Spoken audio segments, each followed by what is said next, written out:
It's finally the big day of that super hyped awakening ceremony, and students from all the fancy noble families have shown up to flex and show what they're made of. The deal is simple. You gotta hit this massive, ridiculously tough steel wall and leave a solid mark on it. The bigger the damage, the higher your score. Easy as that. First up is some kid from a lower family. He pours everything he's got into one big swing and leaves behind nothing but a sad little scratch. Oof. Then come the absolute elites from the top families across the continent. These guys are loaded with mana, and one by one they go all out. But even with all that power, the wall barely gets messed up. Still, everyone's convinced that your average student doesn't stand a damn chance against talents like them. And yet, here comes our boy Theo Ragnar, stepping into the lobby like he owns the place, even though he's clearly outscaled. He's the bastard child of the Ragnar noble family, the ones with dragon blood running through their veins. But because he's the illegitimate kid, his pure-blooded siblings have always treated him like absolute garbage. To them, he's just an NPC, a pathetic weakling at the bottom of the barrel. So obviously, all his siblings and the rest of the spectators are betting this kid is gonna crash and burn hard.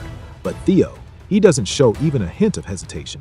He struts into the arena full of main character energy, grabs his sword, walks up to that steel wall and swings like a beast. His slash is so clean and precise it slices right through the steel like a hot knife through butter.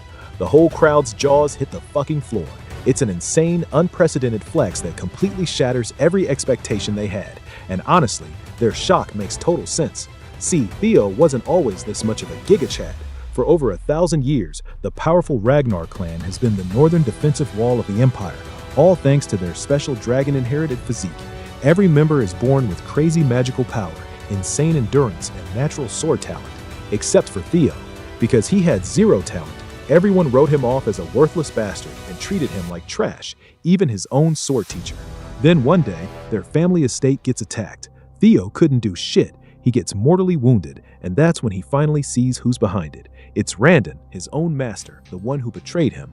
Randon laughs in his face and says he watched Theo train every single morning. All that effort, all that struggling, it was completely pointless. No matter how hard he tried, he was never going to get anywhere. Then Randon swings his sword and chops off Theo's arm. Blood's pouring everywhere as Theo collapses, screaming in pain. Randon grabs him by the head, lifts him up, and says, "Everything happening right now is your fault, Theo." He forces him to watch Rose's palace burning and tells him his whole family is dying because he's too weak. Then someone drags over his mother's lifeless body and drops it right in front of him. Randon coldly says her death is on him too. Broken and bleeding, Theo still tries to fight back. He grabs his sword again and charges at the bastard. But before he can even get close, another guy throws a sword straight through Theo's body. The impact sends him flying, and he crashes hard onto the ground. Renon casually apologizes, saying he just got carried away remembering the past. As Theo lies there, the world starts fading away. He regrets how damn weak he was, and then everything goes dark. But it doesn't end there. He regresses back in time, carrying his hidden traits and skills with him. Theo opens his eyes again, and standing right in front of him is that same bastard Rendon. Looks like they're in the middle of sword training. Rendon tries to snap him out of it for spacing out so hard, but Theo has no clue what the hell is going on. He wonders if he's having flashbacks of his life and can't believe the face he's seeing is Rendon's annoying mug. Feels like a cruel joke from the universe. Suddenly, a system window pops up right in front of him. Theo just stares at it, completely clueless. The system tells him to punch Randon in the face as part of his tutorial quest. At this point, Theo's more confused than ever. He wonders if this is how flashbacks are supposed to work. He also notices that Renon can't see the system window at all. Well, Theo isn't complaining. He drops his training stick, balls up his fist, and with everything he's got, lands a solid punch right on the bastard's face.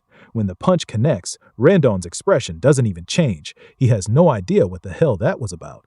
Meanwhile, our boy smirks to himself, thinking how crazy realistic everything feels. Randon finally reacts in anger and throws a solid attack at Theo, sending him crashing backward. Theo's annoyed that he has to deal with this pain even in his flashback. The bastard master just sighs and explains that he gets why Theo might be frustrated, especially with the awakening ceremony coming up soon and his lack of progress. But he still can't forgive a student who lashes out at their master. The mention of the awakening ceremony hits Theo like a truck. That event happened almost 10 years before his death. Rendome keeps berating him for his behavior and walks away, saying he'll see him in the next lesson. The other clan members snicker among themselves, calling him an imbecile for blaming his master when he's the real talentless one. While his peers keep throwing insults at him, Theo finally starts piecing it together. He scratches at the ground and can feel it clearly under his fingers. Then he looks at the injury Renon gave him earlier, and the realistic pain hits him hard. It becomes crystal clear. He isn't just flashing back. He's actually going back 10 years in time to when he was only 17 years old. Right on cue, another system window pops up congratulating him for completing the tutorial quest. As a reward, Ragnar's talent has been activated. The system asks if he wants to receive the reward. Without hesitation, Theo presses yes. Arcane energy shimmers in the middle of his chest as the system confirms the reward. All his stats will now increase at an incredible speed. Cut to the Rose Palace. That same filthy bastard is having tea with Theo's mother. He reports to her that he's never seen anyone as talentless as her son. But then he flashes a broad grin and says that's exactly why he's here. The true teacher, Randon, will do his best to make Theo strong enough for the awakening ceremony in 5 months, at least. The Lady of the Rose Palace, Cecilia Ragnar, smiles and says she'll happily leave him in Randon's capable hands. She also hands over a fat bag full of gold coins and tells him to give Theo a bit more attention. The filthy bastard takes the money with a smile and tries to reassure her that she doesn't have to worry at all. In response, she says she isn't worried one bit because she believes in her Theo. Later, we see Randon walking down the corridor with the bag of money in his hand, grinning like an idiot. He's thrilled he's getting paid such a handsome amount just to teach Theo absolutely nothing. He smirks to himself, thinking both mother and son are total imbeciles. Not only is he getting paid to train someone from Ragnar's direct line, but he's also going to get rewarded by his real master for leaking all of Theo's secrets and sabotaging his growth. It's the kind of sweet deal he's never had before. Meanwhile, Theo comes sprinting down the same corridor at full speed and zooms right past Randon. His so-called master just scoffs and calls him an idiotic loser as he runs by. Theo was rushing to meet his mother. As he approaches, he calls out to her. When she turns around, she sees him completely out of breath. Without saying a word, Theo pulls her into a tight hug and starts crying, overwhelmed just from seeing her alive again. This moment finally convinces him that he really has returned 10 years into the past. The painful memory of Randon forcing him to watch his mother's lifeless body flashes through his mind. But now, seeing her warm and breathing fills him with real happiness. He's now determined to change the future for her sake. If that mysterious system window is real, he knows he can grow stronger thanks to Ragnar's talent trait. He's sure he'll become powerful enough to hold his own in the damn war for the throne. Most importantly, he's dead set on getting strong enough to take revenge on that piece of shit Randon. The second tutorial quest pops up, telling Theo to train his body to the limit. It's still early as hell in the morning. The sun hasn't even risen yet, but Theo is already hard at work, fueled by pure thoughts of revenge against Randon. He knows he needs to get stronger as fast as possible. In his previous life, he was part of an intelligence agency called Blackword, but he was stuck doing information work and never given any big combat roles because he lacked the skills. He never thought he'd end up using all that info like this. One thing he clearly remembers is the potion that greatly empowers the body, the Bloody Sword Emperor Elixir. Its true worth will show up later through the secret manuals. Most importantly, he recalls the extreme training he gave up on before because of his lack of talent. But now that he has Ragnar's talent, he's sure he can actually gain strength if he pushes hard. His face twists with a happy grin as he notices his running speed is increasing, and the system window promptly shows his progress too. Other clan members who showed up at the training halls are pretty bewildered to see him running without getting tired. They start wondering if he's always been this fit. Afterward, he swings his sword and can definitely tell he's swinging faster than ever before. A few days later, we find him still practicing in the dead of night. That's when we meet the training ground manager, Evelyn Nerveville. She's yawning and feeling tired as she watches him. She reflects on how he's been training without sleep for days now and starts wondering if he really is the talentless fool everyone says he is. On the other hand, Theo is so exhausted he feels like he's about to collapse, but seeing that progress bar going higher and higher keeps him going. Just last night, he was totally wiped out from all the training. He had hit 90% progress, but the second he took a little break to rest, the damn percentage dropped back to 89. That's exactly why he's been practicing like a madman, pushing himself without even thinking about what speed means anymore. Now he's hit 98%, so he cranks it up even more, knowing he's so damn close. After one final brutal push, He's completely exhausted and can barely breathe, but there's still 1% left. Somehow, he squeezes out every last drop and finally sees that beautiful 3-digit number he's been dying for. The system immediately congratulates him for completing the tutorial quest and tells him he's obtained the dragon heart as a reward. But before he can even read all the juicy details, he faints from pure exhaustion. The system just hovers over him, asking if he wants to receive the reward now. His hand trembles as he tries to lift it, but he barely manages to press yes. The second he accepts the reward, a blue light engulfs him. The hall manager watches the whole thing in total disbelief as he powers up. A while later, Theo wakes up in a room. As soon as he opens his eyes and looks around, Evelyn appears and reassures him that he's in the break room of Training Ground 4. She tells him there was no need to push himself that hard. When Theo sees her, he recognizes her right away, which surprises her. She introduces herself formally as the manager of the 4th training ground. She explains that he lost consciousness while training alone early that morning, so she brought him here to rest. Theo thanks her for her kindness. She offers him some water and reminds him that within the Ragnar clan, opening one's mana hall before the official awakening ceremony is strictly forbidden. Theo has no idea why she's bringing this up, but he nods and says he's aware of the rule. She then asks if he knows why she's questioning him. He still looks confused and asks why she's pressing him like this. That's when she tells him that right when he passed out, there was a mana wave that perfectly matched the opening of a mana hall. With a serious, almost menacing look, she demands to know if he opened his mana hall. Theo is completely clueless about what she's talking about at first, but then he remembers what happened right before he blacked out. He got the dragon heart as a reward, and as a bonus for clearing the quest early, he also received the magic power of 10 of his past lives. When that hits him, he's at a total loss for words. Getting a dragon heart is no joke. You see, a dragon heart is special because a mana hall can be placed inside it. Having the mana hall in the heart lets it work way more efficiently. Normal humans, unlike dragons, usually put their mana hall in the lower abdomen because the human heart can't handle that kind of power. That's why every warrior, especially in the Ragnar clan, dreams of getting a dragon heart. It's the fastest way to become ridiculously strong without the usual limitations. Humans have never been able to overcome the natural limits of their hearts, until now. With the dragon heart given to Theo as a quest reward, he's suddenly in a pretty awkward situation. The rewards are insane, but they've also put him in a tricky spot.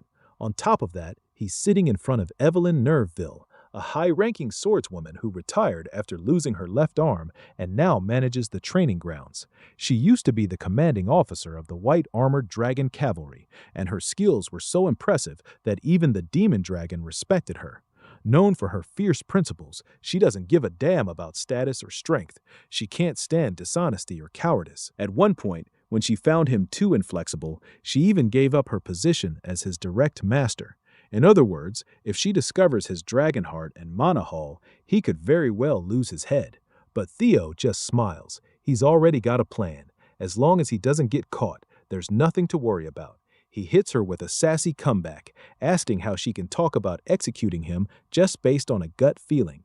He questions if she can handle the consequences of throwing around words like that. The girl falls silent, unable to counter him. Theo keeps pushing, reminding her that he's also an heir of the Ragnar clan. If they find out her suspicions against him are baseless and false, it could be seen as defiling the Ragnar name. She agrees, acknowledging that those are the rules. With a menacing look, he asks if she knows what the punishment is for humiliating an heir. She confidently replies that it's execution. He's glad she understands and tells her to think before she speaks next time. The lady is completely blown away by this new side of him and wonders if this is really the same person she knew. Still, she's sure she saw a mana wave, so she decides to investigate further, even if he carries Ragnar blood. Rules are rules, and she's going to hold him accountable. However, she soon realizes that he actually doesn't have a mana hall. Her expression drops as she understands she might have been wrong. Theo feels pretty cocky and asks if she's satisfied now. According to the rules, she sits down at his feet without hesitation and tells him to just execute her. She says she'll pay for her sins with her lowly life. As she bows her head lower and lower, Theo reveals to us that dragon hearts are different from ordinary mana halls. The existence of a dragon heart is basically a mana hall that the user can control freely. In other words, he can hide his mana whenever he wants. Plus, the fact that humans can even possess a dragon heart won't be discovered for a few more years, so Theo is confident no one can accuse him of having one. Instead of executing her, he places a reassuring hand on her back and tells her there's no need for that. He walks away, saying she did her job and that not many people would risk their lives to demand the truth from an heir. He appreciates her righteousness, but the real reason, Theo just doesn't want to kill her because she's one of the strongest around. Keeping her alive will benefit him big time in the long run. He then explains that the restriction on opening mana halls before the awakening ceremony is meant to prevent overflow. He's glad to see her actually concerned about someone like him, a bastard of Ragnar. And with that, he leaves her sitting there quietly. Theo walks off confidently, feeling on top of the world as he remembers that not only does he have the dragon heart, but he also gained 10 years worth of magic power from his past lives. A few days later, we see Randon screaming at Theo again, telling him to swing a bit more to the right. Theo is pretending to be weak, and it's getting harder and harder to sit there and listen to Randon insult him every chance he gets. Theo can't help but notice how this bastard is subtly, but deliberately, teaching him weird sword techniques. He's becoming more certain that there's a mastermind behind Randon's actions. He's convinced that the person who gave him that final blow in his previous life must be the true mastermind. Theo decides it's time to find out who that mastermind is. A smirk spreads across his face as he realizes exactly what he should do next. Meanwhile, Randon keeps yelling at him, and that's when Theo finally snaps. He breaks the training stick he was holding clean in two. He lets this jerk know he can't listen to his yapping anymore because his lessons are utter trash. He asks the piece of shit how he even became a mid-rank swordsman with such garbage skills. To really twist the knife, Theo adds that he'd probably struggle against low-level demonic beasts. Of course, Randon takes the bait and is fuming now, but Theo isn't backing down. He strides right up to the old man and makes it crystal clear again that his skills are pathetic. Theo's plan is simple: provoke Randon hard enough that he resigns from his position, and if things go south, Theo's sure this bastard will run straight to his mastermind. The scene shifts to Camellia Palace. A man bursts into a pub with a huge grin on his face. He calls out to someone named Axion and announces to everyone that the bastard of Ragnar is going to duel his master next week.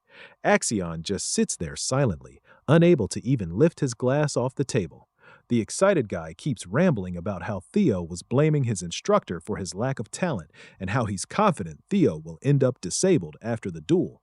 Suddenly, the glass Axion was holding smashes straight into the loud guy's face, knocking him out cold with one hit. The guy is seriously pissed off and makes it clear he doesn't give a damn if some bastard ends up half disabled. After all, he's another Ragnar, specifically one of the four hounds of the north, the dark tiger Axion Ragnar. The man standing next to him is Remington Narcio, one of the four hounds of the north, the silver lion. Just then, another guy walks in, a pissed-off Ed Trovan, the nine-dragon sky dragon. He looks worried and says things might go wrong if they let their guard down, but Axion reassures him that this only applies to people with actual talent, so they don't need to worry about Theo, who's basically a muddle-headed nobody. Ed points out that with the Ragnar clan, unprecedented things can happen even from the slightest possibility. Axion just shrugs it off, saying it's actually a good thing Theo is messing with Randon. That means the instructor should be more than capable of handling their boy. A week later, a big crowd gathers at Training Ground 4, not just clan members, but plenty of other big shots too. In the arena stands Theo, looking pretty anxious under the gaze of hundreds of spectators. He curses himself, remembering how he just wanted to get Randon fired after the humiliation, but things have spiraled way out of control. Still, he isn't too worried. This was supposed to happen, and he's fired up to get his revenge on Randon. The system notification pops up, confirming that his third tutorial quest is to fight Randon and win. We flash back to the moment Theo confronted Randon about his pathetic skills. He straight up told him he's fired and can get lost. Randon tried to protest, claiming there was still time left on the contract, but Theo countered that since he's being fired by the employer himself, there's nothing left to discuss. Theo would have loved to punch the bastard in the face right then, but he wasn't sure about his own abilities yet. On the other hand, Randon couldn't afford to get fired since he hadn't accomplished his main goal yet. As Randon walked toward Theo, trying to convince him otherwise, a system window flashed in front of Theo's eyes, stating he must fight and win against Randon. This completely blindsides him, and right at that moment, Evelyn Nerveville pops into the scene and encourages Theo to settle this the Ragnar way, the rule of the strong. A sword match will decide everything. No need for some boring tribunal. Just follow the will of the victor. The old bastard sees his chance and quickly jumps on board, saying it's a brilliant idea to solve the dispute. This leaves Theo at a total loss for what to do. Evelyn keeps insisting it's a great plan, but Theo isn't so sure. He doesn't feel ready to beat this bastard yet. But somehow, Theo ends up confronting Randon anyway. The crowd smirks among themselves, whispering about how pathetic Theo is. They say he doesn't even know how to swing a sword properly and are sure he's going to get crippled today. There's no way he can beat a mid-rank swordsman. Randon cockily tells our hero that if he apologizes now, he'll pretend none of this happened. No need to risk his life over pride.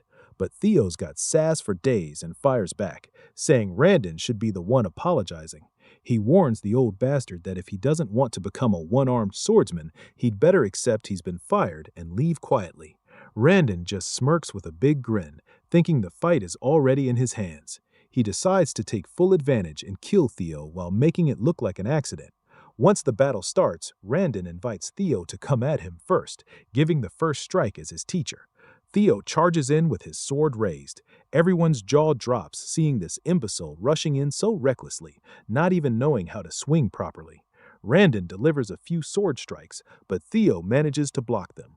The old bastard keeps up his barrage of swings. As he corners Theo, he thinks to himself that this is the obvious result.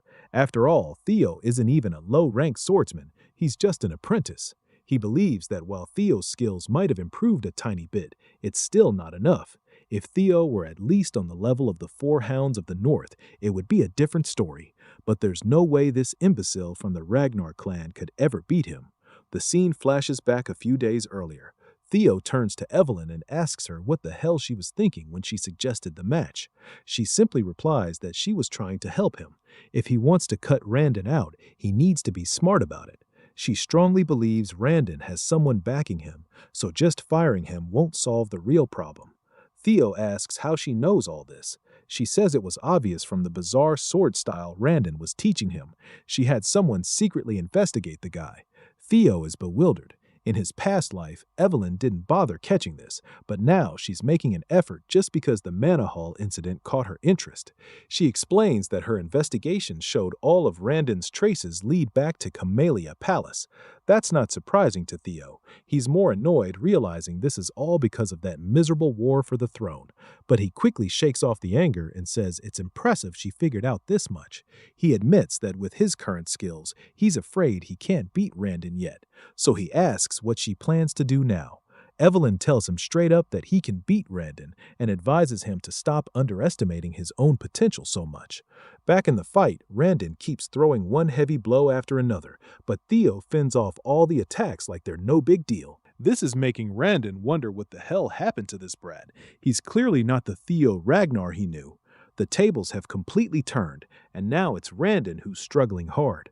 Everyone in the crowd can feel the sting of defeat coming. We also spot this hooded guy, probably Remington, shitting his pants in some corner of the seating area. Meanwhile, Evelyn is having the time of her life watching the fight. For some reason, she's genuinely proud of him. The scene shifts to the past. In just 1 week, she personally trained him. She admits it's technically against the rules for her to do so, but since Randon is a jerk who doesn't deserve to be a teacher anyway, she went for it. This revelation puts a big smirk on Theo's face. He's feeling a mix of excitement and satisfaction, thinking having Evelyn in his debt was totally worth it. Still, there's one thing he's curious about. He wants to know her real reason for going this far to help him.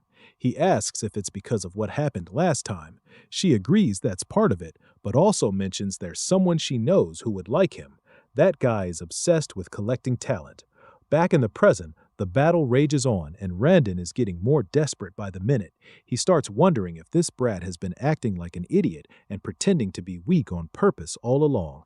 In the middle of the fight, Theo asks him straight up who's backing him. This makes the old bastard lash out, asking what the hell he means. But Theo reminds him that he already knows Randon was teaching him trash lessons on purpose. He gets blunt and asks if he's working with Camellia Palace. The old coot is stunned for a moment, and his reaction confirms everything to Theo. With that cleared up, Theo swings his sword the very next moment and severs the old man's hand clean off. The amputated hand flies through the air, leaving the entire crowd absolutely boggled. The wannabe teacher cries out in pain and starts cursing under his breath. Theo strides toward him confidently, finally feeling like he's actually gotten stronger. He reminds the old bastard of the exact words he said in his past life, that everything was Theo's fault because he was a weak, talentless fool. With a menacing swing, Theo throws those same words right back in his face, telling him he is the weakest one here. Given Ragnar's belief in the rule of the strong, someone as weak as him shouldn't have come here in the first place. Then, with one final swing, the sword comes down and the fucker's head rolls across the ground, blood splattering everywhere. The system window pops up right away, congratulating him for successfully completing Tutorial Quest 3. Not only did he win the fight, he exceeded the objective, so he earned a bonus reward. The system asks if he wants to receive the reward now, and of course, we already know his answer. Everyone in the crowd has basically sharted their pants. It's mind-boggling to watch an apprentice swordsman straight up slaughter a mid-tier swordsman like that. Meanwhile, Theo's thinking this old bastard was ridiculously weak. He's actually embarrassed he ever suffered at the hands of someone like that in his past life. But hey, things are definitely different this time around. The system then reveals that the ability Observation has been activated as a reward. As an additional bonus, he gained 1 year of magic power. That's when a man comes crashing down from the sky, slamming into the ground like a goddamn meteor. Before Theo can even react, the man shouts his name with a wide grin. The man in question is none other than Julius Ragnar, the demon dragon, and commander of the White Armored Dragon Cavalry. Theo is absolutely stunned to see him. He can't believe it's really him and starts wondering how long he's been watching the whole thing. Meanwhile, the crowd is losing their minds. This guy is the commander of the White Armored Dragon Cavalry, and everyone's freaking out trying to figure out why someone of his rank is even here. Theo figures this must be the guy Evelyn was talking about, the one obsessed with collecting talent.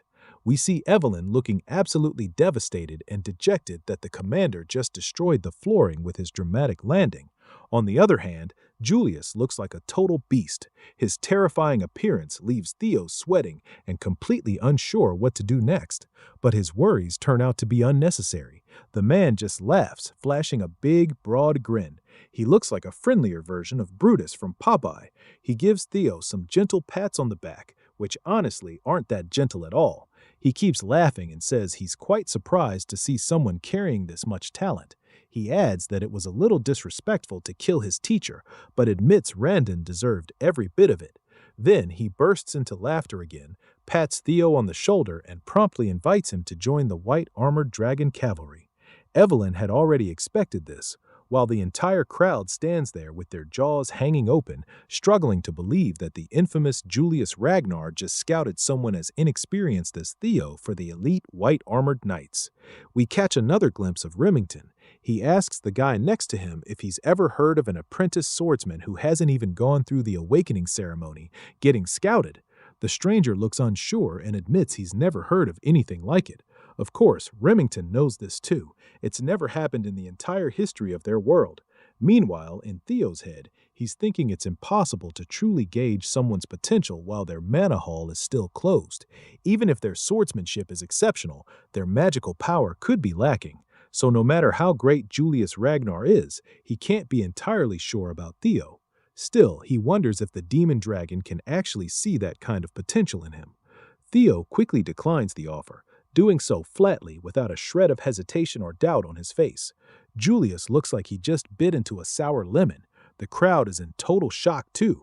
jaws on the floor at how coldly Theo turned down such a prestigious invitation.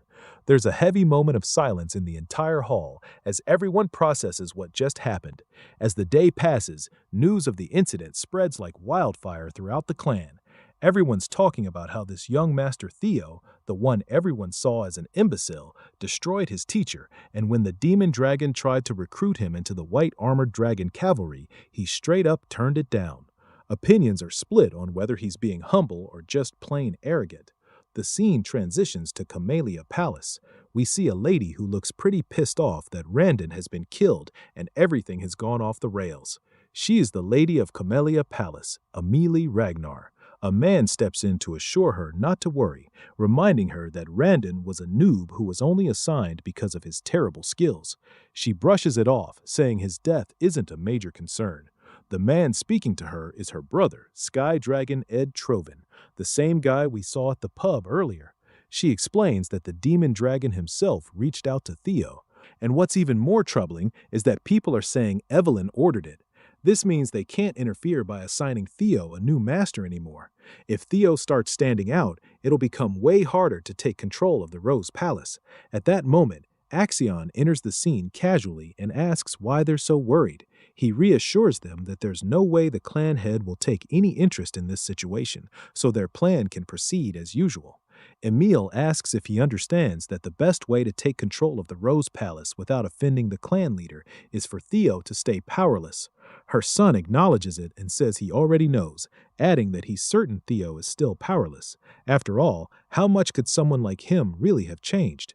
He believes Evelyn and the demon dragon have always had a soft spot for underdogs, so there's no reason to make a big deal out of it. But Ed Troven isn't feeling his nephew's nonchalant attitude and warns him not to take the situation lightly. That's when Axion pulls out a letter. With a sly grin, he says that since his mother and uncle are so worried, he'll just play with Theo a little and remind him of his place. Later, the scene shifts to the training grounds. Evelyn is giving Theo props for his solid practice session. He thanks her back, saying it's definitely different learning from a proper master like her. She mentions that it would have been better if he had joined the white armored dragon cavalry and asks why he turned down the offer. Theo thinks to himself for a second. It would be a lie to say he didn't regret rejecting that juicy offer. It was his dream in his past life. But he just smirks, knowing that joining now would actually hurt him in the long run. There's no reason to limit himself this early in the game.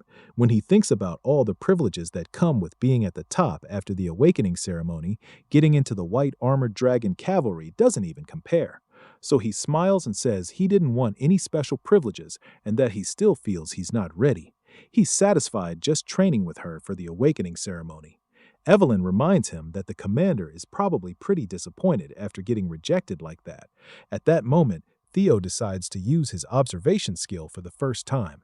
He reads all of her stats and sees without a doubt that she's a high-ranking swordswoman. He learns that she admires his humility and character, and teaching him has given her a sense of energy and purpose that she hasn't felt in a long time. He also sees that she misses the white armored dragon cavalry. Theo is thrilled to realize just how useful this observation skill is. He squints a little when he reads the last line about her missing the cavalry. That part surprises him. That's when a guy enters the scene and introduces himself as Sybil Drea. He mentions he's come from the Southern Inspection Post and has something he needs to discuss with Theo. Theo finds the guy a bit intimidating and isn't sure what this discussion is going to be about. He decides to use his observation skill again and learns that Sybil has a strong longing to spar with him. The revelation makes him sweat with anxiety. He feels terrified at the thought of fighting someone with such a scary face. Right on cue, the system notification pops up with the 4th tutorial quest. His main goal is to discard the title of Imbecile of Ragnar, and he's already made almost 28% progress. Sybil was pretty frank with his intentions. He straight up said he wanted to follow young Master Theo. He even honestly admitted that he used to be one of those dumbasses in the crowd who just ignored Ragnar because he seemed totally untalented. Back then, he genuinely thought the whole Ragnar's imbecile label fit the guy perfectly. Theo appreciated the honesty, but damn, he couldn't help feeling a little pissed off. The bastard was basically bad-mouthing him without even realizing it. Sybil had a change of heart once he found out the young master was out there every morning training harder than anyone else. On top of that, he was seriously impressed seeing the results of all that hard work in the fight against that fraud Renan Harvey. The dude straight up reveled when the instructor's head went flying through the air. He was blown away watching Theo's insane growth up close. The image of demon dragon Julius Ragnar personally inviting the young master to join the white-armored dragon cavalry was burned into his mind. From that moment on, Sybil declared that Theo had become his idol.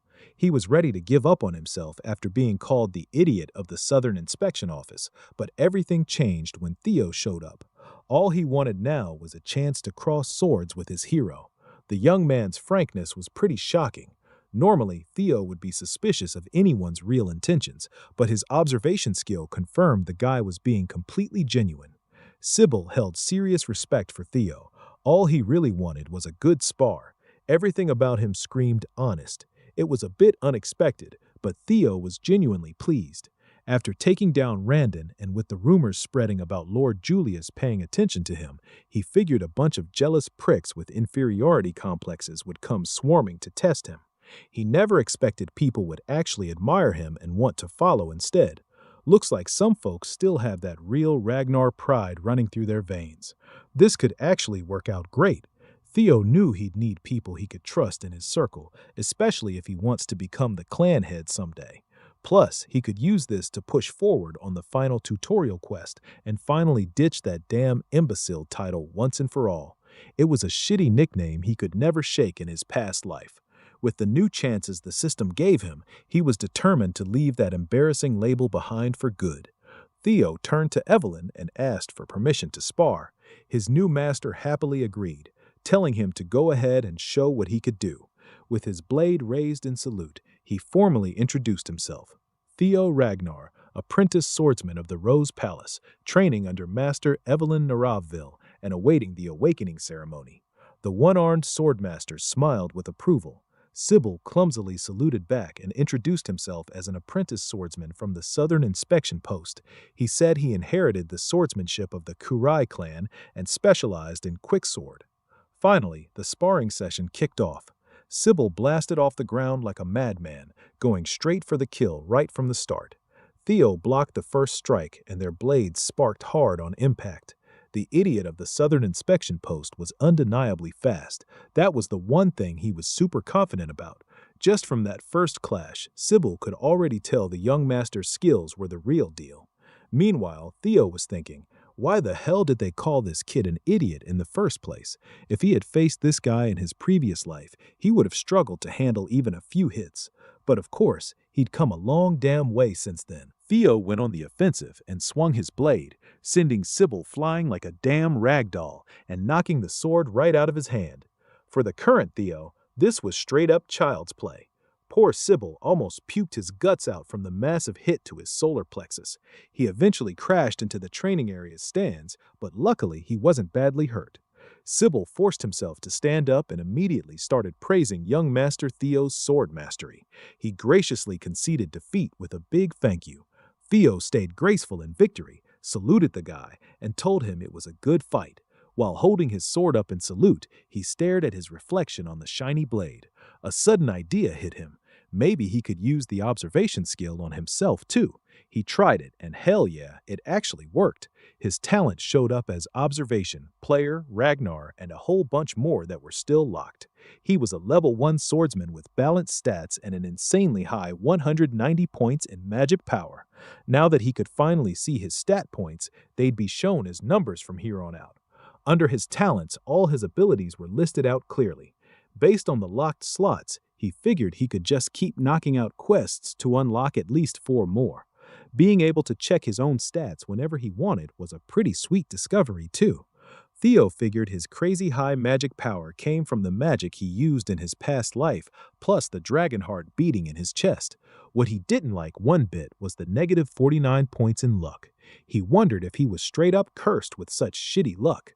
Maybe all the misfortune from his previous life was because of this rotten stat. He definitely needed to find a way to boost his luck as fast as possible. Theo was so focused on the spar and checking his status that he didn't even notice the crowd of young guys who had gathered all around the arena. They had basically formed a full circle surrounding him, their intentions still unclear. He thought about it. Yeah, even though his previous instructor was weak and trashy, the bastard was still a mid-ranked swordsman. After beheading that fraud Randon and getting approval from a respected commander, it was only natural that these young swordsmen would show up. With Ragnar's whole rule of the strong motto, people usually had two reactions. They either got envious as hell or became huge admirers. As for the guys gathered in the arena, Evelyn could clearly see they belonged to the second group.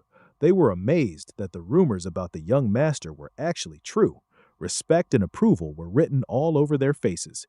Each of them imagined themselves in Sybil's shoes during that spar, wondering if they could even block a single swing from Theo.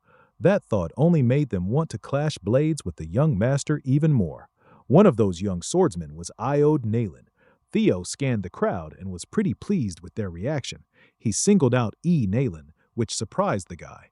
The young master called him forward for a spar.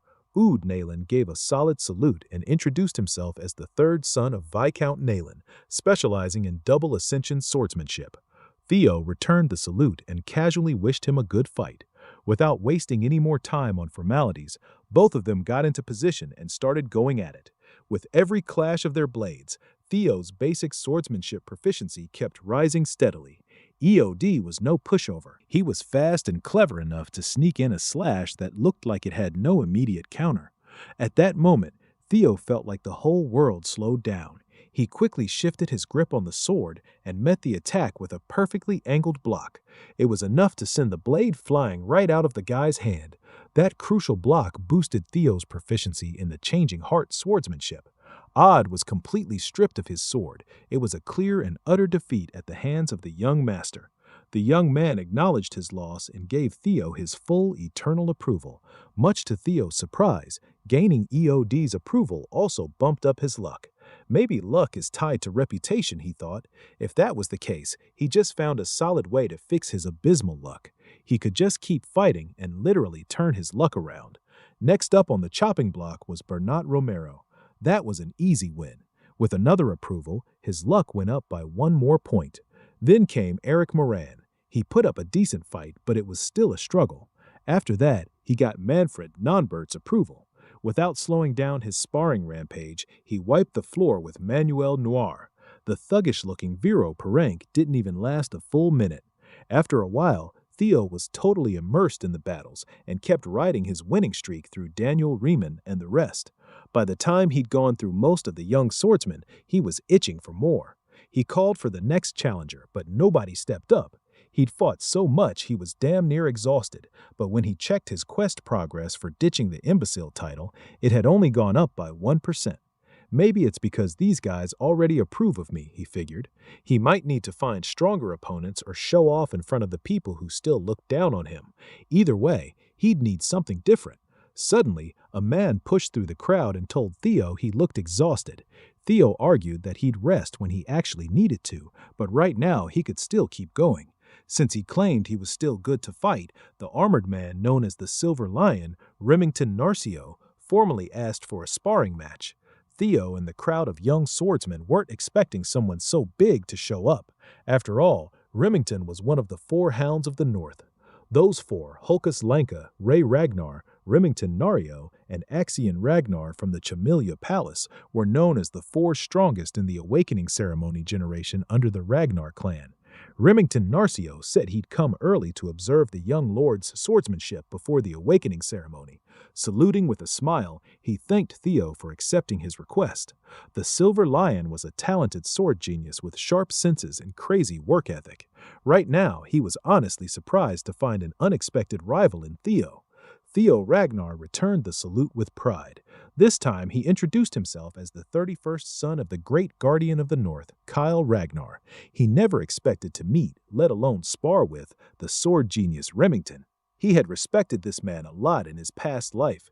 When he said he was honored to cross swords with the famed young deputy clan head of Narcio, he really meant it. Immersed in the awesome rush of fighting non-stop, Theo just wanted to show Remington what he could do. Both of them were looking forward to one hell of a fight. Theo watched as the Silver Lion's aura exploded to a terrifying level.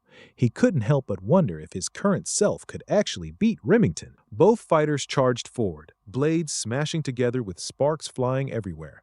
Just how strong is one of the four hounds of the North, Theo thought. Every single clash shook the whole stage like crazy. Theo kept his eyes locked on the prize while shards of steel flew all over the arena. Remington smiled and did the same. One of the swords got cleanly cut after taking too much wear and tear. Evelyn didn't take her eyes off them for a second, watching everything closely. The young swordsmen who had already lost to Theo were completely speechless. In the middle of the deathly silent arena, the sound of the broken blade clanging as it hit the ground echoed loudly. It was Theo's sword. In a single clash of pure strength, Remington sliced his blade clean in half, stopping his attack just inches away from lopping Theo's head off. To everyone watching, the result was crystal clear. Young Master Theo had lost. Sybil refused to believe his idol could get trounced that quickly, but it was the obvious outcome. They had to accept that no matter how much Theo had grown, beating one of the four hounds was still impossible. Those guys were the strongest of the current generation for a damn good reason. Sybil argued that the fighting spirit Theo showed was more than enough to admire. But then, to everyone's surprise, the White Lion suddenly declared that the duel was his loss. He respectfully saluted Theo, his form perfect as he humbly thanked the young lord for the fight. Remington pointed out that Theo's sword was already worn out before they even started, plus he was exhausted from all the previous fights. Theo insisted that on a real battlefield, no one would give him those kinds of excuses, so he accepted his defeat the moment he lost his blade. Remington gave him an understanding smile. The White Lion and the former imbecile shook hands, and a deeper respect formed between the unlikely pair. Remington genuinely hoped they could have a proper duel under better conditions next time, and Theo felt the same way. Everyone watched in shock as Theo got acknowledged by one of the four hounds. They were all thinking the young master really was built different. That duel with Remington shot his quest progress straight up to 35%, a massive jump all things considered. Evelyn sighed in relief from the sidelines. This couldn't have ended more perfectly. Thanks to Remington's display of power, Theo finally had a real gauge of just how strong the hounds were. Even though he'd become way stronger than his past self through quests, talents, and secret manuals, crossing blades with the White Lion reminded him that he was still lacking in a lot of areas.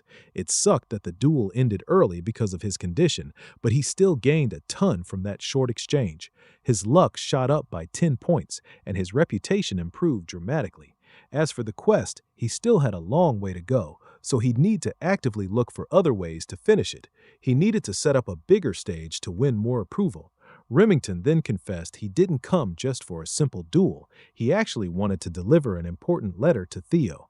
It was a formal invitation to the Scaled Dragon Society. Just hearing the name Scaled Dragon Society made all the young swordsmen's blood rush to their heads. It was an elite group with an extremely tough selection process, and here was Remington himself inviting the young master. Getting invited to the Scaled Dragon Society was a huge honor for any rising star. Theo modestly asked if it would really be okay for him to join the club. The White Lion quickly assured him that he was more than qualified. Besides, he insisted it wasn't even that serious of a group in the first place. Most of the prominent members just saw it as a chill social club for peers waiting for the upcoming awakening ceremony. Theo couldn't tell if Remington had any hidden motives with the invite, but he knew the Scaled Dragon Society was currently centered around his half-brother, Axion. It was basically a gathering full of snakes who looked at him with contempt and ridicule. That made it the perfect spot for him to make big progress on his quest. Plus, it'd give him a chance to do some recon on Axion and the Chamilia Palace. Seeing no reason to turn it down, Theo took the invitation letter and formally thanked Remington for going out of his way. He promised he'd participate and step right into the den of his enemies. Remington happily shook his hand, glad to have pulled in another rising star. He also told Theo not to hesitate to ask him for anything. The meeting was in 2 weeks, so that was all the time he had to prepare and come up with a plan. Evelyn took a drag from her cigarette, looking a bit worried about her new disciple. Not long after, the news of Theo getting invited to the high society gathering reached the Rose Palace. His mom, Cecilia, burst into his room with a huge, excited smile on her face. He was just about to tell her himself, but that clearly wasn't necessary anymore. Cecilia had already brought the palace's whole grooming team to his room. Since this was the first time her son had been invited to something this big, she was naturally super pumped. It was a club that included Axion, the son of that cunning Amani, and other brilliant talents like Remington. The group even caught the attention of the council itself. Cecilia knew that everything from how Theo dressed to how he carried himself would be under close watch. She pulled out a tape measure and started taking his measurements. She was confident her boy would nail the etiquette, but attire and overall vibe were different matters. Luckily, this was one area of high society where Cecilia could personally help him. After all, she used to be a successful actress. She was just happy to be involved and to support her dear son. Theo knew his mother had always carried the weight of being a commoner concubine who gave birth to an illegitimate child. She felt guilty for giving him that shameful label, even though it wasn't her fault at all. In the cold Ragnar clan, where strength was everything, he could only imagine how tough it must have been for her to have such a weak son in his past life. Cecilia might have been acting all excited and joyful, but deep down she was just a mom worried about her son's well-being. She pulled Theo into a tight hug and told him that his mother would always believe in him and that he could do anything. The warmth of her embrace melted the coldness in Theo's heart. He hugged her back with real love. This time around, he was determined to work his ass off so his mom wouldn't have to worry about him anymore. While she was thrilled about her son joining the Scaled Dragon Society, all Theo could think about was pulverizing that whole damn snake's nest. 2 weeks later, the night of the society banquet finally arrived. Remington personally came by the Rose Palace to pick Theo up in a fancy carriage. As soon as he saw the young man, he thought he was looking at a completely different person. Theo had ditched his usual training clothes and was now rocking some exquisite drip, all thanks to his mom and the palace staff. Instead of looking like a warrior, he looked more like a proper aristocrat. Remington commented on his new look, and Theo took it as a joke. But the White Lion wasn't joking. He was genuinely impressed by the young master's transformation. Theo had to admit his body had gone through a massive overhaul. He'd grown taller, his muscles had developed perfectly, and all of it came from just 2 weeks of hard, diligent training. During those 2 weeks, Remington surprisingly showed up every day to train with him, and they'd gotten pretty close now. He'd also gained a solid little following with Sybil and the others.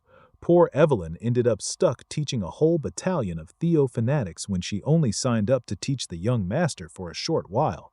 It was a lively 2 weeks of training, to say the least. Even now, Theo was still recovering from dealing with so many overeager people. Today, he was heading to his first formal banquet. Remington assured him there was no need to be nervous, but the White Lion did give him one warning. He explained that his friend Axion could be pretty mischievous at times. It was actually Axion who suggested inviting Theo, saying he wanted to meet the new rising star. On top of that, this whole banquet had been prepared just for Theo's sake. Getting all this info definitely changed things. Not for the worse, though. It was actually better for Theo. He was already looking forward to getting insulted left and right. At the banquet hall, the Dark Tiger, Axion Ragnar, had already started sipping on expensive brews. He was quite excited to turn the imbecile of Ragnar into his new toy. The carriage pulled up in front of a lavish palace, signaling their arrival at the banquet venue. Remington and Theo stepped out. The young lord immediately scanned the place. He was about to enter the Humilia Palace, the home court of the scum who instigated Rhindone to mess with his growth. In his past life, they had devoured him, his mother, and the entire Rose Palace without mercy. His thoughts of vengeance were interrupted when Remington invited him to head inside. The lively Remington had received word that Axion would personally come greet them and should be waiting at the entrance by now. It was pretty obvious why that bastard Axion had invited him in the first place. The fool probably thought that since the imbecile of Ragnar was acting up, it was up to him to stop Theo's momentum. But the young master hadn't walked into the snake's nest without a plan either. He was going to make Axion understand exactly who he was trying to mess with. As they got closer to the palace, Theo suddenly stopped in his tracks. Something in the corner of his eye caught his attention. Up on a higher floor of the Chemilea Palace, the weird blue light of a system quest was calling to him. He was momentarily distracted by the possible quest inside the palace, so he didn't notice something rapidly descending toward him. Remington tried to save him from the unknown object, but it exploded into white smog before he could get close. Remington panicked and quickly called out to Theo. Thankfully, he was fine. It was just a sack of white flour aimed at him and launched from above. Remington was furious at the childish prank. Theo acknowledged that in his previous life, he wouldn't have been able to dodge it, and the outfit his mom painstakingly prepared would have been completely ruined. He thought Remington might have been in on the stunt, but that didn't seem to be the case. The White Lion was just as confused and pissed off at the unexpected situation. Welcoming him with flour must have been the best those dumbasses upstairs could come up with. The idiot who thought of something this immature was probably one of those smug nobles watching from the windows. A familiar voice parted the nobles and claimed it was just a little greeting between friends, a basic courtesy, if you will. Remington wasn't having any of it, though. He was genuinely angry. Axion finally showed his smug face and insisted he was just extending a fun greeting to his brother Theo. Our boy immediately used his observation skill to check out the Dark Tiger. His talents included madness, psychopathy, and overwhelming swordsmanship potential. He was clearly excited about finding a new toy to play with. Theo smiled and simply said, "Thanks," which confused the hell out of his psychopathic brother.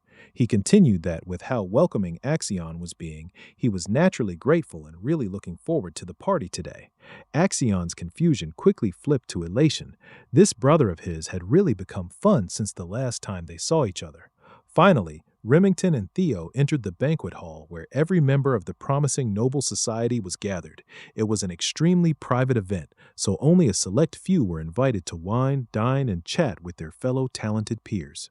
Everyone's attention was on today's special guest. They couldn't understand why Axion would invite a bum. Even if Theo was from a direct Ragnar bloodline, he was still widely known as the imbecile. Having that kind of trash in the Scaled Dragon Society was an unpleasant surprise for most of them. They had to admit, though, the drip was pretty damn cold. Most nobles knew Axion was just playing with his new toy. Since the trashy nobles didn't even bother lowering their voices, Remington apologized to Theo, saying these gatherings weren't usually this scandalous. Theo was just letting them talk all the shit they wanted. In fact, the more they badmouthed him, the better. That would make crushing them later so much sweeter. He also noticed the blue quest light was somewhere nearby. He was pretty sure it could be important, but he didn't have a natural way to approach it yet.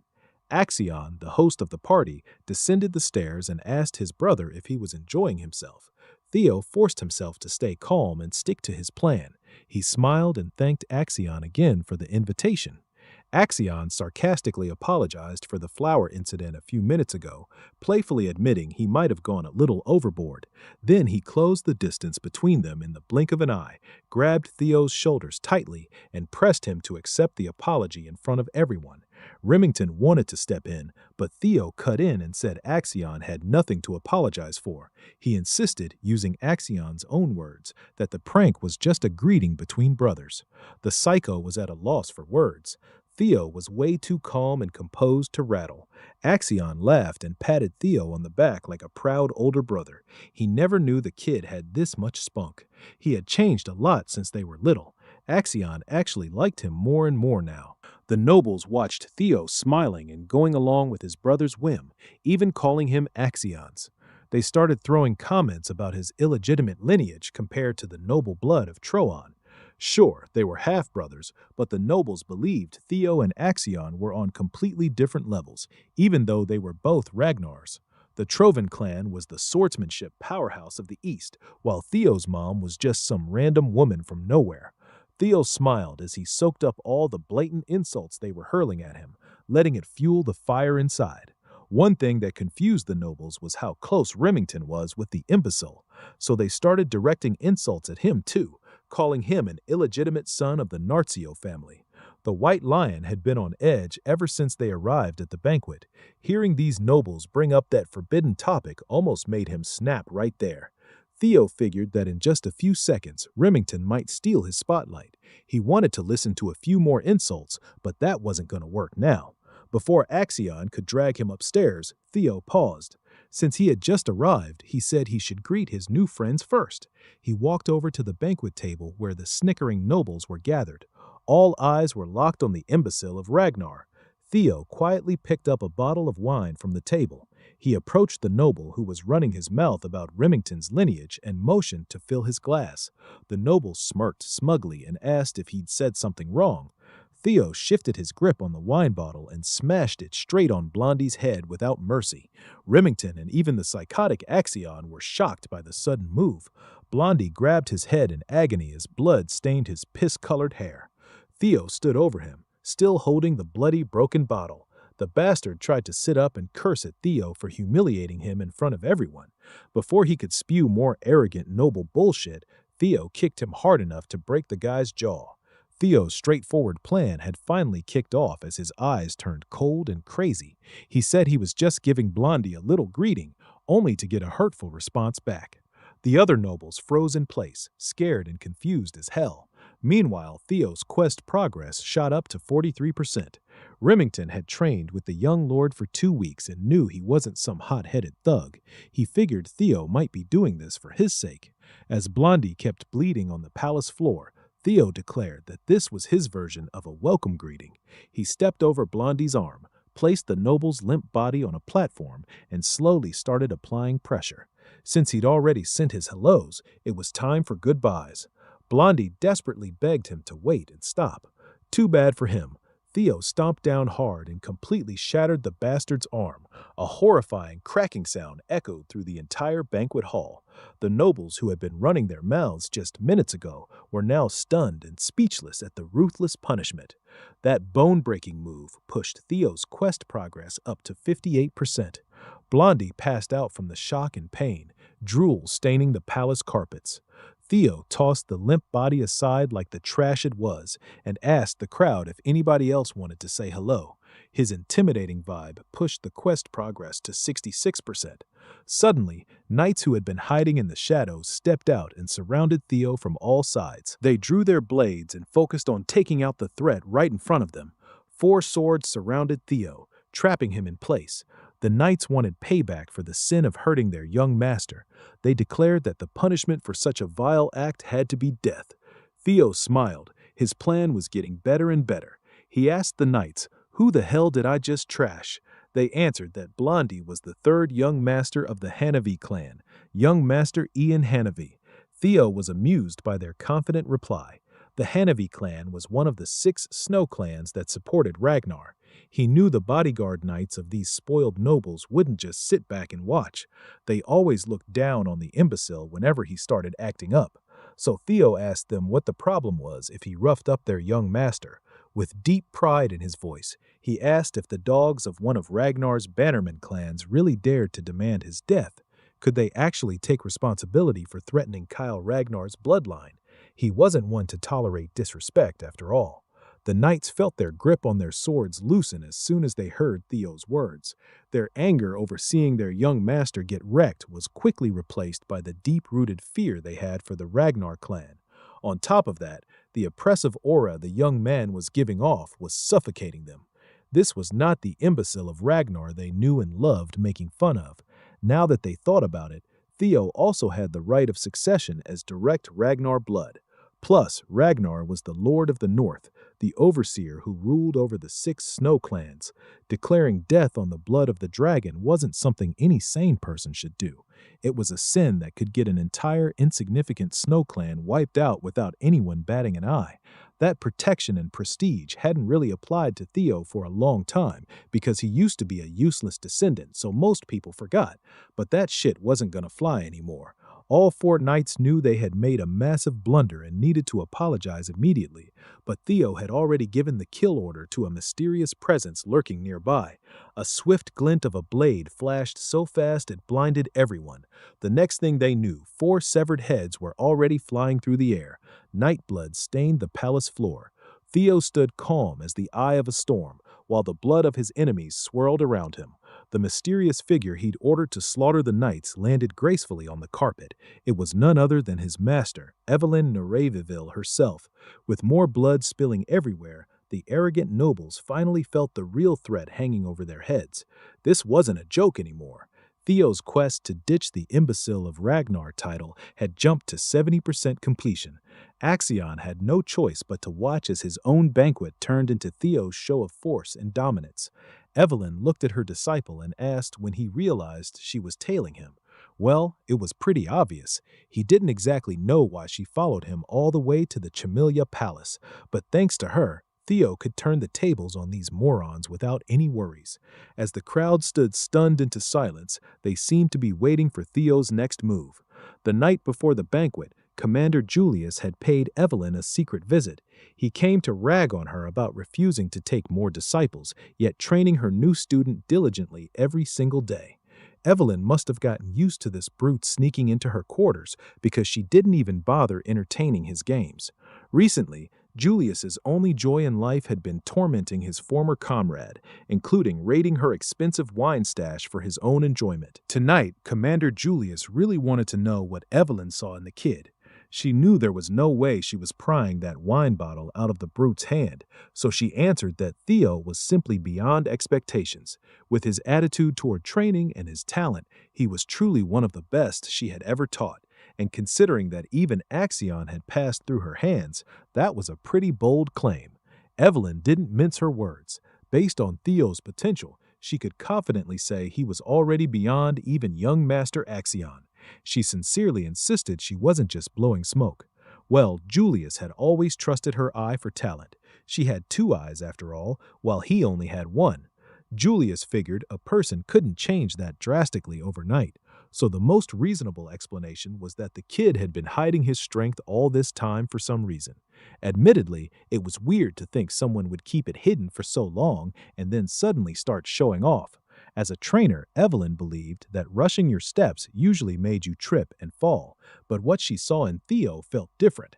It seemed like he was being chased by something invisible, pushing himself out of fear. That's also why she was worried about him attending this Scaled Dragon Society event.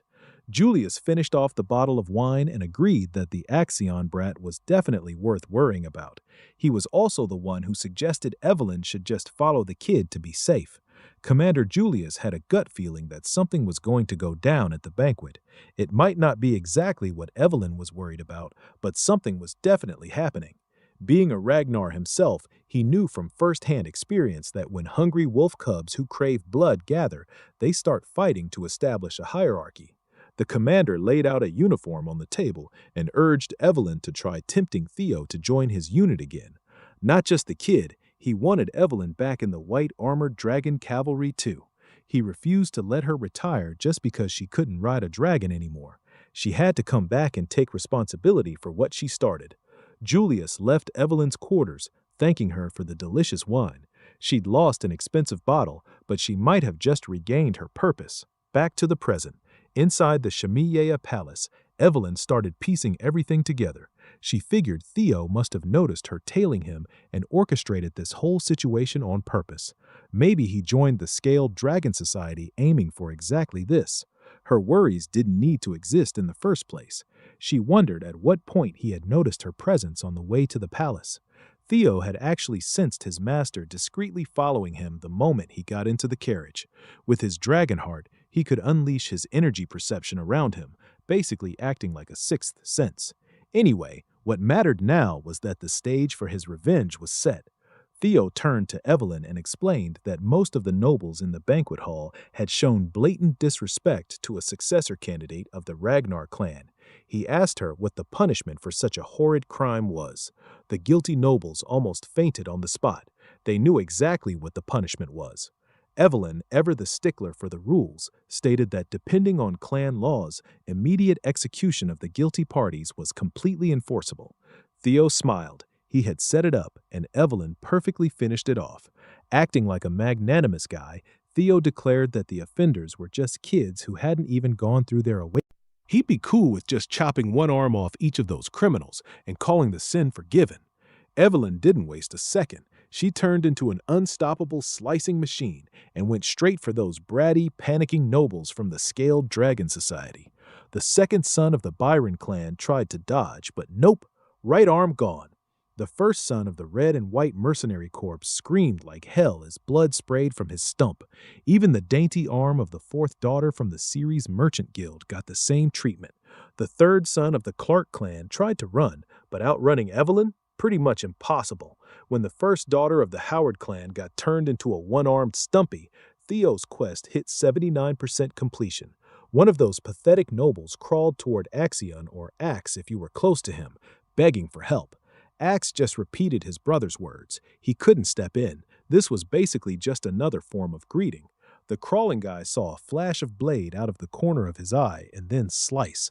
Arm gone clean. His blood almost got on Axion's clothes. While the first son of the parent family twisted and groaned in pain, Axe looked over at his old teacher. Evelyn just casually met his eyes and nodded. Axe never thought he'd run into his former trainer in the middle of a scene this damn grisly. Evelyn even gave him a little salute with her blade. Axiom checked out the bloodied banquet hall and realized Evelyn had only gone after the ones who'd made those outright comments about the bloodline. Theo had set it up so that even as a fellow successor candidate, Axiom didn't have the authority to stop the slaughter. It only took Evelyn a few minutes to chop the right arms off 14 people under Theo's orders. Sure, they could still haul their arms to a priest and get them reattached, but their lives as swordsmen? That was a whole different story. Everything went exactly as planned. Axion was way more interested in how Theo managed to get both Remington and Evelyn on his side. Theo Ragnar, the so-called imbecile of the Rose Palace, had turned into something seriously terrifying. The Psycho and Axion were both pretty damn happy about it. He really wanted to crush this brother under his foot. Once he'd finished what he came for, Theo called Evelyn and Remington and they headed out. They walked out of the palace slowly while the remaining nobles stared at Theo like they were scared shitless. The brothers locked eyes. No words needed. But right before they left, Theo grabbed Axion's arm. He squeezed hard enough to wrinkle his brother's suit. A second later, he let go, waved goodbye, and told Axion he'd had a ton of fun at this bloody banquet. The final tutorial quest to ditch the imbecile of Ragnar title was finally done. Axion was pissed. He wanted to make a move right then and there, but he knew it wouldn't be smart. The Psycho just stormed out of his own place, screaming Theo's name at the top of his lungs. With all the tutorial quests finished, nobody would dare call Theo the family idiot anymore. The tutorial was over, but his real revenge was only just getting started. His reward for completely flipping his public image was an experience elixir, a tonic that instantly bumps your level up by 5 if you're under level 30. News of the bloodshed spread fast to the other palaces. Anyone would be shocked as hell to hear that Axion's fancy-scaled dragon society got torn limb from limb, literally and figuratively. As for Theo, he was in full celebration mode after flexing on those nobles. His subordinates dragged him to a pub to party over his flashy, gory high society debut. Every single one of his followers showed up. Hell, even Evelyn stopped by for a few drinks. He couldn't help wondering how the Scaled Dragon Society was feeling after getting wrecked by the guy they all loved calling an imbecile. Inside the Camellia Palace, Emil Ragnar was sitting there in total disbelief. Not only had they handed the MC the perfect justification for what he did, but the guy had straight up chopped everyone's arms off right in front of Axion. Axion answered like it was no big deal, which just pissed her off even more because it made zero sense to her. She remembered warning him beforehand not to take this shit so lightly. She was disappointed as hell that they hadn't just tried pressuring Theo into submission. Instead, they'd given their boy complete free rein to go wild. Axion tried to defend himself, saying that once Theo got some recognition, it would be a lot harder to take over the Rose Palace, and told her not to worry. She wasn't having it. She told him to reflect on his actions and shut him down completely. She pointed out every mistake he'd made that almost ruined their whole plan. Axion finally decided to listen and just left. Emmy wondered out loud who the hell Axion took after to end up this obnoxious. Ed Trovan replied that Axion actually reminded him of her when she was younger. She wasn't in the mood for jokes, so he quickly apologized and assured her the whole incident might not be worth stressing over that much. He explained that the Rose Palace had been part of the clan head's harem, so getting ownership of it was always going to be tough.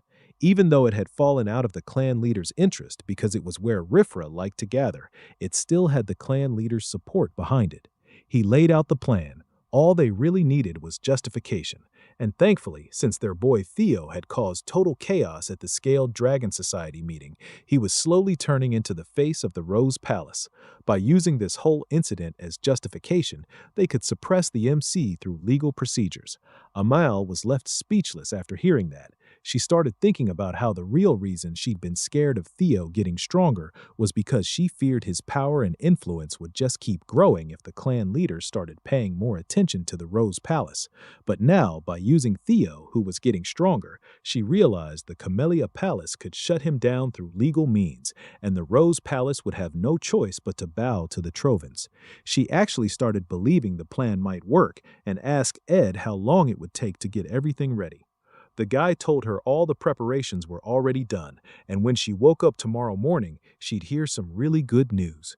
He comforted her, saying she could go enjoy a bath and sleep well, and even mentioned he'd prepared an aromatic candle for her from the South Akran volcanic region. Amal decided to trust her elder brother and showed him some real gratitude. Meanwhile, back in the tavern, Remington was going on about how shocked he was and how he never knew Theo cared that much about him. Our boy had no idea what the hell he was talking about and found it pretty funny watching him act all drunk when he'd only been drinking orange juice. Remington said that even though Theo had been getting insulted himself, he didn't hesitate for a second and stepped right up for his friend. The moment people started insulting Remington, he'd felt embarrassed as hell and was kicking himself for not doing anything. Remington looked at the MC and felt pretty damn surprised. Theo had put up with all those years of everyone looking down on him and treating him like some untalented, useless kid, and he still never gave up. He just kept getting stronger. Even against people he had zero chance of beating, he showed that crazy willpower and decided to fight the Camellia Palace, the one place nobody ever dares to mess with. Remington realized Theo had the guts to swing his sword without hesitating for a second, and he'd done it all for him. The guy started getting all teary-eyed. Theo immediately clocked that Remington had completely misunderstood the whole situation. Remington stood up and told the MC that even though his clan had given him orders, he wanted to go a different way. He said he wanted to follow Theo. The people watching the two of them started cheering and calling the MC and his friend amazing. Theo tried to clear up the misunderstanding, but Evelyn telepathically told him to just let his friend have it. He glanced over at her and she added that it wasn't a bad misunderstanding at all. Everyone probably just wanted to get along with their boy. Hearing that, Theo cracked a little smile, but deep down he knew he wasn't anything special. All his power came from the status window. He checked his own stats and realized everything he'd gained was thanks to that thing. At first, he thought it was just some leftover piece of his own regrets, but looking at how detailed it was, he figured it had to be something else entirely. He got this vague sense of déjà vu, but decided not to overthink it since it was clearly helping him get better. After the Scaled Dragon Society mess was over, the MC noticed his level had gone up. Every time he leveled, the system handed him points he could use to boost his stats.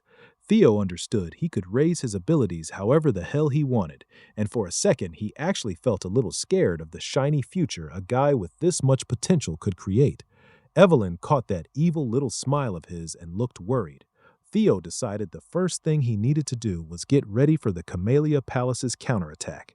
He asked Remington if he was willing to help with something. His friend immediately said he could ask for anything. Remington was a bit surprised to hear Theo call him Remy so casually like that. Theo pulled something out, handed it over, and told Remy that the war for the throne between him and Axion was about to start. He needed help getting prepared for when that time came.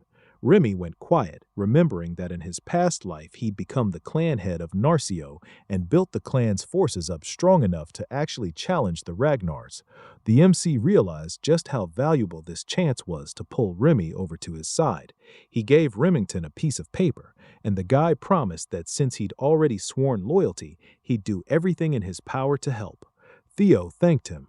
Then out of nowhere, someone barged into the tavern screaming Theo's name. Everyone froze as a bunch of knights stormed in and announced that under the sword of law, Theo was under arrest for assault, threat, and intimidation.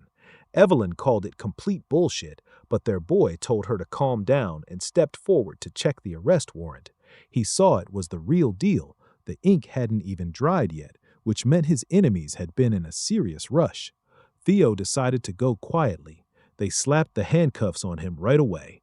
As they hauled him off, he just smiled at his friends because he trusted them to handle everything while he was gone.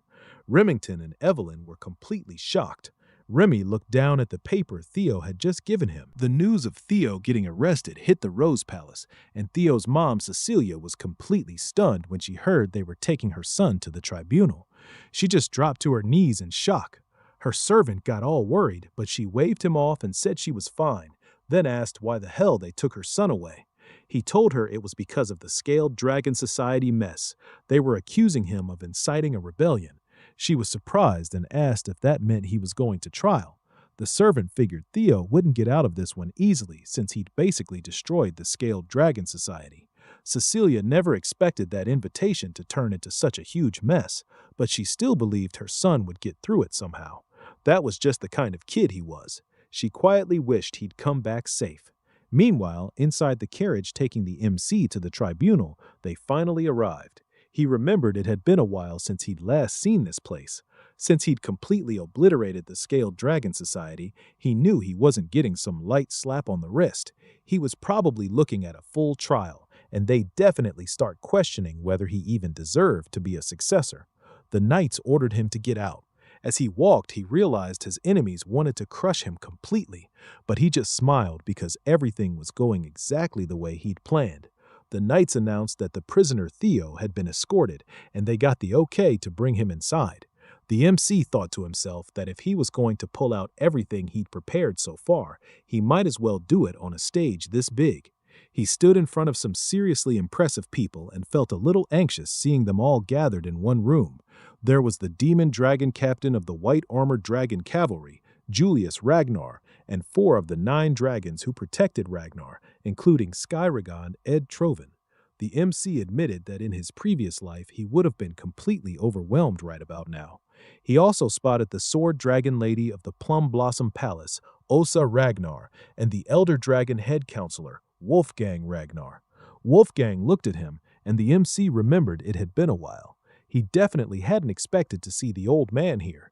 He knew Wolfgang was big on bloodlines, so a half-blooded, illegitimate kid like him probably seemed completely disgusting, and Wolfgang wasn't even trying to hide it.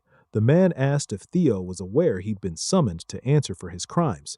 Then he kept going. The Byron clan, the Ceres Merchant Guild, the Red and White Mercenary Corps, even the Hanavi clan, all of them were cutting ties with the main family because of Theo's foolish actions. Wolfgang got pissed, called him a bastard, and demanded to know if he could even handle the damage he'd caused.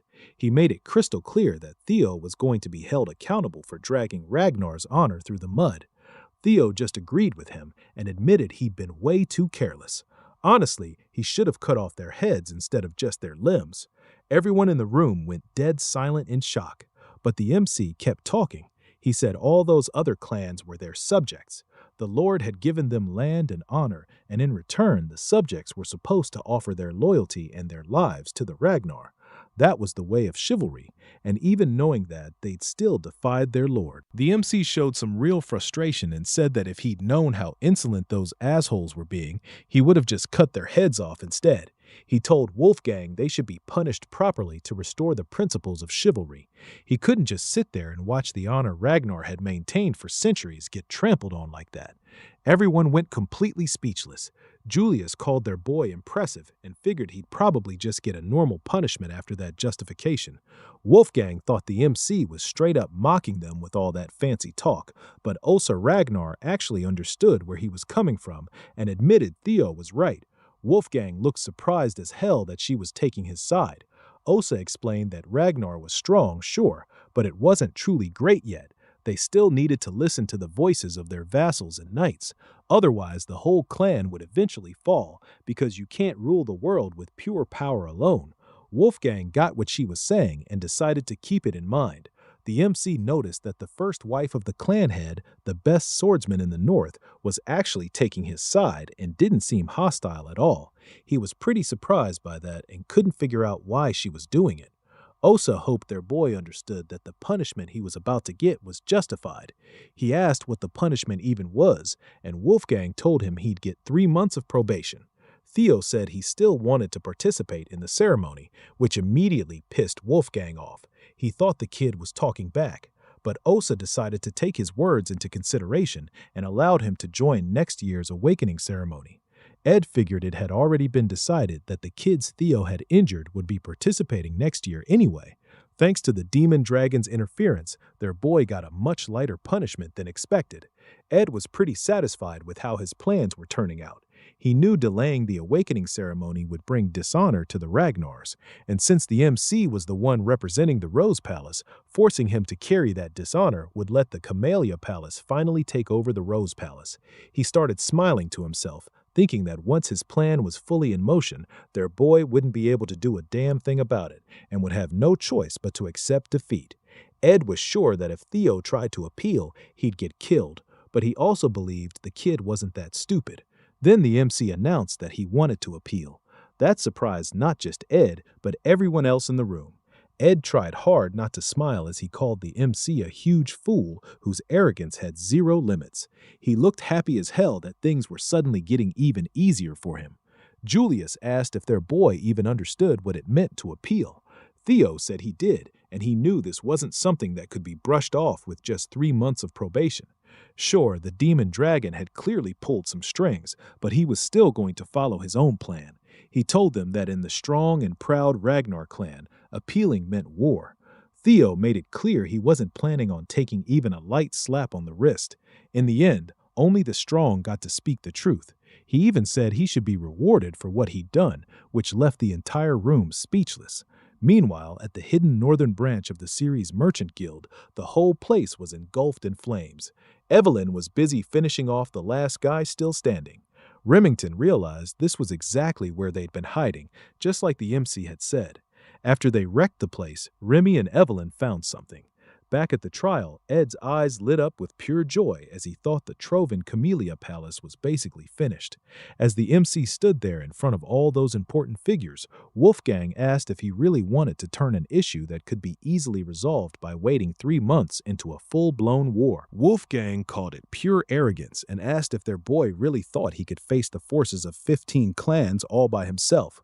Theo said this was something he had to handle, especially since the power gap was so damn huge. He figured appeals through proxy battles were a pretty normal thing around here. The MC understood that appealing meant settling the winner and loser through a fight, but if an all-out war was completely impossible because of how lopsided the power difference was, each side could send a representative and decide everything with a one-on-one sword battle. That was how a proxy battle worked, which meant their boy would be representing himself. There was a high chance the plaintiff's representative would be Axion. Julius could already see that if things kept going this way, the MC was pretty much guaranteed to lose.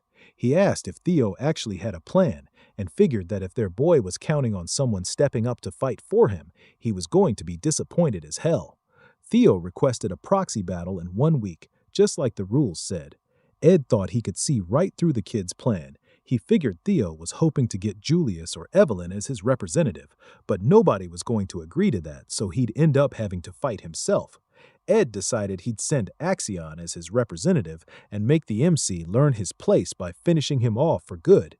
Ed was about to announce his representative when suddenly they all heard someone and went completely speechless. A man walked in and praised Theo's clever plans, noting that their boy had changed a lot since the last time he'd seen him. It was the clan head himself, Kyle Ragnar. The second he stepped into the trial room, everyone dropped to their knees to show respect. The MC did the same and greeted the incarnation of the great dragon god.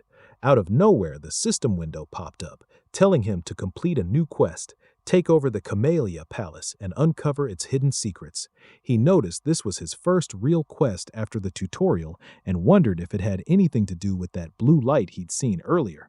The MC realized he'd completely forgotten about it with everything going on lately, but he remembered there had been something there. He stopped overthinking and decided to focus on the present while facing his father. He needed to handle this situation first, because the king himself showing up was a massive variable that could mess up his whole plan. The MC asked why his father was here. Kyle told him to stand up. He said he'd heard about the whole situation and understood that his son was trying to appeal through a proxy battle. Theo confirmed it. His father said he could see it would be tough for Theo to fight the battle himself and asked who he was planning to choose as his representative. Their boy realized his father was testing him. He answered that there was no one who could stand in his place, so of course he was planning to step up himself and be his own representative. His father believed he'd lose, but Theo said he shouldn't jump to that conclusion without even letting him try. The MC was determined to face every challenge head-on and not bend to anyone unless he had no other choice. After hearing all that, the king burst out laughing and asked the rest of the people in the trial if they'd heard what his son just said. The king was impressed that their boy refused to lower himself for anyone. That was the best way to describe what it meant to be a Ragnar. He praised his son for having such an amazing attitude. Their boy felt pretty damn grateful and started smiling because everything was still going exactly according to his plan. He remembered the proxy battle was just bait. Since he didn't even have to fight, it felt pretty damn amazing being able to say all that without holding back. He thought about the job he'd asked Remy and Evelyn to handle and knew they'd get him the proof of the Camellia Palace's treasonous conspiracy. That would make his victory absolute without him swinging a single sword. The king decided to give his son a shot. As the master of Ragnar, Kyle said he wanted to test a single strike against their boy. Theo was shocked when his father told him to forget about the trial. If the MC could endure just one blow, every charge would be cleared with zero punishment. The king told Theo to come on out. Ed immediately started shouting, trying to object. He realized that testing a single strike against their boy meant the king was basically approving of him, and if by some crazy chance Theo managed to endure that strike, he'd walk away with the clan head's personal approval.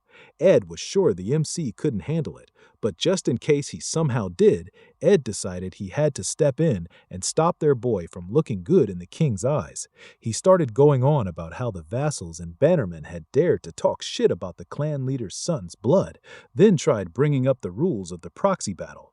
Kyle Ragnar just told him to shut the hell up and made it clear that if a vassal dared speak against the Ragnars, they should simply get rid of him.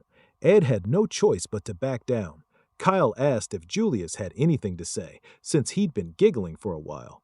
The demon dragon said he was just surprised to see the king take an interest in something after such a long time.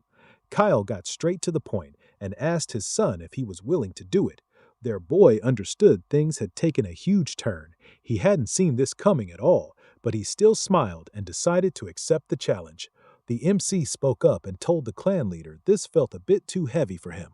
It was kind of absurd comparing a single strike from the clan leader himself to a proxy war against a bunch of vassals and bannermen. The king asked if he was trying to refuse. Theo said no, he just wanted a fair trade since the trial had gotten a lot stricter. With a cheeky smile, he demanded that his compensation should go up too. Kyle asked what he wanted. The MC turned and looked straight at Ed, then said he wanted something like the Camellia Palace. Ed was left completely speechless. He got frustrated as hell, and Wolfgang called it pure madness to propose a deal like that with the clan leader himself. He thought someone needed to put this bastard in his place, because agreements only worked when both sides were on equal footing. Wolfgang was sure the MC would fail because of his arrogance, but to his surprise, the clan leader actually agreed. Kyle said that if the MC was aiming to become the successor, he needed to be at least this courageous and bold. The clan leader asked if the Sky Dragon had any objections. The man just assured him that everything belonged to his Lord Kyle, so he wouldn't dare comment on the decision. The Lord was happy to hear that and ordered them to quickly prepare a stage. He wanted to test his son himself. Theo got a little hesitant. After a while, he stood face to face with his father, Kyle Ragnar, while the rest of the vassals hung back on the sidelines watching. Ed was completely losing it because the trap he'd set to catch the MC had somehow turned into a stage that was totally favoring their boy. Ed kept telling himself not to get anxious.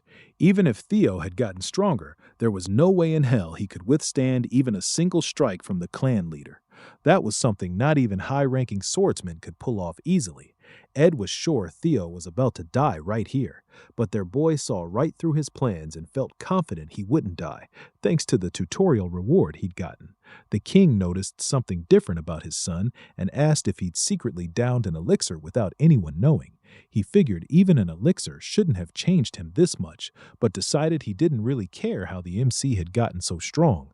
Their boy realized his father had seen through him way too easily. Not even the 9 dragons had noticed he'd taken an elixir. The king asked if he was warmed up. Theo said he was, and his father chuckled that normally he'd use his greatsword, but since their boy didn't even know how to use mana yet, he was going easy on him with a rusty steel sword instead. The clan leader asked if he had any objections. Theo said he didn't. His father got serious and decided it was time to start. An immense aura started pouring out everywhere as the clan leader stepped forward, making their boy a little anxious. Theo could feel the insane pressure his father was putting out with nothing but pure fighting spirit. The clan leader actually praised him, surprised that his son was still standing. Theo stayed confident. His strength had almost tripled thanks to the reward he'd gotten for clearing the tutorial, the experience elixir. He'd gained 5 whole levels from it and dumped every single stat point into strength. With that kind of power, he finally felt true freedom, stepping out of the realm of the weak and into the realm of the extraordinary. He was sure he could at least survive 1 strike from his father. When the clan leader threw his attack, everyone went completely silent. Ed was already convinced the MC was done for. Their boy poured every bit of focus into defending and managed to see the attack coming. A huge red beam of light smashed into the ground and completely wrecked the stage. When the smoke finally cleared, the clan leader was smiling. He'd finally found a decent son. Their MC was still standing, and the whole room was left in total shock. Theo had proven his innocence through pure will and determination. After he successfully survived the strike, the trial was over. The system notified him that the sudden quest, Single Strike from Kyle Ragnar, had been successfully completed. Theo received an inventory and a mysterious blue key as rewards for what he'd pulled off. Sometime later, their boy woke up, completely confused about where the hell he was. His mother Cecilia was so happy to see him open his eyes. She told him he'd fainted while still standing. She started crying while holding his hand, talking about how terrified she'd been when she found out the clan leader himself had challenged him. She got all worried and asked if he had any more injuries, promising she'd call a physician right away if anything was fractured or dislocated.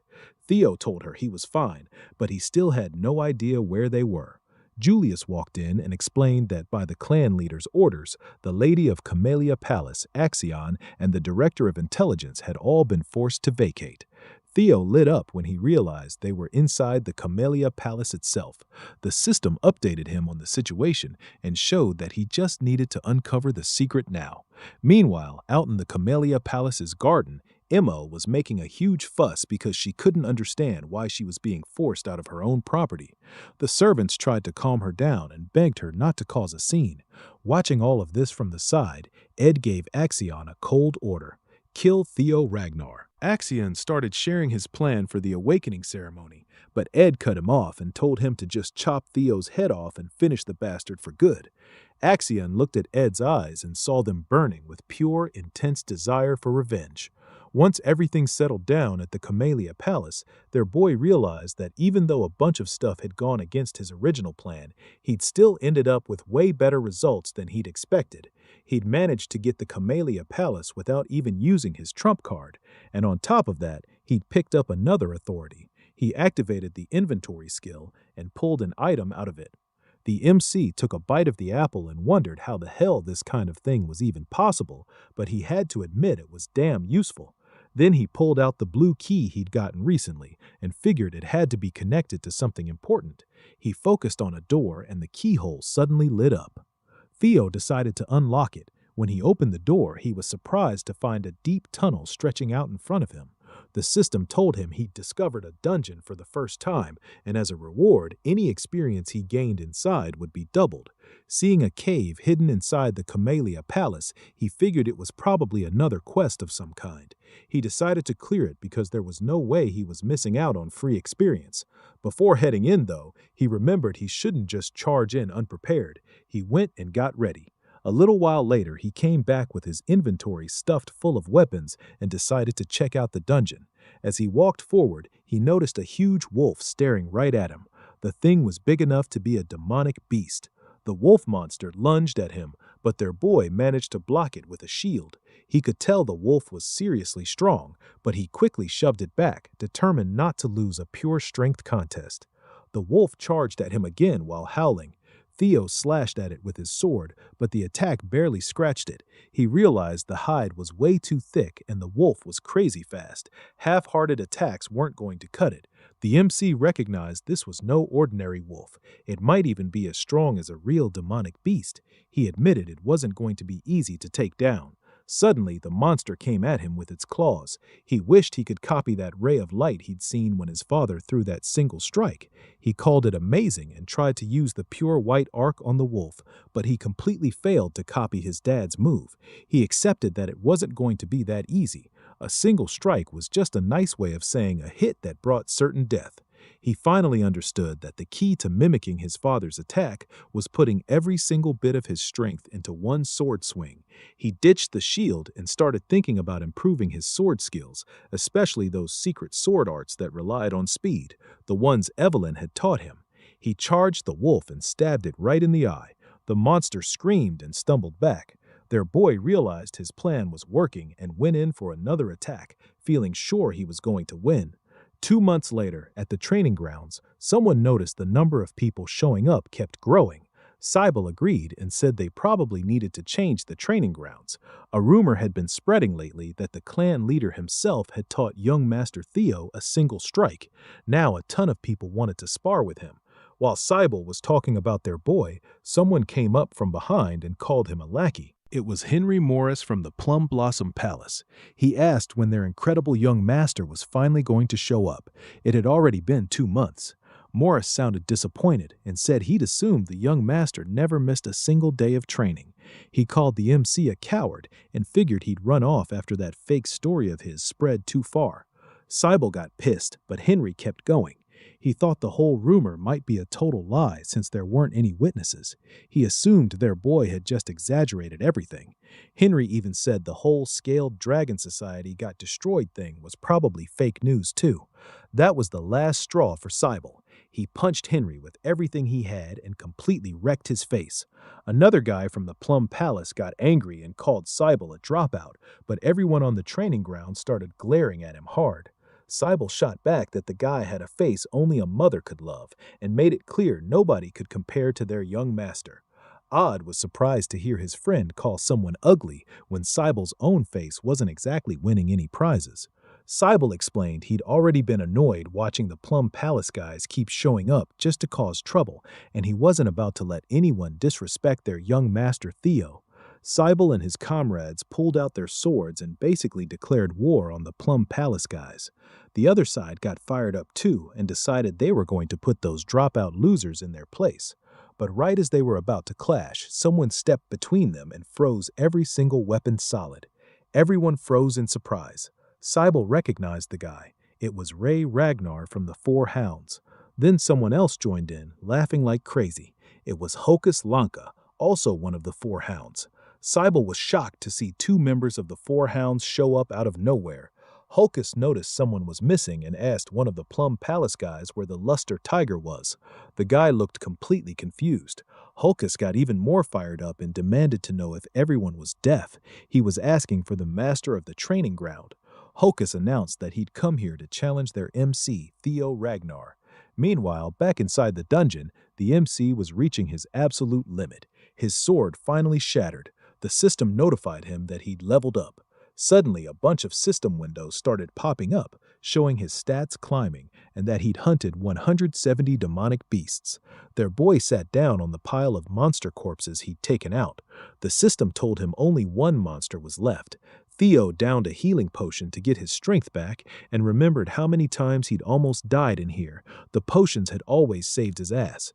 At first, it had been a real struggle to take these things down, but as he leveled up, everything got a lot easier. He was still surprised at how fast time had flown by. He'd already spent 2 whole months inside this dungeon. The system confirmed only 1 demonic beast remained. He realized it had to be a boss monster when he spotted some stairs. The MC started walking and stepped onto the 5th floor. He looked at his broken sword and knew it was useless now, so he opened his inventory and pulled out another one.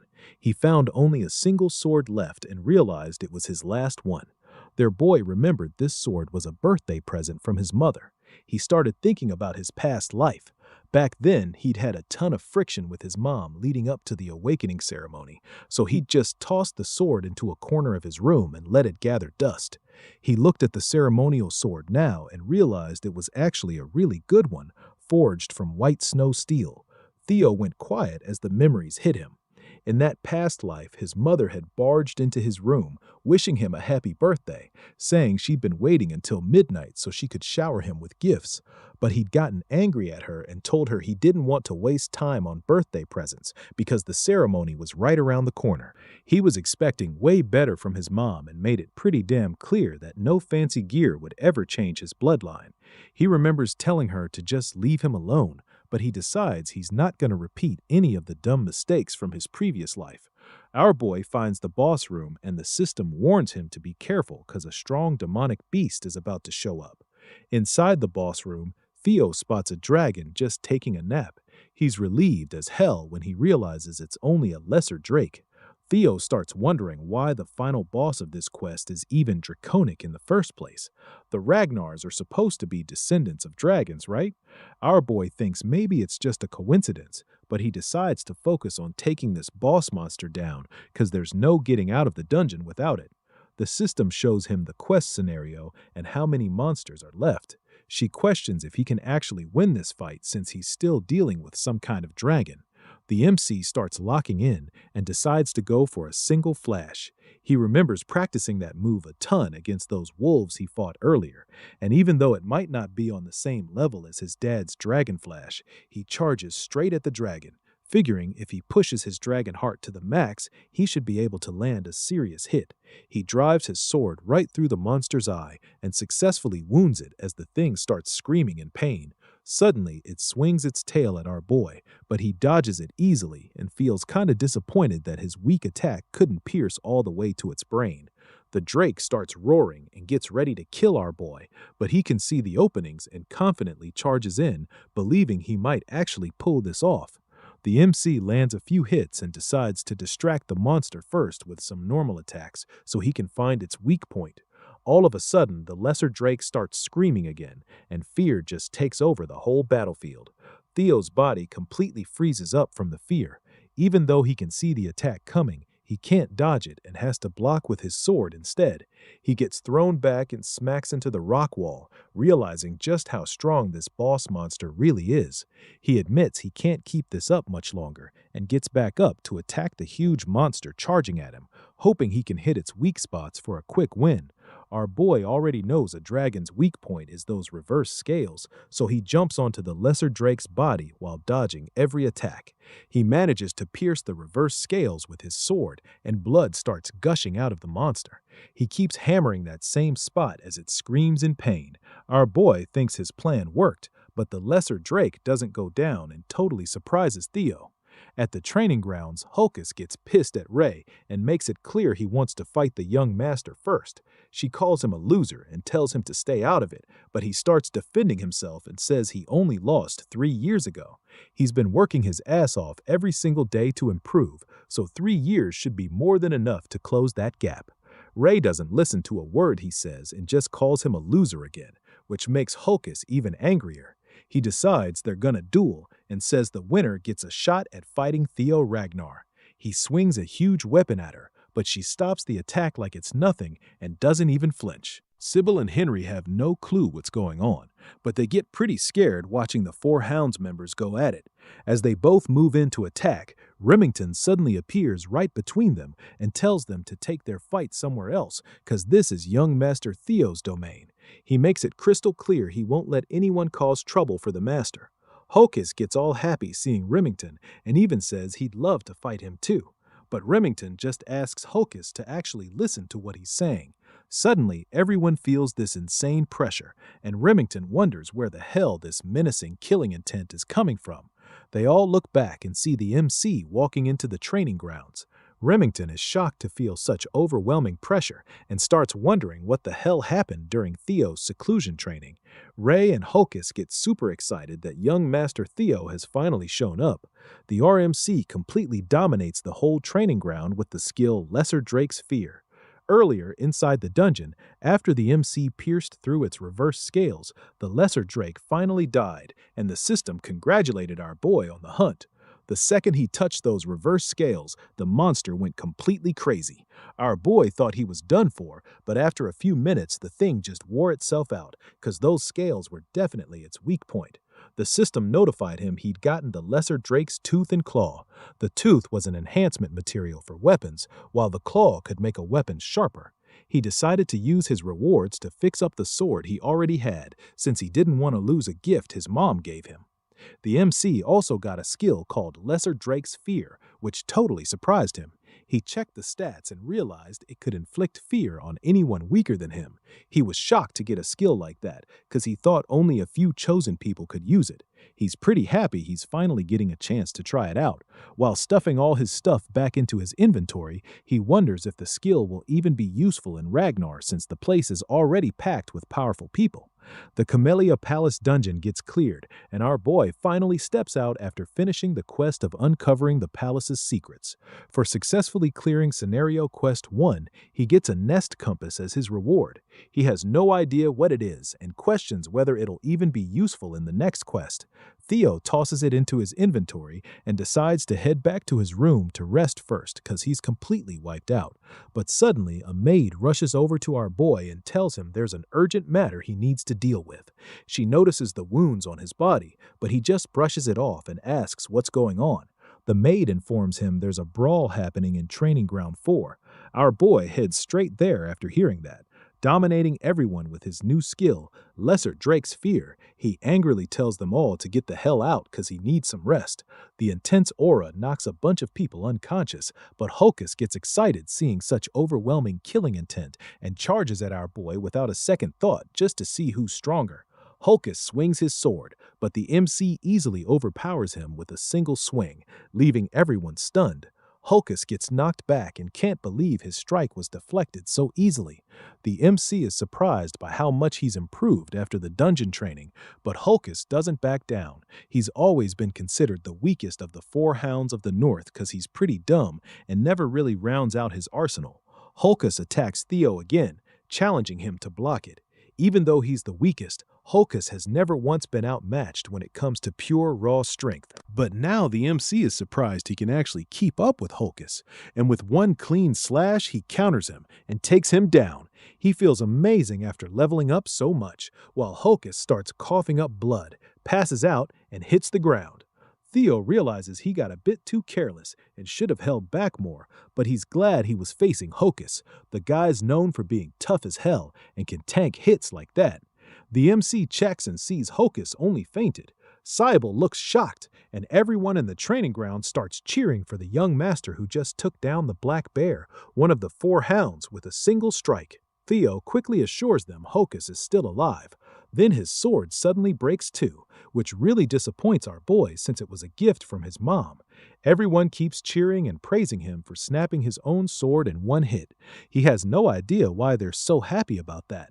Meanwhile, watching all of this, Ray remembers one of her old memories. Back when she was a little kid, the MC found her one day and asked why the hell she was walking around in such freezing weather wearing barely anything.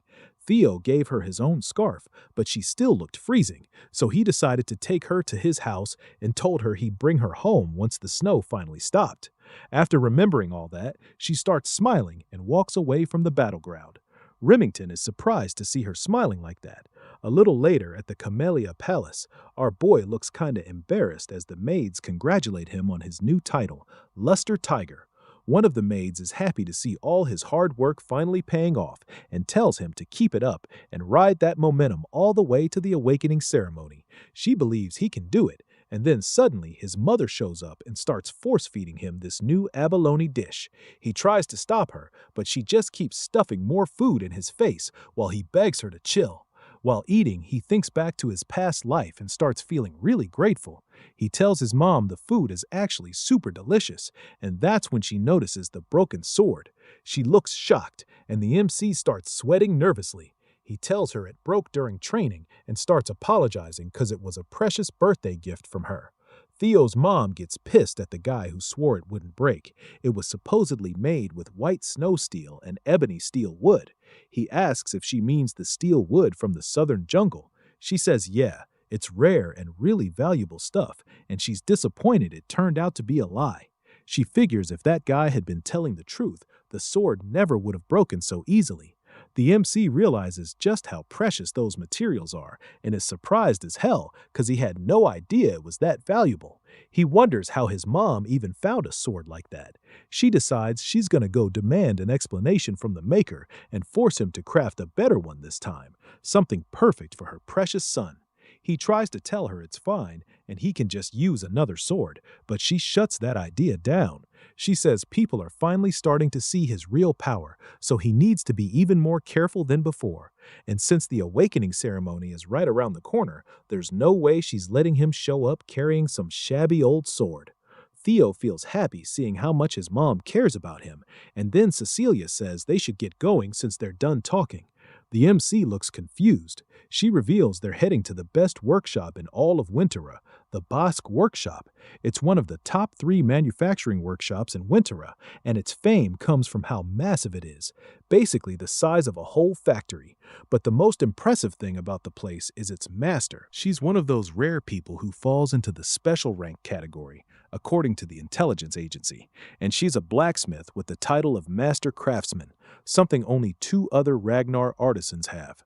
The MC is shocked to see the elf of capitalism incarnate herself, the demon craftsman Kursinen. He never expected to meet a tycoon like her and wonders how the hell his mom even has connections with the demon craftsman. Cecilia angrily asks why her mother is still smoking. Hearing her call Kursinen mother, our boy is completely speechless. Kursinen tells Cecilia not to call her that since their relationship isn't exactly parent and child. On the day Cecilia decided to run away, Theo was always told his mom was an orphan with no family left in the world, so he's pretty surprised to find out she's actually the daughter of the high elf Kursinen. He suddenly realizes the reason he looks so damn handsome is because he's also a quarter elf. Kursinen asks why Cecilia decided to show up out of nowhere. Theo's mom just throws the sword at her and says it's a defective piece of junk. Kursinen doesn't buy it and gets pissed hearing her own daughter call a sword she forged herself defective. She pulls the sword out, sees it's broken, and goes quiet. Cecilia asks if that doesn't count as a defective product, and Kursinen has nothing to say. The high elf asks who the hell was swinging it. Cecilia tells her Theo is the one who used the sword. Kursinen looks over and asks if it's the kid standing behind her, and Cecilia tells her to watch her mouth because the MC is a genius who's going to reign over Ragnar one day. Theo introduces himself to the high elf and says he's grateful to finally meet the famous master of the Basque Workshop.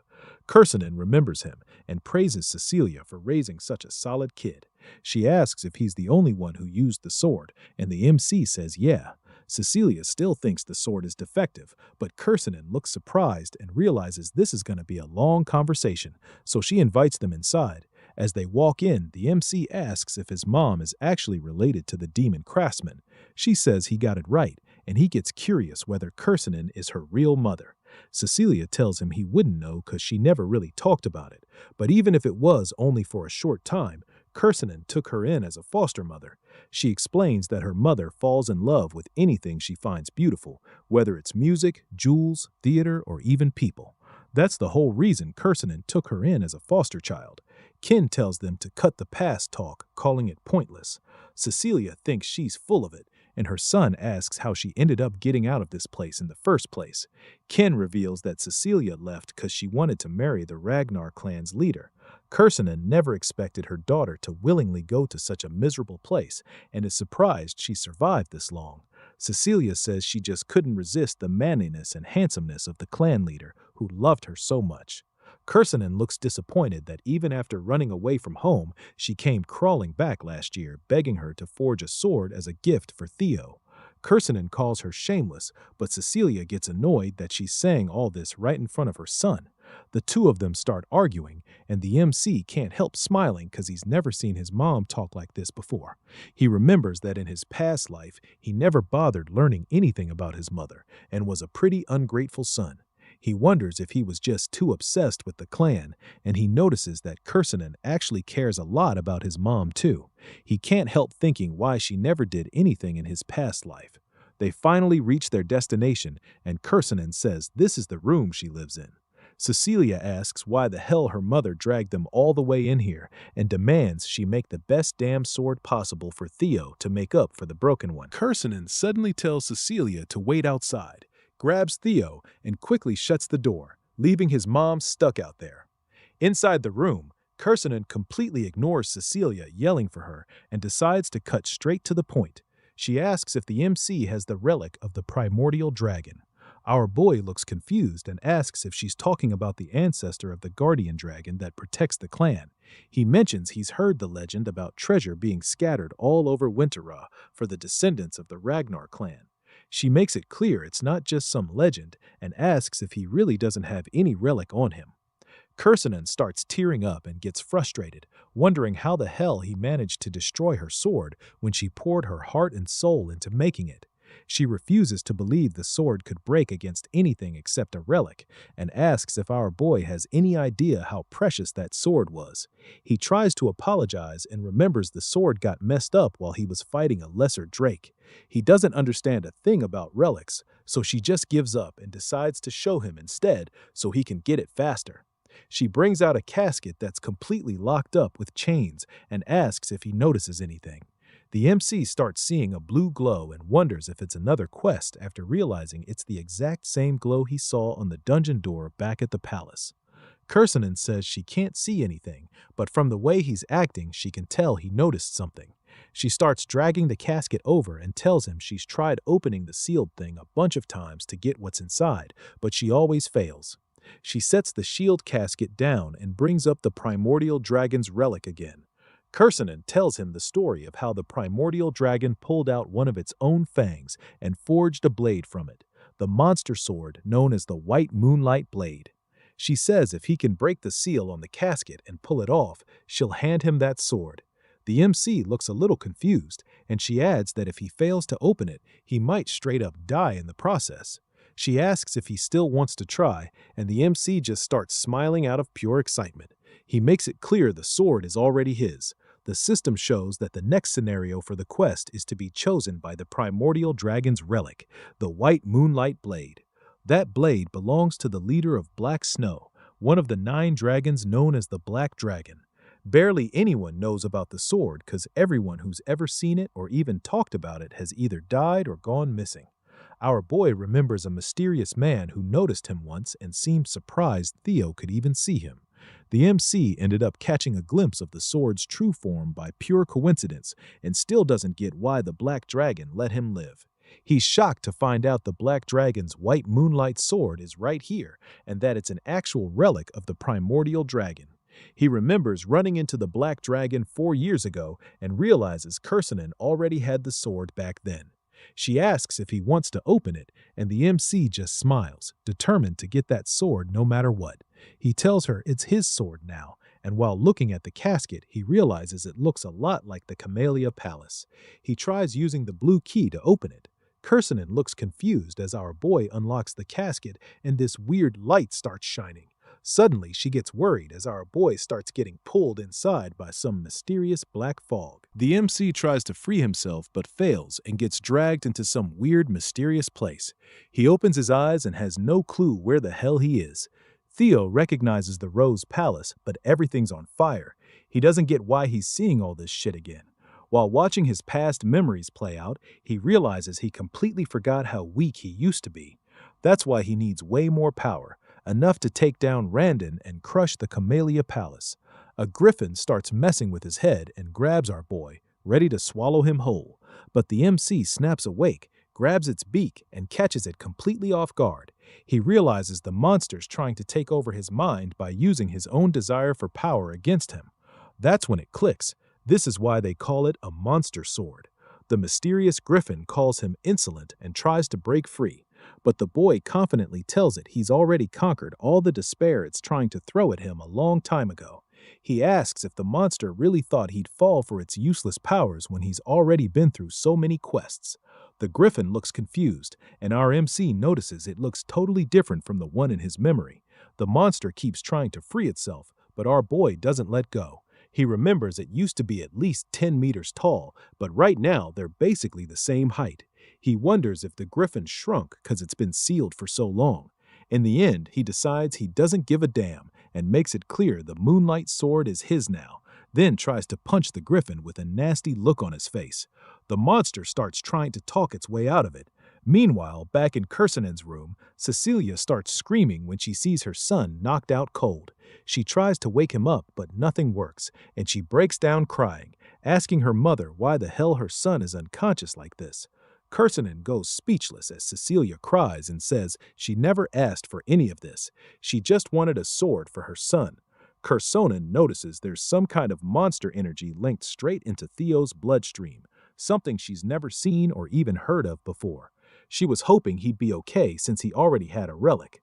Cecilia tells her mother that if anything bad happens to her son, she will never forgive Kursonen for this. All of a sudden, the MC grabs the moonlight sword and a weird light starts forming around his chest. Cecilia gets worried and keeps trying to wake him. Theo finally opens his eyes. She hugs her son tight and starts crying, telling him she was so damn worried. He just tells her not to overthink it. He's completely fine. The system congratulates him on hunting a griffin and finishing the quest. As a reward, he becomes the official owner of the white moonlight sword. The MC figures he only survived because of pure luck. The griffin was easy to beat since it had just been unsealed, and none of its psychological attacks worked on him.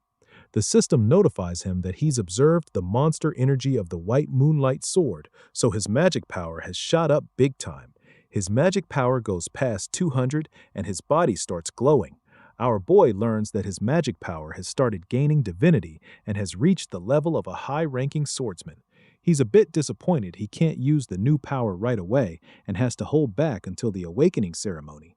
Kersanen says how surprised she was and congratulates him on pulling it off. He asks if she's going to keep her promise, and she assures him that elves don't lie. He notices the sword is being all rebellious and wonders if it still hasn't acknowledged him as its master. He gets a little anxious, but the elf assures him the sword's just acting up after being trapped for 400 years. She says now that it's finally free, it wants to let out all that pent-up frustration. Kersanen suggests he take a full swing at the wall with everything he's got.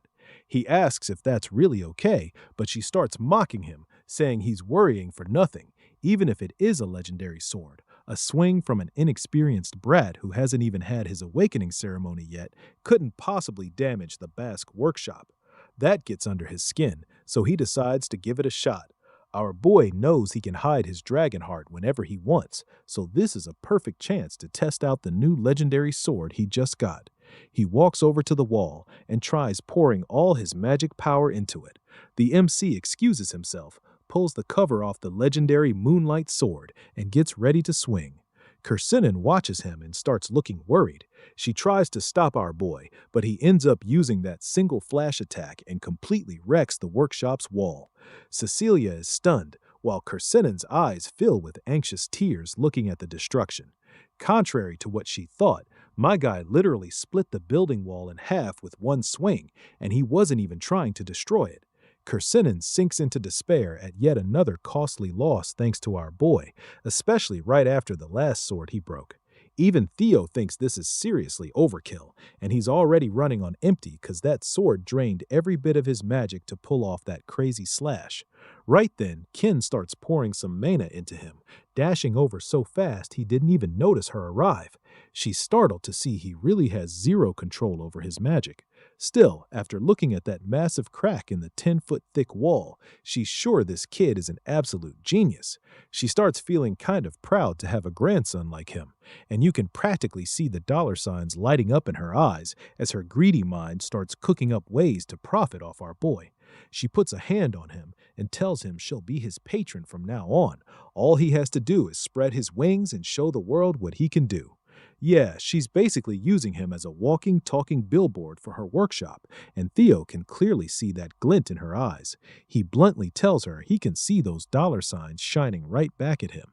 As the night gets deeper, Theo and his mom get ready to leave the Bosk workshop. After their final goodbyes, they head out. We see the fangs she's holding. Turns out Theo gave them to her as wall repair money. She's thrilled to have loot from a Drake and figures he must have grabbed it while getting the relic. She's also feeling proud of her daughter for raising such an incredible son.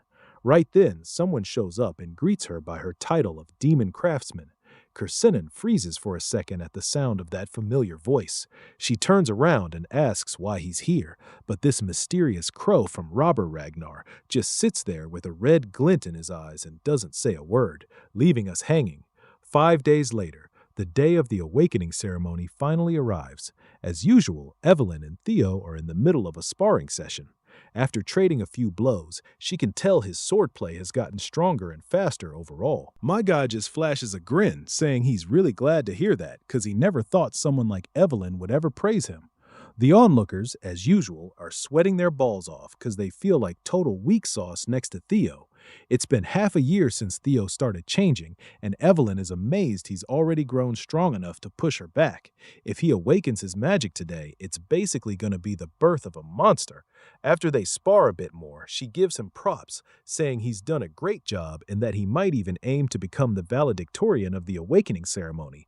Her prayers are with him. Theo flashes a big smirk back at her, thanking her for the kind words. He says if he does become valedictorian, he'll mention her name during his speech in front of everyone. Of course, Evelyn gives him this worn-out look, wondering if that's even necessary. Meanwhile, his buddies come over, excitedly telling him to mention their names too. Theo can't help feeling a bit proud, thinking that being popular is such a drag, while Evelyn just gives him this creeped-out look, clearly thinking he's getting way too full of himself. The scene then shifts to the central headquarters where Theo makes his grand entrance, introducing himself to the guards as Theo Ragnar of Camellia Palace. Once inside, he notices the huge crowd. The awakening ceremony is the most important annual event for the Ragnar clan, so every participant is hoping to get good results. For the swordsmen of Ragnar, this is their first real chance to get acknowledged and honored. With the whole clan watching, including the clan head, Kyle Ragnar, the pressure is high. Even some big shots are here, like the 9 dragons and the former clan head from 2 generations ago, Hilda Ragnar. The more Theo looks at Hilda, the less she seems like someone who's 150 years old. Either way, he's relieved to see her attending again. The conductor then bangs a drum to grab everyone's attention. This guy is Vonor Ragnar, the judge of the ceremony and a Dragon Gate swordsman. He snaps everyone to attention and tells them it's time to begin the preliminary examination. The prelim is simple. Grab a sword from the ground and leave a mark on the steel wall up on the platform. He explains the wall is forged with a mix of white snow steel, so regular steel blades won't even scratch it. That changes if they channel their magic power into the attack.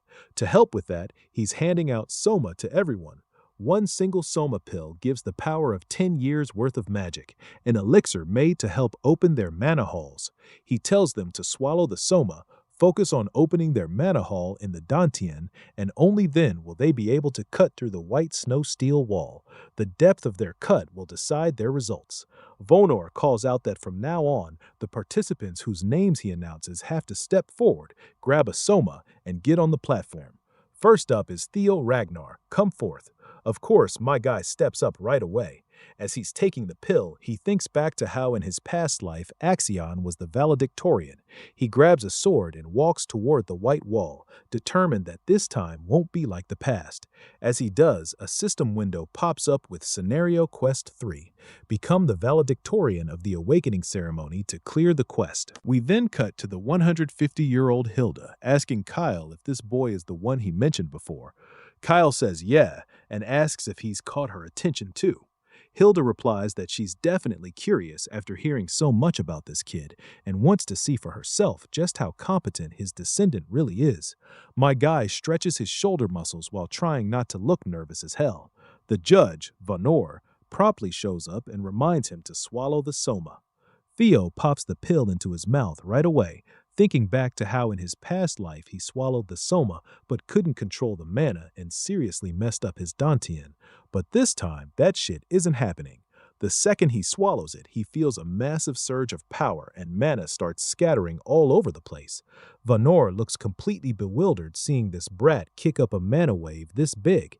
He's worried Theo might not be able to control it properly. When someone swallows Soma, they've got to handle it carefully. For the more talented Ragnars who already have loads of mana, they need to be extra cautious so the mana haul can settle properly in the Dantian. Otherwise, they can end up disabled. And Vonor is pretty sure this brat is done for. But to everyone's surprise, my guy stabilizes it real quick. Theo can't help feeling a rush of happiness realizing he's got both a dragon heart and a mana haul. It's almost a little disheartening how easy it feels this time compared to his past life. But from now on, he's officially allowed to use mana, and he won't have to hold back the huge amount stored in his dragon heart anymore. He gets ready, leaps into the air, and just unleashes everything. A dragon forms from his mana and soars straight at the wall. In a single flash, it hits, leaving a giant crack. Vonor is left completely boggled and announces without a doubt that Theo Ragnar has passed. The spectators are just as stunned by that display of power. A system window pops up in front of Theo, announcing that the curse of bad luck that's been hanging over him has finally ended, and his fame is starting to spread throughout the world. Genuine joy spreads across our boy's face because he's finally reached the same starting point as everyone else. The system further reveals that a lot of people have taken an interest in his impressive performance. Osa Ragnar Plunis wants to take him in as a disciple, while Julius Ragnar is pissed about how much attention is focused on him. Meanwhile, Rober Ragnar stays cautious about the kid. And lastly, Hilda Ragnar shows interest too. My guy is thrilled that not only the Black Dragon and the Sword Dragon are paying attention to him, but the fact that he's also caught Hilda's eye makes him especially happy. After all, she's got the heart of Garuda. He thinks to himself how amazing it would be if he could just get his hands on that. The other contestants start trying their luck with the white wall.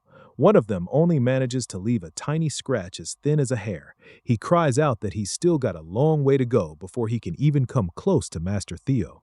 Ray Ragnar gives it a shot, then Hokus Lanka and Remington Nacrio. They all do their best, but none of them come anywhere close to the massive cut my guy left in the wall. This poor guy is absolutely devastated that all 4 Hounds of the North had monstrous results, yet not a single one of them made a mark as big as young Master Theo's. It's finally Axion Ragnar's turn.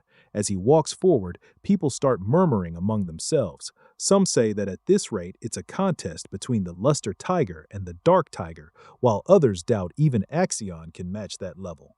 The fact that people are talking about Theo like this only pisses Axion off beyond belief. He strides toward the wall with his sword in hand, and once he swallows the Soma pill, he's all fired up.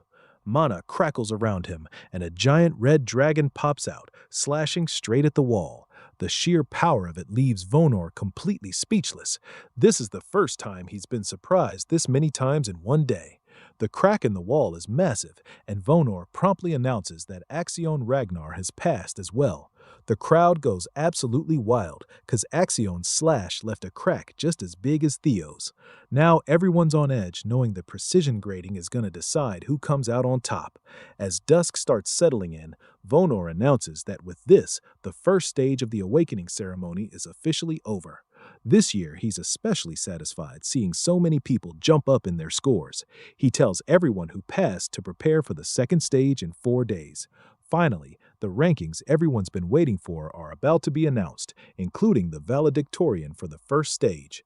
Everyone in the arena holds their breath as the name gets called. The clear frontrunners, Axion and Theo, are both locked in, hoping to hear their own names. In the end, Theo Ragnar clutches the win. While he's a bit stunned, the arena erupts in booming cheers. Vonor Ragnar is pleased to announce that his performance earned him a perfect 10 out of 10 from the judges. Technique, magic power, control, speed, every single aspect was flawless. While his followers are cheering their asses off, most of the other candidates can barely believe that the Luster Tiger took first place instead of Axion. Turns out the depth of his sword mark came close to the record held by young Master Thor's. That little detail makes the crowd go even wilder. Thorol Ragnar is a total enigma, one of the 5 major candidates of Ragnar and widely speculated to be the closest in the line of succession. The Salutatorian Award goes to Axion Ragnar, and his displeasure is written all over his face. He also got a perfect 10 out of 10, but he got bumped to second place because his sword mark was just a tiny bit shorter than Theo's. That fact makes his blood boil even more. Remington Nacrio snags third, Ray Ragnar takes fourth, and Hulkus Lanka lands fifth. The Hounds of the North basically locked down the top spots. Meanwhile, the idiot of the Southern Inspection Post and Theo's first follower, Sibylria, barely squeaks into the last slot at 87th place. The second stage of the awakening ceremony starts in 4 days at the treacherous Winter Mountains. All 87 examinees who passed are told to prepare as best they can. With that, they're dismissed, and the first day of the ceremony wraps up in a pretty unexpected direction. That night, Theo's faction heads straight to the tavern for a celebration. The place is roaring with cheers for the first and second placers. Everyone feels vindicated now that the true might of Training Ground number 4 has been shown to the world. Praise and applause for their very own Sir Theo and Sir Remington flow freely along with the liquor. Theo thanks his men for the support, but he knows better than anyone that the trials aren't over yet. His goal is for every single one of them to pass the second stage together. He pulled his buddy Remington closer and confidently announced to everyone that they were going to go for final valedictorian and salutatorian of the batch. Evelyn was in a full-on festive mood too, and she genuinely believed the two of them could somehow pull it off. Remington personally congratulated the young master for that badass display of power earlier. Seeing Theo's hard work finally pay off filled everyone with pride, but at the same time, Remington couldn't help feeling like shit about himself for falling so damn far behind his friend. Theo just smiled at Remy and assured him he got a little lucky this time. Besides, ranks and all that crap shouldn't matter between friends, right? Hearing that cleared Remington's head of all those useless anxieties. They made a toast with their orange juice glasses and promised to give it their best shot in the upcoming second stage. Sometime later, Theo found himself roaming the nearby snowy mountains. Finally away from the crowd, he processed what it really meant to snag first place in the awakening ceremony. It was an achievement he wouldn't even dare dream of in his past life. Even if it wasn't a real fight, he still beat Axion fair and square. He could hardly believe how far he'd come in such a short time. Clenching his fists in anticipation, Theo proclaimed that this was only the beginning of his story. Defeating and decapitating that traitorous fraud Randone was nowhere near enough. That guy was just a lackey to the actual players. Theo's true enemies were the psychotic Axion and the tricky Sky Dragon backing him up. Theo was ready to use every damn thing at his disposal to get his ultimate revenge down the line. For now, though, he had another matter of great importance to take care of concerning the nest compass he got as a reward. The mysterious artifact was actually pointing toward the Winter Mountains, the venue of the next trial. In the second stage, he'd finally have the chance to find out what the hell the compass was steering him into. While he was lost in his own thoughts, he sensed something fishy nearby. His instincts kicked in right away, ready to defend himself from whatever was hiding close by. Someone had been tailing him, and Theo hated surveillance with a passion. The hooded spy watched in surprise as his target vanished out of thin air, only to feel the cold glint of a blade aimed at his neck from behind. Theo demanded to know who the spy was, and the dude tried his best to convince Theo that he wasn't Seuss. He introduced himself as Gatsby Yotan of the renowned Gale Sword Platoon. Gatsby insisted that his captain sent him after witnessing such a splendid performance at the first test of the awakening ceremony. Theo just stared at the guy with an unreadable poker face. Looks like the scouting offers were showing up sooner than he expected. Gatsby elaborated that their captain was offering Theo a chance to take an admittance qualification test. This offer completely flabbergasted him. He was straight up offended that the Gale Sword Platoon wanted him to take some useless test instead of just giving him a full-on invitation.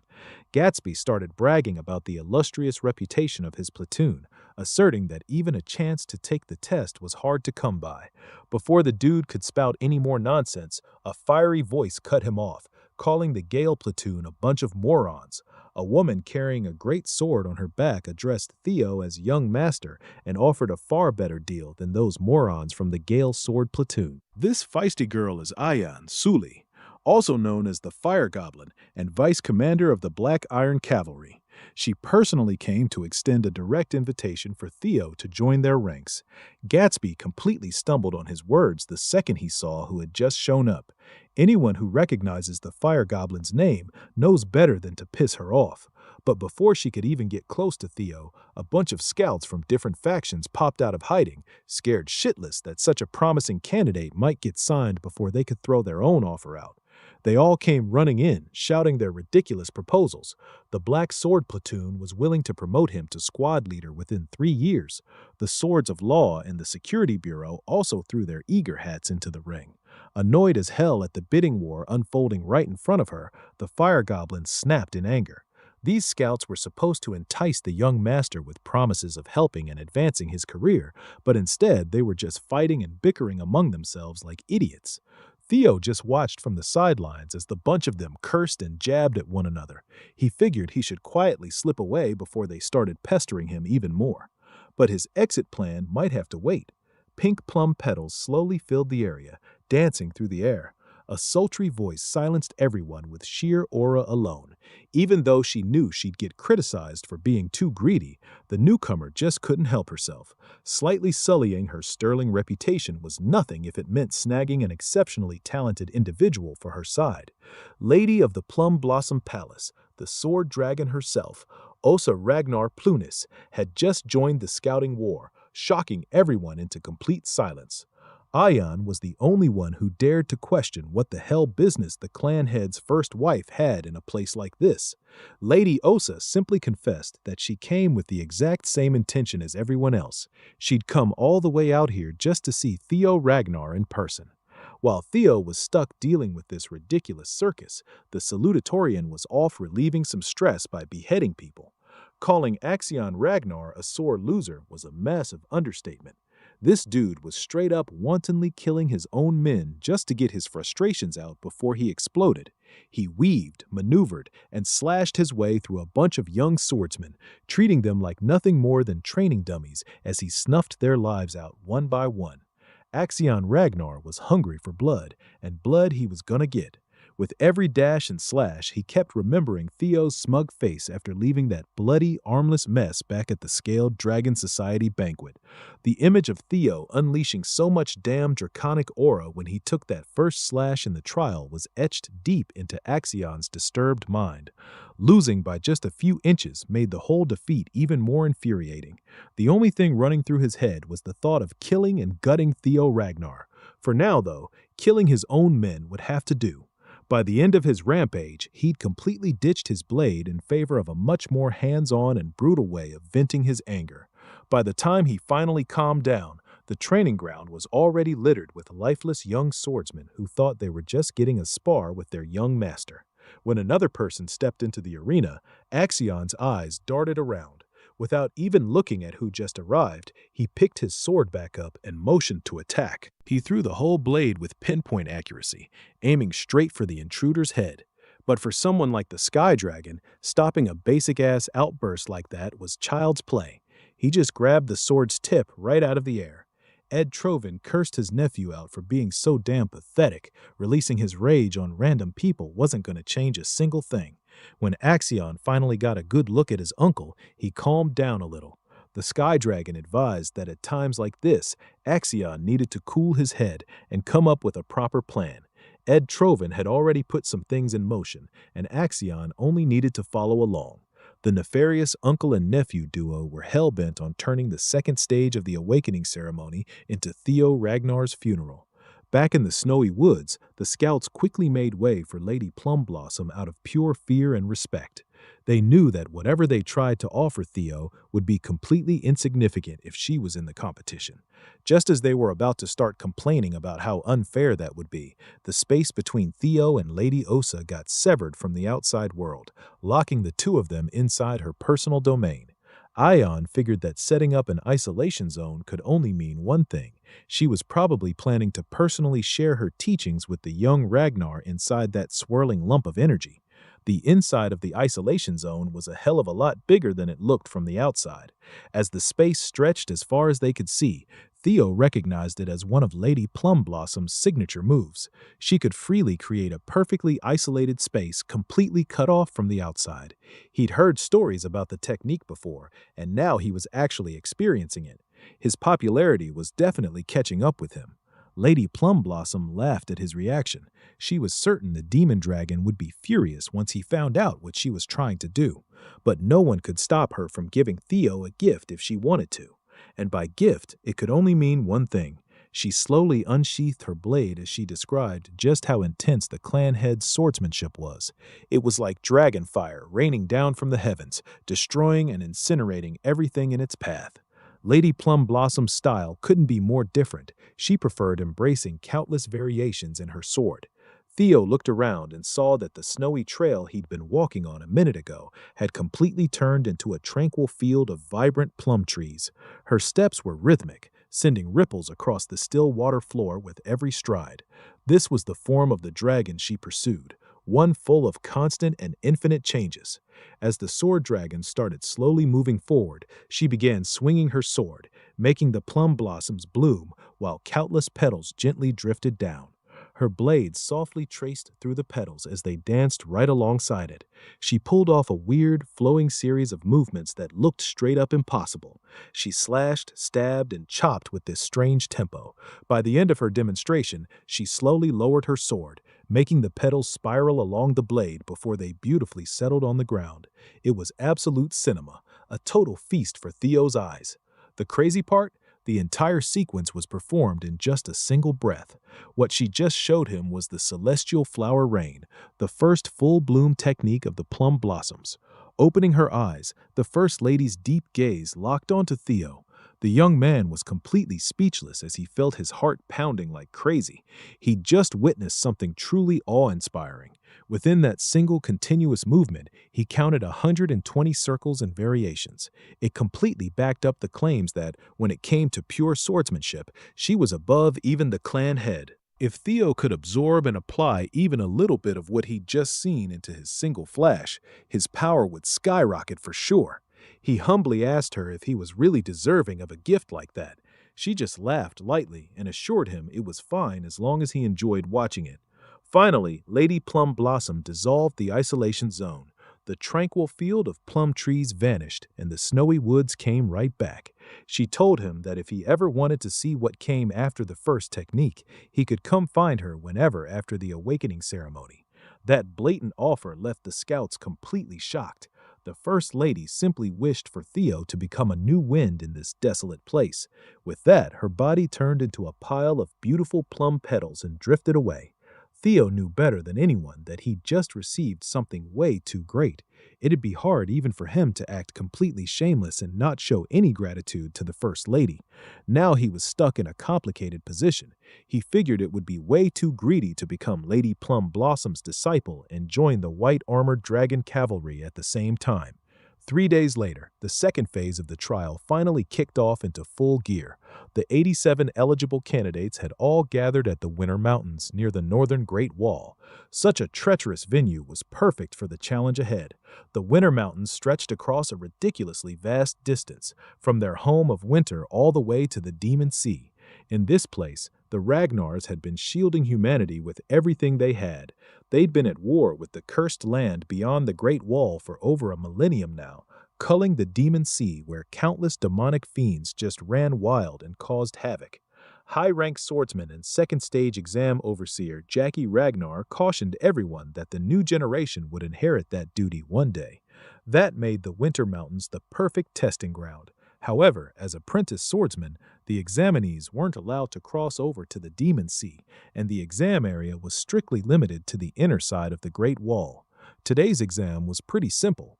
They'd have 15 days to defenders roaming the Winter Mountains and retrieve the bells that had been placed around their necks. There were 7 different colored bells out there: red, orange, yellow, green, blue, indigo, and violet, the colors of the rainbow. Each bell was worth more points in that same order. Naturally, higher points meant dealing with a more powerful demonic fiend. Overseer Jackie made sure to emphasize just how dangerous the Violet Bell fiends were. Those abominations were on a level no apprentice swordsman could even touch, let alone defeat. Still, they were worth a ton of points. The hunting method was left entirely up to the examinees.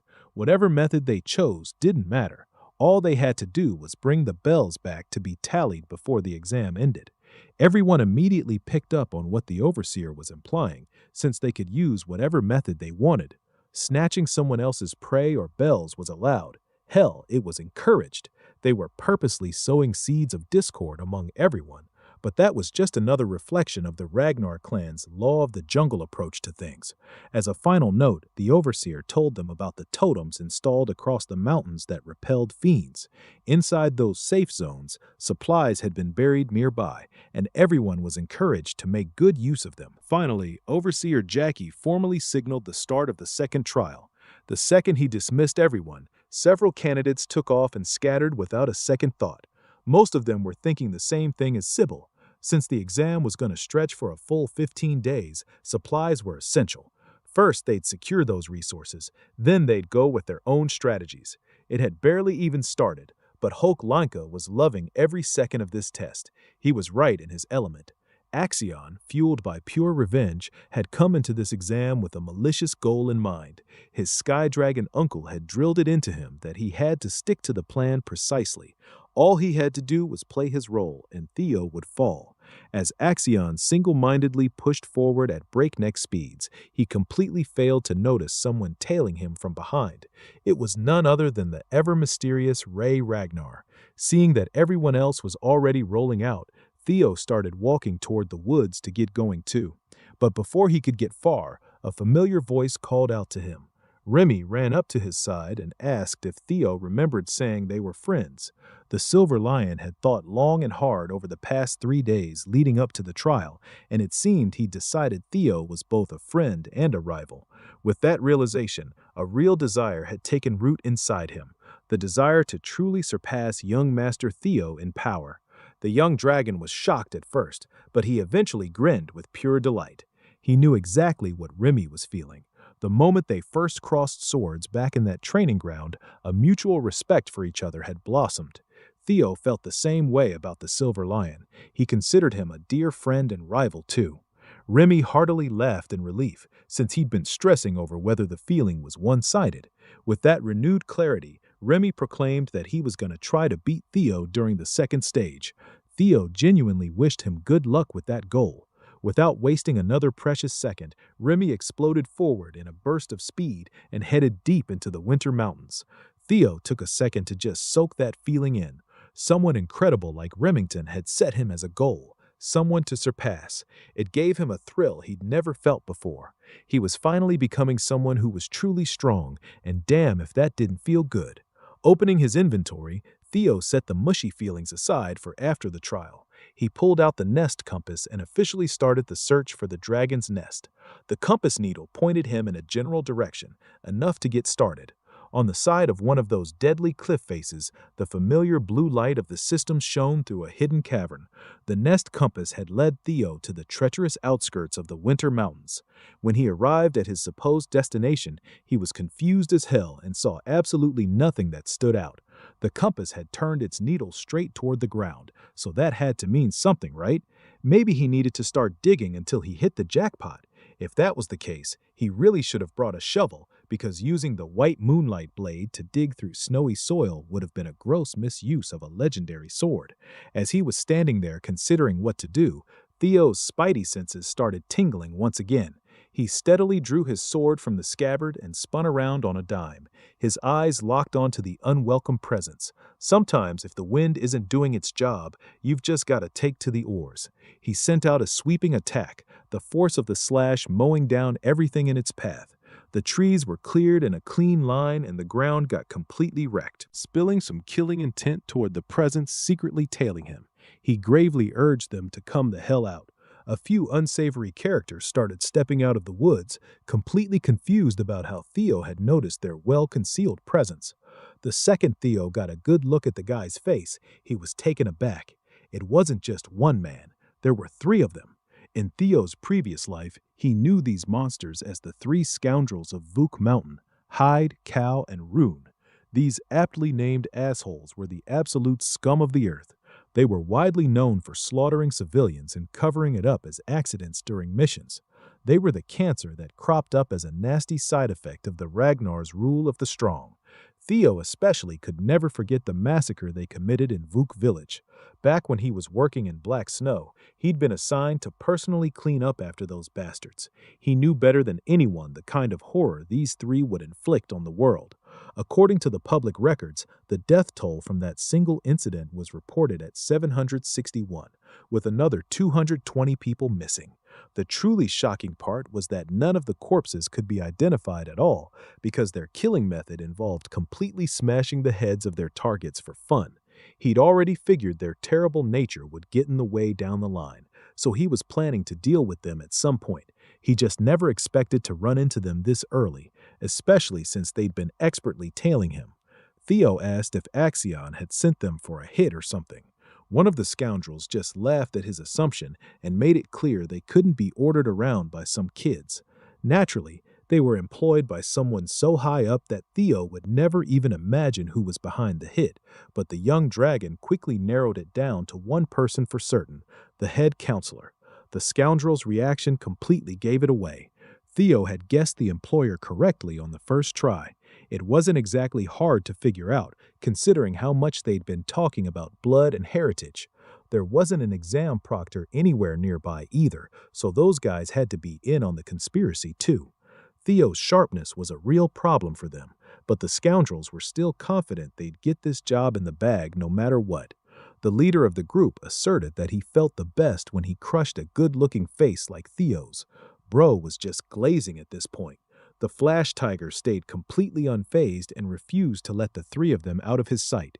He didn't even give the mouthy scoundrel a chance to keep going with the childish trash talk. Theo immediately slashed forward, summoning an avatar of an ancient dragon with his force. They hadn't even gotten the chance to close the distance yet, and the scoundrels were already at death's door. Theo chopped his sword 3 times in quick succession with perfect precision and executed his newly formulated technique, Triple Dragon's Claw, each strike targeting one of the scoundrels. The young master never shied away from violence, but he sure as hell didn't want to become like these pieces of trash, so he was doing this as revenge for a crime they wouldn't even commit until a few years down the line. He'd do the exact opposite of what those scumbags did, only their heads would remain. The destructive power of the dragon's claw was so potent it could turn a human body into absolute pulp while leaving the head perfectly intact. He simply flexed on these criminals and gave them the comeuppance they deserved. Theo was actually a little surprised at how fast these troublemakers went down to his blade. Maybe that was just because they were still young at this point in time. He owed this new skill to the celestial flower rain that Lady Plumblossom had briefly shown him. He'd spent the past 3 days dissecting and reconstructing the style, and somehow managed to figure out a way to chain 3 single flashes in a row. Using circles and arcs to draw those curved lines of slashes was a real pain in the ass, but a whole new world of different transformations and applications had opened up. Of course, pulling off those transformations 120 times in a row like the First Lady was still way out of reach. Theo quickly grabbed the severed heads, their pained and surprised expressions still frozen on their faces, and simply tossed the evidence down the cliff for the beasts to feast on while he went back to figuring out how to get underground. Much to his surprise, he heard a dull thud the second the heads dropped just a couple meters down. Upon closer inspection, he realized there was an invisible staircase winding down the side of the cliff. It was now stained with scoundrel blood. The hidden quest to find the unseen stairs and explore the blue cave had officially started. Theo excitedly jumped down from the cliff to go claim his treasure. Unbeknownst to him, a strange bird had been keeping an eye on everything from afar. Back in the palace, the officials posted that they were receiving the test's initial results for the first few hours. Currently, Axion Ragnar held first place with 41 demon bells collected as he tore through the exam with 20 of his men. Second place was Ray Ragnar, but everyone kept wondering about one thing: how the hell was Theo Ragnar doing? The messenger had to scroll all the way down to the last page of his report just to find Theo's recorded progress. Right now, the young man had collected 0 demon bells and was off on his own without a team. It was safe to assume he was either moving quietly or lying in ambush somewhere. Those assumptions could easily be checked if any proctors were around to confirm. Everyone at the table could hear the impatience in Lady Plumblossom's voice. The head counselor argued that there were no rules saying exceptional performance in the first stage automatically meant the same caliber in the second. He even floated the idea that the kid's heart might not be ready for real battles, especially since he was a so-called natural child and not a pure Ragnar. The head counselor figured his goons must have taken care of business quickly and done their job better than expected. Suddenly, the old councilman received a telephonic transmission from Ed Trovan asking if he'd done anything behind the scenes. The head counselor didn't even bother denying the allegation. He was a little bummed he couldn't tell everyone else beforehand, but it looked like things had worked out, so that was good enough. Even the Sky Dragon was shocked at the guy's brazen attitude toward an impure child of the throne. It pissed Ed the hell off that some crazy elitist old coot had acted without permission or consultation, potentially screwing up his plans. After Kumelia had been taken from his family, the Sky Dragon had campaigned hard for a shot at taking over the Rose Palace. Problem was, he couldn't find the primordial dragon's relic anywhere. Ed Trovan had come up with a hypothesis that Theo must be holding some kind of clue about the Rose Palace relic. The Sky Dragon could feel it in his bones. That boy Theo had something on him related to the relic. He'd grown, and he'd clearly shown himself as a real threat. Using telepathy again, Ed jacked into a guard's mind with a message to hurry Axion the hell up. Lady Plumblossom could see that the head counselor and the Central Intelligence Director were scheming something, and they weren't nearly as sneaky as they thought. The pro-Theo group might have to start setting up some precautions and countermeasures of their own. It was a reasonable idea, but Julius Ragnar heavily opposed it. The demon dragon genuinely believed Theo wasn't the type to crumble under a mere challenge. Julius trusted his gut that Theo was safe and just stuck dealing with some unknown circumstance of his own. Also, Julius still hadn't gotten over the fact that Lady Plumblossom had sneakily met with Theo. The First Lady just feigned ignorance and playfully laughed it off. Back in the Winter Mountains, Theo finally managed to see where those stairs were leading.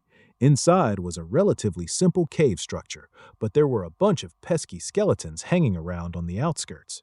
They kept attacking with a pretty strong mental attack trap set up inside.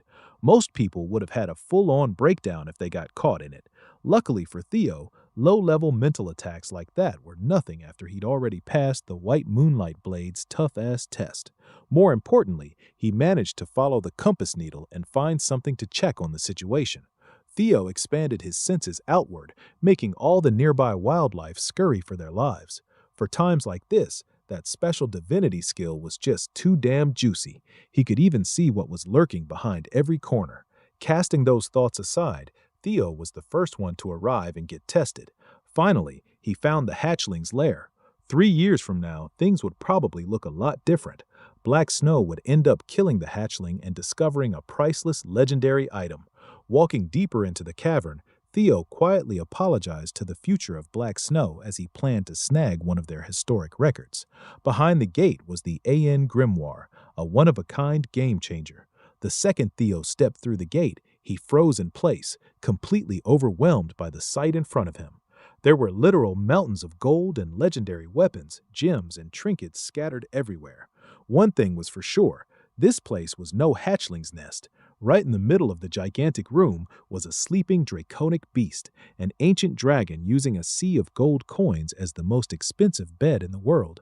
Looking a bit closer, it seemed to be in a deep sleep, totally uncaring about the outside world.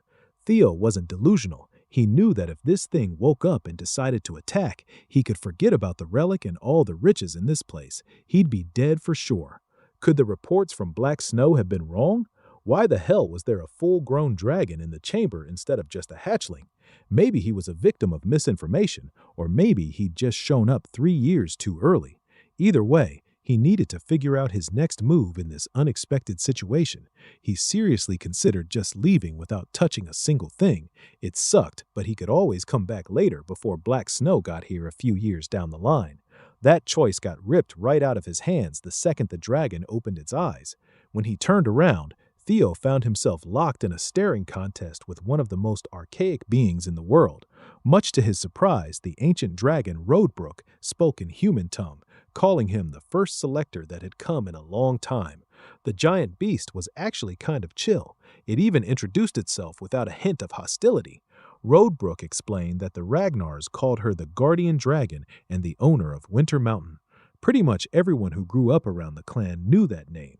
Trying not to be rude or disrespectful, Theo dropped to his knees and paid his respects to his ancestor.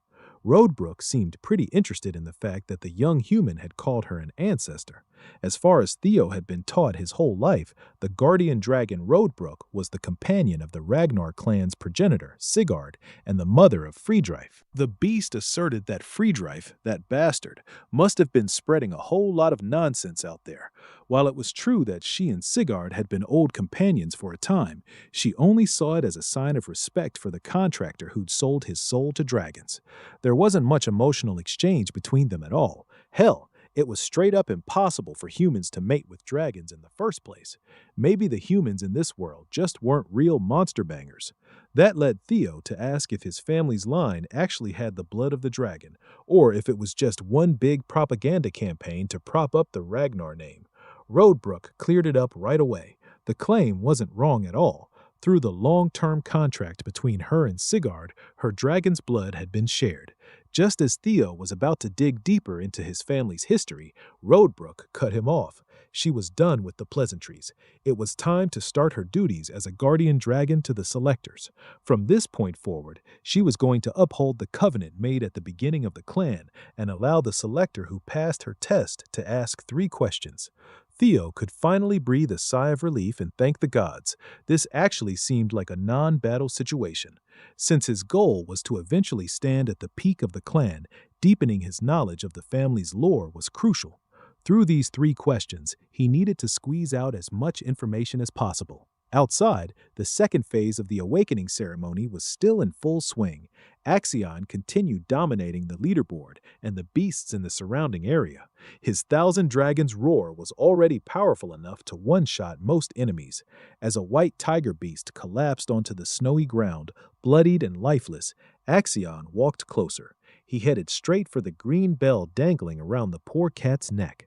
With another bell secured, that made 57 confirmed kills.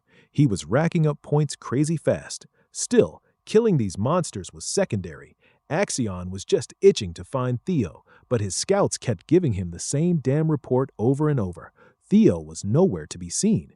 One of Axion's lackeys, Orion Gardner, smugly remarked that Theo must be scared shitless now that he actually had to risk his life and face real monsters. Orion was determined to stick to Axion's entourage the whole way through, no matter what. He both feared and believed in the maniac's strength, but he might have run his mouth a little too far when he admitted that Theo had gotten stronger, yet lived as an idiot for far too long. The next thing you know, Orion was tearing up and gasping for oxygen as Axion's hand slowly crushed his windpipe in a chokehold. Axion reckoned this pissant of a follower must not know a simple fact because he'd never been strong himself. In the clan, having power meant you didn't need to fear a damn thing. The Dark Leopard was on the brink of mentally breaking at this point, and he was still as cruel and paranoid as ever. Orion tried to eke out an apology between his desperate gasps for air. This little outburst would have kept going if another messenger hadn't come running in with a message from the director of the Central Intelligence Bureau, Ed Trovan. The message was just a simple reminder to hurry up and carry the plan out. Axion threw the pissant away like garbage and told the messenger to send a reply to his uncle. Stop pestering him. He didn't need to be reminded of the goal because no one in this world wanted to kill that punk Theo more than this psychotic half-brother of his. Meanwhile, Theo was just chilling down in the dragon's den, still trying to come up with a solid question that would give him as much info as possible. After a while, he finally landed on his first one. Roadbrook yawned. She was just glad the young man had finally made up his mind. The boredom had almost knocked her right back into a deep sleep. So the first question was simple. Why was the guardian dragon still here? He kept it short and sweet. Roadbrook instantly clocked his strategy of asking basic questions to dig up some hidden background knowledge and gave the kid some props for it. The reason she was still hanging around was pretty straightforward. There was a monster sitting at the very edge of the world, its body spread out across the seas. They called this thing the Nameless Monarch. For the past 1,000 years or so, Roadbrook had been lying in wait and staying in her lair because she was tasked with protecting the world. The Winter Mountains and this dragon's den were just an outpost. Theo fell silent, trying to digest the bombshell his ancestor had just dropped. He was certain he hadn't imagined it. For a brief moment, he caught what looked like fear in Roadbrook's eyes. Who the hell would have thought that an almost godlike figure as powerful as an ancient dragon could still feel terror? There was an existence out there that could scare a deity who'd reigned for over 1,000 years. The nameless monarch had to be one freaky bastard. Theo desperately wanted to ask more and dig deeper into the lore, but there were more important things he needed to find out first. So for the second question, he asked what exactly these ancient dragon relics he'd kept hearing about even were. Roadbrook answered that there were about 3 relics out in the world. She didn't know much about them, but she could sense that the young selector had been pretty damn lucky. The 3 she knew of were the dungeon in Camellia Palace and the White Moonlight Blade. As for the last one, it was a bit more complicated. Roadbrook called it the Ancient Dragon Paper's Relic. It came from a great ancient dragon's soul fragmenting into 31 different pieces. Those pieces had been given to humans in hopes of protecting humanity and resisting the nameless monarch. The form of these relics wasn't limited either. Some could be items, some could take the form of an experience, and a rare few even turned into intangible yet strange phenomena. Hearing that last part made the gears in Theo's head start spinning. He could finally see that he'd always had the last relic inside him. Everything he'd experienced after regressing in time flashed before his eyes. Going through 20 years of life and then getting yanked back to the brink of death was about the strangest phenomenon anyone could ever go through. His regression must have been just another form of an ancient dragon's relic, which meant Theo himself contained the relic. He must have been given a fragment of Paper's soul, but something still wasn't adding up. There was always a dragon protecting the relics, yet there hadn't been any such thing with his regression. Realizing something, Theo came up with the third and final question. He looked Roadbrook straight in her piercing eyes and asked why he was chosen. Why would the hand of fate pick someone as talentless as Ragnar's imbecile to fight something as powerful as the nameless monarch? Roadbrook stared right back at him just as fiercely and decided to answer his final question with a question of her own. She asked why the hell Theo thought he was the only one chosen out there. That simple reply hit him like a truck and made him realize he'd been staring at the whole thing through a tiny-ass keyhole. He might not be the only one these powerful relics picked. Sky Dragon Ed Trovan, the demon craftsman Kursinen, even the Black Dragon, all of them already knew the relics existed. Hell, they even went out of their way hunting the damn things down. Chances are they got chosen by some piece of Paper's soul fragment too. And if that's the case, are they seeing the same messages Theo's been getting?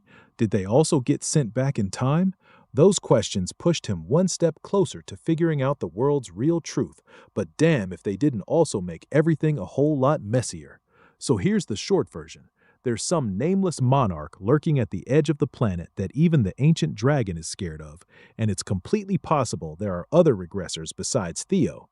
Now that Roadbrook had answered his 3 questions, the quest was done, and it was reward time. The young man was so deep in all the crazy implications he'd just uncovered that he almost forgot he originally came here for Aen's grimoire.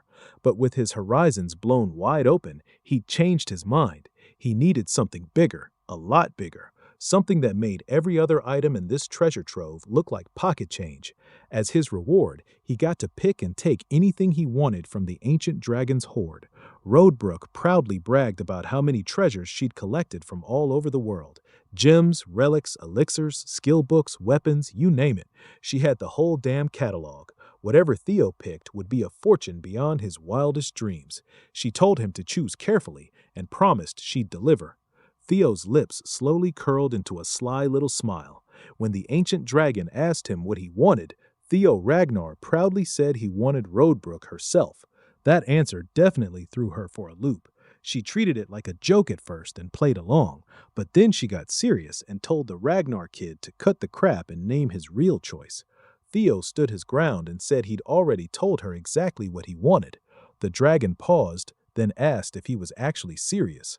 Once he confirmed it, she let her full menacing aura loose. The ground rumbled under Theo's feet as she hit him with that heavy dragon fear, calling his words disrespectful and yelling at him for crossing the line. Theo felt the full weight of that attack and still forced himself to stay standing. Just her roar was strong enough to make blood leak out of every damn opening on his face. He fired back with his own lesser Drake's fear, which was completely pointless, of course. Even Lodbrok thought he was an idiot for trying to match an ancient dragon's roar with that weak-ass version. Still determined, Theo shouted his request again, reminding the guardian dragon that she'd told him he could pick any treasure from her nest. And according to her own words, nothing said he couldn't pick the guardian dragon Lodrock herself. He was talking a big game, but even Theo knew this was a massive risk, one he was ready to put his life on the line for. This beast, the guardian dragon Lodrock, had basically built the Ragnar clan alongside the progenitor Sigurd. Becoming her partner would mean Theo had finally proven himself as a real warrior of the Ragnar clan. He's ready to throw his whole damn life away for this shot if it means stopping the atrocities of the dark past from ever happening again. Theo straight up demands the guardian dragon surrender herself, just like she promised with her own words. The warrior's voice is aching as he basically begs for her help. Right then, the guardian dragon catches a glimpse of the legend of Sigurd trailing behind Theo like a shadow. Seeing that image, Lodrock lets out a roar and accepts his request. Theo's completely shocked. A few seconds later, she shrinks down into a smaller, more human-like form, those sharp golden eyes locked right on him. Lodbrok's impressed, so she's willing to give the kid a shot. She stands there in all her majestic beauty, and Theo just freezes, speechless for a couple seconds. She reminds him she's over 2,000 years old, so there's no point letting his mind wander in that direction. Theo points at her chest, and no, you horn dogs, he's not talking about the pair of personalities you're probably thinking about. He's talking about the actual hole left from a battle 50 years ago. Lodbrok lost her heart back then and has basically been waiting to die ever since. She's only got 3 years left. That's why she can't leave her nest, which means she can't exactly tag along and help him out in person. So she asks one more time, is he really serious about picking her as his treasure? This simpleton just smiles and confirms he hasn't changed his mind one bit. He wants her as his reward. You know, guys, under different circumstances, this would sound pretty damn horrible. The system confirms the selection of the guardian dragon as his reward.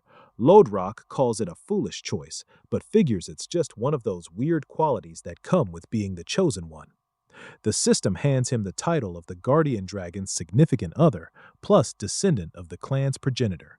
Theo promises he'll get even stronger and climb way higher, then admits he's going after the rest of the primordial dragon Fafnir's relics. A solid link forms between the guardian dragon and the warrior as Theo swears he'll find something that can basically replace Lodbrok's heart. After all, among the relics of that all-powerful primordial dragon, there's gotta be something miraculous that can help her out. He levels up from the experience points too. Theo figures it's only right he does at least this much if he's gonna claim the title of the guardian dragon's significant other. You guys see what I'm talking about, right? She gives him a little smirk and says she hopes her new partner takes good care of her. Yeah, this one's going straight on Santa's naughty list. Lodbrok reminds him she's still stuck in the domain, so he's gonna have to figure something out on his own until she hibernates for a bit. She's also got something for him, an ancient-looking book. She explains that if he wants his soul to truly sync up with hers, he's got to read the artifact and awaken his mind gate. She figures he can pull it off in about a month and tells him to take his time flipping through it. The system pings him about a bonus reward he just got, the grimoire called Aeon. Theo checks its properties and is pretty damn impressed. It holds magical principles that go all the way back to the beginning of time. It's a special book packed with rich knowledge about basically everything in the universe. Theo's glad as hell he managed to get his hands on this baby, but what really bugs him is that 1 month timeline she just dropped. He asks Lodbrok what she means by 1 month. The guardian dragon says it usually takes that long to awaken a person's mind gate, then asks if he's got something more important keeping him busy. Theo looks disappointed as he explains he's stuck dealing with the second stage of the awakening ceremony, which is happening right now. The exam only lasts 15 days total, so he's got less than half a month to figure everything out. That's why he wants to wait until the exam's over before getting started. Lodbrok eyes him down and admits it's possible, but she won't allow it. She doesn't want him slipping away so soon. So for this dude, she wants him to open that mind gate before the second stage ends. Until then, she's making damn sure he stays right here. Yeah, that's a bone-chilling threat. Total time left until the exam wraps up is 13 days, roughly 300-something hours. He's got to get it done in that window. All right, let's rewind a little. There were 3 days left before the second stage kicked off when Axion's uncle was explaining how the totems create anti-fiend safety zones. The reason? There's a fiend summoning marble sitting inside each totem. It's a tiny sphere loaded with amplified fiend energy that keeps other fiends away. He crushes one to show what happens. A fiend monster pops out right away. Basically, you can summon them anytime, anywhere. A bunch of fiends immediately swarm around the guy, which just shows how convenient those marbles are. He smashes them with his dragon spirit and says the whole point of the second stage exam is to eliminate fiends and rack up points. So Theo's only real option is to hunt those things for points. Axion's starting to see the bigger picture of his uncle's plan. Use the marbles to bait Theo into a trap. But his uncle reminds him it's not that simple. They're not just going to kill the guy with some basic baiting scheme. They need more info on the Rose Palace relics. Axion's got a serious hate boner for Theo, so he wants to torture the hell out of him and force the information out. His uncle has to humble the kid with a simple but sharp reminder.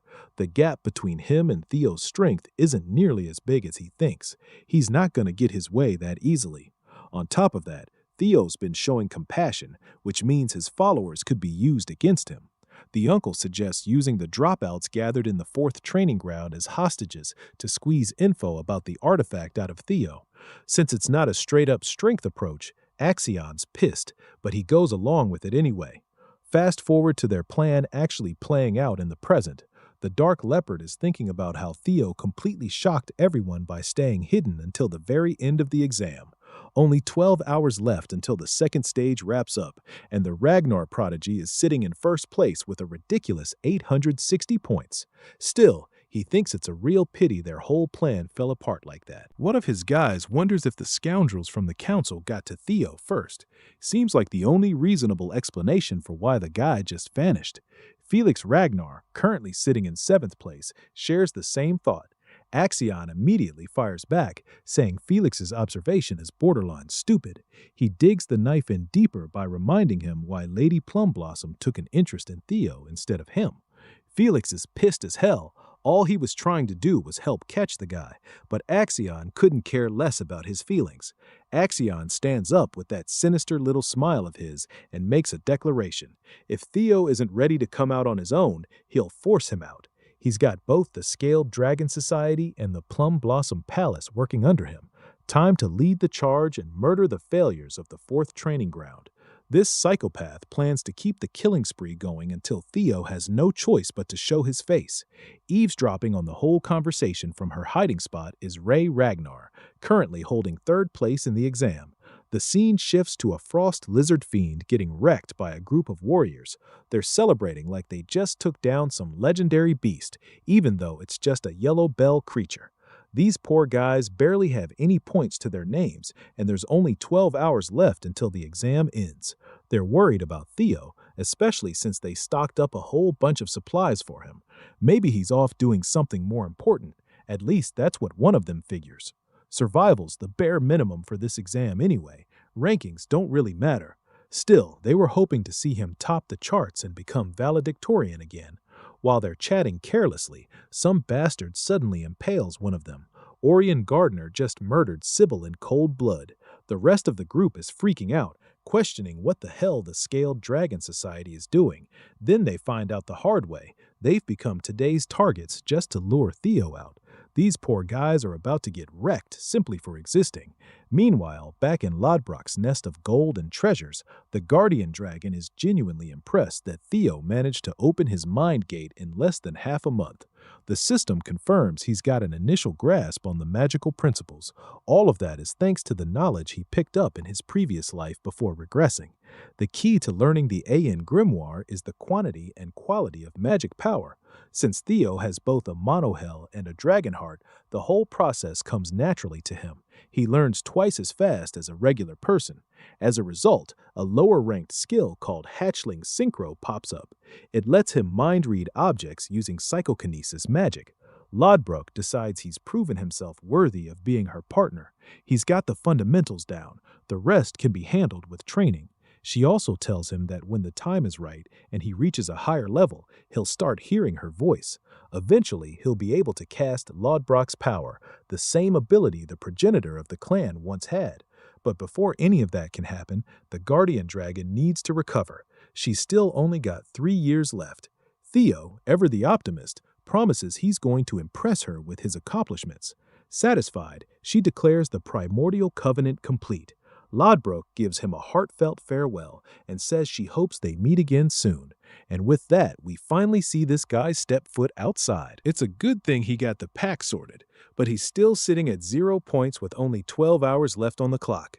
Even Theo's thinking he's playing life on extra hard difficulty right now. He runs through his options and realizes that if he tries hunting fiends the normal way, there's no damn way he's hitting first place in 12 hours. So the only real strategy left is to steal bells from the other candidates. He remembers how Axion took first place in his past life and figures it'll play out the same way this time. All he has to do is deal with his Ragnar rival and snatch the top spot. Easy to say, of course. Behind him, a figure stumbles out of the woods. They're barely holding it together with all the injuries and immediately grab the hero's attention. It's Ray Ragnar, and she's in really bad shape. Theo wonders if some powerful fiend got the jump on her. He still can't wrap his head around the idea that a fiend actually beat her. Then he spots the sword slash across her body and realizes a person did this. He worriedly asks what the hell happened, but Ray's in no condition to talk. She just urges him to head west, and then collapses right into his arms. Using his brand new ability to read the minds of objects, Theo pulls the memories from the sword's owner. He sees that Ray had been secretly spying on the group that was out hunting his companions. The failures from the 4th training ground were all tied up and getting the shit beaten out of them. The only question left was whether to kill them or not. Someone asked Orion why he dragged 9 of these clowns along when 2 or 3 would have been plenty for a hostage situation. Before those lunatics could finish off the innocents, Ray stepped up valiantly and exposed herself right in front of Axion. The Dark Leopard reminded him this was a personal matter, so she wouldn't interfere. Ray still refused to let the madness slide and got ready to fight. Axion was disappointed she'd been persuaded by Theo and prepared to take her down. Their fight kicked off in a chaotic, powerful exchange, and by the end, Ray took a brutal slash. Beyond that, the memories are locked because Theo's skill level is still too low. Theo's furious and completely lost as to why Axion went this far just to capture his allies. Ray's shocked he managed to piece the whole truth together without her saying a word. He begs her for answers, and in her half-dead state she explains that Axion's goal from the very beginning was to capture Theo. Since the guy was nowhere to be found, he took matters into his own hands and grabbed Theo's friends as hostages instead. That hits Theo hard. He's supremely pissed. He realizes his enemies from the previous life aren't planning to back down in this one either, but this time he's a hell of a lot more capable of dealing with them. He demands to know where Axion is and what the bastard's planning. Meanwhile, one of Axion's henchmen reports Theo's location up on the northern cliffside. The news catches Axion off guard for a second, but his men are certain Theo's already made contact with Ray Ragnar, which means they'll be heading this way soon. Theo, filled with the pure joy of finally getting to cut the guy down, waits for him with an evil little grin. Axion's quickly reminded there's no need for a one-on-one confrontation. His main goal is still gathering clues about the relics. His men can handle Theo. In the meantime, they want him to activate the summoning marbles and create a big distraction in the surrounding area. Axion buys into the plan and says he's ready to go through with it. Going back to Ray, she's begging him not to go. Even the Central Intelligence proctors are in on this whole grand scheme to take him down. It's way beyond his current strength. She lays out the real state of the exam. It's basically a slaughterhouse right now, a trap set up purely to kill him. Going alone is the riskiest move he could make, and she'd rather he just ask the proctors for help. Theo still thinks there's no time. He's grateful as hell for what she did, but he can't just sit there and ignore what's happening to his friends. That's why he's ready to move the second she drops Axion's location. At this point, Ray's convinced the guy's gone completely crazy. The stakes are too high and death is basically guaranteed if he heads there.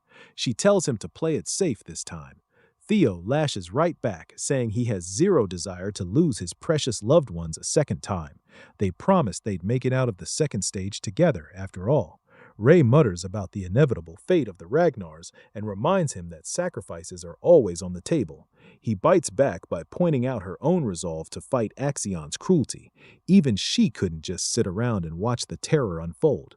The whole scene makes him relive the memories of his original life, when everything he knew went up in flames, all because he was weak in a clan that was supposed to raise the strongest.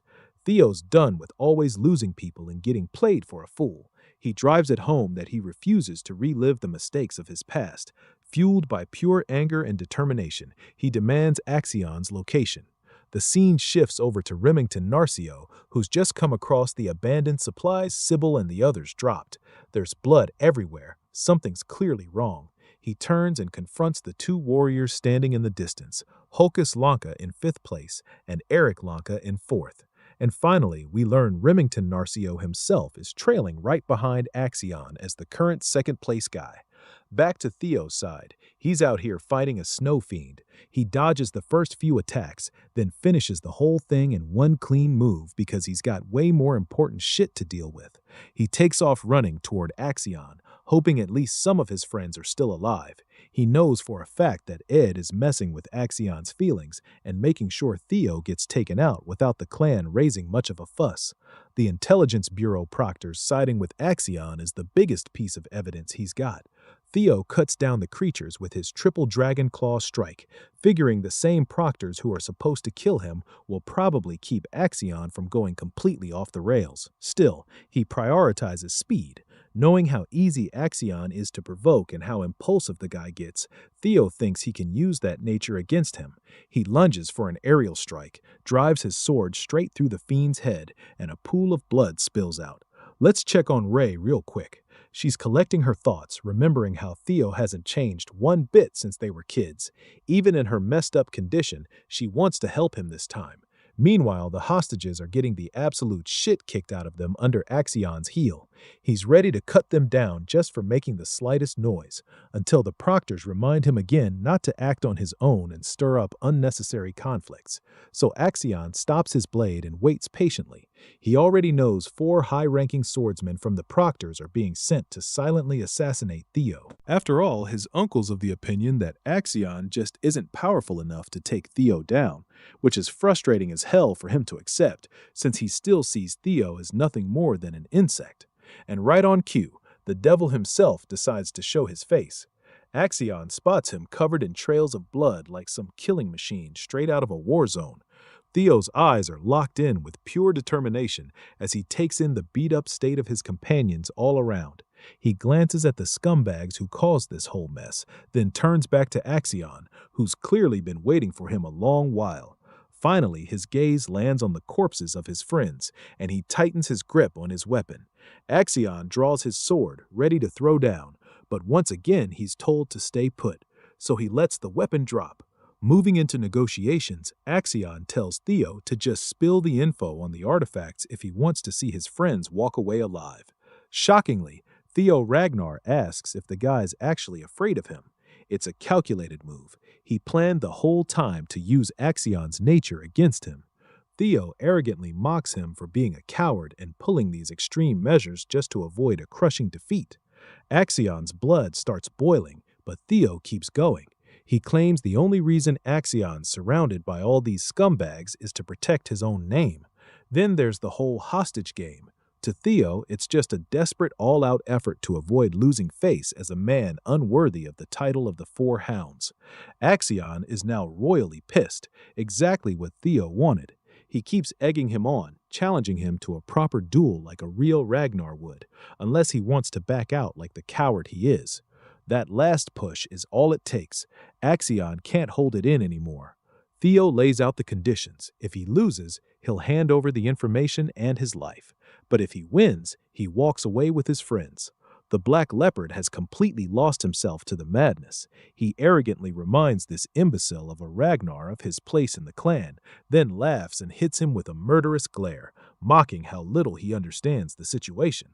The CBI tries to step in even though they can see Theo's deliberately stirring Axion up with his words. They urge him to stick to the plan, but Axion's done playing around. He accepts the challenge and walks forward to take Theo on, just like our boy wanted. The proctors watching realize things are going the exact opposite of what they planned. They're ready to jump in as soon as it looks like Axion's about to take a crushing defeat. The brutal warrior reminds his group not to interfere. It's a Ragnar duel, after all, and they need to respect the tradition of honor. He also tells them not to touch the hostages for the time being. Their fight kicks off with Theo landing the first slash and catching his opponent off guard. With that settled, both swordsmen get serious and clash on equal ground.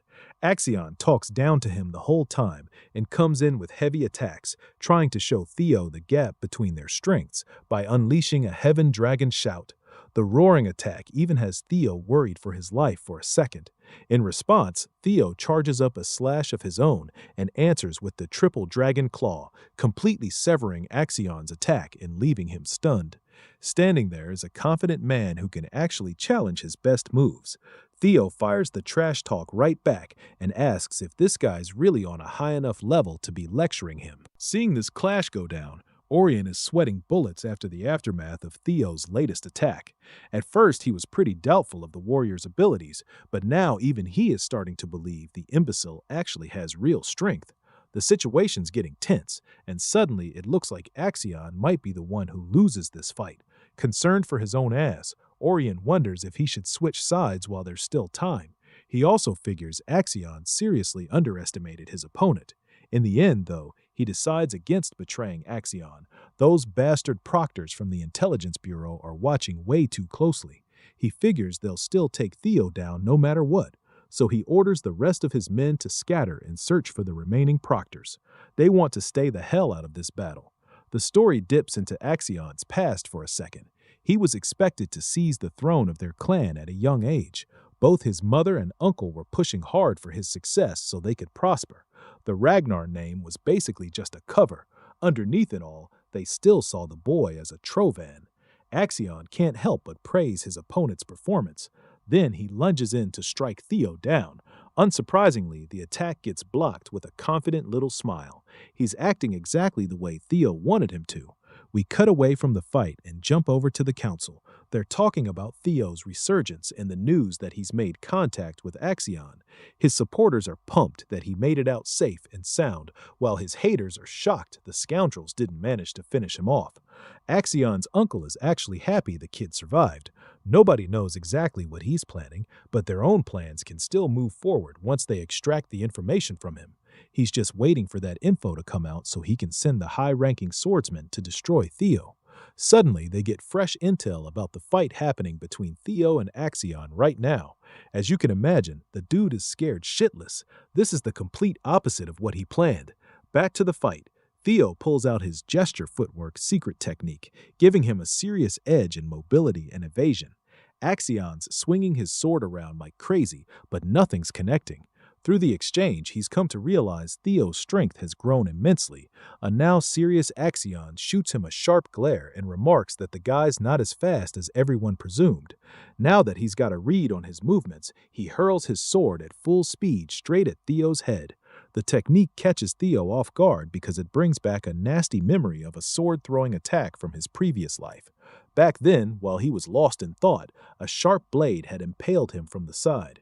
Axion claims that even if Theo's using a secret technique, his movements are still predictable, easy enough to pinpoint exactly where he'll appear next. Blood trails down the length of the sword, but it looks like Theo survived by catching the blade with his bare hands, and in that moment, he confirms the identity of the asshole who took him down in his first life. Axion was one of the people who betrayed him and helped bring about the downfall of the Ragnar clan. Filled with pure hatred, Theo is almost happy to confirm it. This is the bastard who knocked him down last time. The same day he died was the day he never even got to learn who the real perpetrators were that caused the collapse of the Rose Palace. He'd been weak, running blindly, and it was only thanks to Randon taking off his mask that he finally started to understand what the hell was going on. Evelyn's investigation had already tied Randon to the Camellia Palace. The rest was just connecting the dots. The ones who led the attack were none other than the bastards from the Trovan clan, and among those assholes, the only person who could pull off that uncommon sword-throwing technique was the sly bastard himself, Axion Ragnar, the one who betrayed them. The guy was so arrogant he even risked losing his own weapon. At first, Theo had only been suspicious. Now the truth was standing right in front of him. He grips the sword tight and in pure fury shatters the damn thing with his bare hand. Theo's dying to know what the hell motivates these people so much that they'd go to these lengths just to kill them. Seeing that display of raw physical strength leaves Axion speechless. Unfortunately for his enemies, Theo isn't the same man from his previous life. This time he's hell-bent on prioritizing his own life and the lives of his comrades. Theo hurls the broken blade at Axion, who dodges it easily and talks shit about his aim and that pathetic imitation of the throwing technique. All of a sudden, Axion feels a massive wave of anger and bloodlust pouring off his opponent, a killing intent so monstrous it kicks up an enormous surge of mana. Axion's eyes go wide as he realizes Theo's been hiding his real skills this whole time. Our hero vanishes in the blink of an eye and reappears right under Axion for a devastating strike. The sheer force sends Axion flying onto the back foot. Now he's the one on defense against Theo's attacks, and Theo even manages to graze his face with a precise cut. Smirking at the impulsive warrior, Theo asks when Axion's finally going to stop holding back and pull out his full strength, poking the bear even more. Surprisingly, Theo's arm gets caught and Axion returns the favor by slicing his face. They're going at it on completely equal grounds now. Theo disappears from his sight again and delivers a slash so strong it knocks Axion's blade clean out of his hands. The guy's left wide open with zero defense. Theo quizzes him for a second before lining up his blade to drive it straight through Axion's damn stomach. He's about to take the kill shot, and at this distance there's no way Axion can dodge it. Meanwhile, over on Remington's side, he notices the blood trails look like someone's been dragging an injured body. The only person who comes to mind is Axion, even though it doesn't make much sense for him to act this recklessly, especially when first place was already locked in. Remington cleverly pieces together their plan to hunt Theo down during the second stage of the exam. Hocus is pissed they had to resort to such cowardly measures. Erica, on the other hand, isn't surprised at all. She says shit like this is pretty much expected in the clan's awakening ceremony. Remington knows that and admits it's exactly why he despises the Ragnar way of doing things, blindly worshipping raw strength and crossing every boundary in the process. A provoked Erica warns him to watch his tongue. Remington doesn't really give a damn and focuses on saving his friends' lives, just like Theo would. He asks for their help and Hocus is all in. Erica couldn't care less and starts to turn away. She only wanted to meet Theo, and the guy's nowhere to be found. She's got no interest in saving weak men, which prompts her brother to ask if she's really that cold. Remington gets why she's so intrigued by Theo and tells her that helping him out right now would only work in her favor long term. The three warriors take off to find the hostages' location. Remington's hoping they're still safe and sound by the time they get there, but they get stopped by a bunch of men. Warriors from the Scaled Dragon Society suddenly confront them, and it's clear this is a full-on betrayal. Orion's a little pissed that the white-haired punk ran off to Theo's side and is now hanging out with a bunch of meatheads. Hocus takes major offense at that, while Remington calmly warns his friend to take the easy path and just step aside. But this guy's clearly looking to catch some smoke, so he refuses to move. Left with no other option, he draws his blade. All three of them lunge forward to take on the Scaled Dragon Society. The scene cuts to the hostages. One of them has grabbed the shattered blade Theo threw earlier. Turns out the purpose of that throw wasn't to hit Axion at all. It was meant to land right next to the hostages. It's their one shot at escaping. The guy starts frantically working his knees, trying to saw through the ropes with the broken blade. Zooming back to the main battle, Axion's life gets saved at the very last second by one of the higher-ranking swordsmen. They finally decided to show up after reading the situation. This guy is Liam Troven, and he's even ready to take the punishment for stepping in. Liam breaks up their clash and tells his men to look after Axion, then immediately launches an aggressive attack on Theo. The rest of the proctors are praising the young master for how he fought and even hand him his blade back. Axion doesn't look furious or anything, just disappointed.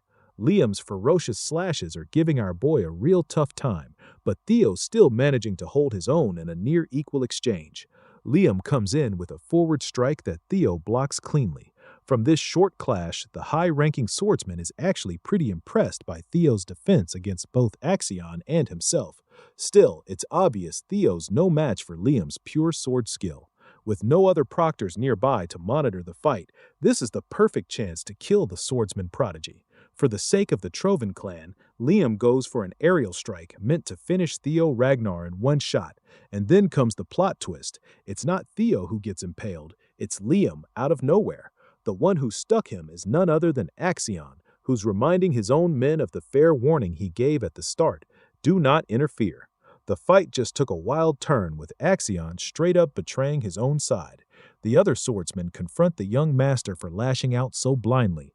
Axion whirls on them, furious that they actually thought he was going to lose. He calls it a complete mockery of his skills as the heir. Theo watches and flat out acknowledges that the guy has gone completely mad. As for Axion, he finally recognizes Theo's skill as a real Ragnar. His uncle had been feeding him delusions of grandeur since he was a kid, pushing him to climb all the way to the top and sit on the Ragnar throne. Axion claims that while Theo might be stronger in some ways, he's still weaker overall. He declares himself the man destined to become the strongest warrior and claim that throne. There's just no way he's losing this fight. Axion is ready to cut down anyone who stands in the way of his ambitions and lunges in with a slash. But the sword doesn't even come close to Theo, who's already used his speed to soar up into the sky. He hits Axion with a surprise attack that actually connects. Also, turns out Liam is still alive, just gravely injured. He tells his men to go help Axion no matter the cost. They need to kill Theo while they still have the chance. The high-ranking swordsmen aren't exactly thrilled with the idea, seeing how it just got Liam wrecked. Liam doesn't give a damn and orders them to move anyway, because if the young master doesn't make it out of this fight, they're all dead. Axion's seriously on the back foot right now, totally baffled that he's getting his ass handed to him. He keeps thinking back to what his uncle said, how the Ragnar clan's all about those wild, unpredictable outcomes where anything can flip the impossible odds. Dude's in full denial, just inches from getting wrecked. He always looked down on this guy, calling him a worm, an insect, even an imbecile who didn't know his place. Turns out his uncle was right about the skill gap, though. Still stuck in his own strength delusion, Axion lashes out even while he's all beaten up and injured. He's just blindly charging in now, spouting that crazy maniacal crap about destiny and fate. Theo? Yeah, he doesn't give a damn about any of that. He figures those kinds of ambitions are exactly what got the people he cared about killed. So if Axion won't back down, Theo's gonna force him to. Saying that, Theo channels his power and summons this beautiful blue dragon. One last time he roars out Triple Dragon's Claw, declaring he's gonna get strong enough to cut down anyone in his path. The attack punches clean through Axion. We get this sick frame of his body just rupturing apart. When the smoke clears, a corpse drops to the ground, head completely severed. Axion's head falls from the air and smashes into paste. Blood's trickling everywhere, but there's nothing left to do. Theo Ragnar's the winner of this long-ass fight, standing firm after finally getting his revenge. Liam's just standing there dazed, staring at the young master's headless body, fitting in for such an arrogant prick. Knowing how screwed he'd be if word of this mess reached the Sky Dragon, Liam rallies his remaining men to at least take Theo down in retaliation. The high-ranking Troven protectors snap out of their daze and charge forward. Theo stands tall with this satisfied, wry smile on his face. But yeah, he's in deep shit. Even if he was at full strength, trading blows and surviving a coordinated hit from 4 senior proctors would be a long shot. Right now, with his stamina maxed out and his mana pool bone dry from finishing Axion, it's basically hopeless. All he can really do is buy a little more time with whatever he's got left. By his count, Help should be showing up any second. The proctors finally get in range for one last push to avenge their young master. Thankfully, the valiant Remington Narcio and the lanky siblings pull through and arrive just in time. They surround Theo, forming a solid wall of defense against the proctors. From Remington's point of view, it's only natural. Comrades look out for each other when it counts. Theo glances at the reliable Silver Lion and feels a wave of relief. Erica Lanka shoots him a look, pretty pleased that this rising star she'd heard so much about actually turns out to be good-looking. Hocus Lanka, on the other hand, is hyped as hell to see someone strong enough to take down Axion and still hold his own against these heavy hitters. Pumped up by the cavalry showing up, Sibilrea forces himself to his feet and throws his sword in to help his young master. Remington turns his blade on the corrupt proctors and starts listing off their crimes. He's more than happy to pass judgment on these lowlives for straight-up interfering with a sacred tradition. Now that things have gotten even messier, and with extra witnesses to their dirty work, the proctors turn to Liam Troven for the next move. Realistically speaking, these guys are screwed no matter which way they go. They didn't even dig up a single thing about the Rose Palace's artifacts. That was the whole damn point of this mess. They couldn't get rid of the biggest thorn in their plans, Theo, and now the young master's dead on their watch. With this many witnesses and traces left behind, it's pretty much game over. Even so, the proctors still think their Sir Liam's gonna figure out some slick way to snake out of this hopeless situation. When shit gets too complicated, though, the simplest route's usually best. Just kill everybody. Liam still's got those marbles in his back pocket. They could cover the whole thing up by staging some abnormal monster outbreak that wiped out every candidate on site, disguise their botched torture and assassination plot as a freak accident, and boom, no more traces of the Troven family's involvement. Out of pure desperation, Liam drops a bunch of 25th grade monster marbles on the ground. If they can stage the place just right, they might actually pull it off. Even staring down total destruction, the proctors put the family's interests above everything else. But before those marbles can even turn into their real forms, Liam feels a sharp pain in his gut for the second time tonight. Poor bastard just took another round of back shots. This time the guy holding the blade is the White Dragon Clan's supervisor, Sulford Gardner, with another supervisor, Aaron Bacchus, right beside him. And it's not just the White Dragons. Plum Blossom Palace and Daffodil Palace show up too, with supervisors Natasha Koppel and Sally Gardner. Liam, that crafty son of a bitch, finally hits the cold, hard ground. Supervisor Sulford tells the remaining traitors to drop their weapons right now unless they want to die on the spot. The Troven proctors are stuck between a rock and a hard place. Behind them is the most promising young Ragnar talent, and up front are these battle-tested veterans. When Theo sees that safety's finally locked in, the last bits of his strength just fade out. Breaking his fall is the woman who warned him not to go just a few minutes ago, Ray Ragnar. Before he completely passes out, he thanks her for the heads up. While the criminals are getting hauled off into custody, Remington finally drops the whole heroic act and runs over to his comrade, looking genuinely worried as hell. The Lanka siblings butt in too.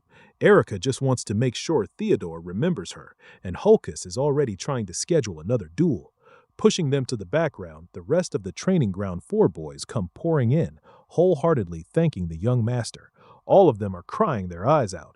Hearing and feeling all that care and concern from his people, the Ragnar smiles. This is exactly the kind of strength he'd been longing for. Ray, of all people, really gets his nature. As the last sparks of consciousness fade, Theo asks for some bells. He'd be good with just enough to take first place. Moments after the traitorous proctors get arrested, the news hits Ragnar HQ. Of course, Ed Troven can't believe the words coming out of the messenger's mouth. The whole round table of Ragnar's big shots just sits there silent while the messenger repeats the report. Axion Ragnar's death sends a thunderbolt of pure disbelief across the room. Hearing that his nephew died in some test where he'd arranged for another fledgling's assassination almost makes the Sky Dragon crash out on the spot. While Uncle's trying hard not to go full feral, the announcement for the second round of the blooming ceremony kicks off. Gathered at the starting point, the survivors of that grueling test looked completely worn out. An old man steps up front and calls for everyone's attention, praising them for all the hard work. Then he announces the official end of the ceremony, and it's none other than one of the 9 dragons, the Zenith Dragon himself, Fal Ragnar. Everyone in the family knows who the Zenith Dragon is, so the new generation is absolutely starstruck. The guy barely even shows up at formal events. Reading out the results, Old Man Fowl declares that 45 out of 87 candidates made it through. Sounds rough, but the survival rate's actually above average this year. That's a pretty clear sign of how stacked this talent pool is. Might even be a contender for the best batch of all time. And even in a loaded group like this, the top scorer still stood out brighter than everyone else. Can you guess who that is? Everyone's reminded that passing the second round means an automatic promotion from apprentice to entry level. At this point, they're allowed to feel pretty damn proud of themselves. The ones who passed are now qualified to work as Ragnar's inspectors under one of the many factions. To keep the hype going, the Zenith Dragon moves on to the actual scores. First place, no surprise, is Theo Ragnar with a massive 1,021 points. Who the hell would have thought the guy sitting at 0 until the final minutes would shoot straight to the top? Well, knowing he took Axion's head makes it make a lot more sense. Second place goes to Remington Narcio with 926 points. Erica Lanka takes third with 843. Ray Ragnar lands fourth with 789, and Hulkus scrapes into fifth. The old man keeps listing the results all the way down to the passing cutoff at 45th place. These outstanding candidates are basically guaranteed some prestigious jobs, but the blooming ceremony isn't over yet. There's still a third round that only the absolute cream of the crop can even qualify for. When the ones who collected enough bells to enter the secret ceremony are told to raise their hands, the usual suspects proudly answer the call. Only the top 4 were beast enough to make it into the final trial. The hidden piece of the ceremony is all about the quality breathing method. After collecting enough bells, you get to learn from the inscriptions written inside. Sounds simple enough, but actually gleaning insights, reading, and understanding those etchings takes some serious discernment. Anyone good enough to master those insights can add the visions to their arsenal and earn a shot at one last assessment. In Theo's past life, he lucked out and got just one bell, but he couldn't understand a single lick of the hidden message. Now he's got hatchling synchronization, an ability that lets him peer straight into the thoughts of things. It basically shows him the essence of those encrypted words as pictures and experiences in his head. He watches countless scenes of past heroes and warriors honing their craft, and it floods him with a deep understanding of the hidden truth in no time. Normally, it's rare to see even one person qualify for the last test, yet this year they've got 4. As far as Theo can remember, Ray and Remington weren't supposed to grasp the quality breathing method tonight. Maybe his actions messed with their progress, too.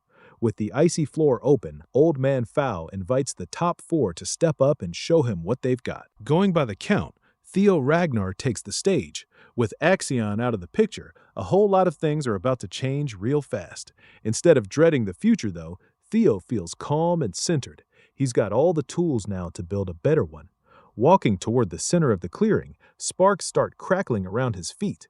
Those sparks quickly ramp up and turn into full-blown thunder. After sifting through a ton of bells, he finally got attuned to his natural attribute.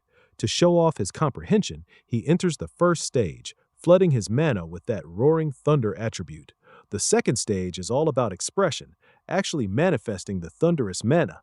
Seeing their boss looking like the damn god of thunder, the training ground boys go absolutely hyped. Most outstanding candidates would stop right here and still get called true geniuses. But Theo Ragnar? He's built different. They haven't even invented a word that can cover how talented this guy is. Using the dragon heart beating in his chest, he hits the third level of comprehension, complete and absolute control. In the crowd, Erica Lanka is straight up drooling at the sight of the strongest man in her generation, while her brother's staring like a kid watching Dragon Ball. Even the Zenith Dragon admits he never expected this high a level of comprehension in such a short time. Everyone figures this has to be the end. Control is pretty much the ceiling for most prodigies at this stage. But no, Theo Ragnar wants to hog the whole spotlight for himself. After showing off that perfect control, his thunderous mana climbs even higher. The entire field lights up with a golden yellow glow, like a super scan's about to pop off. He snaps his eyes open, draws his blade in one smooth motion as wild bolts crackle around him, then swings and launches a lightning strike shaped like a blade wind. He's finally got a ranged attack. The thing almost gains a life of its own, taking the form of a ravenous thunder dragon.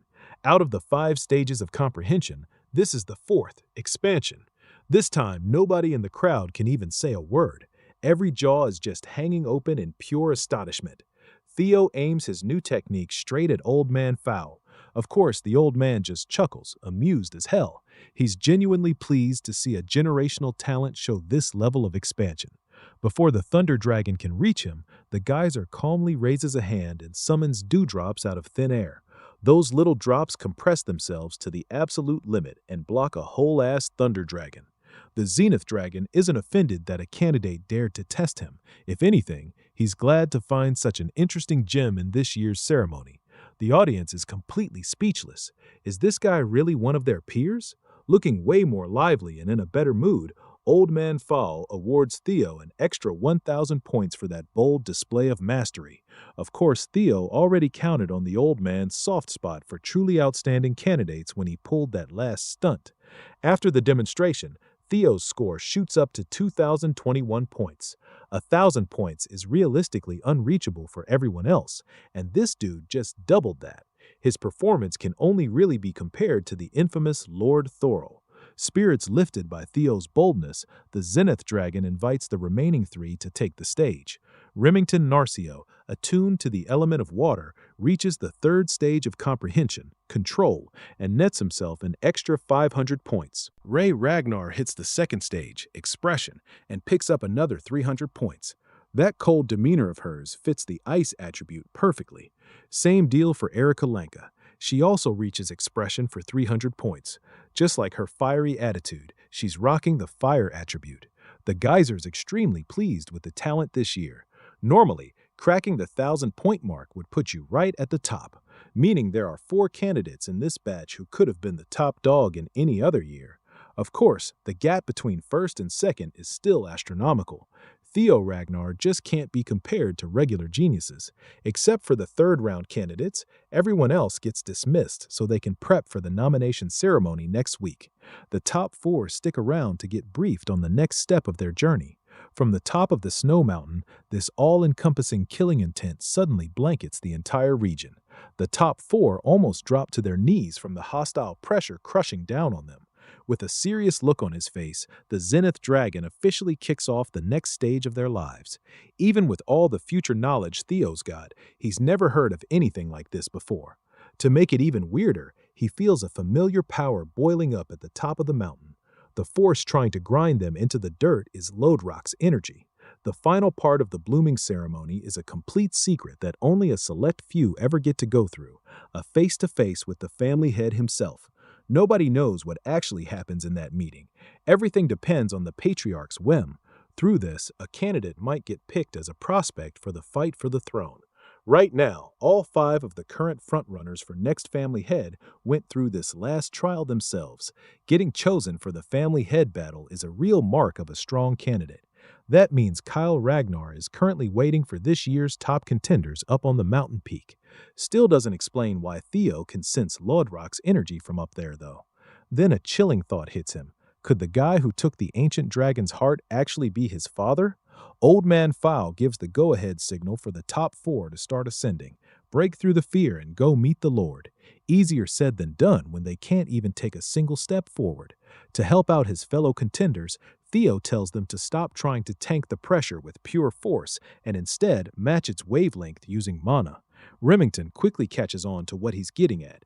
It's gonna be tough as hell, but creating an anti-phase wave to neutralize the mounting pressure could theoretically work. This test is basically just a way of weeding out the candidates who can't properly control their magic power. Erica's hanging on the sidelines, totally confused about what the nerds are even talking about. Remington gladly launches into a whole explanation, blabbering on about the vibrational properties of mana. Erica just stares at him like he's some alien speaking a language nobody's ever heard of. Long story short, they just need to project mana with the exact opposite properties of the pressure. Erica straight up scolds Remington the goody two-shoes for using all these complicated terms when the solution's that simple. While the others are still arguing, Theo's already got his eyes closed and is damn near finished cooking up his countermeasure. A few seconds later, he puts out this thick, rich aura and steadily neutralizes the pressure that was locking him in place. When they ask how the hell he solved it so fast, he just confidently says, "This kind of feat is exactly what you'd expect from the next clan head." His fellow candidates are taken aback by how brazen that sounds, while the Zenith dragon stays completely stoic. Leaving the rest in the dust, Theo takes off straight into the snowy woods. Old Man Fowl warns the others to pick up the pace. Points for this stage get handed out based on the order they reach the top. Those words definitely light a fire under their asses. Once the last one finally leaves the starting point, the Zenith dragon turns contemplative and chuckles to himself. In all his years, he's never wanted to take a youngling on as a disciple this badly. Back at Camellia Palace, a certain elf bursts through the gates, laughing her head off, eagerly looking for her daughter. The demon craftsman Cursum is banging open every single door in the palace, hunting for Cecilia. From the way the maids react, you'd think she's been showing up every day since young Master Theo became the family's rising star. She interrupts an important meeting, shoves the right door open, and cheers the second she spots her daughter. For the nth time, Cecilia warns her mom about keeping some decorum on palace grounds. Cursum couldn't care less about pointless manners. She's about to get obscenely wealthy after all. Sure, she's already rich by every metric, but soon her coffers are gonna overflow with ridiculous treasures. Just a reminder, she's also known as the Elf of Capitalism incarnate. Ever since Theo blew up, orders have been flooding her workshop non-stop. Her business has finally hit mainstream popularity. Of course, Cecilia's happy for her mom. More than that, she always believed her son would excel. That's all she ever wanted before. But watching her little boy keep ending up in dangerous situations, a mother can't stop worrying. What if he gets hurt? What if he can't handle all the pressure and attention? Cecilia feels pretty useless just standing on the sidelines. Unable to bottle up the frustration anymore, she turns to the one thing she can do for her son, making sure he always has immaculate drip. Meanwhile, Cursum is yapping away about her future plans to expand the business. Besides weapons, her workshop's about to start crafting and selling accessories too. The profits from that expansion alone could boost her revenue tenfold. Since Cecilia's been thinking of ways to help her son more, she turns to her mom with a proposition. Up on the snowy mountain peak, Kyle Ragnar is howling with laughter after hearing his son's blatant declaration of aiming for the throne. The boss chats with a little blackbird, assuring the feathered buddy that he's not the type of father who'd stand in the way of his kid's dreams. Not to mention, it's important not to stomp out the ambition of youth. He was once just like Theo back in his younger years, after all. In fact, the very top of this mountain, packed with ownerless blades, the graveyard of swords, is living proof of that undying ambition. All Kyle Ragnar wants is the prosperity of his family. To make that happen, he's willing to take care of anything or anyone who gets in the way. With a graveyard stretching as far as the eye can see, what's one more body, right? For some reason, the blackbird still looks pretty worried about this year's contenders. Kyle promptly declares that his blade doesn't give a damn about blood ties when the big picture's on the line. After all, he's fully aware that his damn son is a regressor. That's right, the plot thickens. Finally, the time comes for father and son to meet at the peak. Kyle looks over Theo's ragged state, and that smirk of his fades real quick. The whole jovial, happy-go-lucky dad vibe is gone. Now he looks like the guardian of death itself, surrounded by the blades of every enemy he's ever dropped. It took Theo 4 full hours to climb that steep mountain when it normally would have taken him just 1. That suffocating pressure seriously slowed him down. Kyle beckons his son over and asks if he knows what the Graveyard of Blades actually signifies. Most Ragnar kids have heard the legend of their father and the myth of this final resting place.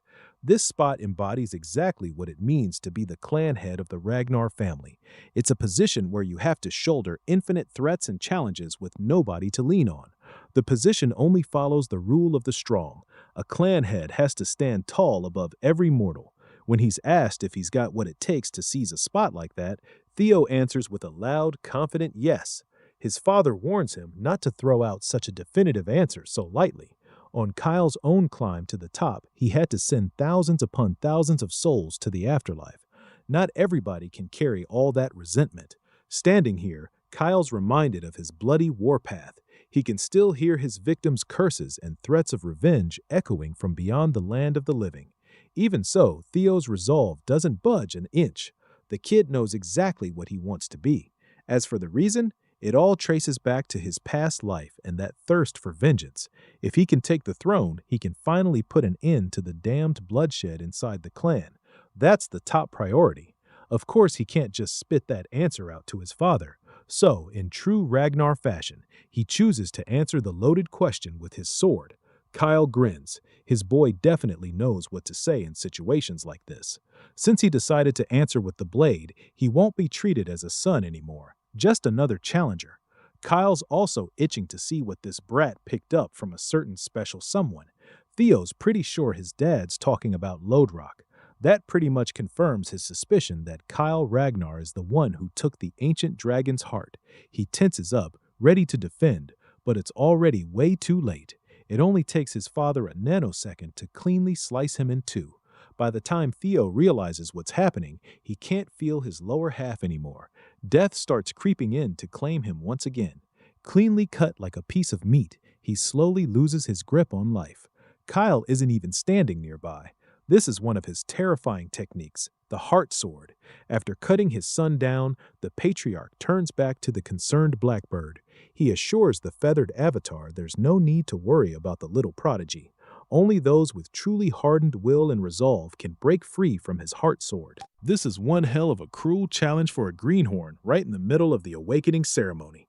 But if Theo's got it in him, he should be able to bounce back. If all he shows is half-baked resolve, though, it's probably better he just dies here as a body without a soul. The patriarch doesn't need a regressor who could end up harming the clan. Theo's soul gets yanked into an endless void right on the boundary of life and death. He feels that familiar sensation of death grinding what's left of his essence into nothing. He quickly comes to terms with how he went out. Not everybody survives a hit from a demigod, after all. He starts reflecting on everything he's pulled off in this life and tries to convince himself he did all he could. He stole the Camellia Palace from the Trovans. He killed Renon and that raid dog Axion, the bastards who cut his previous life short. Everything else beyond that was just pure luck. Compared to his first go-around, he lived a happier, if shorter, life this time. Maybe it'd be fine if he just let go and rested for good. As his will starts fading and he accepts the untimely demise, the last bits of his soul evaporate like dewdrops. Right before those final droplets get erased from existence, the griffin living inside his sword steps in. The giant bird forces its way into the infinite void just to chew his boss out. If the kid's gonna quit this easy, the griffin is gonna be pissed as hell. Hearing that snarky voice talking trash snaps something back into Theo's soul. That first spark plus the bird's sobering words is enough to yank him out of loser mode thinking. This is not going to be Theo Ragnar's final resting place. His soul quickly rebuilds itself, pulling hard on that undying will. He already gave up once in his previous life. He can't let the story end this soon. After putting his soul back together, Theo goes above and beyond and manifests a blade sharp enough to cut through the endless void itself. He remembers the solemn vow he made to himself. His body, mind, and soul might break, but Theo Ragnar will never yield. Inside that empty space of pure nothingness, he swings the blade with pure, desperate refusal to fade out. That purest slash of his turns out sharp and strong enough to slice right through the possibility of disappearing. The illusion of death shatters, and the light of life rains down on his soul. Theo opens his eyes. He's back on top of the mountain. He successfully cut through the effects of the heart sword technique. Thanks to the griffin in his sword, he kept himself from becoming an empty shell without a soul. Kyle Ragnar stands in front of him with a sharp, discerning look. The ruthless demigod sneers and gives his son a passing grade. It was a literal do-or-die situation, and Theo came out on top. A whole week flies by after the final round of the blooming ceremony. Today's the nomination day at clan headquarters. The Lanka siblings are there, waiting for their names to get called. Hulkus hates being stuck in a place this crowded, and Erica teases him for being a big, anxious baby. You can't really blame the guy, though. The commanders of every unit, the 9 dragons, the former clan head, and the current patriarch are all in attendance. Still, Erica tells her brother to stop looking so scared or nobody's gonna want to pick him for a faction. Plus, he never even managed to unlock elemental breathing, even after collecting a mountain of bells. Hulkus is still salty about that. On top of it, his sister refuses to talk about whatever she got from the clan head when she reached the mountain peak. The brute argues that Theo would have been a cool dude and already spilled the secret if he'd just asked. The life of Alanka is dedicated to being the sword of Ragnar. Since that's the case, Hulkus has already decided to put everything on the coolest and strongest guy in their batch, the man who's got it all: power, character, and ambition. Holy glaze! Hulkus is dead set on betting his life on the young master. Even though he's never really talked to the guy, he figures he can just slide straight into Theo's camp by joining whatever unit he picks. That's only possible because, for some weird reason, the patriarch isn't taking Theo into the clan head's manor, meaning scrubs like Hulkus and the rest of the fan club should be free to follow their idol into whatever faction he chooses. Cutting through all the noise of the arena and the crowd, the ceremonial drum gets beaten, signaling the start of the nominations.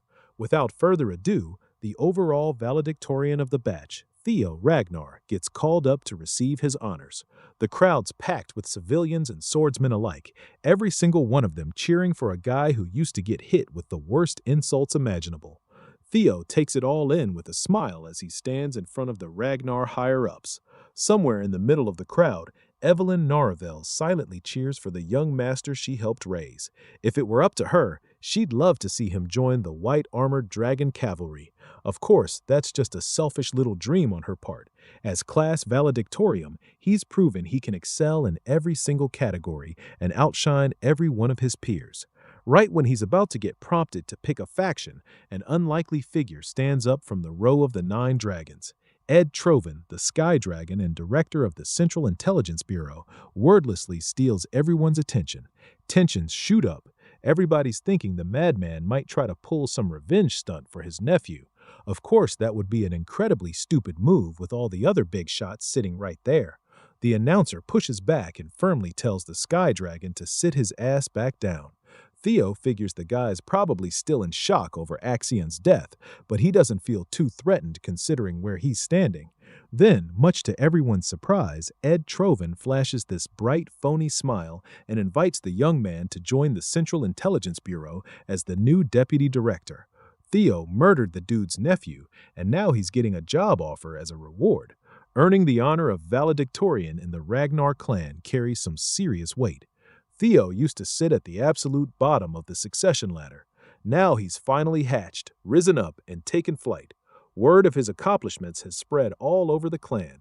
Everyone's talking about him killing Axion and going toe-to-toe with a proctor. His whole story of starting from the bottom and climbing all the way to the top hits hard with a lot of the apprentice swordsmen. More people look up to him now than ever before. The public's perception flipped real fast, from pure disdain to straight-up admiration. The imbecile of Ragnar is gone. In his place stands a generational genius with monstrous potential. As he stands in the middle of the stage, the system rings out. The 3rd scenario quest has been successfully cleared. As a reward, he obtains an ether core. Theo's pleasantly surprised. He'd gone so long without hearing from the system that he completely forgot about the quest. Considering how long it took to finish, this ether core thing's gotta be something pretty damn nice, right? He can't even enjoy the reward properly before this two-faced bastard offers him a deputy director seat in one of the family's most important factions. Using observation on Ed Trovan, Theo picks up that the guy's just trying to pull him under his wing so he can use him as a pawn to dig up the secrets of the primordial dragon relics. They already knew that, but it's nice to get confirmation. The Sky Dragon probably suspects Theo already has one of those relics. Too bad for Ed. Theo would never bow down to a Trovan. Crushing that cursed family with his bare hands is his life's mission. The demon dragon Julius immediately jumps in and protests Ed's thinly veiled coercion. Julius doesn't hold back at all, calling the snake out for trying to scheme his way to some kind of revenge. The Sky Dragon just brushes the accusations off with mocking laughter. He admits he's got a little resentment as an uncle, but as central director, he only wants to recruit the best man for the job. Julius clicks his tongue. Ed Trovan really is a slippery son of a bitch. Even now, he's still laser-focused on his hidden motives. The announcer breaks up the argument before it gets any uglier and tells the 9 dragons to stop speaking out of turn so the proceedings can actually start. When Theo's asked if he already has a faction in mind, he says he hasn't picked one yet. For now, he just wants to hear what the various factions have to offer. Basically, he's looking to kick off a full-blown bidding war for his services. First one to take the bait is the Sword Dragon, Osar Ragnar Plunis, director of the Plum Blossom Palace. She swears she'll take Theo as her direct disciple and junior lord. Lady Plum Blossom doesn't have any kids of her own, so becoming her direct disciple and junior lord is basically a straight shot to a nice little legacy. She's essentially offering to adopt him as a son and make him the successor to the Sword Dragon title.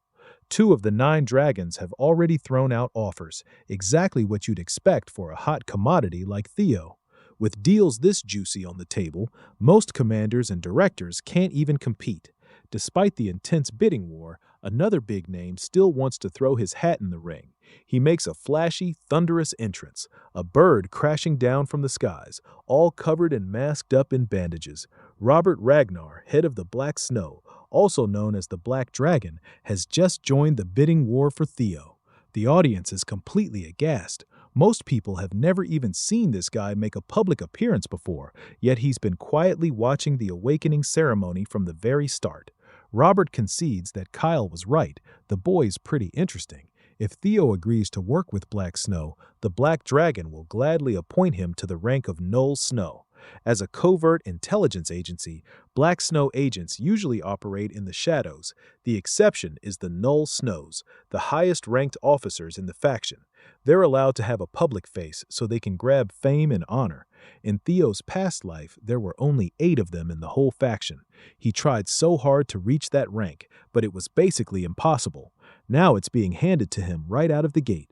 Stealing the spotlight from the Black Dragon, Old Man Fowl, the Zenith Dragon, speaks up. Theo Ragnar really left a mark on the guy during the 3rd stage, so he figured he'd let Theo know that Zenith Academy would be more than happy to snatch up the most promising talent the family's seen in ages. That makes 4 out of 9 dragons straight up throwing their offers on the table.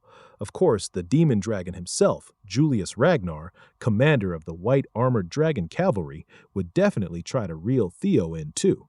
Even with all those tempting offers flying around, Julius stuck to his guns and refused to give Theo any special treatment.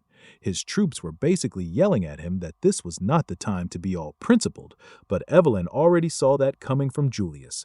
Honor comes from proving yourself. The White Armored Dragon Cavalry lives and dies by that philosophy. Julius wants to stay fair to the other recruits, but he still proudly promised that Theo would get full support for proper development and the pride of being a dragoon. Theo got where the commander was coming from. Hell, he even respects it. Just as he was about to make his choice, a sultry voice from some soft lips suddenly rang inside his head, and only his head. The former clan head, Hilda Ragnar, asked him if he was a regressor. From her tone, she already knew for damn sure that he was. Trying to keep his cool, he telepathically answered, playing dumb. Hilda praised Theo's flawless acting skills and said she was curious about what kind of life he'd lived in his previous cycle. Hearing her mention some kind of cycle made Theo realize regression might not just be a one-and-done do-over. While he was having a full-on existential crisis, everyone else in the arena was still waiting to hear his choice, so he asked for a little more time to gather his thoughts. Hilda smirked at how flustered he looked. She told him there was no need to hide anymore. After all, she was a regressor just like him, but the cycle she was allowed to repeat had already run out. This old but still fine-ass grandma of his was basically admitting she'd been through the regression cycle multiple times. That's a hell of a lot of info to process on the spot. Maybe just asking Hilda straight up for a better explanation would be smarter. When he asked what she meant by cycles, Hilda was surprised he didn't know something so basic. That son of hers, Kyle, must not have told the poor kid a damn thing. Not that it was a shock. Kyle absolutely despises regressors. It's actually weirder that he even let one live, blood relative or not. Maybe that's why Theo got hit with such a brutal life-or-death challenge up on the mountain peak.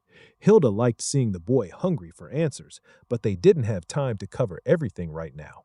If he wanted to learn the secrets of the Ragnar clan and the world itself, he'd better seek out his grandma later and finish the conversation then. During the last round of the awakening ceremony, All his father had given him was that merciless heart sword. At least now he knew to be even more careful around Kyle Ragnar, given the guy's alleged hatred for regressors. Maybe the patriarch took Ladrock's heart because that ancient dragon had been way too welcoming toward regressors. A human beating a powerhouse like that sounds impossible, but his father's called a demigod for a reason. Kyle Ragnar is always on that demon time shit. If Theo wants to dig up the secrets of regression, he's got to sit down for a long, hard face-to-face with Grandma. Other than that, Theo Ragnar has finally locked in which faction he's joining. Puffing his chest out with pride, he announced his decision with full determination. We're not spilling our boy's pick just yet. Remington Narcio, the runner-up of this batch, picked Zenith Academy and became the Zenith Dragon's disciple. Perfect match, honestly. They both use water current breathing. In Theo's past life, Remington went back to the Narcio clan and leveled up on his own. Eventually, he kicked off a blood-soaked rebellion against the Ragnars. Having the Silver Lion as your enemy never ends well. But this time, he chose to stick with the clan, a change that came from Theo's influence. It's a temporary goodbye for the rivals for now. They're heading off to different factions to get stronger, with a promise to meet again once they're both leveled up. In a pretty short time, they've become real brothers in arms. As expected, Ray Ragnar headed back to the Daffodil Palace, where her mom, the Ice Dragon, runs the show. No better place for that lady. Same deal with Sybil and the other schmucks from Training Ground 4. They wanted to tag along with their young master, but their grades weren't good enough to get into his chosen faction. Sucks to part ways with your comrades, but it's a necessary change.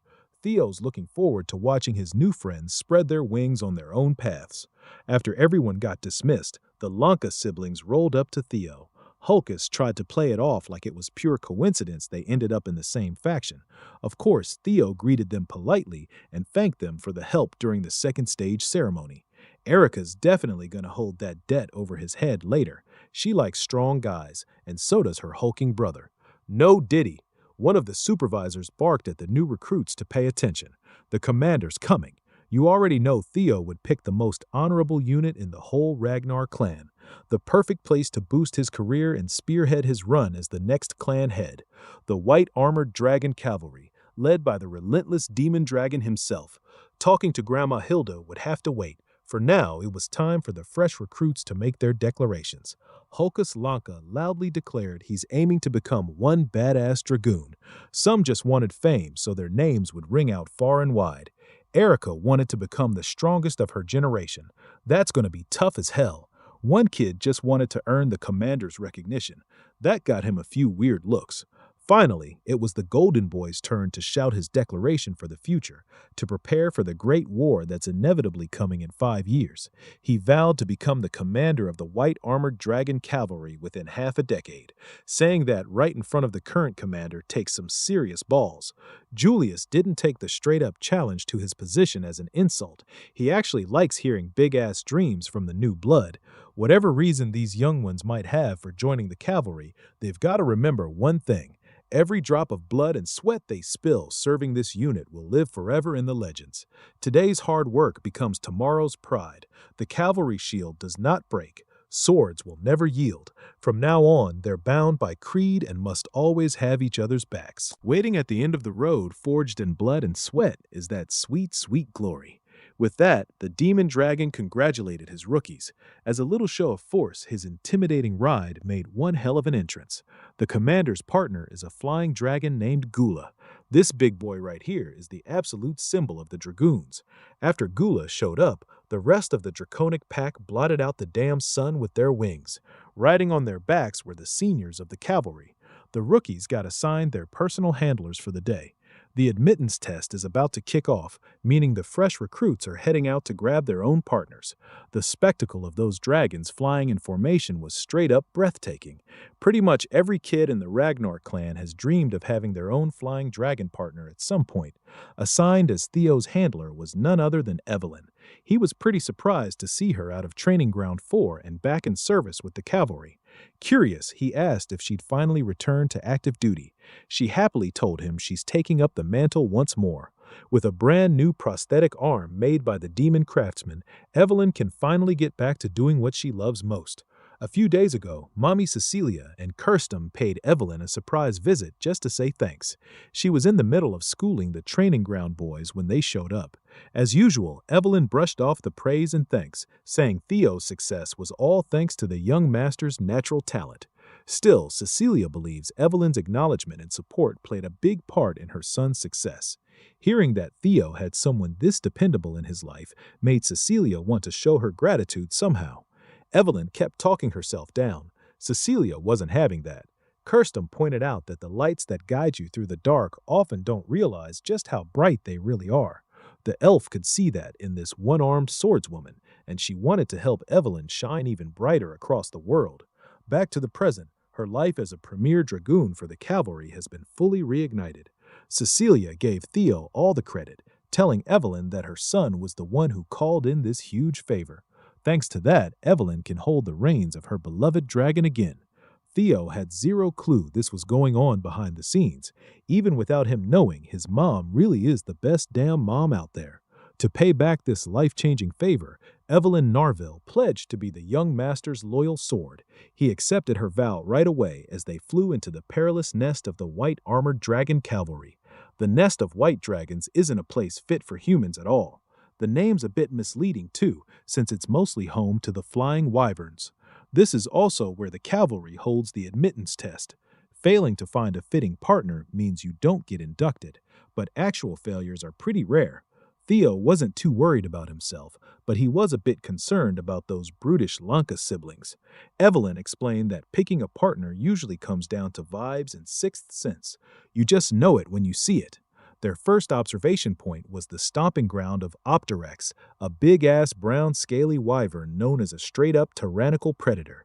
Next up was the den of the poisonous aviary.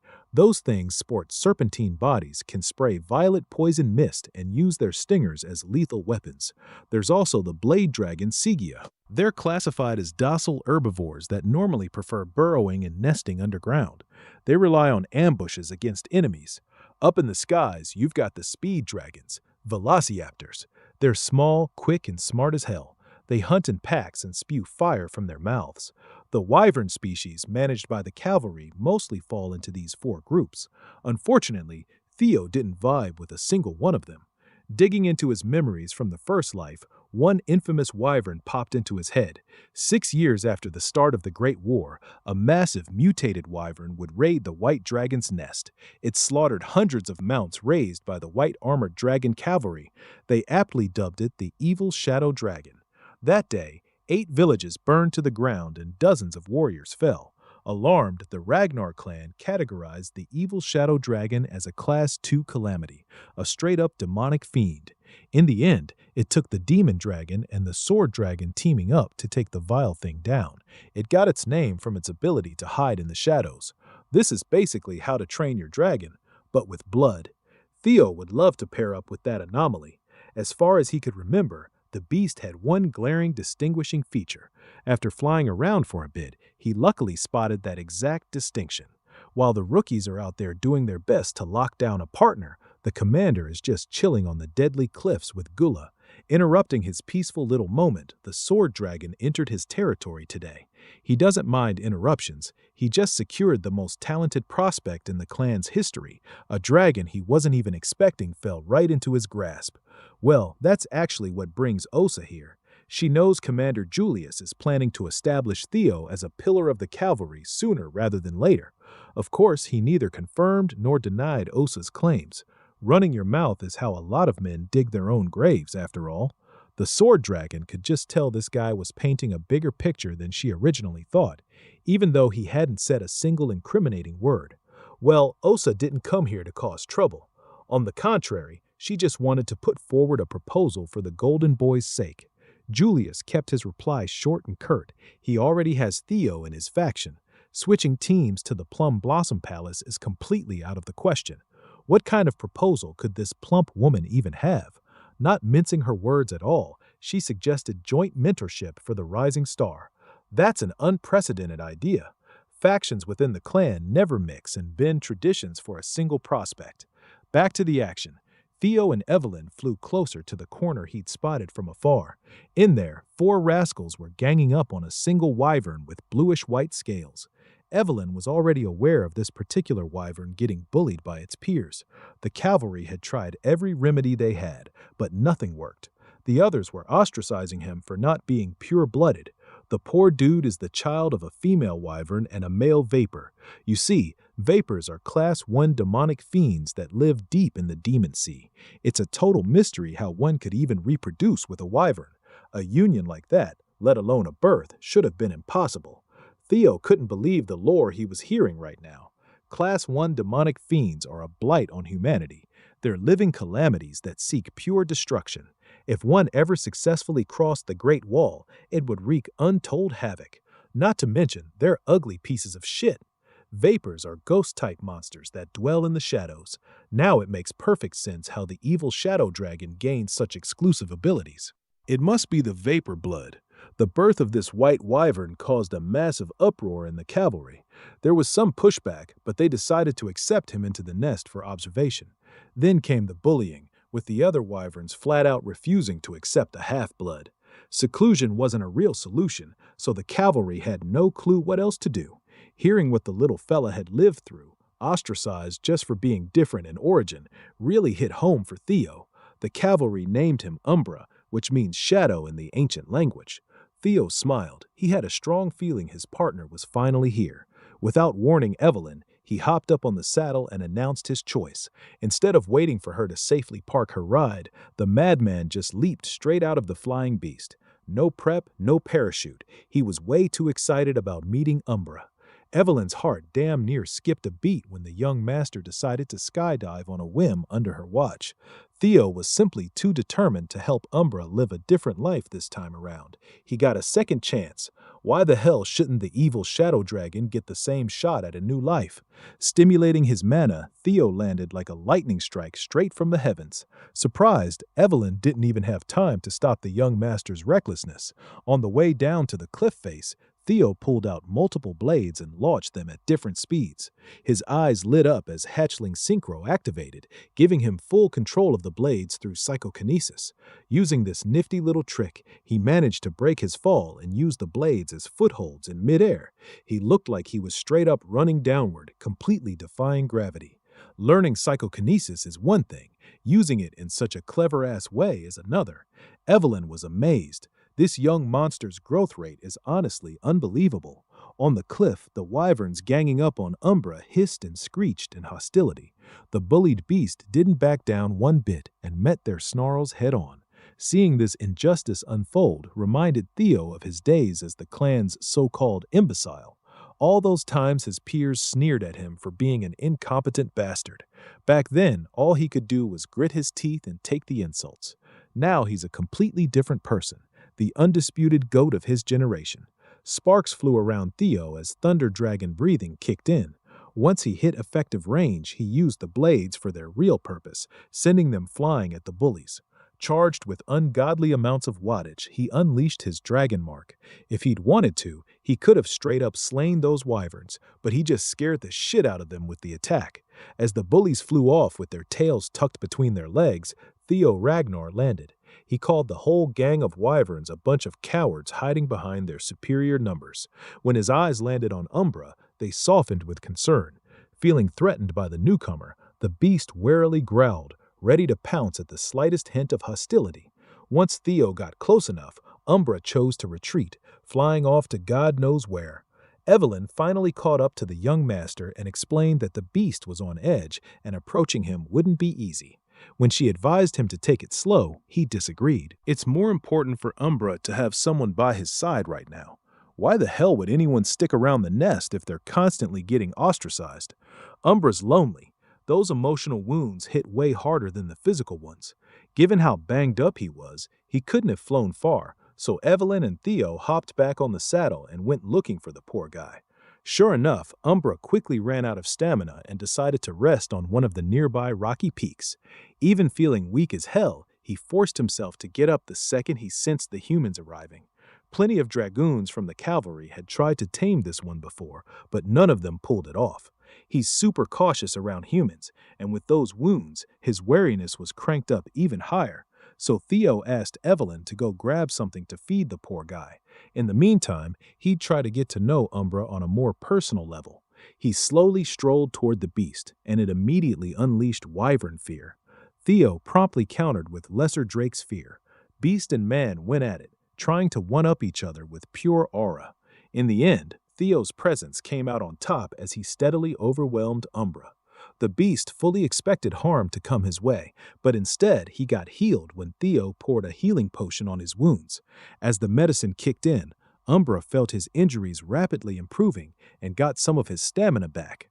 After dealing with those nasty wounds, Theo gently pets the poor wyvern hybrid. Umbra was confused as hell. In his whole life, all he'd ever known was pain, suffering, and getting shut out. Now there's a human standing right beside him, showing actual kindness. Thanks to Theo's dragon heart, he could feel Umbra's emotions once he got close enough. He sensed that red-hot rage toward the herd that cast him out. The conflicting sadness came from still wanting to be part of the group. Most obvious of all was that long, painful loneliness buried deep in the lonely wyvern's core. On top of that, Umbra's feelings toward Theo were a total contradiction. He's wary of this random guy who suddenly showed up offering warmth, but he also hopes that warmth sticks around a little longer, that the man won't just leave. So Theo solemnly vowed to Umbra that he'd never turn his back on him.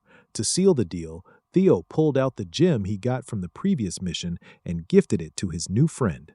Seeing that shiny gem sparkling with a beautiful luster, Umbra was completely mesmerized. Still, the wyvern tried to play it cool and resist the temptation. Not much he could do when Theo just went ahead and put the gem around his scaly neck. Theo promised that if Umbra followed him from now on, they'd get plenty more shiny things. It was an offer damn near impossible to refuse. To sweeten the pot even more, Theo proposed they make reins and saddles encrusted with invaluable gems, super flashy and pretty as hell. They might need to rob someone's grandma to make that happen, though. That grandma in question? His own. Far away in her workshop, Kirsten suddenly got a bad feeling she was about to lose a ton of money. With all those promises of companionship and opulence, Umbra roared with pure elation. Theo Ragnar had successfully been recognized as the Vapor Wyvern's master. With that, he also unlocked the Wyvern taming skill. It grants him higher mastery proportional to his partner's trust, plus a nice 10% power boost to both rider and mount. A few minutes later, Evelyn came back. She was dragging two bulls by the horns while her wyvern caught its breath. The beast that no dragoon in the entire cavalry could tame was now cuddling up with the young master. They handed the bulls over to Umbra, and he happily munched through a hefty lunch. When Evelyn curiously asked how the hell he pulled this off, Theo simply explained that he looked after Umbra's wounded heart.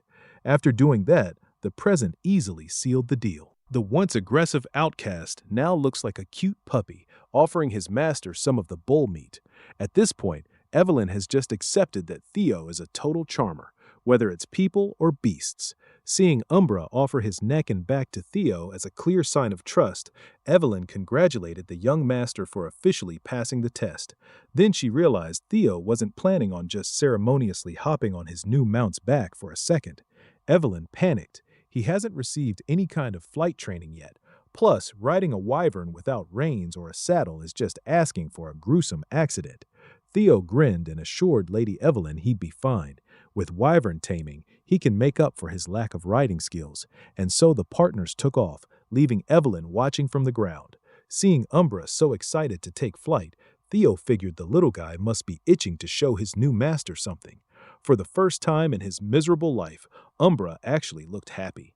Watching his partner soar with that pure childlike wonder, Theo couldn't help wondering how a pure-hearted creature like this ever turned into the terrible demonic fiend that earned the evil shadow dragon name. After flying across the entire nest, they arrived at the edge of a giant cascading waterfall. Umbra phased straight through the heavy downpour, heading into a hidden cave obscured by the water. Theo thought he knew the layout of the whole winter mountains from his experience in the black snow, but he had no idea a crystal cave was tucked away behind the waterfall. Given how shiny this place is, it makes total sense why Umbra loves it. Looking around, Theo found the reason Umbra eventually became the evil shadow dragon. He'd been eating the many ghost spirit flowers growing around the crystal cave. These things normally only grow in the deepest reaches of the demon sea by soaking up pure demonic energy.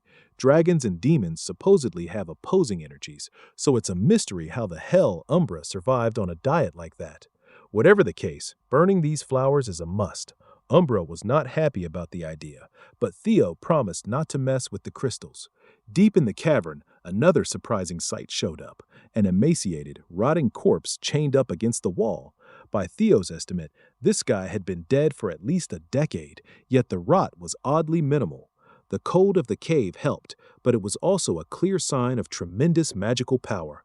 This man must have been a high-level martial expert in his prime. Theo figured he'd have to come back another time for a proper investigation. When he turned his back on the corpse, it seemingly came back to life with a resentful glare. It started screaming the current clan head's name, Kyle. Umbra reacted instantly, pinning the corpse deep into the wall and roaring at the threat that dared show hostility toward his master. The corpse kept spitting out Kyle's name, and Theo could sense his new friend was in real danger. Mr. Corpse tried to take a bite out of Umbra's feet, but Theo sacrificed his own arm to block those rotting teeth. It refused to let go of Theo's arm as it cursed Kyle and Robert Ragnar from beyond the grave. Theo's father and the Black Dragon must be connected to this random chained-up dead body somehow. Right then, Evelyn came to the rescue, using the White Armored Dragon Cavalry's shared technique, Blade Barrage. Through a flurry of countless stabs, she effectively deleted the corpse's head, and Theo was finally freed. He hobbled down to his knees and apologized for messing up. Traveling from the bite, an unbearable pain shot all the way through his body. The bite was loaded with a toxin made of pure demonic energy. Without an antidote, Theo might end up dying an extremely agonizing death.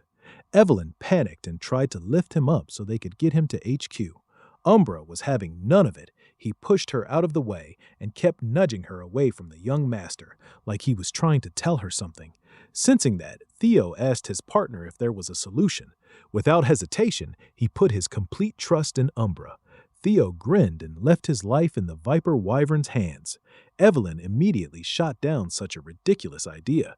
A corpse toxin mixed with demonic energy is a death sentence if you leave it untreated. As far as Theo knows, he's got less than a 30% chance of surviving even with normal treatment, so he wants to gamble it all on Umbra's method. This beast evolved into a Class 2 demonic fiend by munching on ghost spirit flowers. He must have tangled with that corpse before and figured out how to handle demonic energy and corpse toxins.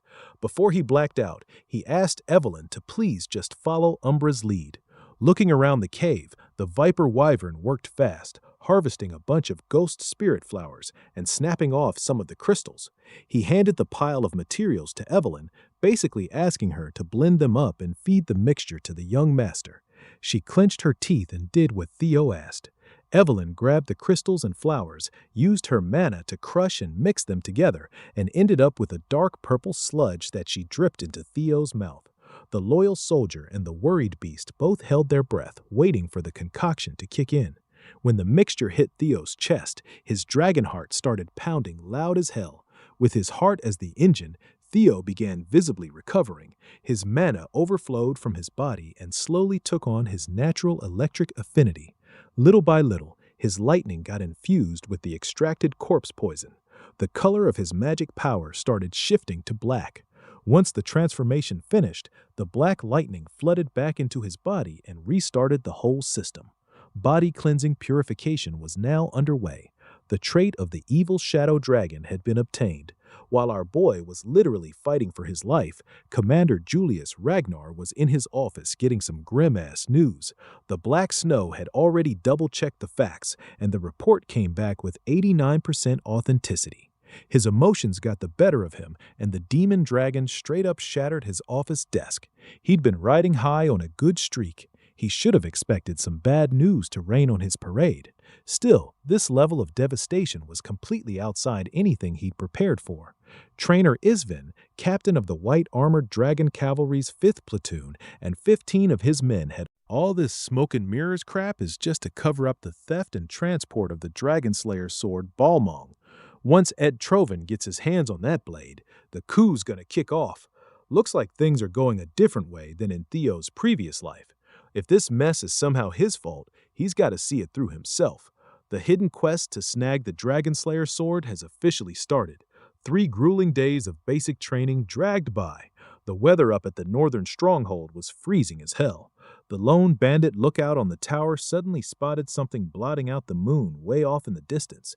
Then it hit him. It was a whole battalion of wyverns from the white-armored dragon cavalry. Before anyone could even sound the alarms, the watchtower got blown to pieces. Evelyn gave the order to rain bombs down on the stronghold. Those wyverns looked straight up like World War II bomber planes. The coordinated bombing was carried out like clockwork, leveling the place with laser-precision destruction. The bandits scrambled to hide inside the castle so they wouldn't get blown up. Too damn late. The dragons dropped from their mounts and started cutting down every last straggler. Evelyn smoothly directed her troops to slaughter every bandit in sight. That's what you get for messing with the white-armored dragon cavalry. The guy tasked with smuggling the legendary sword was thanking his lucky stars he'd gotten out of the stronghold before the attack hit.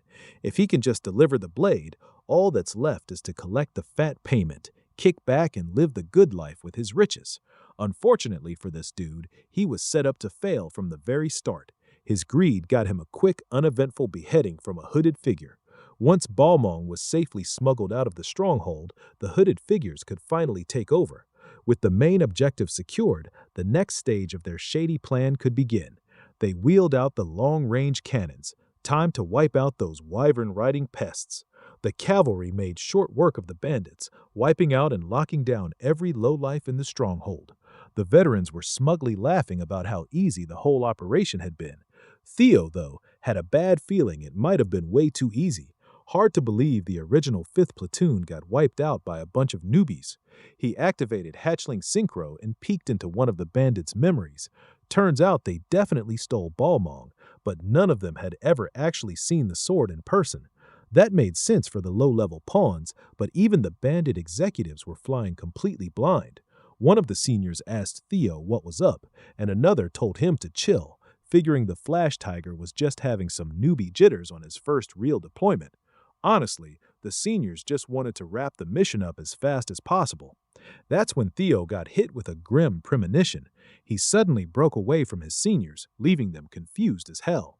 Without a word, Theo drew his blade and smashed it into an ordinary-looking wall. Behind the thick bricks were kegs stacked on kegs of highly volatile explosives. This whole operation had been a trap from the jump. Theo took charge and yelled for everyone to escape and start evacuating. Then the sound of cannonballs started whistling closer and closer. Theo screamed at his comrades, but his warning got completely drowned out by the booming explosions. The first round of detonations hit dead center. Time to reload. Those mysterious hooded figures kept raining cannonballs on the explosive-packed stronghold from every damn angle. They're under direct orders to wipe out the new 5th platoon. Not a single ant gets to walk out alive. Meanwhile, the person who called the hit is sitting alone in a moonlit room. Lady Amal Ragnar, former mistress of the Camellia Palace, is cradling the headless corpse of her psycho son, Axion. The woman has completely lost it. She wants Theo Ragnar's head no matter the cost.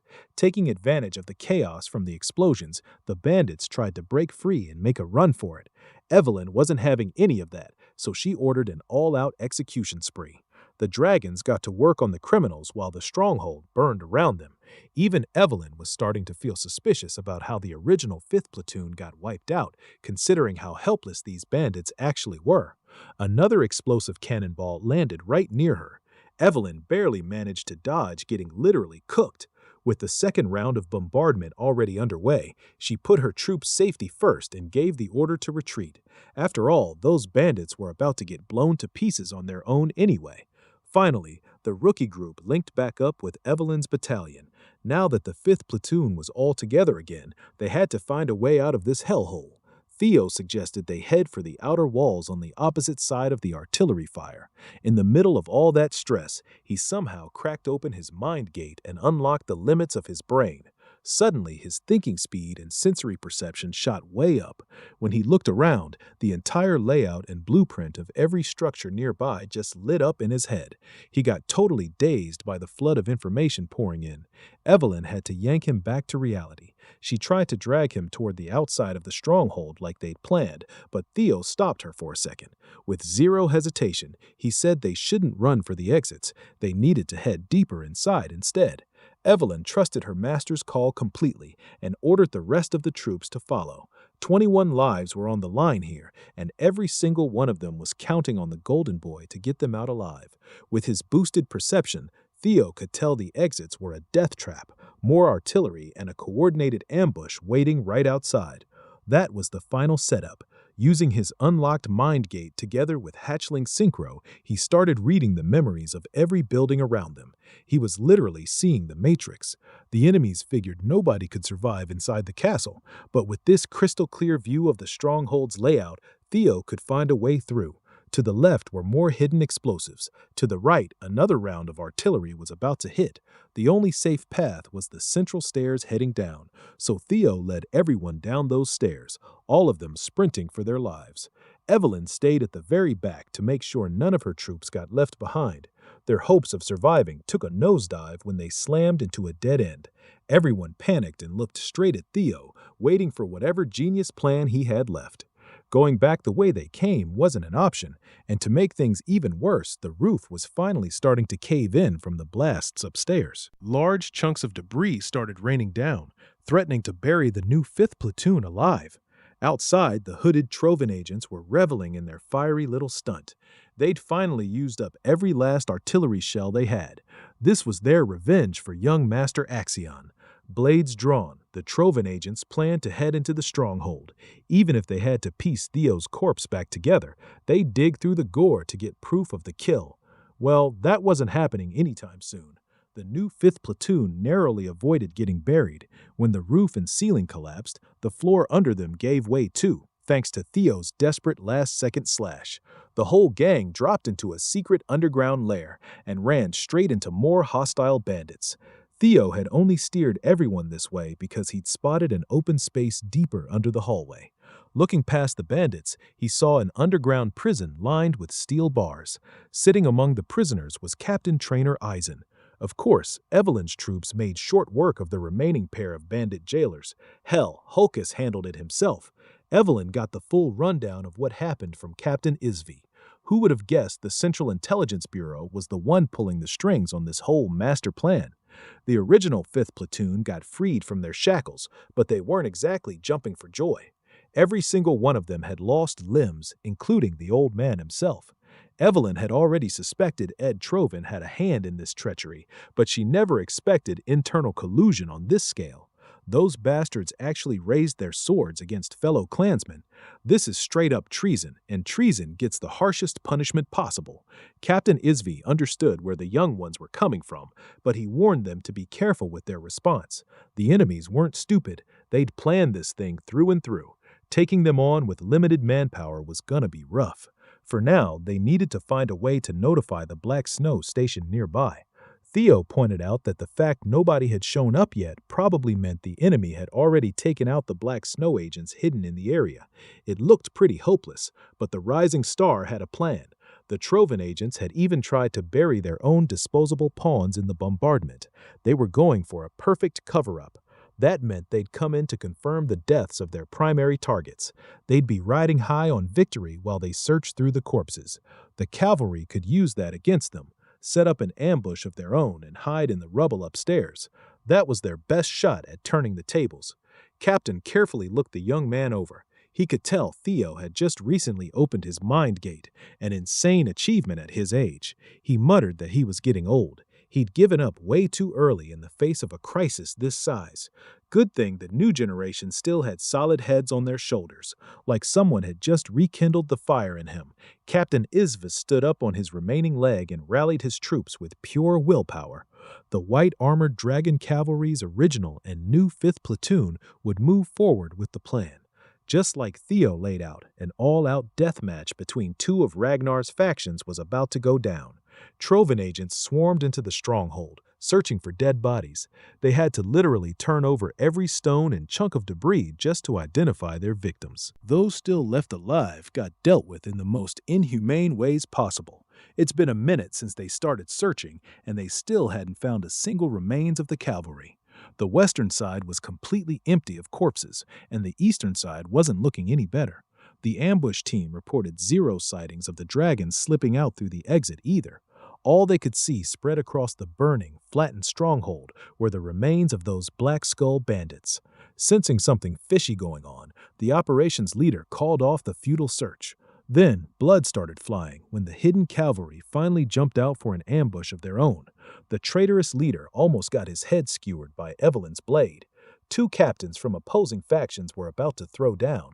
The Trovan guy tried playing dirty to trip her up, but Evelyn was way too skilled to fall for that petty shit. She acrobatically slipped out of the way and reset the fight. Captain Trovan screamed a warning to his men about the ambush, but it was already way too late. He ordered a formation change, but his boys had already stopped breathing, cut down by the skilled dragons. With this treasonous operation fully exposed, Evelyn became the arbiter of Ragnar law. She hereby sentenced them all to death. The Trovan captain refused to go down without a fight. He traded blow for blow with Evelyn, managed to keep her in check, and even landed a few decent counterattacks. Deep down, he couldn't make sense of how these wyvern-riding bastards survived the total bombardment. That confusion distracted him for a second, giving Evelyn the opening she needed. She went for the killing blow and only narrowly missed taking the turncoat's head clean off. Evelyn kept carving into the rat, piercing through his flesh bit by bit and making him bleed. She warned the remaining Central Intelligence Bureau agents to surrender. Resistance was pointless at this stage. The second the ambush succeeded, it was straight-up checkmate. Anyone who willingly surrendered would get to keep their lives and wait for a proper trial. Before his men could even think about taking that deal, the Trovan captain loudly authorized the use of their secret technique. Every dragoon froze for a second. Sounded like the Trovans still had one final gambit up their sleeves. One of the Trovan agents suddenly went full feral and lunged straight at Theo. Theo felt a massive, unnatural jump in the guy's offensive power. These madmen had actually activated the reverse blood surge technique, a forbidden power that rapidly drains the user's life force. Theo was strong, but he still had a rough time keeping up with an agent juiced up on that forbidden crap. One was bad enough. Then the rest of the bastards started flocking around him, all eager to take his head. Seeing him in the line of fire, one of the injured officers from the old 5th Platoon threw himself in the way and blocked the crazed blades with his own body. Right before he went down, the officer calmly told Theo to run. Watching a good man put his life on the line like that woke up something primal and pure wrathful inside Theo. He tore into the lunatics with the most potent triple dragon's claw he'd ever thrown. Pushing himself even harder, the young master tapped into his mind gate. The world slowed down around him, and he instantly locked onto the positions of dozens of those hyper-powered maniacs. Then he unleashed an even stronger triple dragon's claw than the last one. His blades surged out in intricate paths, weaving around his comrades and absolutely shredding the enemy. It was a straight-up display of power and skill that even left the veterans stunned. When the dust finally settled, the ground of the stronghold was covered in some seriously terrifying marks of pure annihilation. The only traitor still breathing was the Trovan captain. Seeing how big a thorn in the family's side Theo had become, the captain decided then and there he was dragging the kid to the grave with him, even if it cost him his own life. He slapped the reverse blood surge technique on himself and shot forward like a loose arrow. Meanwhile, Theo's platoon seniors were just standing around uselessly staring at the rookie in awe. Theo, on the other hand, was barely staying conscious after completely overdrafting his mind gate. Unleashing that kind of power and precision was still way too much for him to handle properly. And to make things worse, the last lunatic was about to come crashing down like a pissed-off meteor, burning through his life force by the second. As a loyal Trovan vassal, he was fully ready to drag the young man straight to hell if that's what it took. Theo tried to throw up a defensive move, but his mana haul had gotten all twisted up from that last attack. This loyalist was already showing signs of a full mana haul detonation. He was about to blow himself and the whole area sky high. Thankfully, Theo's official first sword was right there to protect her master. For the first time ever, Evelyn activated the God of Tempest technique and launched the suicide bomber straight up into the stratosphere with a massive squall. After juggling the rat around in the air for a bit, she followed up, gathered pure wind power in her fingertips, and blasted it out to form a full-on maelstrom. Theo watched in pure awe as Evelyn's power swirled around the traitor's mana hall and forcibly shut down the suicidal explosion. From there, sending the Trovan captain slamming back into the dirt was easy. With the last rat neatly taken care of, exhaustion finally hit Theo like a truck. Hulkus, Erica, and his seniors came running over, endlessly grateful to the young master for saving everyone's asses. The sun finally rose, its warm rays lighting up Theo's contented little smile. The real standouts in this whole operation were without a doubt Theo and Evelyn. Those two basically carried the entire group to victory with their ridiculous skills. Everyone finally started to relax as the mood turned light and almost festive. The long night was over, and a bright new dawn, led by a shining leader of the new generation, had arrived. Meanwhile, inside the miserable walls of the Rose Palace, Lady Amal Ragnar was completely crashing out like a lunatic. Ed Trovan had her in a deadly chokehold while screaming curses at her. Turns out she'd gone off on her own and orchestrated a bunch of unnecessary bullshit during the Stronghold operation. She'd actually stolen the Sky Dragon seal just to forge official orders. Wiping out the entire white-armored dragon cavalry and the illegitimate Ragnar kid wasn't supposed to happen this soon. Now the Trovans were in some serious hot water. One crazy woman had just tanked decades of Ed's careful planning. Lady Amal snarled that she wanted revenge for her poor little Axion. She wanted to tear that Theo bastard and everyone connected to him into pieces so her son could finally rest in peace. Ed found it completely unforgivable that this woman would throw away her duty to the family over the death of one lousy kid. In a fit of pure rage, he stomped on Axion's rotting, headless corpse. They'd lost the Dragon Slayer sword, the most important piece of the whole plan. From now on, Amal was getting cast out as a daughter of the Trovans. Looking into her brother's eyes felt exactly like getting stared down by their hot dad. Before he left, the Sky Dragon ordered the palace attendants to lock Amal up and make sure she was never seen again. They couldn't risk any info leaks, so the pests had to be dealt with too. The second she realized she was about to get sealed away and forgotten, Emile snapped back to her senses and started begging for mercy. Ed Trovan didn't even blink. He wiped out every single attendant in the palace just to blow off some steam now that the coup he'd spent years planning was completely fucked. If you really think about it, the root of all his recent failures came down to one single bastard, Theo Ragnar. The Sky Dragon was itching to get his hands bloody with that kid's organs. With his first mission in the books as a success, Theo finally had a bit of downtime to check out his spoils. In all the chaos, he'd managed to grab the Dragon Slayer sword, Belong, and found out it was still sealed. He tried holding it and getting a feel for the blade, but it straight up rejected his hands. Theo had to drop the thing the second a nasty zap hit him. It's not called a Dragon Slayer for nothing. Its properties are the complete opposite of Ragnar blood. If he could figure out the mystic's secrets, maybe he'd actually be able to wield it. Mystics are leftovers from the primordial mythic age. They're basically mirages, almost never fall into anyone's hands. But once you get one and unlock it, you gain straight-up mystical power like the heroes of old. These are the kind of legendary items that can rewrite history. In Theo's previous life, Ed Trovan had eventually cracked the secrets of the mystic Balmung. Thinking back on the guy's movements back then, Theo had a pretty solid idea of where the Sky Dragon had truly ascended. Until he could get to that place and solve the mystery himself, Balong was just gonna have to sit and rot in his inventory. A knock on the door cut through his thoughts. It was Evelyn. Pretty late at night, but she had an urgent request. The commander wanted to see Theo as soon as possible. Inside Julius Ragnar's office, the atmosphere felt heavy, even with all the polite small talk. Sitting across from him was Captain Trainer Isazin, bringing up the idea of retirement. The old man was embarrassed to even say it out loud, but losing his leg and his wyvern, Rosinante, during the last mission felt like a pretty damn solid reason to call it quits on the cavalry.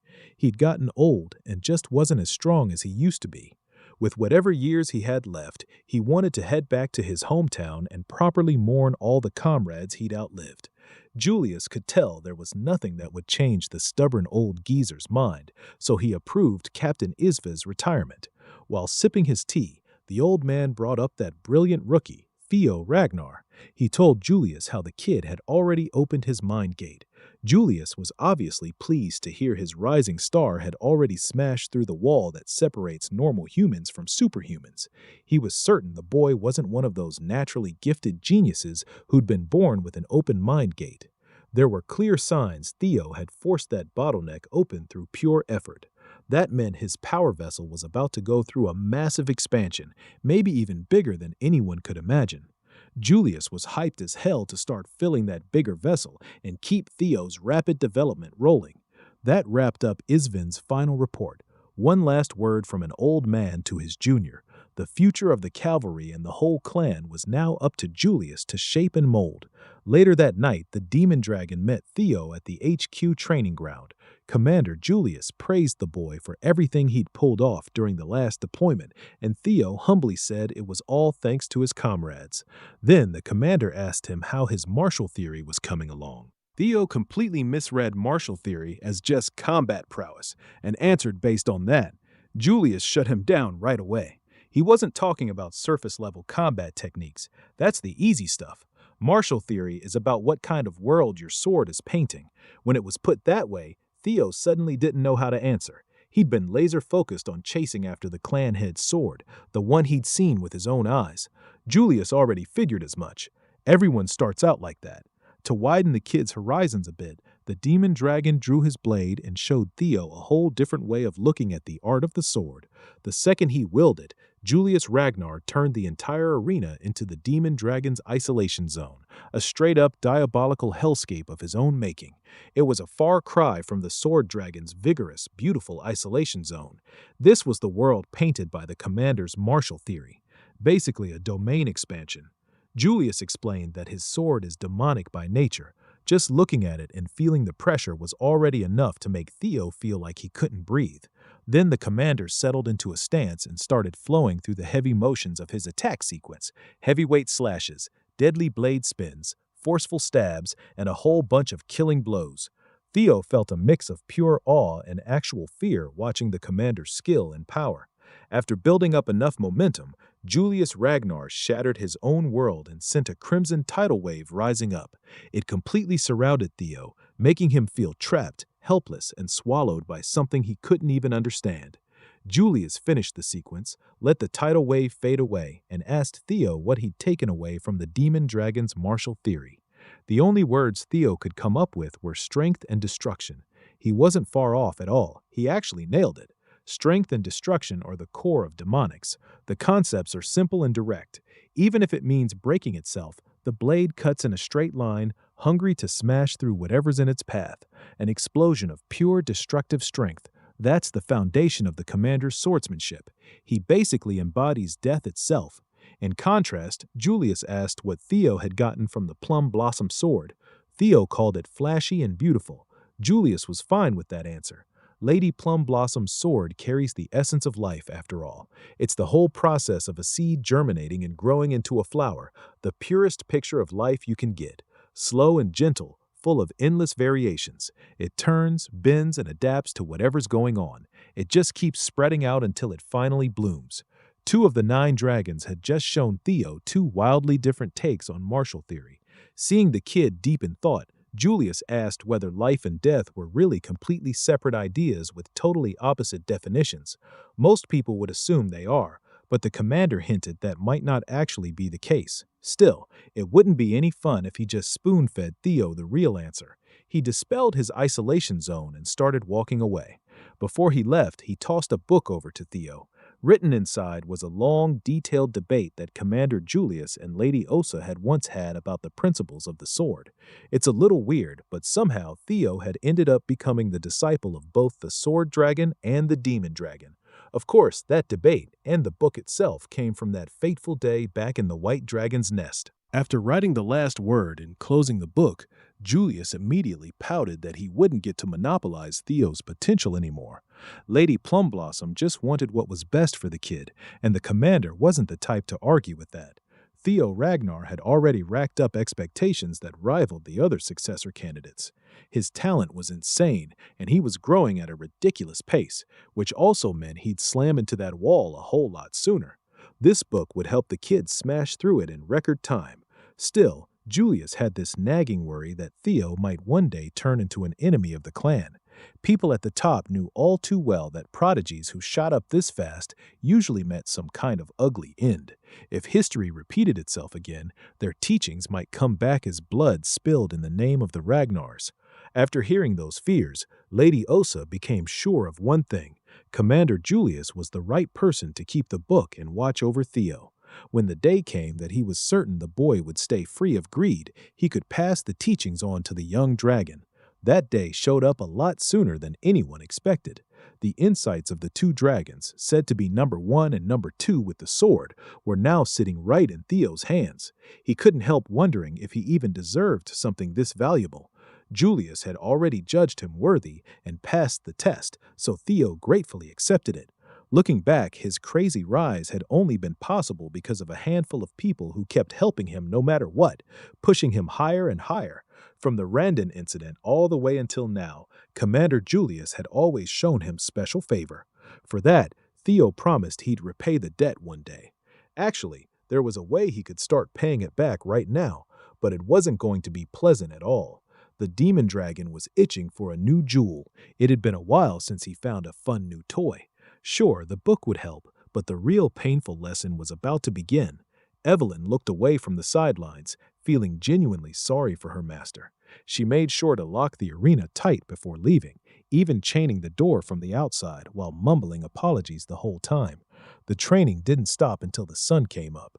When the chains finally dropped and the gate opened, Evelyn got a good look at the aftermath. Her lively young master looked like he'd just survived an entire war overnight. The commander had definitely gone a little overboard this time. More importantly, Evelyn had already taken care of the task she'd been given. She'd locked a key piece of the puzzle down in the underground detention cell. They'd crippled and thrown the captain of the defeated Trovan squad in there. But the guy wasn't the type to spill anything, no matter what kind of torture they threw at him. So they just left him to rot while Theo cooked up a different approach. She quietly filled Evelyn in on the chain of events that would unfold over the next few days. A few days later, Theo finally showed up at the Plum Blossom Palace training ground. He politely greeted the Lady of Plum Blossoms. Oso Ragnar Plunus had been waiting for him after receiving that generous gift of insight. The book had already been a huge help to the young man. To put it to the test, Lady Plum Blossom summoned one of the training swords into her hand. The moment she held the blade, the entire training ground filled with the manifestation of her martial theory. She wanted to keep teaching him about the building blocks of her technique, the stuff people usually overlook, the actual root of swordsmanship itself. At the end of the session, she said she'd love to sit down and talk about how to make life bloom through a sword with the young man. For the second time, she formally asked Theo to become her official disciple. Before giving a straight answer, he wanted to ask something first. He asked if she was speaking as the Heaven Dragon Swordmaster. Lady Osa looked pretty surprised. Not a lot of people knew about that secret title. The Heaven Dragon Sword was a secret school that only ever passed its teachings down to one disciple at a time, and right now she was the sole inheritor of that whole legacy. Lady Plum Blossom could tell the kid just wanted to know what her real intentions were. She honestly admitted the offer didn't come with any hidden agenda. From the full bloom of the plum blossoms all the way to the Heaven Dragon Sword, she wanted to pass every single thing in her arsenal over to Theo. A few minutes later, Theo walked out of the training ground after locking in his decision.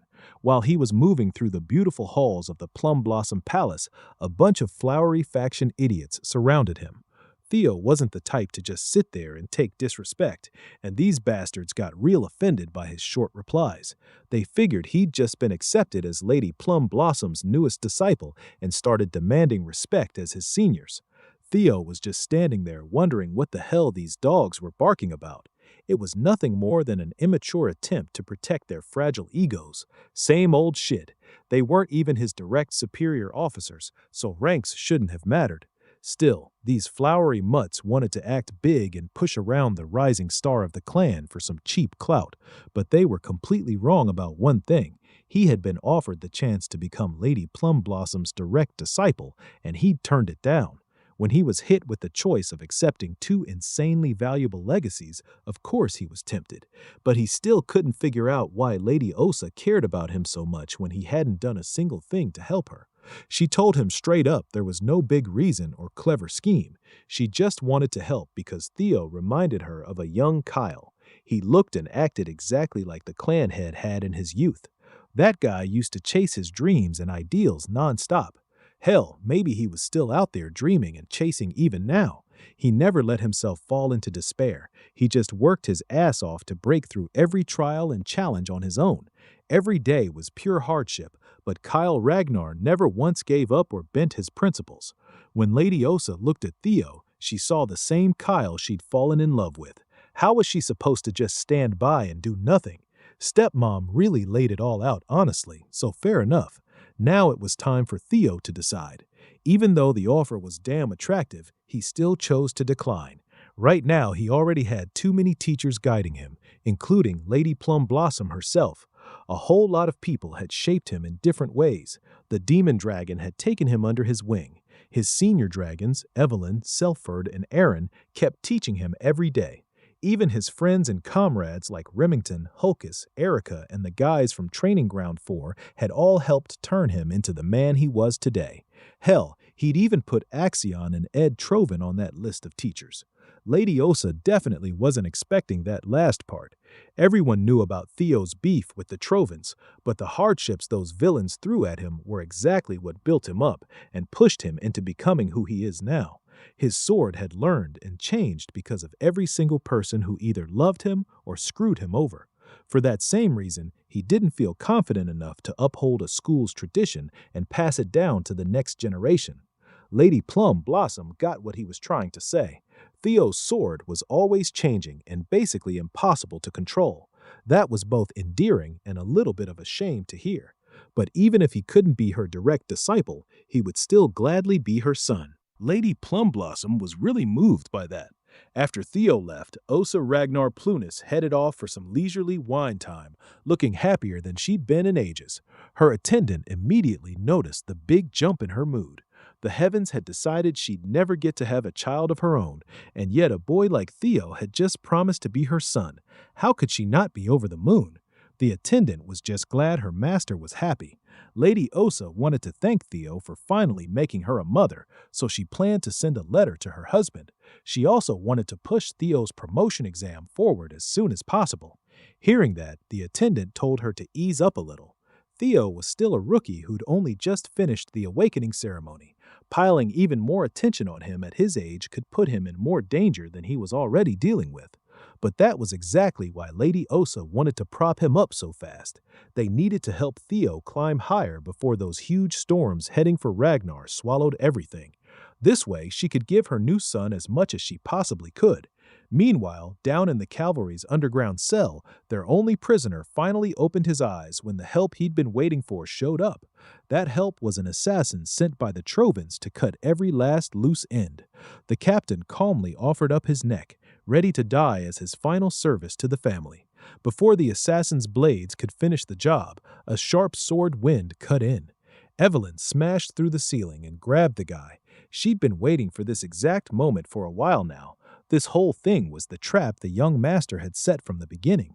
With Evelyn's sword skills, a lone assassin who lost the element of surprise didn't stand a chance. The Trovans had never even listed her as a real threat, and they were about to pay for that mistake. It was a shame they couldn't just take out Captain Sidra, though. Things would get a lot messier if the cleanup guy got caught, too.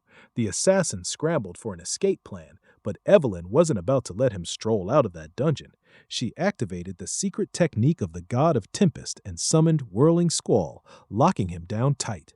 Inside the tight walls of the dungeon, there wasn't much room to dodge. At his absolute limit, the assassin decided to just erase the evidence by detonating his monohull as a last resort. Evelyn kept getting in the way, not giving him a second to pull the move off. She'd already seen this exact stunt once before. It didn't work then, and it sure as hell wasn't going to work now.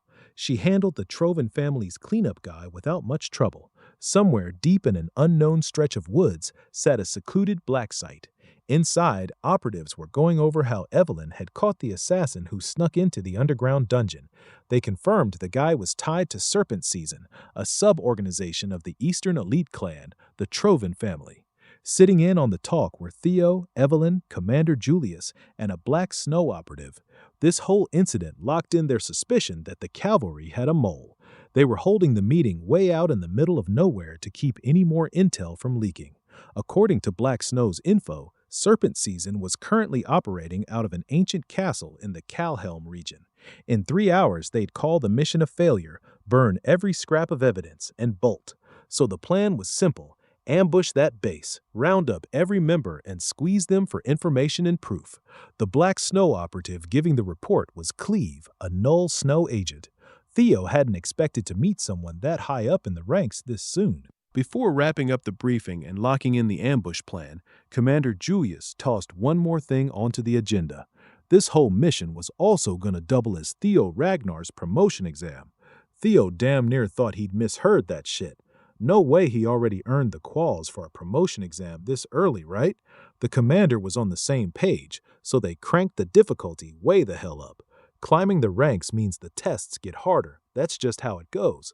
This time, the higher-ups were handing a mid-rank swordsman a mission that could straight-up spark a full-blown civil war.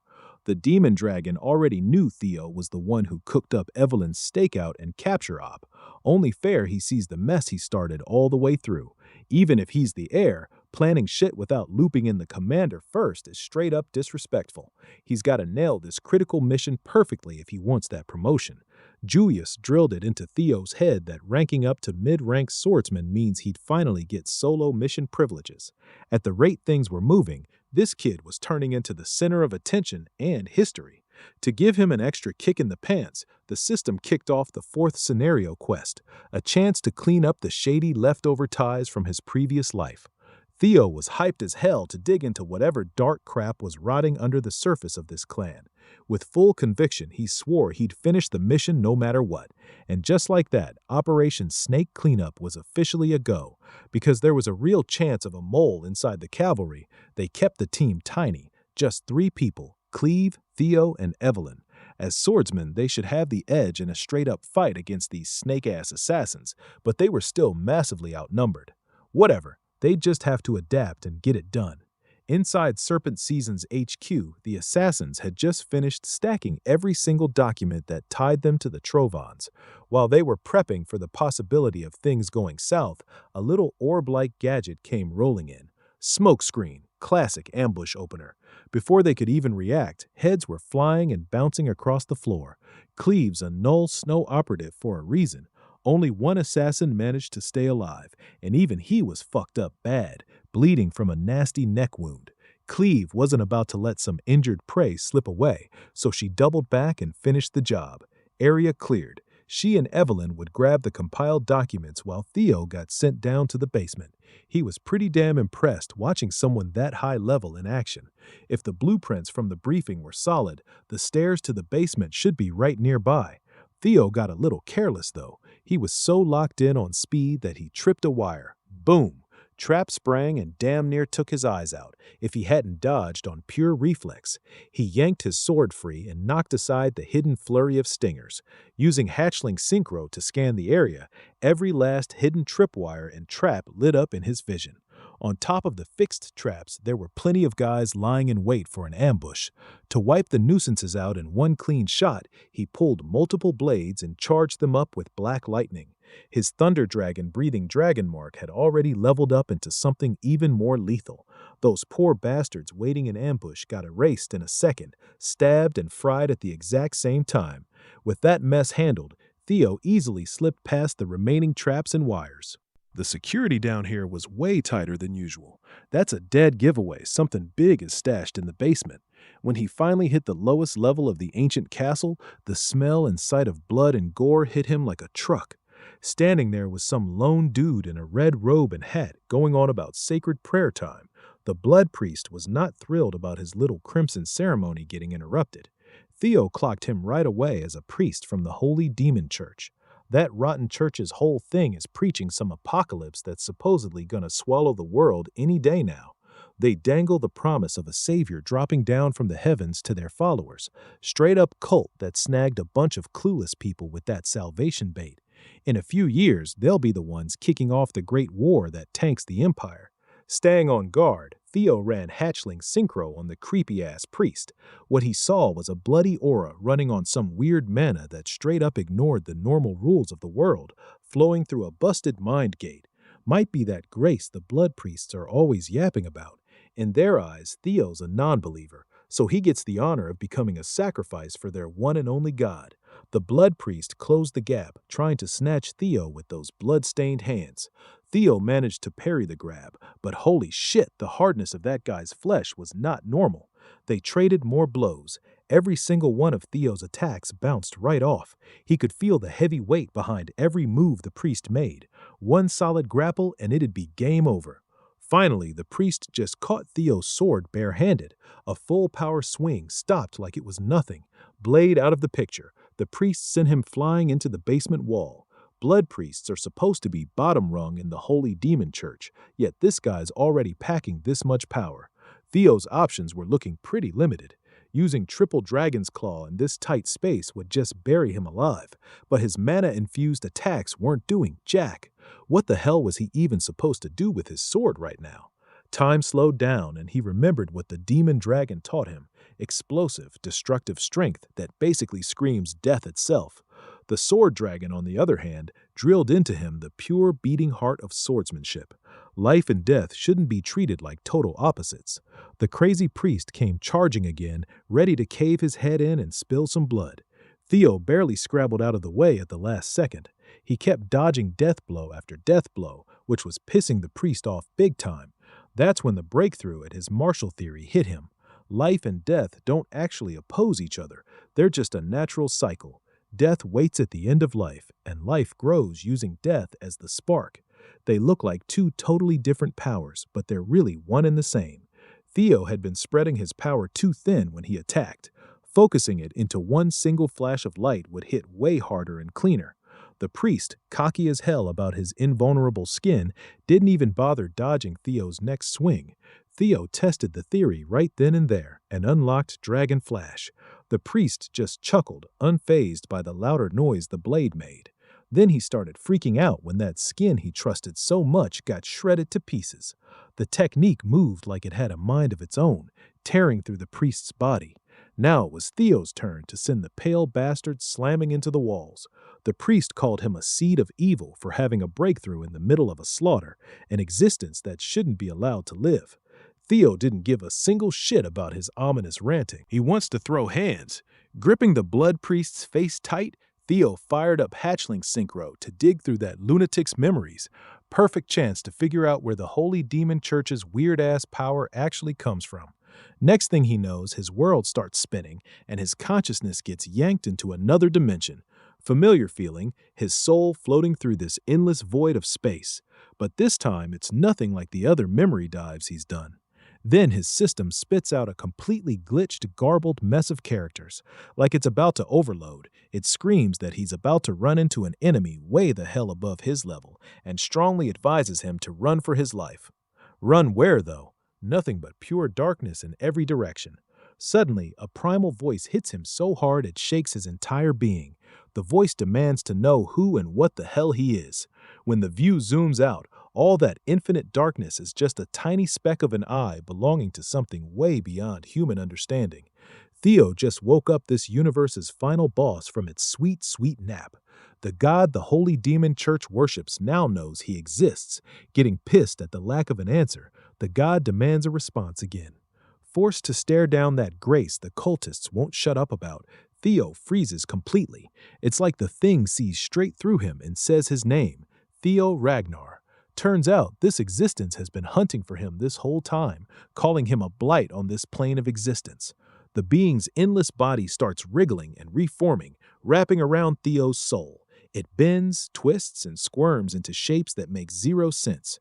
Just as Theo's soul is about to get eaten, a golden light flares up and shields him. an avatar of the ancient dragon Ladrock, tears straight through the fleshy form of that primordial god and yanks him out. Theo's in pure awe, watching two absolute monsters far above his level go at it. Ladrock sweetly calls him her significant other and gives him a hard warning. This thing is not something he can mess with yet. Even if he somehow hits Cigar Ragnar's level, a win still isn't guaranteed. For now, she'll handle this cosmic headache herself. With a tail slap, she boots his soul right back to reality. He's got a million unanswered questions, but he's forced back into the bloody basement. The poor guy's still shaking from the ancient terror that almost swallowed him whole. Ladrock's been holding the line against something like that for eons, all by herself. While he's trying to process the absolute insanity he just lived through, the blood priest is having a full-on meltdown. How the hell does a non-believer like Theo get graced by the Lord's presence when a devoted lifetime servant like him never got a single nod? Theo finishes the job and takes the bald bastard's head clean off. That thing might call itself a god, but it sure as hell isn't his god. More importantly, he's now dead certain the Holy Demon Church worships that nameless sovereign Ladrock once hinted at. Protecting the world from that presence has been her job for a long, long time. Without her heart, Ladrock won't last more than 3 years, and in 5 years, the Great War kicks off. The death of the Guardian Dragon will be the start of the end. The rise of the Holy Demon Cult, led by Ed Trovin's rebellion. It's all connected. Everything finally clicks. Theo stumbles, his brain still scrambled from the whole out-of-body nightmare. Thankfully, Evelyn was right there to lend him a shoulder. Cleve was straight up impressed that the young master had taken out a blood priest all by himself. That achievement alone was more than enough to pass the promotion exam. After they cleaned out every last hostile in the castle, the trio finally got to dig into those damning documents. Problem was, everything written down was still just circumstantial evidence, nothing solid enough to act as a smoking gun in court. So Theo pulled out a familiar little box he just happened to find tucked away in the basement. Evelyn recognized it instantly as the exact thing she and Remington had been tasked to collect before the awakening ceremony. Inside were the secret trade logs between the Ceres Merchant Guild and the Trovins. She was genuinely impressed by her master's foresight. Dude had been holding that card and played it at the perfect moment. Cleve went through the logs and found formal trades with Ed Trovin, complete with official seals. With this, they could finally prove the Sky Dragon's treasonous scheming and the Holy Demon Church's involvement. They now had enough to go after that bastard Ed. First step, launch an immediate strike on the Ceres Guild. Time to correct history and crush Ed Trovin for good. When the Demon Dragon got word of the Sky Dragon's rotten schemes, he was pissed beyond belief. Even though they only had enough to pin him as a suspect, a deeper investigation was still needed. Julius got the report straight from the mighty Black Dragon himself. When Robert Ragnar is personally involved, the case is basically past the mere suspicion stage. With his influence, Robert had to have known about this undercurrent long before, yet he just let it happen. Steering the conversation away from himself, the Black Dragon started praising Theo Ragnar for killing a blood priest solo. Robert argued the boy's talent was way better suited for Black Snow and that he belonged there. Excellent perception, sharp deduction, ability to see the whole picture from the tiniest clues. Even his methods felt exactly like a Black Snow operative, almost like he'd been trained for it. Of course, Julius wasn't about to let his star rookie get poached by that shady Black Dragon. Osa already tried. Now Big Bro was circling. Hearing Julius call him Big Bro made the Black Dragon go all nostalgic. Back before they became who they are now, Kyle, Osa, Robert, and Julius had been sworn brothers and sisters. Julius could tell this conniving bastard was just tugging at his heartstrings to get his hands on Theo. Still, Robert kept insisting he was just a big brother looking out for a little brother.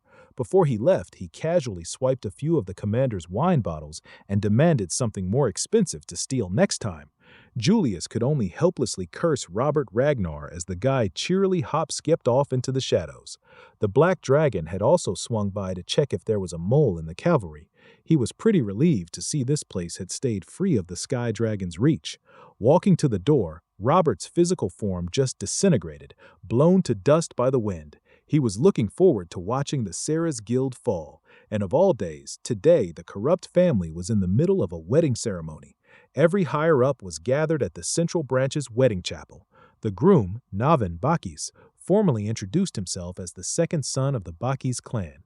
Quadraceres, guildmaster of the Ceres Merchant Guild, had requested the betrothal between the two families. His fourth daughter, Lilius, would be the bridge linking the two powerful factions. With this marriage, the Ceres family and the Baki's clan would finally be connected by blood. Quadra could barely keep his greedy excitement under wraps. With this marriage, he'd finally get that elite noble name he'd been chasing. This was only the start of his plans. He was going to make the Ragnars pay for looking down on him. Soon he'd dish out some real bloody vengeance. While the pig was over there feeling all giddy, the patriarch of the Baki's clan was seething. As one of the Ragnar's 6 pillars, this union was straight up humiliating for them. Still, they needed the dowry from this marriage just to keep the family from going under financially. So the salty patriarch sent Navin, an illegitimate kid. The bastard could barely hold back his amusement. He could tell the higher-ups of his clan were boiling with anger. But he seriously doubted these calculative merchants actually planned to help his family. Either way, the Ceres store was lined up as collateral. Navin was cooking up a plan of his own. He'd get rich by spilling some blood. He was just here to watch a cursed family go down. With some seriously convincing acting skills, Navin vowed to treat his bride-to-be with the utmost care and love. Much to his surprise, Lily asked him to prove he'd actually stand by those words. Sensing she had a request ready, he listened. He'd be happy to help, as long as it didn't involve money. Just to piss off the bald-ass patriarch, Navin promised to hand over the Baki's family seal, but Lily Ceres didn't give a single damn about some random family seal. What she wanted was the head of Theo Ragnar, the guy who left her that grotesque scar from her amputated arm. Navin immediately thought she was crazy. She was asking him to assassinate a family heir out in public. Quadra jumped in right away to shut his daughter up, but what Navin said next was arguably even crazier. He agreed to give his young bride exactly what she wanted. He'd love to lop Theo Ragnar's head clean off to seal this marriage. Outside the chapel, the citizens of the Central Branch all looked up at the wyverns filling the skies. Arriving at their destination, Theo, Evelyn, and Cleve ditched their ride for a flashy landing, completely opposite of their last covert op. This one was bold and public. They were flying the Ragnar clan banner out in the open. From this point on, they'd be enforcing clan justice. Cleve announced the Ceres merchant group's transgressions against the Ragnars and presented the warrant to search and dig up any trace of treason. Anyone who interfered would be killed on the spot. No exceptions. She suggested the culprits just surrender peacefully and let a thorough investigation happen. Quadra knew the full list of his crimes, but he chose to act strong. Cleve gave the criminals a countdown to walk out of the chapel peacefully. Quadra argued that a little piece of paper could be easily faked, and his family wasn't about to yield. He claimed the whole thing was a frame job, authorities playing dirty. He stuck hard to the story that his family had unwavering loyalty to the Ragnars, and to fight these unreasonable accusations, he sent his soldiers out to wipe out the law enforcers. Dude was looking so innocent right now. Trapped and clearly tied to criminals, Patriarch Bakis tried to wash his hands of the whole mess. Seeing things about to go sideways, he tried to dissolve the marriage agreement. The pig wasn't having any of that after coming this far. Way too late. The enforcers already saw the two families as bound by matrimony and working together. Quadra claimed that if the cavalry really had concrete proof, they wouldn't have sent just 3 people. They'd have brought a whole army that could blot out the sky. Operating under that idea, the pig wanted to borrow the blades of the Baki's clan to break through and escape. Interrupting the discussion between the two family heads, Navin calmly jumped in on the fun. He saw this whole development as nothing more than a chance to deliver his wedding present to the bride. Much to the patriarch's disapproval, Navin drew his blade, cut a path straight through the city, and aimed right at the law enforcement. The second he picked up that sword, the Baki's house officially became a Ceres accomplice. Working with the cards he'd been dealt, the bald patriarch ordered his men to follow and assist Navin. Meanwhile, our trio was already surrounded by city guards with spears pointed at them from every direction. Cleve solemnly gave the poor civilians one last warning to get the hell out of the way before she was forced to execute everyone for treason. Then Navin leapt right into the middle of the trio, completely stealing the show. He muttered how Ragnar people always jump straight to the threat of execution at the first opportunity. Theo and Evelyn were taken aback. This guy was bad news. With one circular slash, he forced the three of them to scatter and jump, putting them on the defensive. That was Navin's little greeting to the Ragnar entourage, especially aimed at young Master Theo. Our boy got stun-locked for a second. He knew Navin Bakis. In the future, everyone would. During the Great War, he was a straight-up force of nature who brought pure chaos to the Ragnars. He'd married into the Sayers merchant group and fought right alongside Ed Trovan on the front lines. People called him Ghost Sword Navin, and for some reason he wanted Theo's head. Ignoring the ladies completely, Ghost Sword locked in solely on killing the Ragnar heir. Theo's mind started working overtime. If he could use the info from his past life, this encounter might turn into a chance for a massive power boost. So he called the fight on Navin, telling the ladies to go ahead with the mission while he soloed the eccentric swordsman. Evelyn was reluctant as hell, but Cleve agreed with Theo's call. Those series crooks were probably destroying evidence right this second. They just had to trust Theo could hold off a monster like this. Navin playfully warned the young master that even if he didn't look like it, he was actually pretty damn strong. Theo amusedly matched his freak right back. Before they went back to crossing swords, the young master wanted to ask one question, and Navin was willing to hear it. He asked if Navin was committing a clear act of treason just to ruin the Bakis family and avenge his poor mother. The ghost sword's grip on his blade tightened. Theo had just dragged up a very annoying memory he'd rather never think about again. Now he had one more reason to take the young man's head. Instead of getting hostile, Theo asked Navin to hear him out on a proposal. He'd love to offer his help and kickstart the downfall of the rotten Bakis family. The system popped up a hidden recruit quest, aiming to turn Ghost Sword Navin into an ally. Dude needed some real Naruto talk no jutsu for this. Navin Bakis was an anomaly. He was his family's unofficial strongest sword. Even with abilities comparable to the legendary Thorkel Ragnar, he never got proper recognition from his own family, all because he was an illegitimate kid born in a brothel. Instead of pride, his exceptional talent only brought his mother grief she couldn't carry. As a young boy, Navin watched his mom take her own life. From that day on, he lived with a burning hatred toward his own family. Theo could use that fact to pull a seriously valuable comrade over to his side. Unfortunately, Theo underestimated just how pissed Navin got at anyone talking about his mom. He was forced to take another lethal attack from the ghost sword that damn near knocked his socks off. Navin didn't see a single reason to accept an offer like that from some stranger. He figures the Bakis family is already on a downward spiral even without teaming up with some hotshot punk. That might be true, but sitting around doing nothing means Navin goes down with the family he hates so damn much. Well, that's a useless worry. Navin doesn't have any regrets or future prospects anyway, but Theo knows the guy's only talking this pessimistic because of his ether fever. Navin's got an illness. His young, frail body just couldn't handle the sheer weight of his talent. Ether fever can be cured with intensive treatment if you catch it early, but Navin already missed that critical window, and now he's living on borrowed time. His dumbass family screwed him over from day one. Right now, he's only got about 5 years of miserable existence left. Honestly, he's impressed that a noble young master dug up this much dirt on his past. Still, with all that said, Navin isn't swayed. The end of the Bakis is coming, and he'll just sink with them. Smiling smugly, Theo asked if his mind would change if he had the cure. For the first time, Navin looked shaken and shot back that there's no possible cure for ether fever. Technically, he wasn't wrong, but in Theo's past life, the cure was found and made public. Like some twisted joke, it got discovered just days after the ghost sword's death. As of now, Theo might be the only one who even knows it exists. With total confidence, he assured Navin they could get rid of that pesky ether fever, 100%.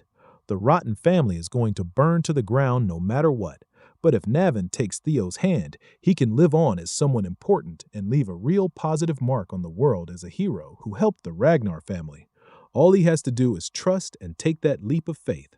Closer to the chapel, the city guards had set up defensive measures to slow down Evelyn and Agent Cleve. Of course, those mortal contraptions were useless against fighters at their level. More than anything, batting away arrows was just an annoying chore. From afar, they noticed Theo and Navin had completely stopped fighting and were just talking about something instead. Cleve was getting impatient. She wanted to wrap this up and just kill every hostile presence around. The only thing holding her back was her boss's order to prioritize analyzing Theo Ragnar's potential for recruitment. The Black Dragon wanted more data on the boy's true capabilities. One of Black Snow's main jobs is accurately evaluating the people who lead Ragnar's future. A Null Snow like Cleve has to keep that in mind during this op. Before heading out, she'd asked at what point she could finally lift the limiters. Since the demonic cult had been thrown into the mix, she was cleared to go all out if anyone at bishop level or higher showed up. Like a good soldier, she behaved and kept her involvement limited, even if she was begrudging about it. Her only real worry with this setup was the delay. If the mission dragged on too long, she'd be stuck working unpaid overtime. While she was lost in thought, Nav and Baki suddenly jumped over to their side. Evelyn looked around, worried that young Master Theo had gone down. She was wrong, of course. Navin and Theo were buddies now. After that short conversation right in the middle of clashing blades, Nav and Baki's had switched sides. It's a hell of a lot more reassuring having him as a friend instead of a foe. Hell, he even apologized to the ladies for being a dick earlier. After all, they were advancing on the same side now. No point holding on to any bad blood. Theo's hidden quest had been successfully cleared. Navin immediately proved himself useful to the cause as he went full demon time, completely untouched by those ordinary defensive measures. He launched into the skies with a single leap, and the poor soldiers thought he'd be vulnerable up there in midair. Annoyed by their silly wooden contraptions, Navin sliced through whole rows of anti-siege equipment like it was nothing. Anyone dumb enough to stand near those things got punished with a gruesome death too. While Navin was on his bloody rampage, the bald patriarch started yelling at the illegitimate sword for turning his blade on his own family. Navin just scoffed at the word family. Hearing it come out of this asshole's mouth made his blood boil. Finally, he did what he'd been itching to do for years and cut the blathering patriarch clean in half, cracking that bald head open like fresh fruit. Evelyn was in pure awe. That man really lived up to the reputation of being on the same level as young Lord Thorkel. Theo urged the ladies to capitalize on Navin's rampage and push forward. Now they had a clear path to grab that pig, Quadra Ceres. Speaking of the devil, Quadra was stressed the fuck out hearing reports that their defenses were getting wrecked. Now he was finally considering destroying the documents that could be used as evidence against his guild. One of his attendants suggested starting by burning the papers tied to the Trovans. The pig went completely crazy opposing the idea. No one was touching those documents except him. The scared attendant was just trying to think rationally and cut down on unnecessary casualties later. Quadra didn't want to hear any rational voices. If the Trovan link burned, how the hell was he supposed to get back the money he invested in them? He wasn't the type to give up on a single penny he could squeeze, even with the law knocking on his door. Another presence in the room insulted Quadra for being a pathetic mortal drunk on pure greed. The pig's eyes lit up. The only guy who could actually help him deal with the cavalry had just arrived, right on time. Outside, the four-man party's momentum was impossible to stop as they left a trail of corpses at every turn. Theo paused his relentless charge when he saw the crowd pouring out the door. Led by a representative of the Holy Demon Church, hundreds of hooded believers lined up outside the chapel, ready to put what they'd learned from their god into action. Quadra was thanking the devils themselves for sending him a bishop from the demonic cult. Since these freaks were also linked with the Trovans, maybe they'd lend a hand. The bishop agreed to offer some assistance, figuring the pig might still be useful on the day of judgment. When they asked him to hand over the Trovan documents, Quadra clammed up again. His obsession with riches was putting the bigger picture at risk. Some violence was needed to correct that. The bishop didn't have the patience to pacify an arrogant, foolish man, especially a wretched non-believer. So the bishop ordered Quadra's death. They didn't need his money anymore anyway. As his neck was getting wrangled, the pig managed to spit out a sincere apology. He admitted he'd been way too rude earlier and pointed out that his death would only complicate the link with the Trovans. Quadra might be a greedy pig, but he sure knew how to stay alive. The bishop gave him one more chance to burn the evidence and warned that running away wasn't an option. Their lord was watching over everything. Quadra hobbled over to the basement door, scared shitless that the bishop might change his mind. Outside, Theo's party was about to get a welcome party courtesy of the Blood Bishop. The believers spread out. Time had come to carry out the holy war. The sickly bishop of the demonic cult started preaching about the descent of their god, all bathed in blood, and the brainwashed fanatics echoed every insane word. There were only 4 fighters on Theo's side, including himself. They were up against an entire army of cultists. They'd already expected some demonic cult involvement in this case, but seeing a bishop show up this early was a real surprise. Looking at those dead, emotionless eyes staring out from under the red hoods, Theo didn't hesitate for a second. He just started mowing them down and cutting a path straight through the crowd. These lunatics didn't give a shit about their own well-being. They were single-mindedly throwing themselves into attacks even if it cost them their lives.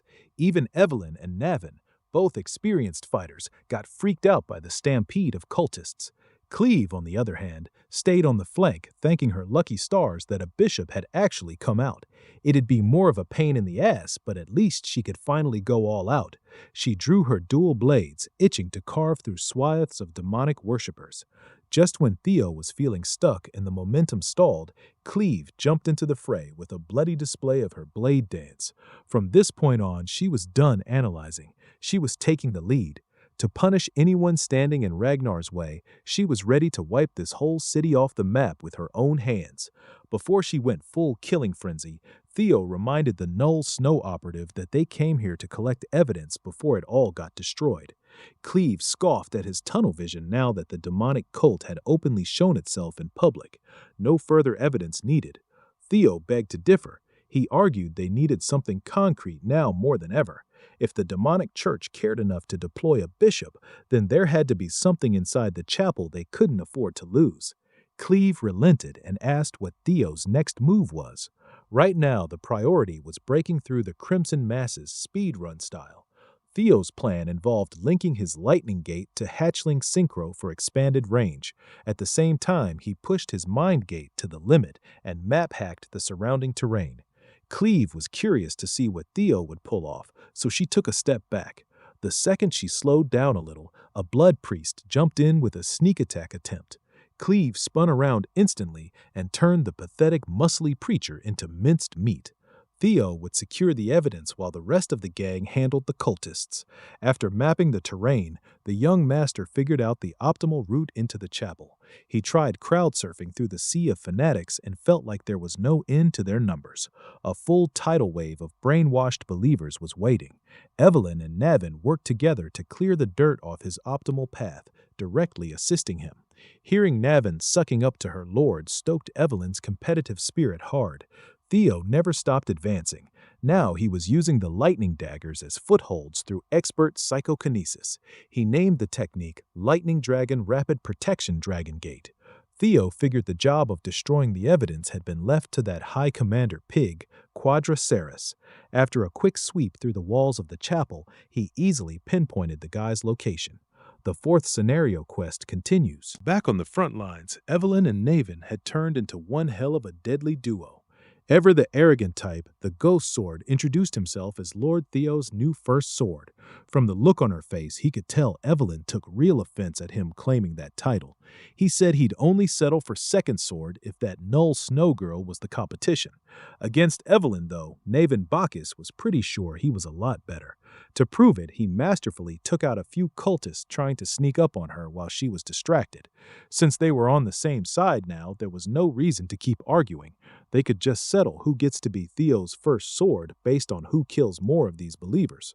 Evelyn's a by-the-book kind of gal, so she flat-out refused to join any trivial competition. When Navin called her a scaredy cat who was just afraid to lose, she almost lost it. In response to his challenge, she forcibly stole a kill right out of the Ghost Sword's hands. Her method was brutal and decisive. Navin realized he might have bitten off more than he could chew. Equipped with the Tempest God's legacy, Evelyn was dead set on proving she deserved to be Theo Ragnar's first sword. Navin, for his part, was pretty damn excited to have found a real competitor right in the middle of a bloody battlefield. Inside the chapel, the pig was hobbling deeper and deeper down toward the lowest underground floor. He grabbed some torches and broke a few locks before reaching the most secure room in the place. Right in the middle sat a chest packed with documents that could bring down entire empires. Quadra only saw them as paperwork that could score him more Trovan money. If he burned the stuff, he might dodge a treason charge to some degree. Still, his greed wouldn't let him drop the torch on what he considered his payday. He'd already sunk so much money into the Sky Dragon's plans, he couldn't stomach the revenue loss that burning those documents would mean. Then he remembered the bishop's threats. That freak wasn't around right now, but money's good. Keeping his life is better. Quadra finally dropped the torch, speeding in like a dark lightning strike. Theo arrived just in time to stop the valuable evidence from going up in flames. When Quadra saw Theo Ragnar, he ran through the entire spectrum of emotions. Looking like a straight-up harbinger of death, Theo had come to take a lot more than just the arm of the pig's daughter. The corrupt but resilient businessman finally realized how fucked he was and started begging for mercy. Theo wasn't having any of that empty talk. His electric energy filled the small room. Quadra Ceres was sentenced to death for rebelling against the Ragnar clan. With the fat ass out of the way, Theo's fourth scenario quest, Ties of Evil from a Past Life, got marked complete. Scouring through the paperwork, he still couldn't figure out how these documents were worth mobilizing the demonic cult and a whole bishop. The secret ledger he'd already handed to Cleve was more than enough to sentence Ed Trovan. Even so, Theo figured the Sky Dragon was just a tail the Trovan clan would gladly cut off to survive. He wanted a complete victory over that traitorous family. With an entire library's worth of evidence, the whole Trovan clan could be implicated. It was hard to tell which of these thousands of pages mattered most. For some reason, call it instinct, one book caught his eye. It was labeled the Rose Palace Investigation Report. Inside were detailed accounts about primordial dragon relics, all handwritten by Ed Trovan himself. From those pages, Theo learned the Sky Dragon had already acquired 2 relics and deduced that another one was sitting in the Rose Palace, Theo's former home. It finally clicked for him. All that discrimination, the bullshit false accusations, and his miserable ending in the past life? Yeah, there was a reason for it. In this book, orders were straight up given to wipe Cecilia and Theo Ragnar off the map, all because of some relic that might or might not even exist. The young dragon's hatred for Ed Trovan had never burned this hot before. He ripped the pages that mentioned him and his mom's names right out of that messed up book. Theo had to force himself to chill the hell out, center himself, and get back on mission. Time to finish his final revenge. There were 2 things sitting in that secret stash that would hurt the Trovans real bad. The idiots were dumb enough to stash the relics they'd worked so hard for in the same damn place. 2 more relics of the primordial dragon, both in cube form, ended up in Theo's hands. Back outside, Nan and Evelyn were still holding their ground against the swarm of blood cult fanatics. She picked that moment to drift back into old memories. 7 years ago, she'd watched Navin take second place in the blooming ceremony, and then just vanish into obscurity. The guy was honestly just happy someone still remembered him. But yeah, no time for that trip down memory lane right now. With the kill count he was racking up, he was currently leading the race for the title of Lord Theo's first sword. To wipe that cocky grin off his face, Evelyn called up some wind blasts from the Wind Thunder God technique. One big sweeping attack, and she yanked their little competition right back into high gear, interrupting the friendly rivalry. The bishop's right-hand man snuck up on Navin. Dude almost got turned into paste, but managed to stumble away at the last second. Holding a big-ass axe, the cultist refused to let anyone mess with his great god's plan. Navin and Evelyn quickly agreed the winner of their contest would be whoever took this freak out. Evelyn, powered up by the Wind Baron's legacy, and Navin, the forgotten genius, both lunged in greedy for the instant kill.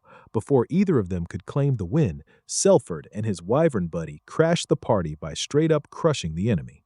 Under the giant wyvern's tight grip, Mr. Right-Hand Man was growling in pure agony. Selford was super pleased with his badass entrance, except instead of praise, all he got were hostile glares from Evelyn and Navin. With their prey stolen, the 2 of them exploded in anger. Right behind Selford came the rest of the white-armored Dragon Cavalry's 5th platoon. They'd been tipped off about the demonic cult teaming up with the Ceres Merchant Guild and got deployed in a hurry. The central square of the series' territory turned into a full-on war zone between dragons and cultists. Once those bloodthirsty wyverns joined the fight, the fanatics' numbers didn't mean shit anymore. While his people were dying by the dozens, the bishop was still praying for the new sun to rise in the blood-red sky and for the end of times.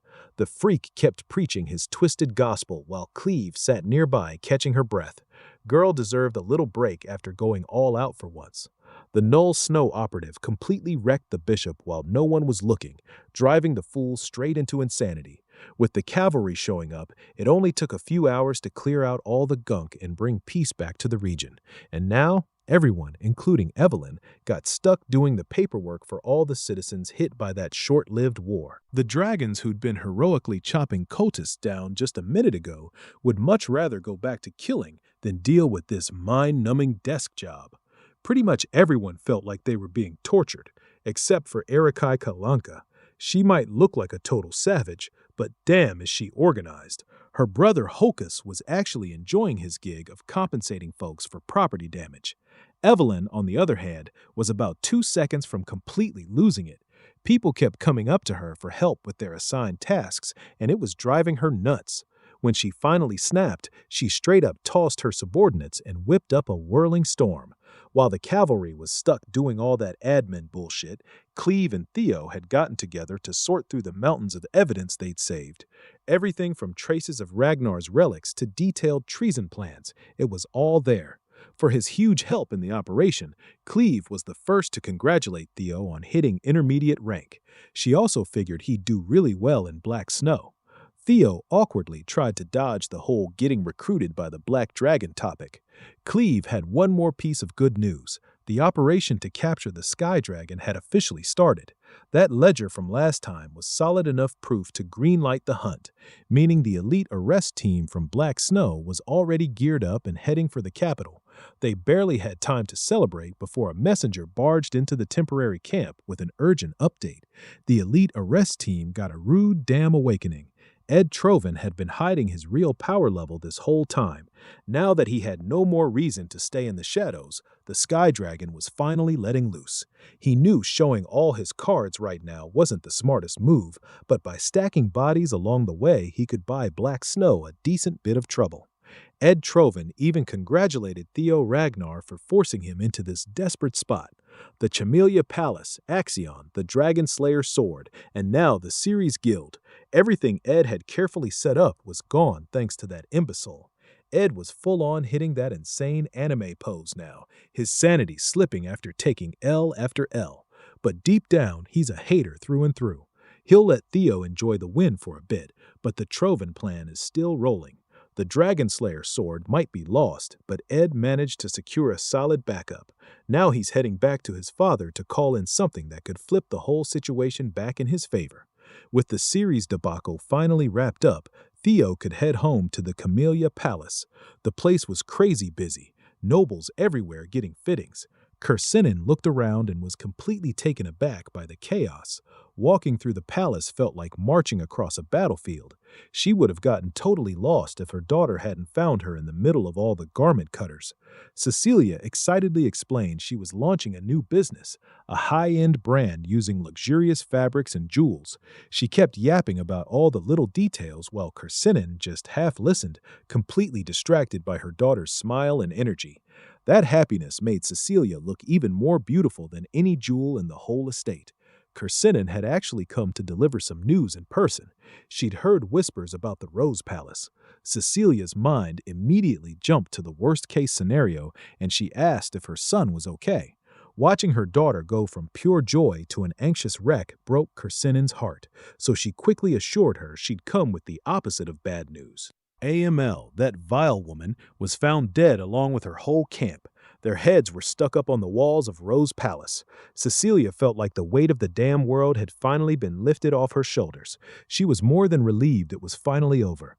All this time, she never showed it, but every single day had felt like walking on knives. She'd been framed, blamed, threatened, and survived multiple assassination attempts because of that rotten Amil. She couldn't turn to anyone for help without risking her son getting dragged into it. With that mistress gone for good, her suffering was finally done. While Theo Ragnar was still recovering, the political landscape of the whole world had changed in a big way, and that change was paved with blood and death. Heads rolled, strongholds got painted crimson. The Trovan family straight up ignored the Draker family's summons and appeal within the deadline. That was basically a declaration of war. Tonight, the Nine Dragons Council Chamber held an emergency meeting. They'd seriously underestimated Ed Trovan's cunning. That guy had been cooking up his master plan for a long time. Some of them figured the weird movements from the warlords up on the northern continent had to be connected. A few of the more traditional chamber members refused to even touch the Trovan issue. They thought the warlord meetup up north was nothing to worry about. They were way more focused on filling the empty seat left by the Sky Dragon. The family head was staying quiet for now, but some of the elders were itching to finally talk about the succession problem that had been dragging on forever. Surprisingly, the Black Dragon spoke up and said this was the perfect time to seriously pick their next leader. If the heirs started fighting each other right before a full-blown war, it'd be a total disaster. He was just trying to cut down on the extra variables war could bring, but the old heads called him blasphemous for it. Thankfully, one of the Nine Dragons told everyone to calm the hell down. He believed they needed a proper gathering of all the parties involved, and he'd get that arranged right away. He already had a good upcoming event lined up where they could explore the idea a bit. They could decide what to focus on after seeing things for themselves. Meanwhile, Theo had been cooped up in Lodrok's lair, recovering from getting completely dog-walked by his father. With zero outside distractions, he was just sharpening his blade.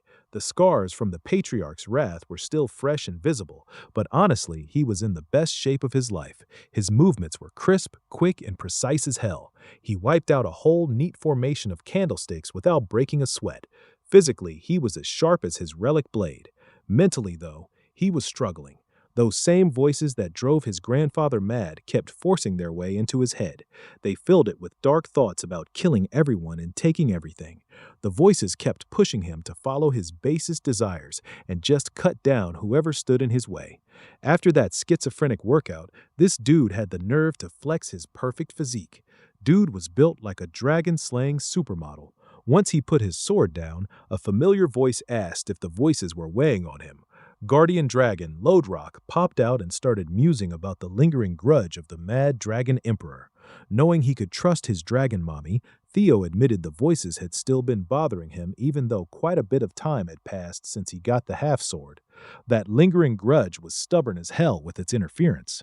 It's not at an unbearable level yet, but the fact that those voices belong to the Mad Dragon Emperor is still a real cause for concern. Not all bad, though. Thanks to them, he got a glimpse into the Emperor's realm.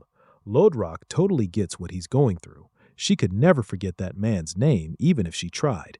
He was the one who stole her heart, after all. She'd already told Theo that story before, which is why he's even more conflicted about the whole thing. It's still a mystery why his dad spared his life and handed him a weapon like that. Sensing Theo was starting to get ahead of himself again, Lodrok reminded him to be patient. If they rush things too hard, he'll just end up facing something way beyond what he can handle. Just like last time, they've got time. Thanks to the high priest who treated him right away, his severed arm got put back without any issues. Just to double-check everything was solid, Lodrok gave him a real up-close and personal checkup. Once she was happy with the thorough once-over, she shooed Theo out for the day. She could sense someone else was looking for him. Before he left, Lodrok hit him with a stern warning to stop wrecking her nest every time he came over to swing his blade around. One of them makes the mess, the other has to clean it up. That had become their little routine. The second he got back to Camellia Palace, he ran into a familiar face he hadn't seen in a while. The one looking for him was one of his biggest fanboys, Siberia. The guy excitedly hand-delivered an important message for his young lord, an invitation. The letter said the Daffodil Palace kindly invited Theo Ragnar to a banquet celebrating Lady Ray Ragnar's 18th birthday. Sybil pointed out how weird the timing was. Throwing a birthday banquet while war is sitting right at their doorstep felt completely out of touch.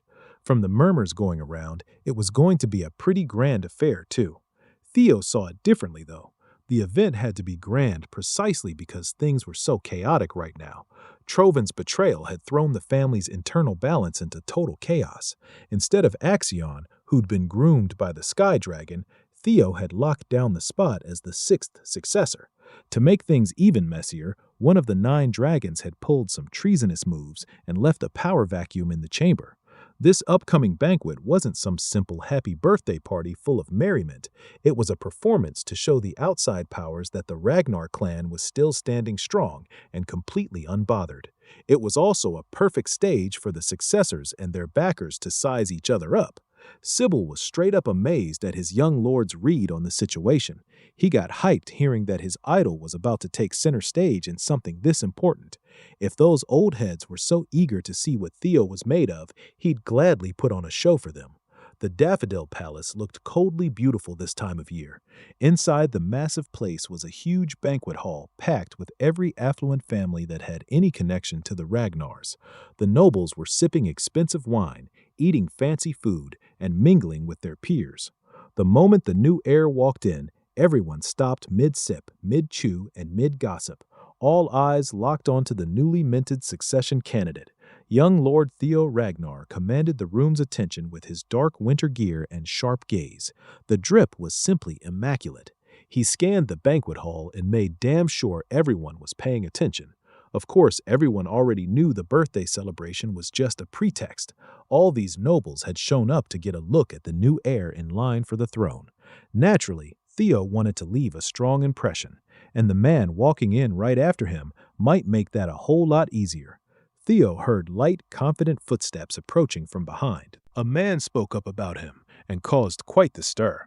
Navin Bakus offered proper salutations and respectfully called Theo his lord, making damn sure everyone in the joint heard him loud and clear.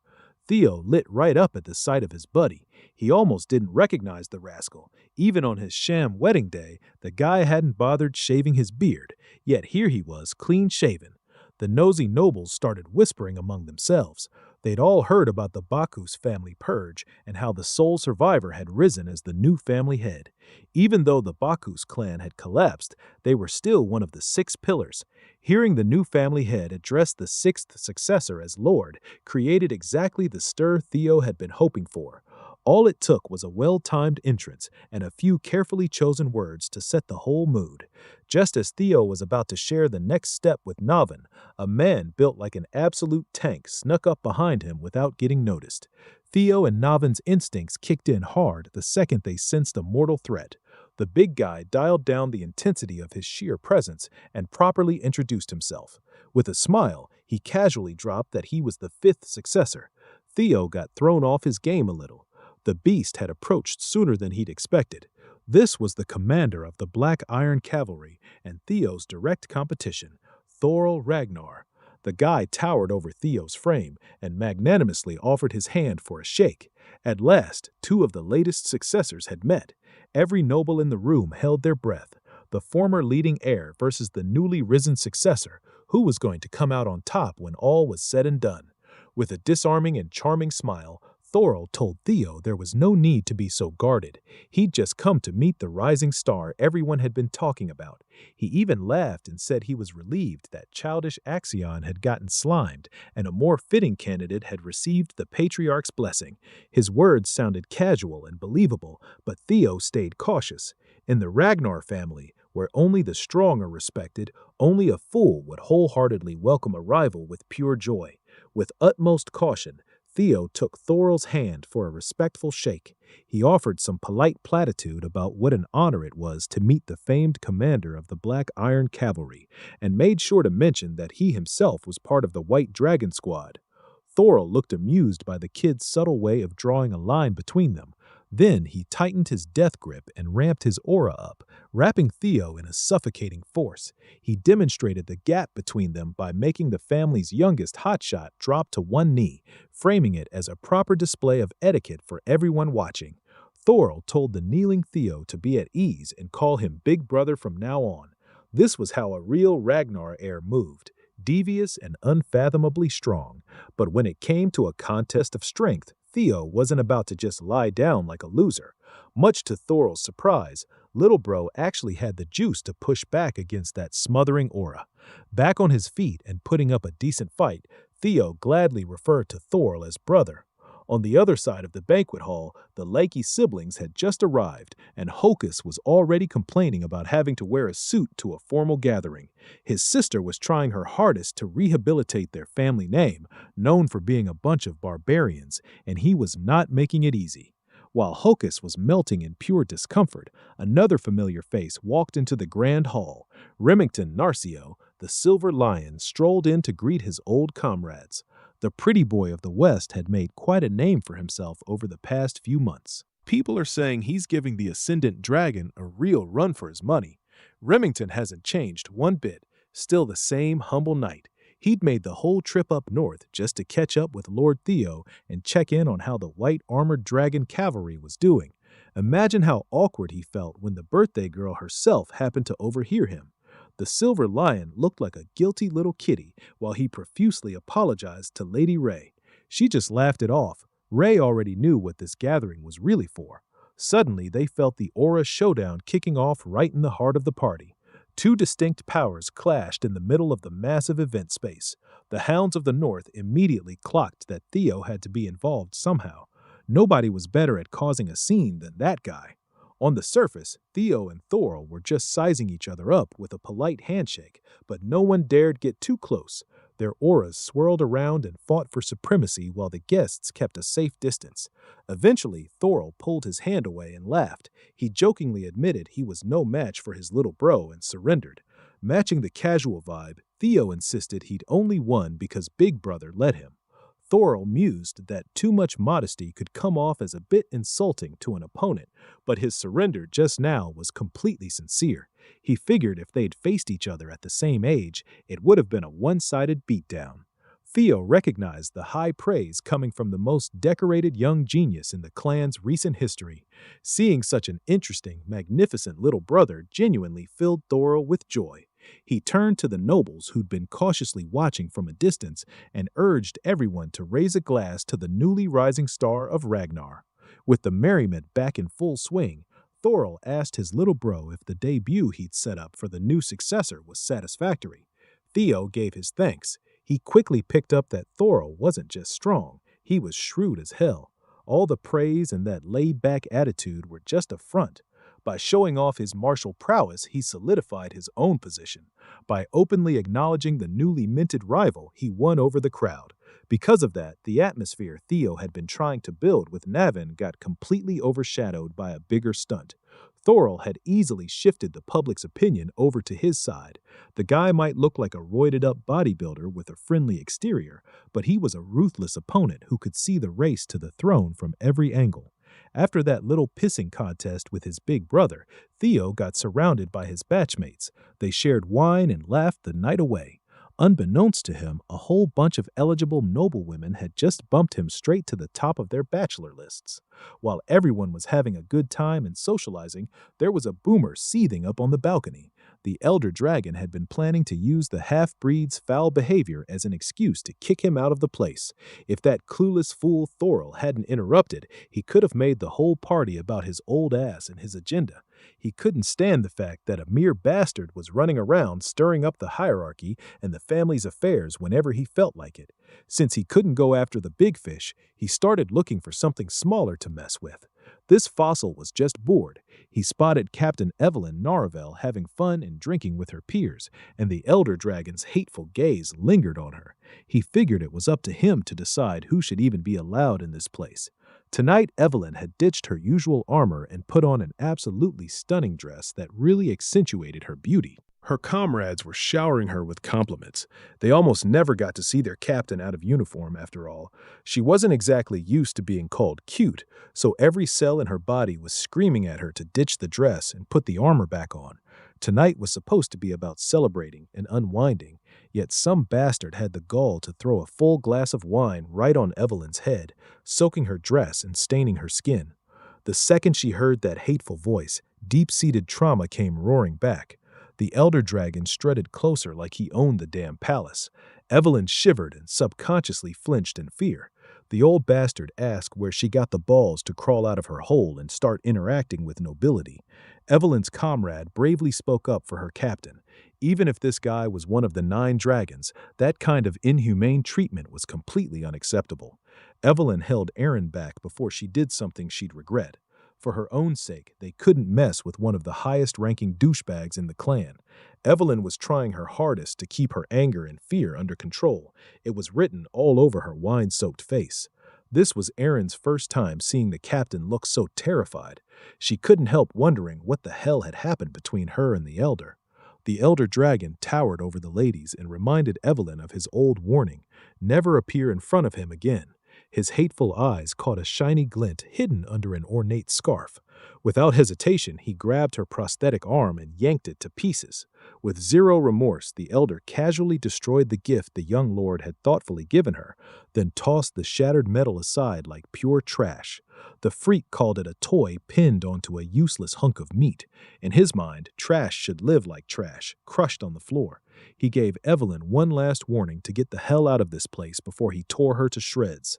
Not wanting to cause any more trouble, she sucked it up and fled. Watching her run away like a scared little girl thoroughly amused the elder dragon.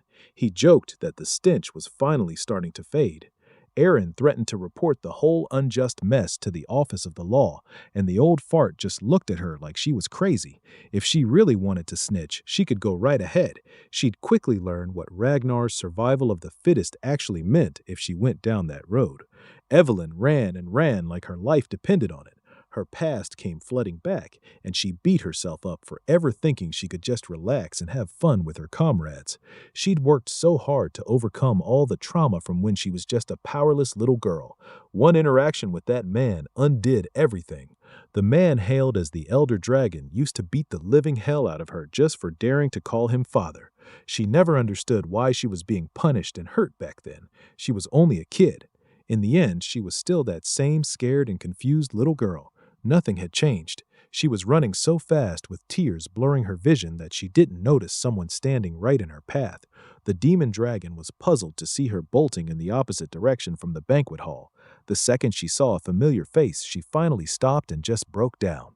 Back in the banquet hall, Theo and the others were still drinking and sharing stories, completely oblivious that Evelyn had just been completely disrespected. That's about to change. The whole vibe of the party shifted hard when the sound of an old bastard's agonized scream tore through the place. It was immediately followed by the brutal sound of bones breaking, while the old guy stammered out obscenities against the captain of the white-armored dragon cavalry. Julius Ragnar, the demon dragon on full demon time, had heard everything from Evelyn, and he was hungry for blood. When he finally let go of that broken arm, the elder dragon scrambled backward as his security team rushed in. Julius had already warned the old fart that whatever happened to Evelyn would happen to him, too. The elder tried to spin the attack as a betrayal of the Ragnar name and labeled Julius a dangerous criminal who needed to be locked up immediately. The demon dragon just stood there calmly while the security team surrounded him on all sides. With the law council getting involved, even the leader of the white-armored dragon cavalry should feel threatened, right? They calmly listed his crime of injuring the elder dragon's head counselor and threatened him with jail time. They'd prefer to handle the arrest cooperatively, but Julius was not in the mood to play along. Seeing the pure smoldering rage in his eyes made the leader of the law council break out in cold sweat. Julius quoted the written oath sworn upon the sword back in Ragnar's autumn. 4 years ago, he'd sworn on his blade right in front of those old men sitting on their dusty laurels. They'd all agreed that Evelyn was completely untouchable. If the elder dragon didn't want to respect that oath, then it was fair game to take revenge. Like everyone else in the banquet hall, Theo moved closer to the commotion and overheard everything that had just gone down. This never happened in his previous life. He'd changed way too many variables this time around. As far as he knew, Evelyn Narville had been born the illegitimate child of Wolfgang Ragnar. Such a cool name was completely wasted on a piece of shit who valued pure blood above everything else, yet still couldn't keep his dragon in his pants. Evelyn's very existence went against everything the guy stood for. She was a disgrace in his eyes. He desperately wanted to hide her from the public and planned to cast her out of the family for good. But Julius stepped up.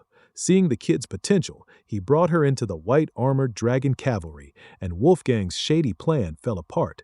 She blossomed into a damn competent fighter and capable leader, climbing the ranks fast. When she rose to young captain of her own unit, Wolfgang's fear of being exposed as a total freak flared up hard.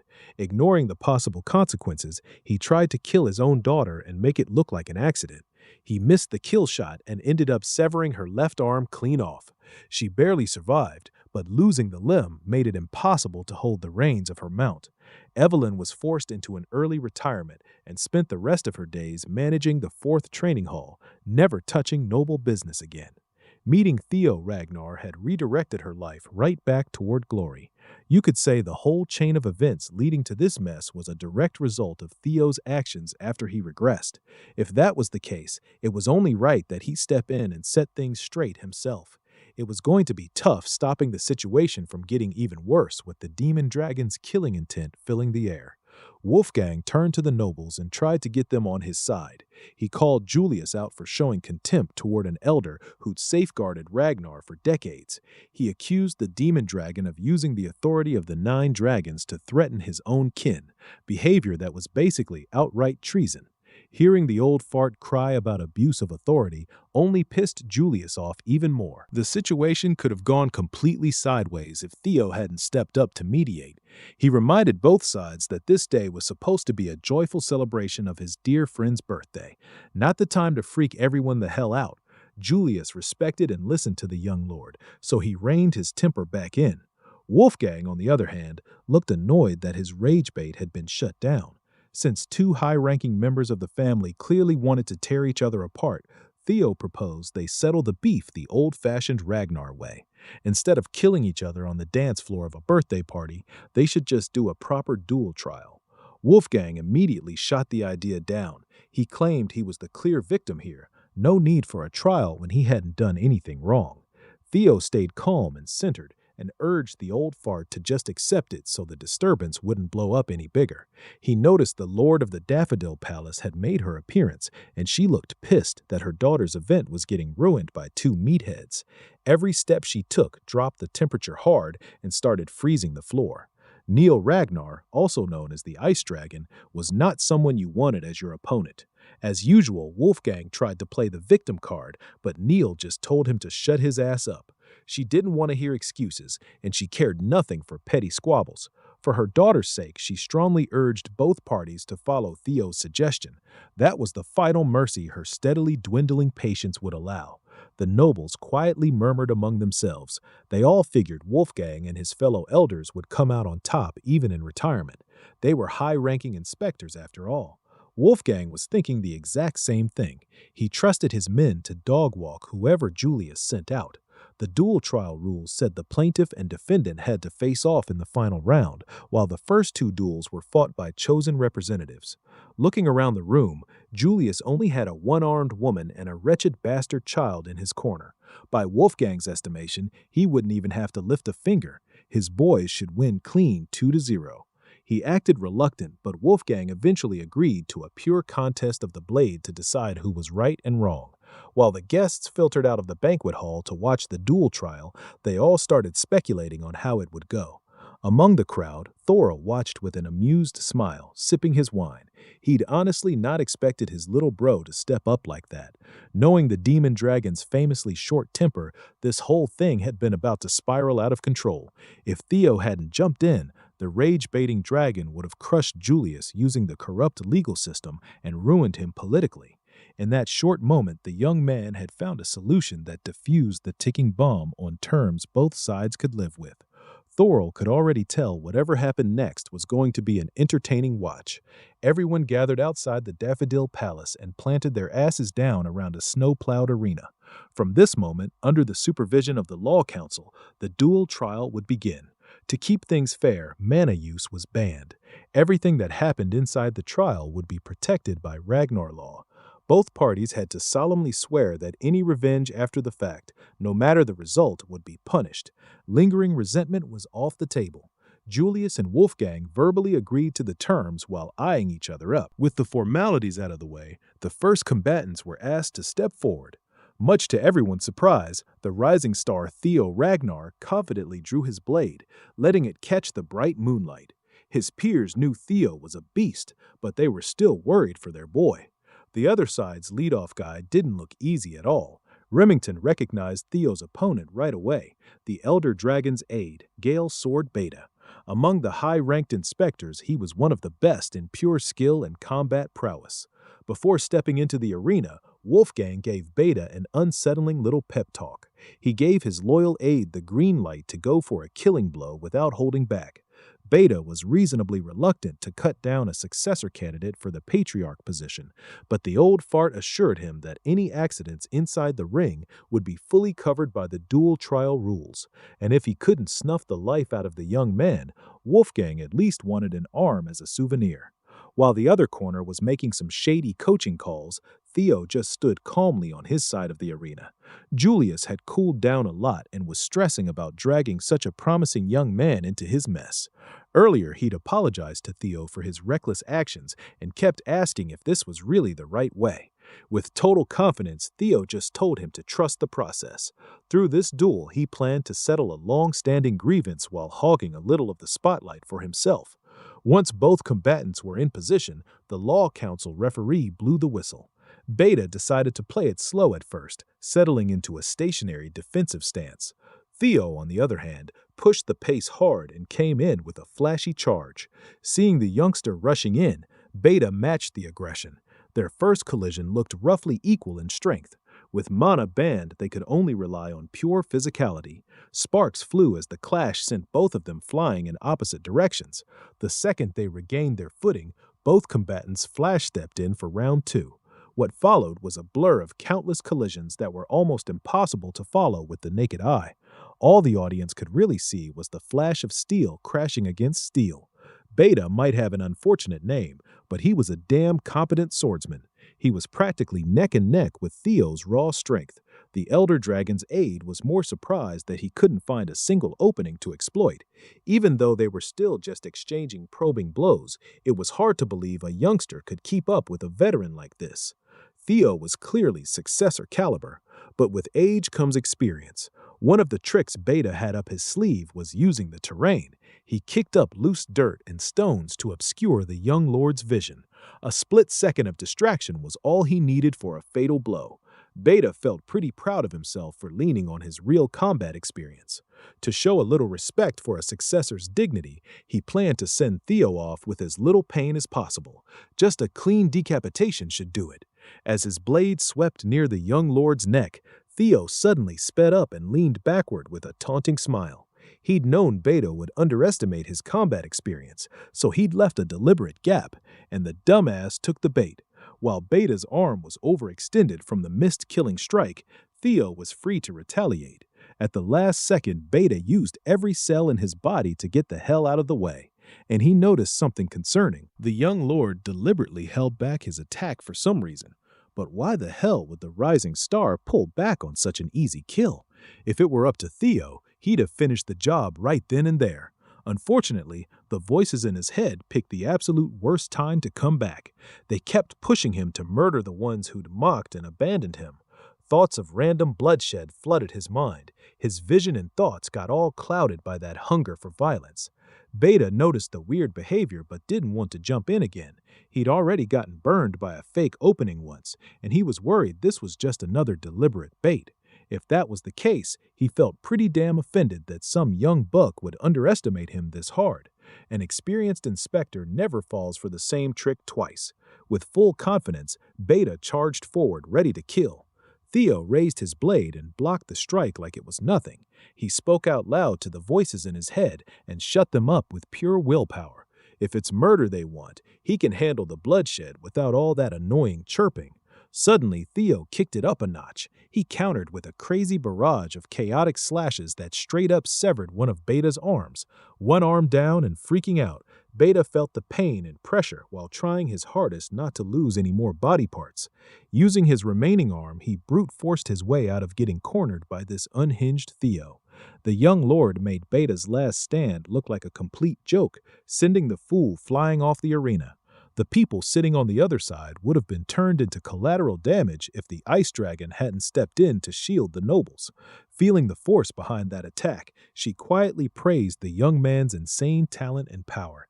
Even without using any mana, he managed to wreck the arena in a single slash like an absolute monster. Poor Beta was laid out flat in a crater, armless and unconscious. Half of his drip was deleted. Bro got absolutely cooked. The Law Council referee took one look at the combatant and called an end to round one. For the opening duel trial, Theo Ragnar was the undisputed winner. While the crowd was cheering, Theo was still trying to push down that growing hunger for the kill.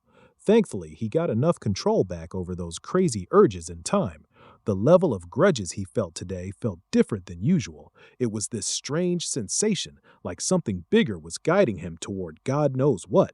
He only managed to unleash that ridiculous level of power when he willingly gave in to that odd feeling.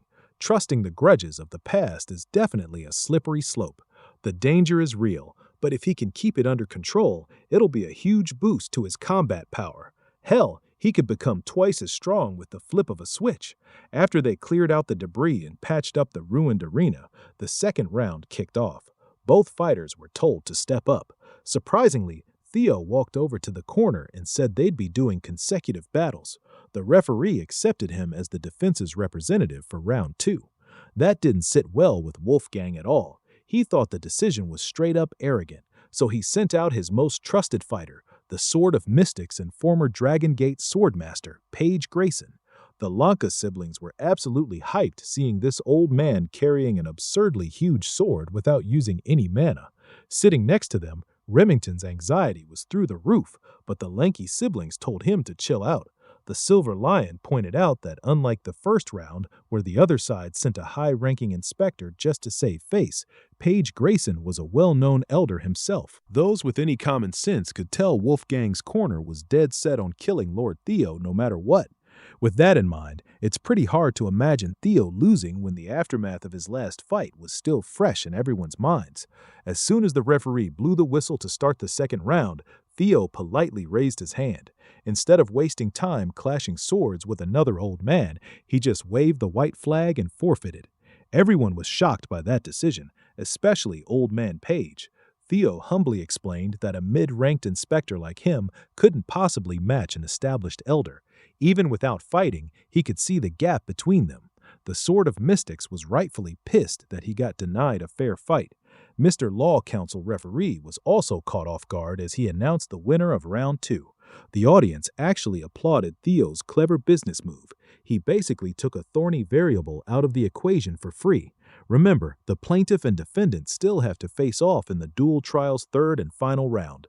Wolfgang was so laser-focused on getting rid of the problematic successor that he got completely blindsided by such a simple maneuver. Now the bastard has to fight with a broken arm. In all her years alive, Evelyn had never seen her deadbeat father so shaken before. When Theo walked over to their corner, she apologized for dragging him into her problems again. He answered like a true comrade and gave her some solid reassurance. The warmth in his words reminded Evelyn of everything good in her life. Julius Ragnar was just an upstart in the cavalry when he enthusiastically invited her into the squad. He was the first one to recognize her growing talent. After she lost her arm, the demon dragon kept being her friend and reminded her she could always make a comeback. Then she met the charismatic young lord who completely changed the trajectory of her dead-end life. She swore to be his sword, and that gave her a new purpose. Lord Theo gave her the courage to fight for the things she'd wanted for so long. Her past was full of pain, but now there are people who genuinely care about her. How the hell could she just stand by and stay trapped in the past when these great people believe in her so much? Maybe it's time to finally slay the villain. Before Julius could step into the arena as the final participant, Evelyn spoke up. She's tired of being the victim. It's time to seize her fate with her own hands, even if she's only got one. For the final round of the duel trial, the Law Council referee promptly asked the plaintiff and defendant to step forward. Even with a sling holding his broken arm, Wolfgang Ragnar still looked menacing as he strutted into the ring. On the inside, he was still cursing that damn successor for pushing him into a corner with zero reputation left to salvage. He'd already come to terms with the fact that Julius would probably kill him, but he was determined to take at least an arm. The guy loves chopping arms off. After a quick discussion with the referee, the defense's request to change their third-round fighter was accepted. Wearing her form-fitting dress with a blade in hand, the one-armed captain confidently walked into the arena. As soon as he saw his crippled, unlawful daughter step in, Wolfgang burst into mocking laughter. He asked if she was going to beg for mercy one last time. His weak-ass trash talk didn't land at all. Evelyn brandished her rapier and kept her eyes locked on her disgusting target. She only needed to say a single word to drive Wolfgang completely mad. This bum absolutely hates being called father. The audience was floored when they heard her utter the forbidden word. They had no idea about the connection between the elder dragon and Evelyn Naravel. Everyone had heard the rumors about an illegitimate child, but nobody really paid that much attention to hearsay.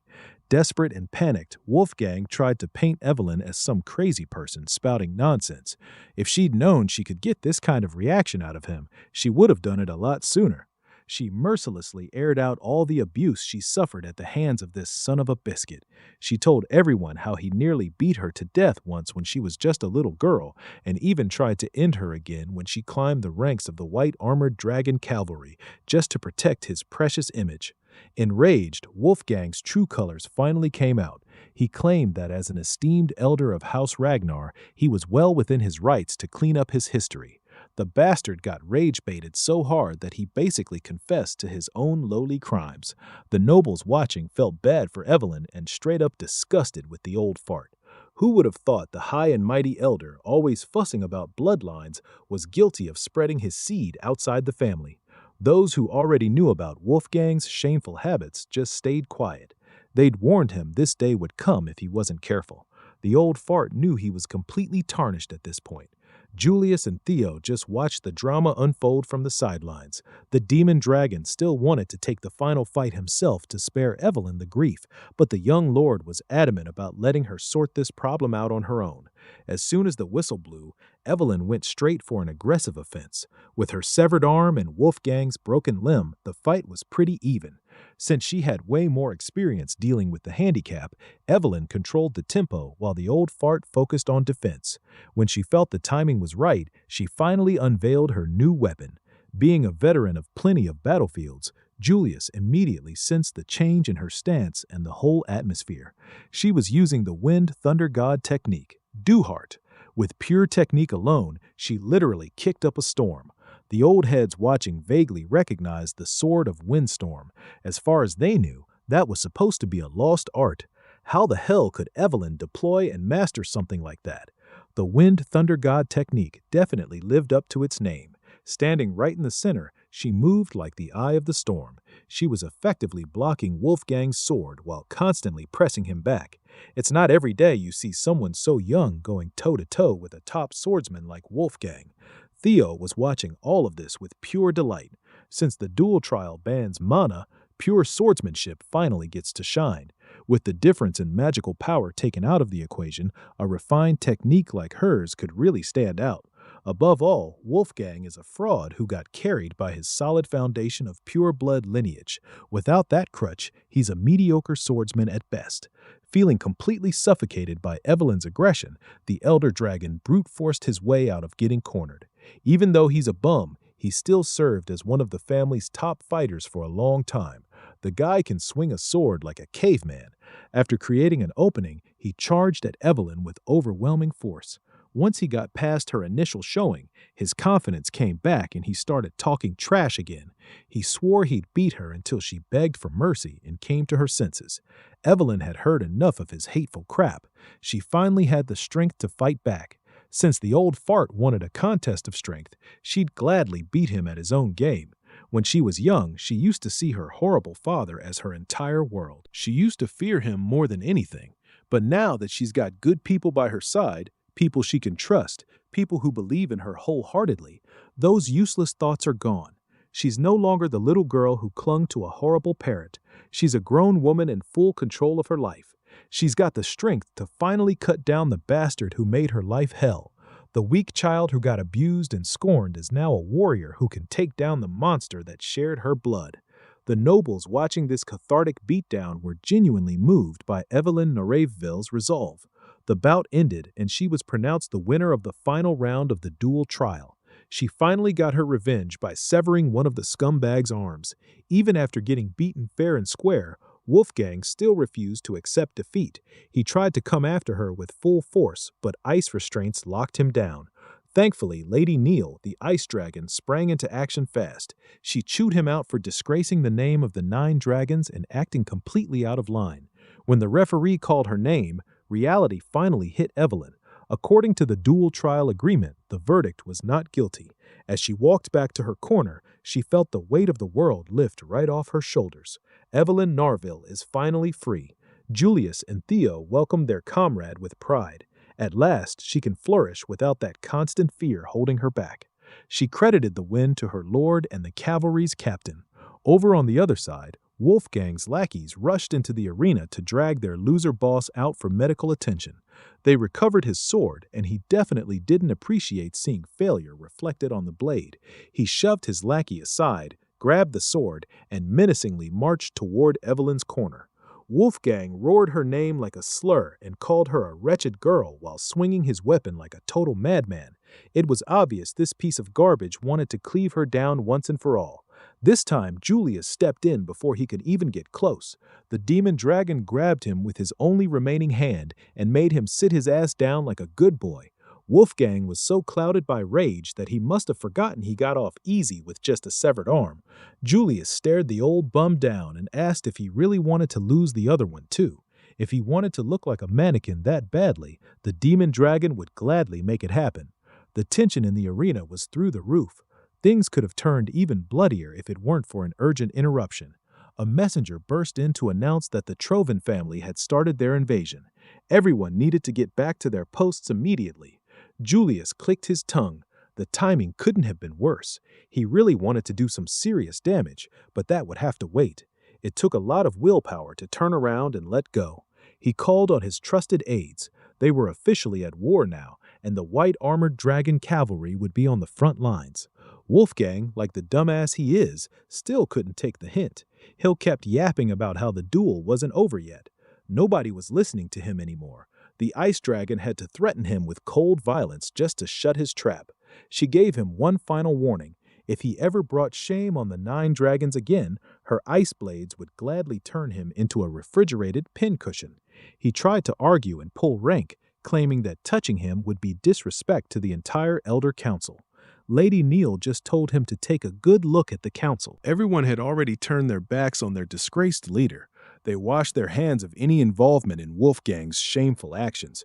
They couldn't keep a representative who defied the sanctity of the duel and brandished his sword after losing like a spoiled child. By the end of the night, the Elder Dragon had lost an arm, his council, and the respect of the entire Ragnar clan. Seeing him broken and defeated gave Julius a real sense of justice. The pitiful spectacle of a greedy old man who lost everything was a pretty damn satisfying conclusion. While the higher-ups of Ragnar were busy playing their political games, Ed Troven was moving like an absolute villain. His troops had already occupied the central plateau and were closing in on Castle Harmon.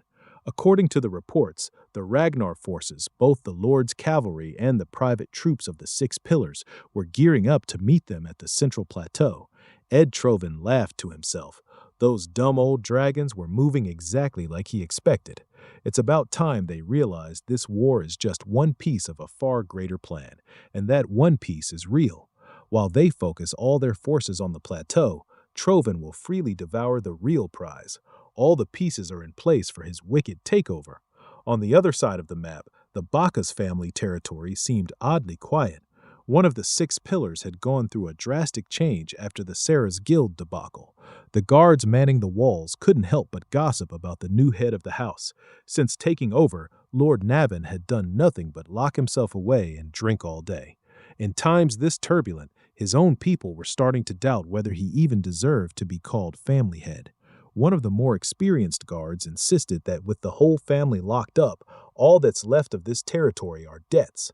A lord is pretty much useless when even the knights and vassals who swore loyalty to the Bacchus family for generations have packed up and left. It's understandable that the new family head chooses to drown himself in booze every day. Hell, the freedom to do that is a blessing in itself. Recently, the guards received some reinforcements sent by the Ragnar clan.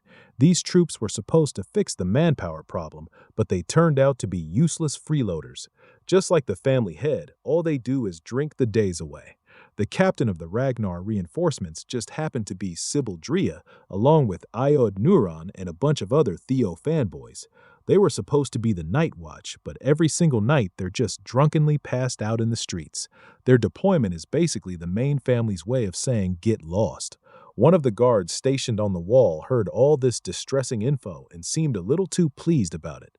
As soon as the sun set, that guard slipped out of the territory and reported back to someone shady. He recounted how the morale inside was already at rock bottom. The operation might as well be considered an automatic success. Even more hooded shady figures emerged from the shadows and started marching toward the Bacchus territory. They'd heard enough. It's time to roll out. With the current state of the fallen household, they could probably finish their objective in record time. As expected, Captain Sybil, who was supposed to be manning the walls, was passed out with a bottle in his hand. One of the hooded figures quietly snuck into his position. With a knife flourish, he cursed out the drunk bastard for sleeping on guard duty. He aimed for Sybil's head and plunged the blade with incredible precision.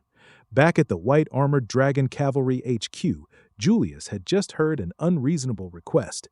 Theo asked to invoke independent operation rights as an intermediate inspector. Captain Demon Dragon swiftly shut that idea down. During wartime, all military operations take priority, and he couldn't make an exception, even for a successor. Theo pushed back, saying his request was very much related to the war effort. He even had the documents to back it up. Julius's eyes went wide when he skimmed the contents. Theo explained that Trovin's main invasion points, Castle Harmon and the Central Highlands, were nothing but clever diversions. He was positive the real target of this invasion was the floating archipelago and the compromised Bacchus territory. Backed by reports that supported the theory, Julius could tell Theo's assessment was solid. Judging from the Black Skull's recent actions during the series of hostage crises, it was clear they were in cahoots with the Trovin family. Theo added that Black Skull originally started as a maritime league from the floating archipelago, the hub through which all the Empire's gold once flowed. That certainly explained how the Trovin clan managed to amass such seemingly endless war funds. Given the archipelago's geographical position, it was only a matter of time before that place turned into a direct threat to Ragnar territory. So Theo suggested bumping up the priority of fortifying the neglected Bacchus territory. Even if his calculations were airtight, the majority of Trovin forces had already gathered in the Central Highlands and around Castle Harmon. They had enough numbers for an all-out war. Their side had already deployed troops to counter that imminent clash. The clan simply had no manpower left to spare. Still, they couldn't just abandon the real strategic points. That's exactly why Theo asked for independent command authority. He would oversee the reinforcement of Bacchus territory and the investigation of the archipelago. In doing so, they could shine a light on Trovin's financial artery, give him some hand-picked troops and a little bit of time, and he was confident he could make a more direct impact on this war. Julius was honestly astounded by the young man's clever thinking. How the hell could he not approve of such a bold plan? This was tied directly to the war. They had to pull out all the stops. Even so, he reminded Theo not to overextend himself. When the young lord left the HQ, the demon dragon was left pondering how the kid had pieced everything together by himself. He'd somehow gotten his hands on highly classified information. He would have been better off sharing that precious intel with an intelligence expert like Black Dragon, but he chose to report straight to his captain. That meant Theo wanted to keep this operation under wraps so he could move freely on his own. Julius could tell the kid had only asked for permission as a mere formality. By Julius's estimation, Theo had already made his move long before he walked into the HQ, and he was absolutely right. Theo had already placed his troops inside the Bacchus territory. Tonight, they shed their drunken camouflage to deal with the invaders. Captain Sybil dropped the drunkard act and completely decimated the hooded invader by surprise. When the bottle of booze got flung into the air, its contents spilled out and the hooded figure caught a whiff of plain orange juice. Sybil is sober and wide awake. The guy doesn't even drink at all. After days of pretending to be an intoxicated fool, he can finally stretch his limbs and swing his sword without any restraint. Without the element of surprise, a Trovin operative is no match for a swordsman who used to train with Lord Theo. Sybil's troops easily cleared out the vanguard. Next step was lighting up the beacon. None of them ever expected their first real assignment would be killing Trovan operatives. They never could have imagined this back at the blooming ceremony. While Sybil was trying to spark the signal, the sneaky operative he'd just gutted suddenly sprang back into action after biding his time face down on the floor. The Sybil squad got caught lacking, and Sybil nearly bought it. Thankfully, someone came out of nowhere and cleanly decapitated the deceptive bastard. It was none other than Navin. Naturally, he chewed the boys out for letting their guard down. If any of them got hurt, how the hell could he ever face Lord Theo? Realizing he'd messed up, Sybil stood up straight and paid his respects to the head of the Bacchus family. Navin told him to be at ease and just relax. Though if they really wanted to relax for real, they needed to take care of the Lord's orders first. With a smile, Sybil got right back to lighting the beacon. Navin actually liked having these boys in his territory. They matched his vibe. Once the walls of the Bacchus territory were lit, crossbowmen lined the ramparts waiting for the next wave of invaders. Navin casually monitored everything from the highest point of the castle, just like his lord had predicted. Enemies would come crawling tonight. How could Theo even see through the Trovan plan of attack to such a terrifying extent? The guy's really just built different. With the Trovan rats exposed by the fire, Sybil roared the order to defend the Bacchus castle at all costs. While the hooded invaders were climbing the tall walls, thousands of arrows pelted them from above. Absolute bloodbath. By the time Theo reached the castle aboard his Viper Wyvern Umbra, the battle had already broken out. He arrived just in time to watch his boys in action. He sped up in pure excitement, eager to see some familiar faces again. When the sun rose over Bacchus Castle, the land outside the walls was littered with corpses of Trovan operatives. Just like Lord Theo commanded, the mission to defend the territory was complete. Sybil was rightfully proud of his work. Theo knew the boy could be loud sometimes, but his report was extra rowdy this time. Must have been the adrenaline from slaughtering an entire battalion. Of course, the exceptional defense of Bacchus territory deserved some praise. A single compliment and a bit of acknowledgement drove good old Sybil to tears. His comrades were so damn jealous of their captain. Navin hadn't expected Theo to drop by in person, but it was a nice surprise. Thankfully, Theo didn't need to interfere at all. Thanks to the reinforcement squad, the operation went smoothly. Even Navin was surprised. Theo scooped up all his fanboys and recruited them to join the Comedia Palace Guards. He was delighted to see how quickly they'd progressed. He could tell they'd even wowed Navin. The family head hadn't expected much at first. They were intermediate inspectors with little to no experience under their belts, yet they clutched up when it actually mattered. Their skills were still on the rougher side, but they were good people who could be trusted. Hearing Navin sing his boys such high praises made Theo feel like a proud big brother. Since Navin liked Sybil and the boys so much, Theo suggested they fill the Bacchus family's vacant night order. If Ghost Sword Navin handled their training and turned them into a proper night order, Sybil and the others could really flourish. Navin seemed receptive to the idea. It had been a long time since he felt any real sense of anticipation. Theo was glad his subordinates had found a great home where they could stay together and keep helping with his agenda. Since he was no longer needed in this territory, Lord Theo said his farewells. He'd seen what he came to see, so it was time to head to his next destination. He was bound for the floating archipelago to conduct a thorough investigation. Navin thought he'd be used to his lord's boldness by now, but Theo still managed to catch him off guard sometimes. The archipelago was notorious for its hostility toward outsiders. It was hard as hell to even get in. Luckily, Theo had his ways. After a few days of smooth sailing, he arrived at the port city of Dion. Donning his hood to avoid standing out, he went straight for the pub. Right away, he ran into trouble. A man twice his size deliberately bumped into him on the way in. The big guy was pretty aggressive, but Theo kept his cool and backhandedly insulted the brute. Then he swiftly grabbed a pint of booze and smashed it against the troublemaker's head. The whole pub erupted at the commotion. Everyone wanted to see a fight.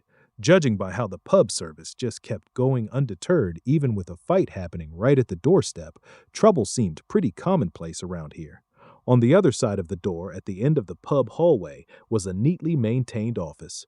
The man in charge of the establishment was listening to a report from his subordinate. Lately, they'd been under pressure to regularly supply the Trovans with gunpowder and steel. All of those goods were supposed to count as the rental fee for the dragon-slaying sword. Antonio Spinola, the Spinola family's next patriarch, was rightfully pissed. The Trovins had worded the letter like a request, but it was really a bloody threat. They'd stolen the dragon-slaying sword, and now they were trying to lend it back to the original owners in exchange for precious resources. Antonio didn't even want to acknowledge the report, but at the end of the day, they had no choice in the matter. Without the dragon-slaying sword, the floating archipelago would sink. If they hadn't lost that legendary blade, they wouldn't be at the mercy of these exploitative overlords. He was wrestling with the thought that there might be no hope left for the archipelago. Right then, the sounds of a rowdy mess leaked through the closed door. Already pissed that he was getting ripped off, Antonio kicked his office door open to shut down the noise. If his customers wanted a drink, they should drink a little quieter. Under the hood, Theo smirked. The man he wanted to see had finally shown himself. He just needed a little encouragement to get out of that office. Antonio Spinola would be instrumental for the next phase of his plans. After being escorted down to the pub's liquor storage for causing a scene upstairs, Theo immediately shared his desire to go to the floating archipelago. He wanted to tag along with Antonio's ship as a combatant. He pointed out that sea monsters had been showing up more often on the route lately, so he wanted to lend his sword. He'd already demonstrated his skill in the brawl upstairs, and he'd heard the Spinola family was short on manpower these days. It was a win-win. Antonio acknowledged that everything he said had some truth to it. They were looking for crew members. Still, he refused to let this shady young man on his ship. For an alleged mercenary looking for work, his gear was way too clean. Not a single sign of wear. He walked into the pub, caused trouble, and just happened to know a ship was bound for the archipelago soon. Antonio wasn't about to let an unknown variable like that onto his boat. Theo chuckled. He would have been disappointed if Antonio hadn't seen through his sloppy ruse. Now that he knew the man wasn't an idiot, they could finally talk business. He slid a coin onto the table and brought up the armed resistance fighting for the liberation of the floating archipelago. The Black Skull. He'd come all the way to this port city to make a deal with the resistance leader himself, Antonio Spinola. Antonio felt threatened by how much the young man already knew, but that wasn't important right now. This wasn't about how he knew, it was about what he knew. For example, he was fully aware that Antonio was stressing hard about the dragon-slaying sword. The second Theo uttered the name of that blade, Antonio immediately accused him of being a Trovan dog. Theo just laughed and reminded the businessman to keep his composure. Antonio checked himself and reined in the hostility. His security detail poked their heads in when they heard the noise, but he waved them off. Theo hinted that he actually had the dragon-slaying sword in his possession. Antonio called him ridiculous. As far as he knew, those Trovan dogs had it under lock and key, but Theo poked a hole right in that belief. Those Trovan dogs had probably just claimed they had the sword. There was no concrete evidence they really did. Come to think of it, the Trovins never even showed the damn thing they were holding for ransom. Antonio realized his judgment might have gotten cloudy with the archipelago's fate hanging in the balance. Since he had nothing left to lose, he might as well listen to what this stranger had to say. So he calmed his tits and sat down while Theo launched into the legend and mystery of the infamous floating archipelago. The tale began with the hero known as Kriemhild. This was a legend near and dear to Antonio's heart. He even kept the storybook in his drawer. Kriemhild supposedly drove his sword into the head of the sea dragon that once ravaged the vast ocean, sealing the beast beneath the waves. It sounded like a generic fairy tale, but Antonio knew it was real historical fact. People said the floating archipelago stayed afloat thanks to mysterious natural currents, but that wasn't true. In reality, the dragon Kriemhild sealed still lay deep under that land. It released immense monowaves that created an updraft strong enough to hold the islands up. The dragon-slaying sword was the device that maintained the seal, a medium that stabilized the flow of mana. Ever since the Trovins stole that blade, the mana current had grown more and more unstable. If the dragon-slaying sword wasn't returned to its rightful place, the archipelago would face total disaster. The islands would sink, taking every last inhabitant with them. The lives of Antonio's people were on the line. He couldn't afford to mess this up. If Theo really had the dragon-slaying sword, Antonio would gladly grant him anything he wished in exchange for it. But simply handing the sword back wasn't a real solution. Those crafty Trovan goons would just steal it again whenever they felt like it. More than that, Theo didn't want to give up the extra power either. Since the young man wanted to talk business, Antonio gladly opened the negotiations. If it was money he wanted, the Spinola family would pay any amount. Thankfully, Theo already had a plan to keep the dragon-slaying sword and save the archipelago at the same time. All he needed for now was a ride to those mystical islands. The desperate Antonio eventually caved, and Theo was welcomed onto the ship bound for the floating archipelago. Of course, he didn't miss the chance to oar a farm on the boat. From the port city of Dion, their journey was smooth sailing. From afar, the floating archipelago looked like any average port city. This series of floating rocks was widely known as a merchant federation, with its own unique history and traditions, so much so that the emperor himself recognized their autonomy. In Theo's past life, the Great War had been a turning point for the worse. It got occupied by Trovan, its rich history erased, and the whole place reduced to a mere production base for war supplies. Toward the end of the Great War, the entire archipelago sank and vanished from the map. For the sake of both Ragnar and the people of the archipelago, Theo was determined to drive those dogs out of this place. Antonio had been promised that his homeland would be saved, but he still couldn't fully trust Theo. The young man's plan sounded downright ridiculous. Antonio was especially skeptical about the whole idea of moving the entire landmass.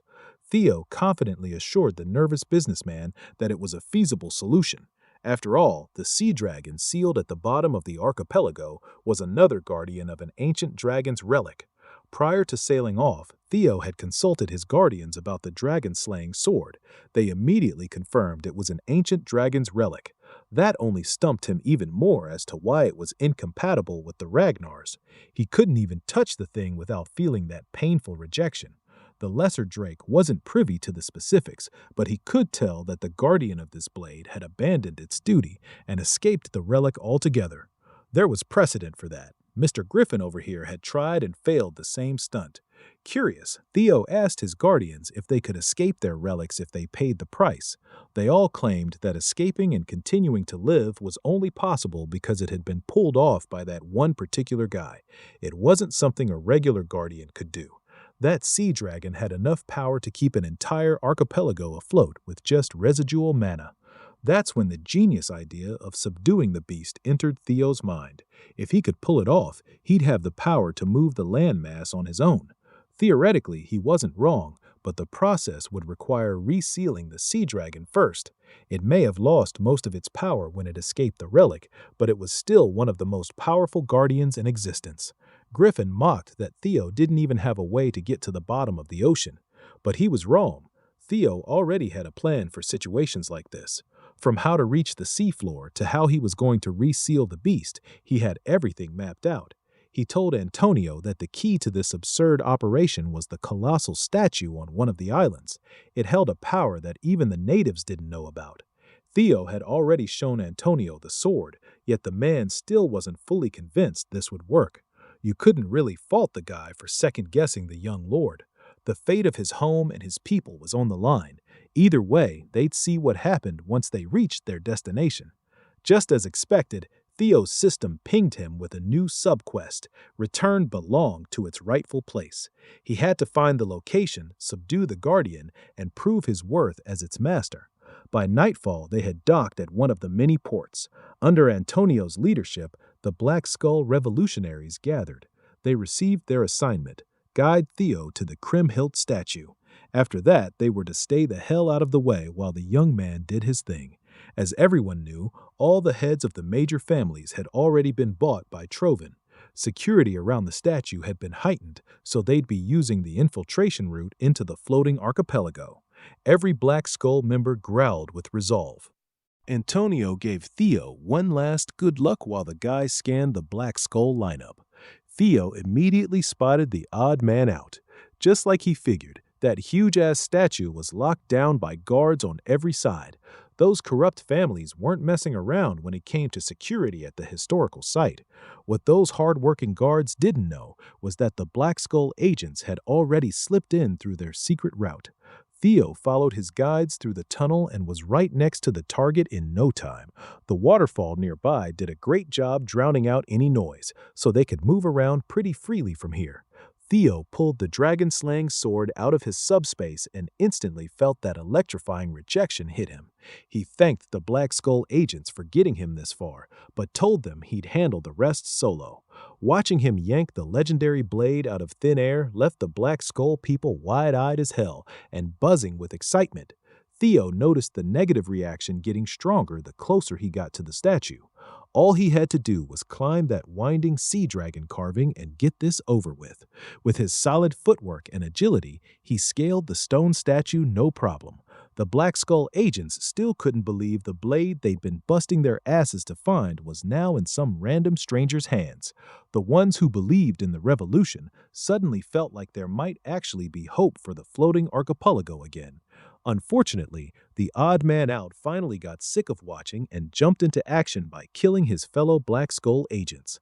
Turns out the armed resistance was already full of spies. With Belong in sight, they dropped the act and made their move. Meanwhile, Theo had finally made it to the top of the statue's head, where Kriemhild's sculpture sat. He plunged the blade straight into the monster's head. Balm's reaction hit its peak, but Theo had no clue what to do next. For starters, he tried copying Kriemhild's pose and stabbed the colossal statue's head again. Sadly, nothing happened. While he chugged a potion to heal his burned-up hand, Theo racked his brain for any clues from the system message about this subquest. That's when the spies showed up trying to jump him. It was a decent sneak attack, but Theo was way too sharp to fall for that dirty little trick. The spy was caught off guard. He thought this was going to be a quick and easy job. He glanced around looking for Ballman, but the guy was nowhere in sight. That little moment of distraction earned him a nasty kick right to the gut. The spy was pissed that one dumb lapse got him hurt and compromised. Baldy's spy fought to keep his footing while dealing with some minor internal injuries. The other spies rushed over, worried about their lord, Gray. Gray warned his men not to engage Theo carelessly unless they wanted to get one-shotted. Outside, the guards heard something shatter and looked up. They couldn't believe their eyes. The statue of Kriemhild that had stood there for God knows how long was violently crumbling to pieces. Further away, Antonio and his team were still waiting for any updates. It had been a hot minute since the infiltration team left. Then, one of the agents from the squad came rushing back through the secret tunnel, wounded and completely wiped out. She reported how Gray and his brothers suddenly jumped in and killed everyone. Antonio realized he'd completely messed up. The Trovan servants had already infiltrated his group right under his damn nose. Up on the sea dragon statue, Theo was busy fighting off the traitors to the cause. He wasn't really threatened, but they were annoyingly slowing down his mission. To make things worse, Gray and his posse were pretty damn good in a fight. Even when he gave them an opening, they refused to go all in. It was obvious they were just stalling for time. Theo figured they'd already taken control of the nearby 3rd District and were waiting on reinforcements. If they weren't going to bite on what he was putting down, then he'd just have to go on the offensive himself. He attacked like crazy, chipping big chunks off the colossal statue. Those wild strikes finally thinned out the stony layers and revealed an ancient metal box hidden underneath. The second Gray spotted the hollow slit meant for a blade, he yelled at his brothers to stop Theo at all costs. The young lord kicked himself for overcomplicating the whole mission for no good reason. The subquest had clearly said Balmong needed to return to its original place, so he just had to follow where the blade was leading him. The hollow slit of that ancient box was right there in front of him. All he needed to do was slide the tip in. Gray threw his body over Theo, hoping he could stop the inevitable. He was way too slow, and Theo was simply too fast. Theo plunged the blade into its rightful spot, and a bright light completely flooded the area.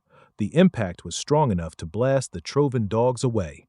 Theo gritted his teeth and endured both the blade's rejection and that overwhelming force, keeping his hands locked on Baum's hilt the whole time. That's when the shattering finally got the attention of those useless guards outside. When they looked up at the statue they were supposed to be protecting, it was already falling apart. They never could have imagined they'd actually see the Colossus collapse tonight. The fall knocked Theo out cold and somehow transported him somewhere else, somewhere he didn't recognize at all. When he came to, he got hit with the absolute worst headache of his life. The pain was brutal, but at least it meant he was still alive. After taking in his new surroundings, he figured he must have been dumped inside the relic dungeon. He was surrounded by tall, lush greenery on every side, wildly different from any other relic dungeon he'd been in before. While he was still trying to gather as much info as he could, he heard a tiny voice right next to him. All four of his guardians had decided to pop out in their chibi forms. Fairy Dragon explained that they'd managed to create a physical form using Theo's mana as the medium, but because his magical power was still too low, they could barely keep up even this miniature size. She also mentioned that this relic dungeon was dripping with deep longing and pity aimed at one particular human. Theo's mind immediately went to Kriemhild, but the Guardians couldn't say for sure. They could only pick up on the leftover scraps of the Guardians' thoughts. Still, using the context clues, it was pretty obvious the legendary hero had to be involved somehow. Since the Relic Guardian had abandoned this place, they figured they should be able to look around and investigate slowly. That turned out to be a big mistake. Unbeknownst to Theo, a skeletal archer had already locked onto him as a target. When the arrow finally flew, it triggered a massive explosion. The sound kicked Theo's reflexes into gear right as the arrow tip got dangerously close to his head. With his ultra instinct, he yanked his noggin out of the way and snatched the arrow right out of the air. It looks like the intel his guardians fed him had some pretty big holes. This place wasn't as ownerless as he thought. The skeleton archer was just the beginning. A whole bunch of skeletal creatures started popping up, and every single one of them was hostile as hell toward the only guy with actual flesh in this space. They all saw Theo as an intruder, a threat that needed to be wiped out of the dungeon. The bony locals of this weird dimension kept chanting Kriemhild's name with pure respect and reverence. Little Griffin pointed out that the original Guardian must have created these things just to protect ownership for the human named Kriemhild. More arrows came flying in, and the little birdie almost got clipped.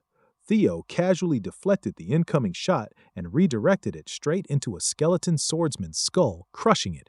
He figured these skeletons weren't all that threatening on their own, but they had the numbers to be a real pain in the ass. If he could just wipe them out in bulk, clearing the dungeon would be simple enough. But of course it wasn't going to be that easy.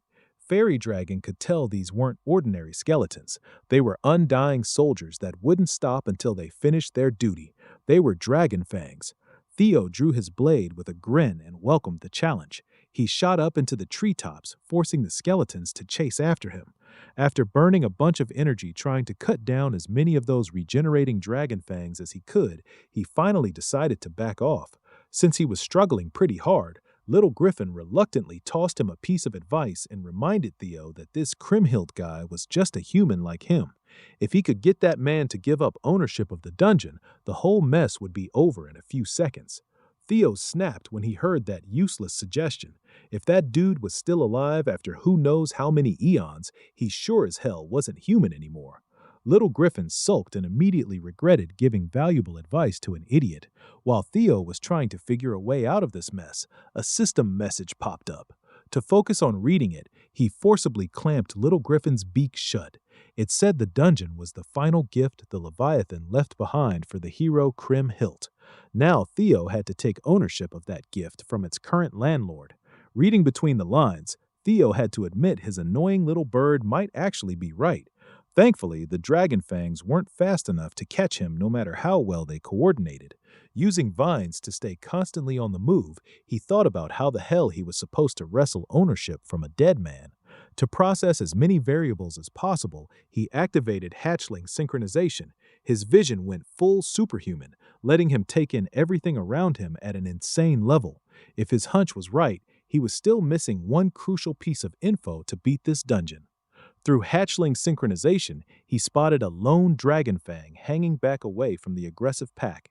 It had a different aura than the rest of those skeleton nightmares. When the whole group of dragonfangs rushed him, he noticed one of them turn around and bolt. Now he was pretty damn sure he just needed to hunt down that odd one out. With his ridiculous speed, he easily caught up to the anomalous fang.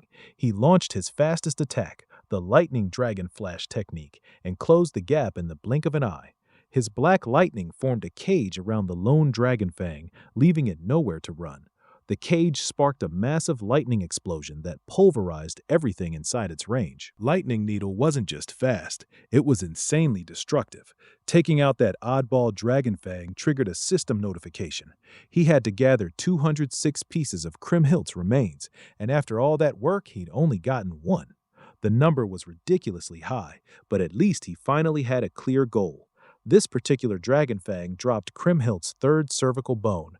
With a solid direction now, Theo just needed to collect a dead man's bones and he'd be out of this place in no time. Back in the real world, a sailing fleet had just docked at the floating archipelago port, right in the middle of a raging storm.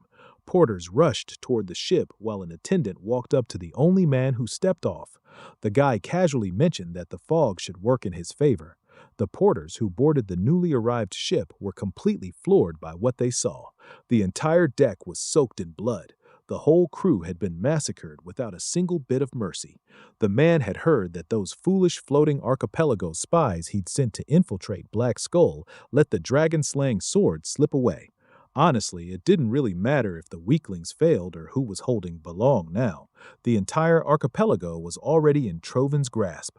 No. Number 9 out of Trovin's 9 lords had come to finish the job himself. In the middle of that rainy night, the citizens of the floating archipelago got woken up by the terrifying sound of explosions. They watched as the great merchant who'd protected the archipelago for hundreds of years finally fell. Back inside the relic dungeon, Theo had just finished his bone-hunting speed run and hit the full quota of all 206 of Kriemhildt's remains. The system prompted him to view the memories engraved into the hero's remnants. As the surroundings started to blur, he wondered what the real legendary hero actually looked like.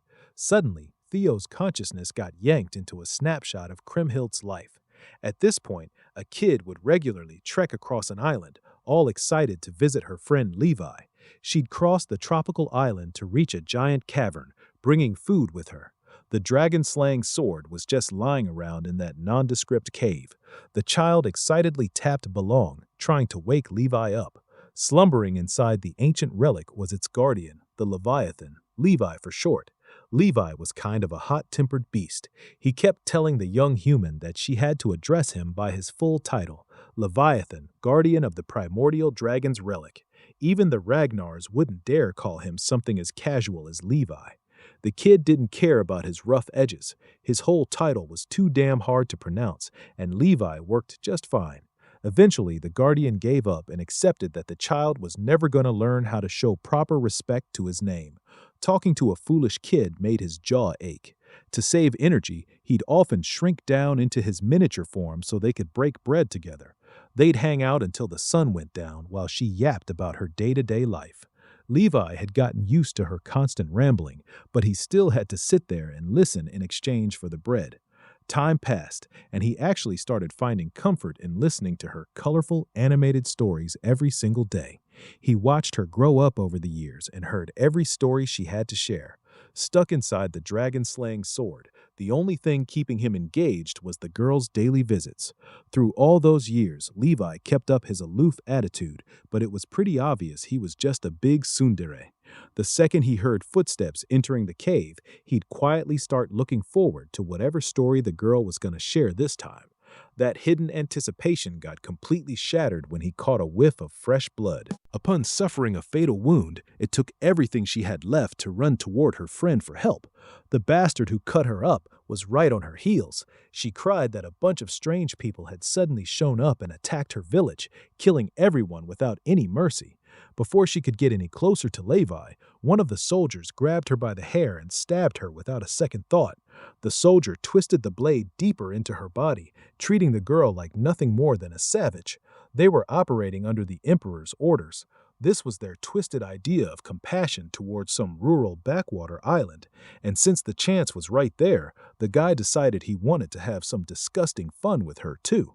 While he was creepily coiling around the dying girl, Levi's rage hit absolute peak.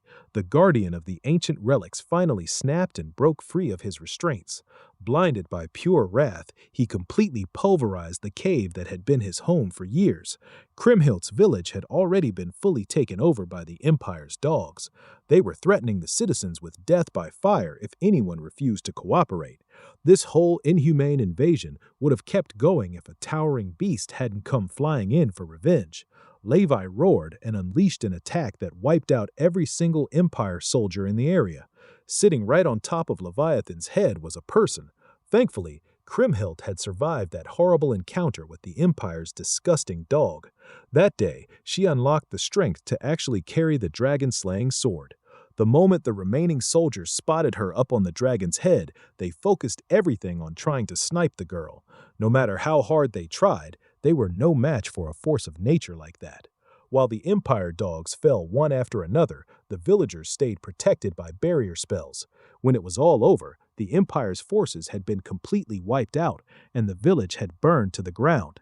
Kriemhild apologized over and over to Levi for picking up the sword. She was sure she'd messed everything up by not waiting for the Chosen One to claim the blade. Levi comforted her, telling Kriemhild that things had actually turned out pretty damn well. He wrapped her in the same barrier that had protected the villagers and gently presented the hero to her people. Everyone started chanting her name and singing her praises for saving them from the Empire's greed. Levi admitted he might have forsaken his sacred duty, but he still felt at peace with the choice. For the first time in his long life, he'd acted on his own will instead of the primordial dragons. Just to protect Kriemhildt's bright smile, Levi would gladly disobey his creator. Around that time, news of the mighty Empire army getting wrecked by a savage girl who commanded a sea dragon reached the ears of much bigger threats. The Emperor refused to take an L on his record, so he immediately sent out his royal guards to reclaim the land. Somehow those Empire royal guards pulled off the impossible. They managed to wound and restrain the Leviathan, but they had to use some seriously dirty tactics to do it. They kidnapped the villagers and threatened to kill every last one of them if Levi kept resisting. The royal dogs singled out Kriemhild and pressed her hard to spill the secret of how to finally kill the beast. Levi urged her to save herself and just confess. He was a guardian, an undying entity. Death for him simply meant falling into a deeper slumber. The magic left inside the dragon-slaying sword when he emerged should be more than enough to put him to sleep. For the sake of Kriemhild and the villagers, Levi would gladly take the fall. Compared to how long he'd been alive, the time they got to share was pretty short. Still, he'd never felt more connected to anyone in his entire existence.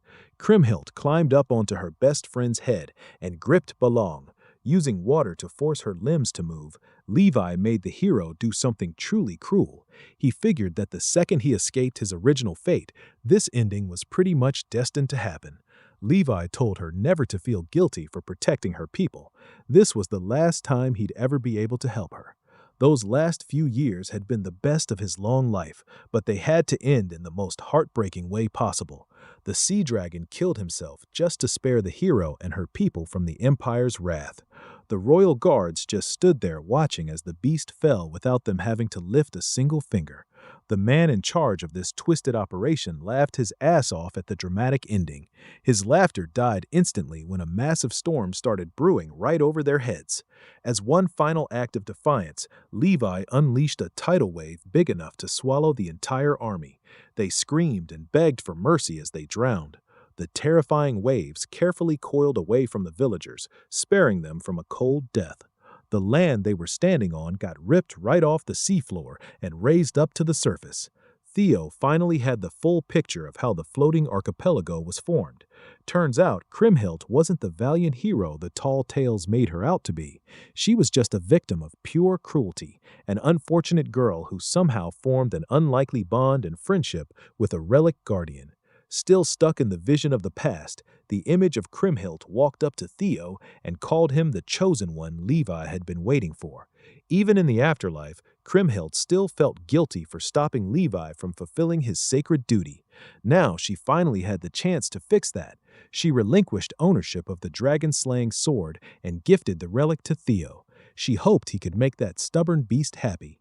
Theo accepted the relic with real gratitude and assured Kriemhildt's soul that Levi had already found more than enough happiness in his life thanks to her. Hearing that sincere reassurance put her mind at ease. Back in the real world, those useless guards had surrounded the ruins of the Colossus, trying to assess the damage and keep anything else from collapsing. Out of nowhere, a figure appeared on top of the shattered stone pile. The dark clouds parted and let the sun peek through after the violent storm. The guards saw the figure holding a familiar blade and were immediately reminded of Kriemhildt's face. They took it as a sign that the savior had finally arrived to save their sinking homeland. Meanwhile, the richest people who controlled the floating archipelago had gathered for an underground meeting to figure out their next move. Troven's ninth dragon, Noi, was pretty pleased to see these leeches come together so quickly. One of the old heads pointed out that this was definitely not the time to relax, not with a massive disruption like this hitting their plans. As far as the islanders knew, the dragon-slaying sword was supposed to be safely in Troven's hands, yet some foreigner had just walked out of the colossal rubble holding the damn blade. Because of him, the residents were already rallying around a new hero and calling him Kriemhildt's second coming. At this rate, the power of the three shipping clans was going to fall right into the foreigners' hands. They sure as hell didn't sign up for this when they got in bed with the Trovens. They had handed over Balong themselves in exchange for keeping their comfortable positions. After all, Noel waved off their concerns like it was nothing but a trivial little problem.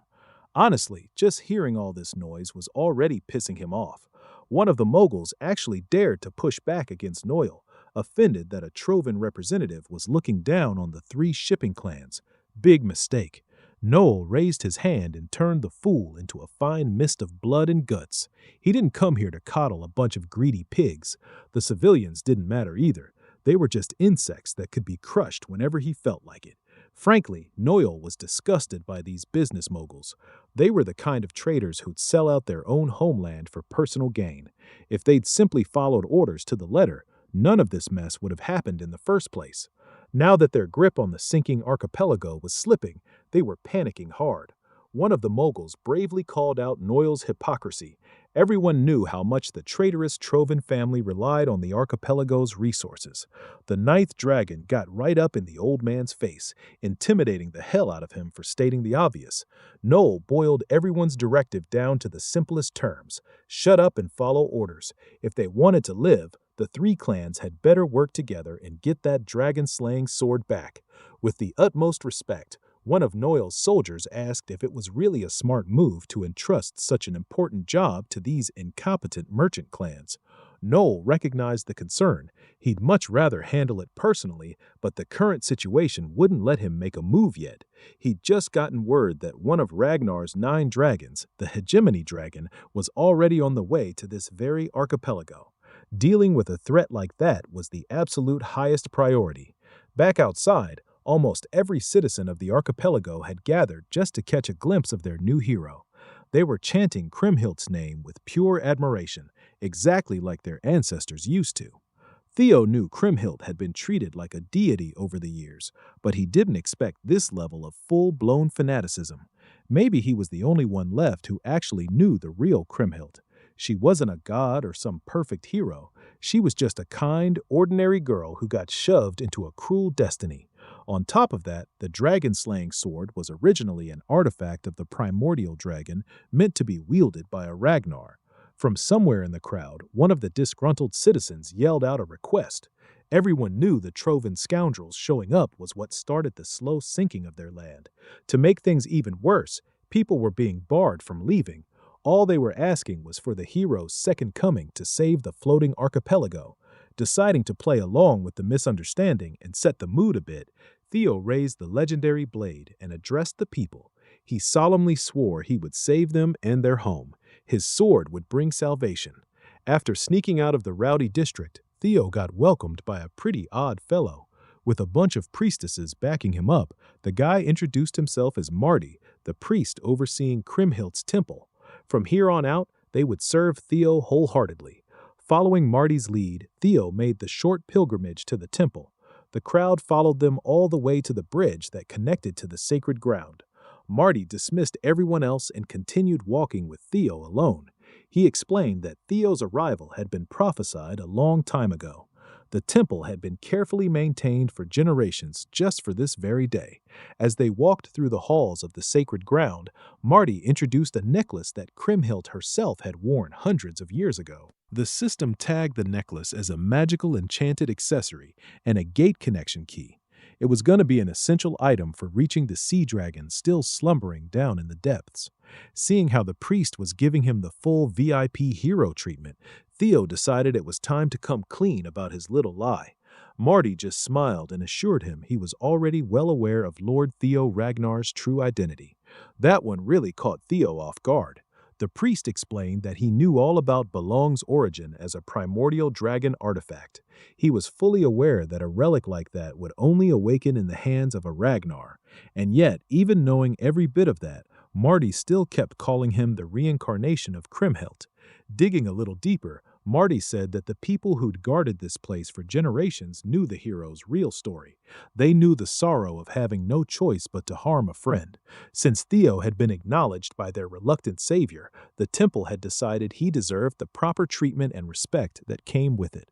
At the end of the temple halls, they finally reached the top of what looked like endless stairs leading all the way down to the bottom of the archipelago.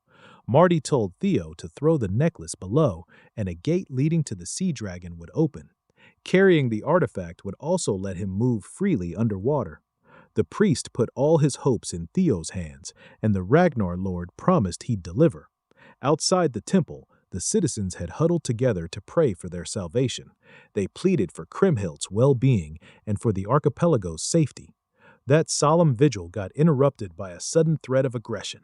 The three clans had shown up and were ordering the crowd to disperse.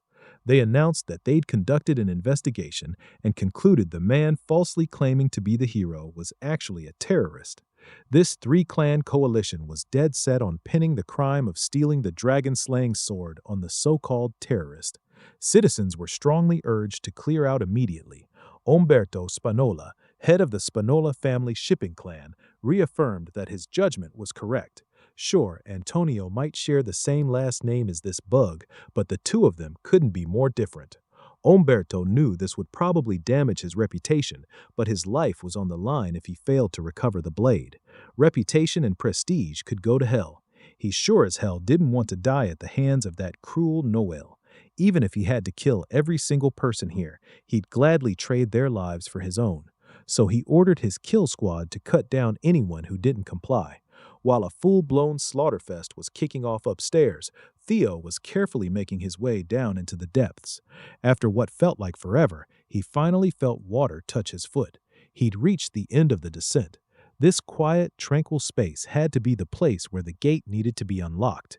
He pulled out Kriemhild's necklace and gently tossed it into the water, sending a soft ripple outward. That ripple slowly turned into a bubbling whirlpool as immense power rose up from below. Accepting the necklace key, the current shaped itself into a swirling door right in front of Theo.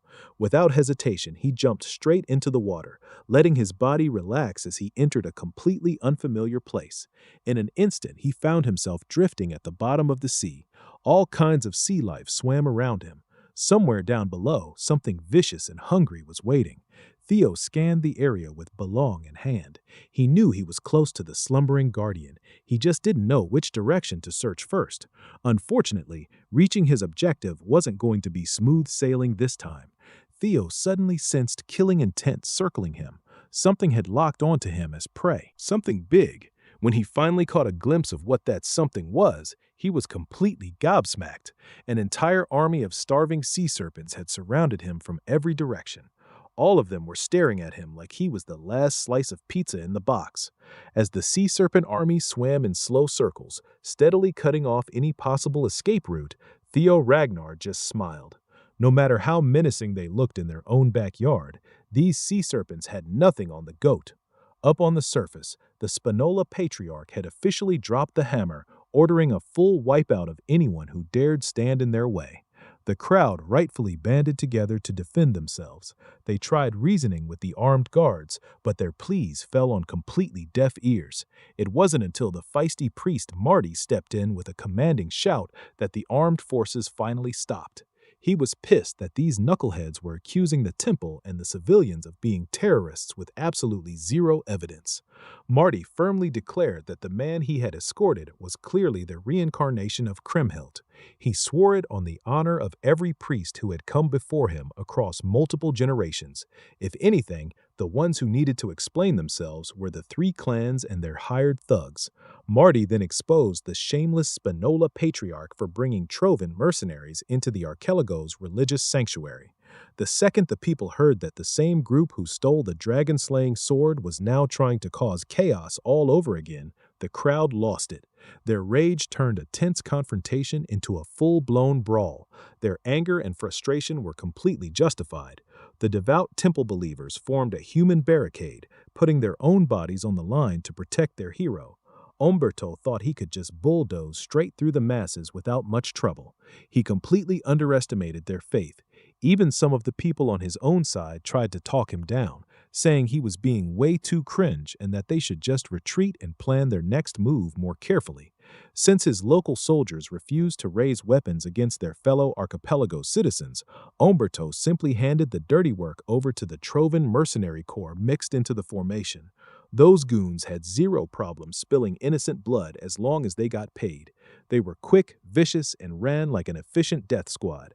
It was a complete travesty, a straight-up massacre right outside a holy sanctuary. Umberto's most trusted aides did their best to convince the senile old man to back off. Using force like this would only fuel the residents' resentment and wreck the family's reputation.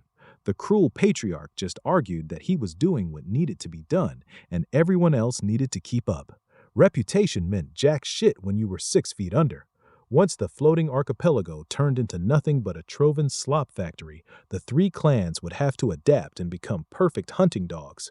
The unwitting soldiers who'd thought they were only there to capture a terrorist watched in pure horror as people wearing the same uniform as them butchered civilians. Trovan mercenaries dove into the crowd and killed to their vile heart's content. Marty stood firm right where he was. Right now, he had to stand and fight alongside the citizens. The civilians held their ground just as stubbornly, refusing to budge even an inch in the face of certain death. They wanted to push back against the tyranny, but it's pretty damn hard to stay tough when a spear is heading straight for your heart. Thankfully, the prodigal son Antonio Spinola showed up just in time to stop his insane father's stunt. He brought his armed resistance army, the Black Skull, and they immediately started picking off the Trovan mercenaries in the crowd. Completely caught off guard by his son crashing the bloody party, Umberto threw a full tantrum like an overgrown baby. Antonio slowly made his way toward his father's position, casually parrying attacks left and right as he went. Umberto just couldn't wrap his head around the fact that his own son would throw away the coveted position as successor for something as pathetic as protecting his people. Antonio was pissed. He was disgusted that his dog of a father would sell the entire country out to the villains, even going so far as murdering innocents for a single crumb of Trovan favor. Driven by pure rage and the need to fix his father's sins, Antonio ordered his Black Skull soldiers to subdue every last one of those Trovan dogs while keeping the citizens safe. His war cry somehow managed to boost morale, but the hard truth remained. They were still outmatched and outnumbered in every possible way. If this fight dragged on much longer, they wouldn't be able to hold out. Their only real hope was currently under the sea, surrounded by a bunch of hungry sea serpents. Admittedly, Theo Ragnar was a little worried about the sheer number of sea serpents sizing him up. He'd already given the beasts plenty of openings, but they still hadn't shown any real hostility. It almost felt like they just wanted to watch him. He figured the Leviathan's aura sealed inside the dragon-slaying sword must be keeping them calm. Going with that gut feeling, he reached out and gently petted one of the serpents on the snout. The system immediately notified him that the sea serpents had recognized him as their master. Who would have thought his wyvern taming skill would work on draconic creatures underwater, too? He felt the same kind of connection he'd experienced when he tamed Umbra not long ago. Their emotions flowed straight through his dragon heart, forming a genuine bond. Through the sea serpents, Theo tapped into the feelings the Leviathan had experienced as it sank into the depths: curiosity, fear, and a bit of awe. Levi must have gone through some pretty layered stuff down here. The sea serpents had originally been drawn in by the Leviathan's power and eventually claimed the whole area as their territory. That explained why they'd all come out just to observe Theo, the guy carrying the same aura as the legendary relic guardian. With the ability to communicate with the sea serpents unlocked, he finally got a clear picture of what was going on in this unfamiliar place. Theo was sure he now had the tools to put everything back where it belonged. He mounted one of the sea serpents, and the entire army guided their new master toward his destination. Theo noticed that the deeper they went, the stronger the currents became. Navigating these waters alone would have been damn near impossible thanks to all the twisting and turning caused by the warped mana. To make sure he didn't miss anything in the dark, he activated hatchling synchronization. Once they got deep enough, those abnormally strong currents finally died down. Theo laid eyes on one of the strongest relic guardians in existence, the Leviathan. Just as expected, it was resting at the very bottom of the deep sea. Even in deep slumber, its overwhelming mana and gargantuan size were completely absurd. But unlike the pure mana of the other guardians, the Leviathan's energy flow felt off. That had to be the problem the sea serpents had told him about. Griffin popped out of hiding and immediately cringed at the rotten state of their fellow guardian. The fairy dragon was usually more tactful, but this time she agreed with the bird. She figured Theo had already pinpointed the issue, especially since he carried the same aura deep in his soul. That's right, the Leviathan was suffering from a bad case of demonic corruption. Levi the Leviathan had fully succumbed to prolonged contamination by demonic energy. With Levi the Leviathan all fucked up, wild currents under the archipelago were kicking up some massive waves along the coast. Somewhere in one of those island temples, a shady little meeting was going down. Noel, the ninth vessel of Trovan, walked in to have a word with someone about this ongoing war between two absolute giants. Even though they were on opposite sides, they still had a bunch of private shit to sort out. His co-conspirator, Barian, just gave him this goofy, unserious smile. It's been a while since Noel and this jacked homeless dude who refuses to wear shoes got together to talk business. Seeing that ridiculous grin, Noel's annoyance shot right up. He didn't have time for the usual hello, how are you nonsense. They only teamed up because they had to. Barry was supposed to grab the territory up north while Trovan's forces mixed it up with Ragnar. In return, the whole annexation of the archipelago would stay nice and quiet. The homeless muscleman doesn't remember ever breaking that deal, but looking at how pissed Noel is, he figures something must have gone sideways. The ninth vessel was about ready to lose his cool. He suspects Barian's just playing dumb on purpose. That outsider Theo Ragnar somehow sniffed out the archipelago and started sticking his nose in. No way a fellow heir like Barian would have missed the guy showing up. With a thinly veiled threat, Noel told Barian to cut the crap and talk straight. To make it clear he wasn't messing around, the ninth vessel let some serious murderous intent roll off him in Barian's direction. Since the mischievous heir still wanted to dance around acting clueless, Noel decided right then to scrap their little arrangement. Meanwhile, under the sea, Theo Ragnar was trying to wrap his head around what the hell was happening to the Leviathan. The supposedly unstoppable guardian was infected with demonic sea poison. Its whole body was right on the edge of getting completely wrecked by that nasty toxin. Looking at how quiet and subdued its usual savagery was, Theo figured its mind had pretty much checked out. He didn't have hard proof yet, but he was pretty sure those Trovan bastards had something to do with the poisoning. Fairy Dragon pointed out that once the dragon sword gets drawn and the seal comes off, the Leviathan would have normally woken up to protect the archipelago.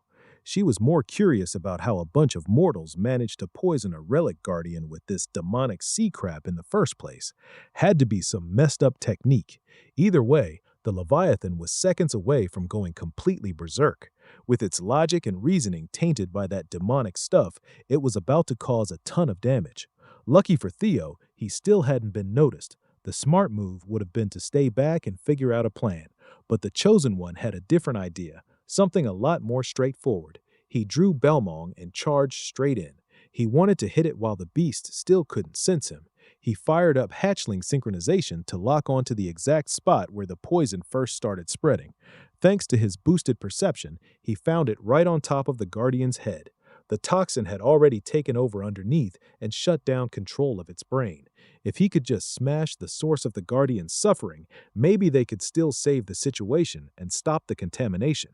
Belmong's tip closed in on the crystallized origin of the sickness, ready to end it. Centimeters from contact, some powerful force stopped the attack cold, then flung Theo away like he weighed nothing, shoving him out of range. That repelling force didn't show an ounce of mercy. It made the Chosen One eat dirt hard. Yeah, he made a pretty dumb call there. Whoever set this whole mess up had slapped some kind of protective ward on it to keep the contamination rolling. Good news is Theo's now dead certain he found the weak spot. Bad news? The big-ass dragon finally noticed him. Theo almost got crushed by that ward. Trying to tank the full force of a leviathan going apeshit is a terrible idea. It tore through the seafloor hard enough to whip up a current storm. Now that they'd poked the beast, running away wasn't an option anymore. All Theo could do was roll the dice again and go for its forehead. He really couldn't afford to screw this up. The plan was simple enough, but actually pulling it off was a whole different story. That thing was basically a walking Yu-Gi-Oh card from hell. He was scrambling for any idea that might get him out of this giant pile of shit. Before he could even think of another move, the Leviathan opened its jaws and started packing unimaginable power into its mouth. Then it let loose a blast of pure energy that could have wiped cities off the map in one shot. It took everything Theo had just to barely dodge out of the way. While he was still feeling the full weight of a Guardian's power, an idea suddenly clicked. First, he jumped backward to put some distance between them, while the Leviathan chased. Thankfully, an ally showed up right on time to help with the tactical retreat. One of the sea serpents he'd tamed must have heard the ruckus and came to back him up. Even though Theo could breathe and move underwater just fine, it still felt weird and limited. But with the sea serpent's help, that all changed. Now, with a serious speed boost, he ordered the serpent to charge straight back in and aim for the wound on the Leviathan's brow. The closer they got to the crystal, the thicker that demonic miasma got. Once he was in range, Theo hopped off his mount. Time to put everything he'd learned fighting the griffin into practice. His eyes went black and red, his features turning more draconic. He pumped up all his stats with help from his guardians, Griffin's ability to suppress tougher foes, Fairy's buff for better resistance against demonic influence, Flame Eater's extra attack power to counter demonic energy, plus the Lesser Drake's fear suppression. A Guardian relic can only be put down by the strength of another Guardian relic. In the absolute strongest state he could manage, Theo unleashed a full-power Dragon's 5 Talons. That supercharged attack slammed into the crystal and punched right through the protective ward. He pressed down with everything he had, putting it all on the line in one single slash. Once the ward broke, smashing and shattering the toxic source was pretty much inevitable. Theo refused to ease up until he knew the job was done. Then he heard a massive explosion, the sound and shockwave ripping through the deep. It emptied his entire tank, but Theo did exactly what Kriemhild would have done. The second that source of demonic sea poison got crushed to smithereens, Levi's own power kicked in and started scrubbing the toxins out of its system. A few moments later, the Guardian's eyes cleared up a bit and some life came back into them. Still shaky from the demonic corruption, for a second Levi thought he was looking at an old friend. He saw the dragon-slaying sword and pictured Kriemhild standing right there in front of him. Theo had to snap him out of it and introduce himself as the Chosen One, meant to wield the Guardian's power. He was here to deliver the hero's final words. As Levi listened, memories of Kriemhild, good and bad, flooded back in. He bought Theo's story and mourned his friend's sacrifice. Her consciousness had stuck around all that time just for his sake. Griffin had to cut into the bittersweet moment and urge the sea dragon to get his ass back into the relic right now. Fairy jumped in too, trying to convince the beast that Theo was the real deal, the chosen one they needed to back up. Even though Levi had been waiting for this exact moment, doing the right thing just wasn't possible anymore. He'd already gone against the ancient dragon's will by leaving his vessel on his own. The second he ditched the relic, his guardian status got stripped away. On top of that, even though Theo's help fixed his mind, his body had taken permanent damage from the demonic taint. His physical form was about to vanish for good. So before that happened, Levi offered another option. Before he faded into nothing, he wanted to hand Theo every last drop of his remaining power. He warned the Chosen One that the pain would be absolute hell. Not a lot of people could handle the process. Still, Theo agreed without hesitation. Who wouldn't want to suck up some dragon juice for power? That confidence was exactly what the sea dragon liked to see. All Levi asked was that Theo use this massive power for the people Kriemhild wanted to protect. Since that's what Theo planned to do anyway, he swore it on the hero's sword. One last time, the sea dragon thanked the Chosen One. Then Levi's body faded into an ethereal mass of leftover energy and life force. Thanks to Theo stepping in when he did, Levi could finally rejoin his friend. The moment Levi's physical form fell apart, the currents that had been keeping the floating archipelago up started to weaken. At this rate, the whole damn place was going to sink. No time to mess around. Theo had to absorb the Leviathan's final gift fast. He dove straight into the vortex holding the crystallized form of the sea dragon's power, grabbed onto the gift, and held on like his life depended on it. Once he got this power, Theo planned to move the entire floating archipelago by his damn self. His confidence was through the roof. After freeing Levi from the demonic poison, though, he got humbled real quick the second he tried absorbing the sea dragon's leftovers. His flesh started tearing from the sheer force he was trying to take in. He'd been arrogant as hell. His guardians had warned him that the Leviathan was on a completely different level from the other relic guardians, but he never expected it to be this overwhelmingly strong. The vortex from Levi's power completely dwarfed him. At the rate he was going, there was no way he could take it all in. His body would give out before he even absorbed a fraction of it. Suddenly, Levi's thunderous voice echoed in his head, telling him to use the sword. Theo drew Belmong and used the blade instead of trying to raw dog the absorption. Because of the natural link between the sea dragon and the relic, it cut down the damage to his body. This time, the giant vortex of pure power felt a little more manageable. Theo held his ground and slurped it all up. Griffin reluctantly gave his master props for actually using his head for once. Fairy agreed and helped channel the overwhelming force through the dragon-slaying sword. The strain on Theo's flesh dropped a lot. Even in death, the Leviathan was still helping out at the very end. After what felt like forever, Theo finally took in the sea dragon's gift completely. He felt an insane amount of mana flooding through his veins, like the Leviathan itself was right there in his grip. The initial pain and struggle were definitely worth it. Fairy had to rain on his parade, though. This was not the time to relax. If he wants to move the archipelago somewhere safe, this is the perfect chance, while he's still got a solid grip on every bit of the sea dragon's power. Taking Fairy's advice, Theo ordered the sea itself to do what he wanted. He calmed those wild currents and made them lift the whole massive landmass up. He'd already picked the destination, the northeastern region of Ragnar, the exact spot where the place used to sit. With the power of a dragon, a god, and straight-up anime on his side, he turned the sea into his personal servant. Back in front of the Hero Temple, the war between the Three Clans' army and the Black Skull was still going full force. The fighting only stopped when gigantic tidal waves started slamming into the middle of the bloodbath.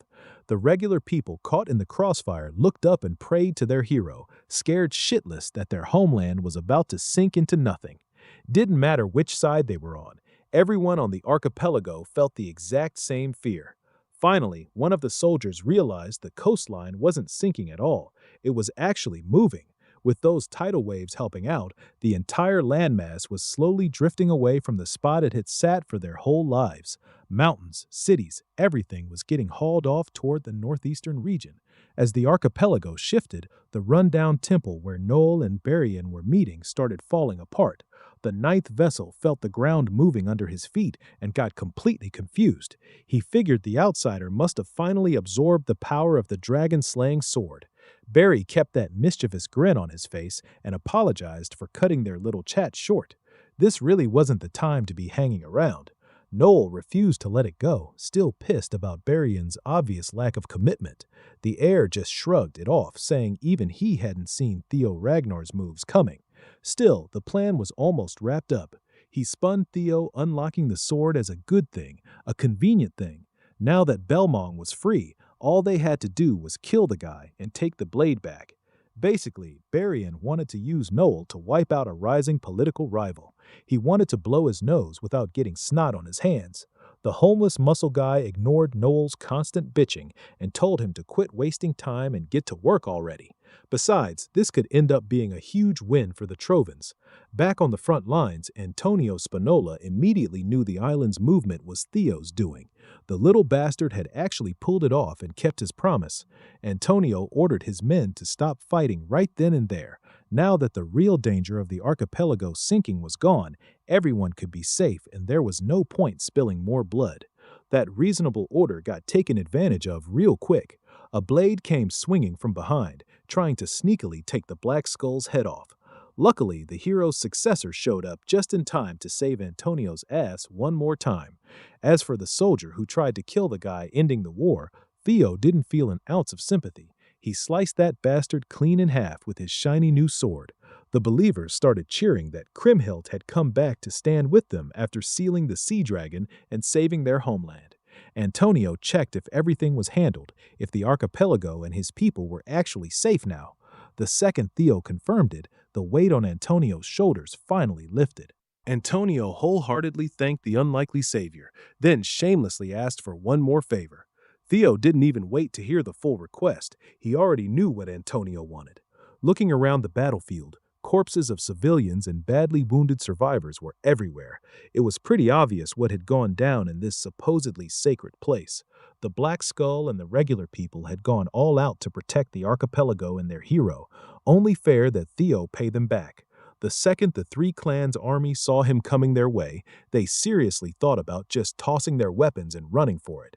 Their boss, Umberto Spinola, though, saw it differently. He figured the dragon-slaying sword was walking right into their hands. He forced his men to quit hesitating and grab the prize. Scared of the Spinola patriarch, they did what they were told and charged at Theo. Before their weapons could even get close, an absolute menace stepped back onto the battlefield and flooded the place with thick, killing intent. In the short time he'd been gone, his useless pawns had turned everything into a complete mess. Theo's instincts screamed at him. Someone monstrous had just joined the fray. As loud as he could, he yelled for everyone around him, friend or foe, to hit the ground face down. A single slash cut across the bridge in one clean, unbroken line.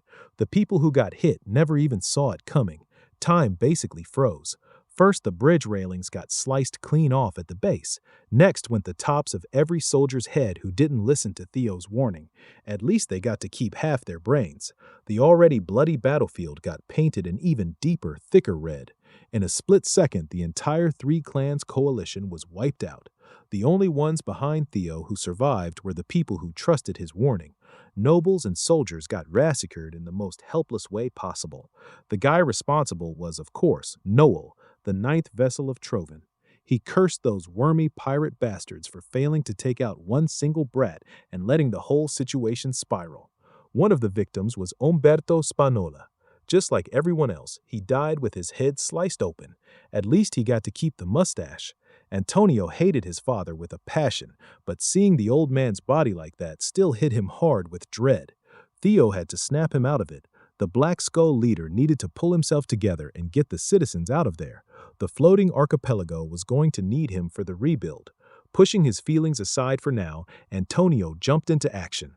While everyone retreated into the temple, Theo stood his ground to size up the slaughterer. Noel's dislike for the Ragnars flared up hard. He wanted to cut down that insolent little whelp who was meddling with Trovan's big plans. He was itching to shred the young lord so thoroughly that even his own father wouldn't recognize the bastard. With every step Noel took, that bloody aura filled the air thicker and thicker. Theo gritted his teeth. If someone this strong just showed up out of nowhere, there was a damn good chance the Trovers had sent one of their noble servitors. From what he knew, those guys were reinforced humans built specifically to counter the 9 dragons of Ragnar. During the Great War, they'd shown power that matched and sometimes even beat the 9 dragons. Theo had no idea they'd already been cooked up this early in history. While he was still thinking through what this guy's existence meant, he barely dodged another long-range slash. He couldn't afford to sit around twiddling his thumbs any longer. The masked man had forced the fight right onto him. Noel showed off some insane speed and verticality, popping up above Theo's head before the young lord could even react. Exactly what you'd expect from a strategic bioweapon built to counter the nine dragons. This servitor could cut through pretty much anything if he felt like it. Speed wasn't the only scary part either. Noel's strength was way beyond anything Theo had ever dealt with in a one-on-one. Right now, the young lord knew damn well he didn't stand a chance against one of these noble servitors. After checking out Theo's reactions, Noel finally closed the gap. Theo barely managed to raise the dragon-slaying sword in time to block that immovable force, and it still sent him flying backward. He felt the full sting of taking a probing attack straight on. Noel was actually surprised the kid could soak up that much power at his current level. He figured the surprising defense came from Belmong's dragon-slaying juice. Not letting up for a second, Noel kept closing in, giving Theo zero room to breathe. Trovin's research said nobody with dragon blood in their veins should even be able to hold Belmong. Theo was proving that wrong, but Noel didn't give a shit. After hammering the young lord nonstop, Noel paused and told him to just give up before things got a lot more painful. Using the dust before it settled, Theo launched a few thunder-infused blades at his attacker. Noel saw right through it, snatched the blades out of the air mid-flight, and killed their momentum. He mocked Theo for relying on cheap tricks, but those hidden blades were just a distraction so Theo could close the gap himself. Unfortunately, Noel's perception caught the sneaky follow-up and he scoffed. Their eyes locked for a split second and alarm bells went off in Theo's head. Before he could fully swing Belmong to slash Noel's side, the servitor's blade knocked him flat. The noble servitor finally got what Lord Ed Trovin meant when he warned everyone about this Theo kid. Out of all Ragnar's next generation, Ed had kept the closest eye on the boy and told his servitors to do the same. If they ever ran into Theo Ragnar, the orders were crystal clear: eliminate him for good. Noel planned to follow that order right here, right now, on this drifting archipelago. He cleared the area with a big circular slash that swept out in a wide radius, but Theo was nowhere in sight. By this point, Noel was sure the young lord was going to turn into a massive variable in the war. The tip of his blade dripped with Theo's blood. That last attack must have nicked him on the way out. Right now, Theo was clutching a deep wound, trying to stop the bleeding while failing to activate the fairy dragon's buff. His guardians still needed more time before they could help. Even so, Theo refused to just roll over against a seemingly unbeatable opponent. According to the system, he had to wait 2 minutes and 15 seconds for Belmong to fully stabilize. If he could last that long, he could tap into the Leviathan's power again. But Noel wasn't about to give him any free time to stall. Looking at his reflection in the water, Theo saw the noble servitor locking onto his position from above. The empty port of the floating archipelago had stood for hundreds of years without a single fight. That same port got blown to bits with one attack from Noel. Theo took more hits that made the blood loss worse, but he managed to stay alive with some crafty maneuvering. He kept his eyes wide open for more of those lightning-quick attacks. Sure enough, Noel started wrecking even more shit, hoping to take Theo's head clean off. This time, Theo bent his body way back and just barely dodged a slash that sliced straight through the buildings behind him.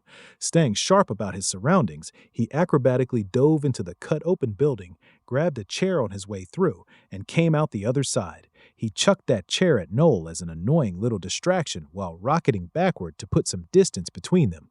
That bought him just enough time to use the building's inevitable collapse to his advantage. Hidden behind the debris, Theo poured a massive amount of mana into the dragon-slaying sword and let loose a resplendent blade attack that tore through everything in its path, not giving a damn about the extra destruction. He was hoping it would be enough to bury Noel in pure chaos, but no such luck. The servitor just stood there completely unharmed. His blade was glowing crimson. Then Noel vanished from the tiny patch of land that had survived Theo's big strike, slipping right out of the young lord's perception. He reappeared directly above him and launched a relentless storm of destructive swordsmanship. Theo had his hands full just trying to block the barrage of deadly hits. 1 second of lost focus, and he'd get cleaved in half just like those port buildings. His defenses barely took the edge off the force, sending him bouncing across the water like a skipping stone. The second he dropped into the sea, Noel followed with scary precision.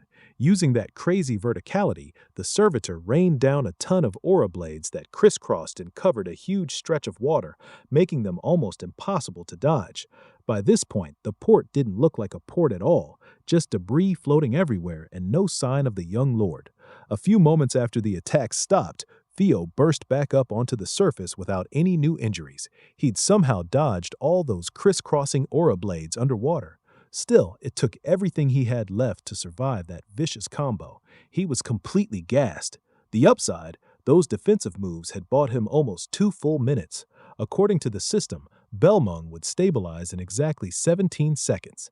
Unfortunately, Noel had gotten bored and pissed off with Theo's slippery fighting style. Ready to end the whole thing once and for all, Theo could feel the servitor gathering a dangerous amount of energy into his blade.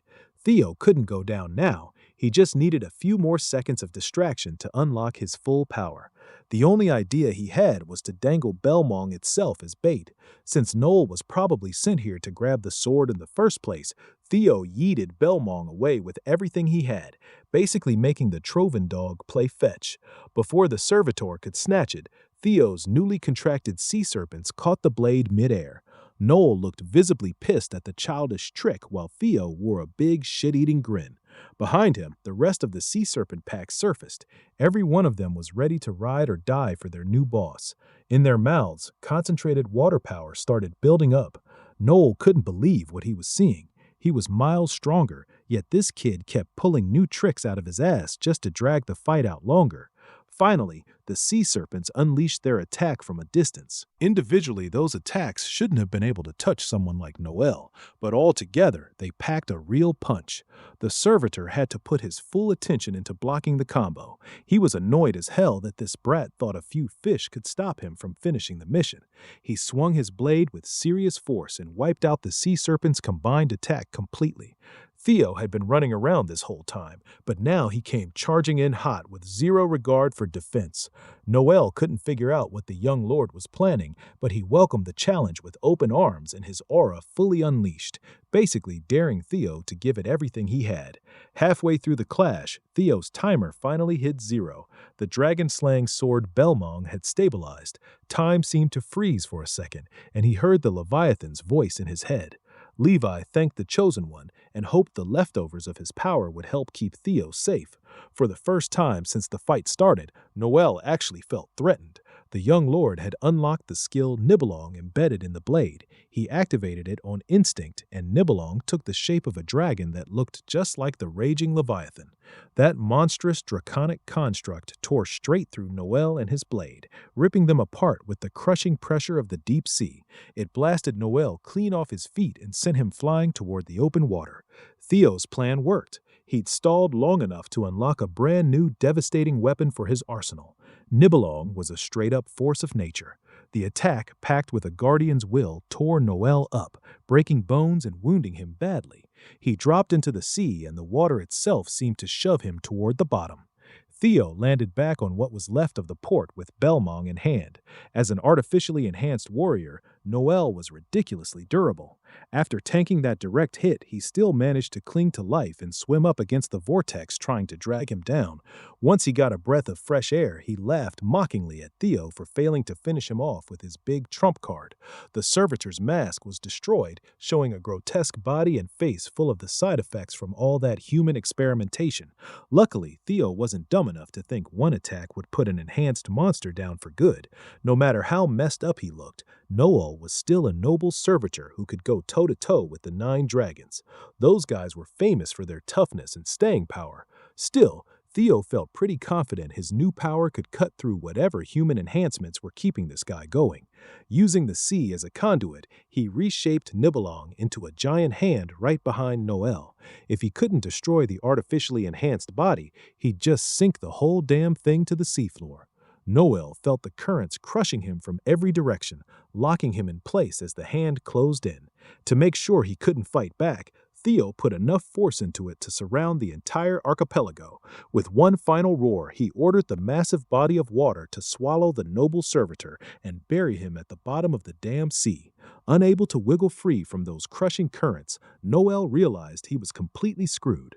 A wild vortex with insane suction force dragged him down into the abyss with no chance of escape. Once Noel's presence was buried deep, Theo's shoulders slumped, and the pain from all his injuries hit him hard. His knees gave out and he collapsed onto his back. Huffing and puffing for air, he was just glad he'd kept his promise to the Leviathan.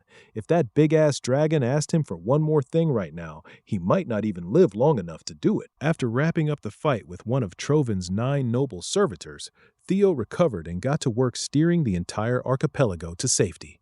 From a distance, his navigator, Antonio Spinola, carefully figured out their route. They were moving at about 2 knots, so hitting the shore at that speed shouldn't cause any real problems. Just a few days ago, when the young lord told him they were going to move the whole floating archipelago, Antonio could barely believe such a crazy statement. Hell, it was still hard to believe even now that they were actually doing it. Some of the citizens asked why he'd gone through all the trouble of moving the entire landmass when, according to legend, just sealing the dragon would have been easier. Theo agreed with the sentiment, but pointed out that what happened today could easily happen again if they left the archipelago floating like before. He convinced the people that quick peace always comes with a price. Groups like the Trovers would just keep coming for the dragon-slaying sword. Better to wipe out the risk of the place sinking for good. From now on, the floating archipelago would settle in the shallow northeastern bay of Ragnar territory. From there, they could start rebuilding and getting things stable again. And since their home wouldn't be floating anymore, they might need to give the place a new name that actually fit. Watching Theo throw himself into helping the people through this disaster made Antonio feel pretty damn guilty. He bowed his head in front of the young lord and asked for forgiveness. Antonio confessed that the Ceres Merchant Guild hostage incident had been carried out by his own organization. The Black Skull, the white-armored dragon cavalry, had taken heavy losses in that fight. Even though the Trovers had threatened them into doing it, Antonio still took full responsibility for the mess. Theo put a hand on his shoulder and agreed that, yeah, he needed to own up to what he'd done. Antonio was ready to be held accountable, even if it meant losing his head. Instead of taking his head, Theo wanted to promote him. Antonio Spinola would make a solid leader for a new Northern Maritime Alliance. The Ragnars had already cleaned out the Ceres Merchant Guild, which left no big distribution hubs up north. Theo figured the archipelago's new maritime alliance could fill that gap perfectly. Before Antonio could insist he wasn't worthy of the title, Theo turned to the citizens and asked what they thought. The first hand up was the temple priest, who spoke up about Antonio's sincerity. A few more citizens followed right after. Not long after that, every single surviving person voted unanimously to make Antonio their new leader. The guy had saved lives and stood up for them when it counted. Theo had pretty much expected that result. Even with his flaws, Antonio was going to be a strong leader in these rough times. The Northern Maritime Alliance would focus on getting supplies and money flowing into Ragnar. In return, Theo promised to take responsibility for the archipelago's independence and safety. Under the honorable Ragnar name, he swore an oath on it. To the very end, Antonio recognized he was always the one receiving the young lord's generosity. On behalf of the new alliance, Antonio Spinola vowed to work with and serve House Ragnar as best he could. They sealed it with a firm handshake, forging a solid bond. The citizens watched their land get a second chance thanks to the young Ragnar. Right on cue, the ground rumbled. They'd finally reached their destination.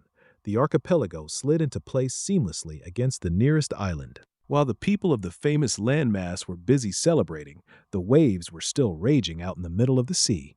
Too far away for Theo to keep controlling the crushing pressure, his whirlpool trap finally weakened, and Noel miraculously survived. The noble servitor managed to drift until he found some land and poked his ugly head out for air. His lungs were full of seawater after getting battered by the elements, but the real injury was to his pride. He wanted nothing more than to tear that Ragnar brat's limbs off and chew on his guts. Noel's anger got doused real quick when he heard a familiar voice mocking the idea that the servitors could actually rival the 9 dragons. His supposed co-conspirator, the the tyrant dragon, looked down at Noel's miserable state with pure disappointment. Noel protested that the plan could still be saved. He just needed a little help from Berrien. Maybe the homeless, hulking guy had given this abomination more credit than he deserved. Noel still seemed clueless about what Berrien really wanted. From the very start, Berrien had planned to grab the archipelago for himself. He'd just been playing around with the Trovan dog a bit. He wanted the whole landmass. Berrien's idea was to spin the whole incident as a taking back what was stolen campaign. Had a nice ring to it. He could have gotten rid of the annoying brat too, but he'd overestimated Noel. This modified worm couldn't even handle one dragon kid. Feeling threatened and insulted by the tyrant dragon's criticism, Noel raised his arm as it grotesquely twisted and transformed from the inside. He started ranting that the time of the 9 dragons was over and the true power of the 9 noble servitors would rise. His skin tore apart and got replaced by a ridiculously monstrous blade made of bone and flesh. The tyrant dragon immediately made him regret pulling that trump card. With one single punch, Berrien turned the servitor's upper body into fine mist. He scoffed. These fools always want to talk their way through a fight instead of just squaring up. The old geezers and the 9 dragons might have lost their edge, but Berrien was a different beast entirely. By his count, the old man or that damn lizard might have trouble with these enhanced freaks. The biggest takeaway for the tyrant dragon from all this chaos was a growing fascination with Theo Ragnar. Up in the snowy north, Trovan soldiers were tearing through the Ragnar camp in small skirmishes. With Ed Trovan running the show, the battles were already lost before they even started. No matter how much the remaining Ragnar soldiers cursed the disgusting traitors, they got beaten and tied up. Lord Ed had zero patience for anyone still loud about Ragnar pride. He sliced their throats just to shut them up. He coldly chopped heads off without so much as blinking. He'd gotten sick of hearing the same final words over and over. While he was busy with the executions, a messenger showed up with urgent news about the floating archipelago operation failing. All contact with Noel had been lost too. Another noble servitor appeared out of nowhere to humbly apologize for the failure of their defective piece. The one wearing a metal plague doctor mask, Ain, the #1 Trovan servitor, recognized that losing their main distribution hub could seriously shift the tide of the war. He wanted to jump on the chance to fix this massive screw-up. He was surprised when his master ordered them to just abandon the archipelago. They'd already secured the landmass's huge capital, after all. They'd take a financial hit, but they couldn't let that blind them to their real priorities. Ed Trovan ordered the rest of his forces to pile up right in the middle of the battlefield, just to keep selling this whole war thing. Yeah, it's basically a distraction to mess with those Ragnar bastards, but he still reminded his noble servant they've only got one real goal here. Everything they're doing is for bringing back the Mad Dragon Emperor. Meanwhile, back on the relocated archipelago, things finally chilled out and reconstruction sped up. The brand new Northern Maritime Alliance should be able to use the rails left behind by Sarah's Merchant Guild, but they still haven't heard a damn thing from the Southern Guild yet. Antonio's stuck in his office, buried under a mountain of paperwork. Theo just walks right in and clocks that stressed-out look on the new leader's face. At least Ragnar's supply distribution isn't their biggest headache anymore. Moving goods around should be way easier without all the crazy sea variables. Honestly, Antonio's pretty scared of Ragnar's influence. He's glad his people got free from Trovan's grip, but he knows nothing in this world comes free. One snap of Theo's fingers and they could end up right back in the same mess, just with a different boss. He's a bit hesitant to bring it up, but he can't help wondering if they were actually safer floating out in the middle of the ocean. The young lord gets it. A leader's got to stay paranoid about someone taking over, after all. But Theo sees it the other way around. In his opinion, the floating archipelago was at its most vulnerable because of the sea.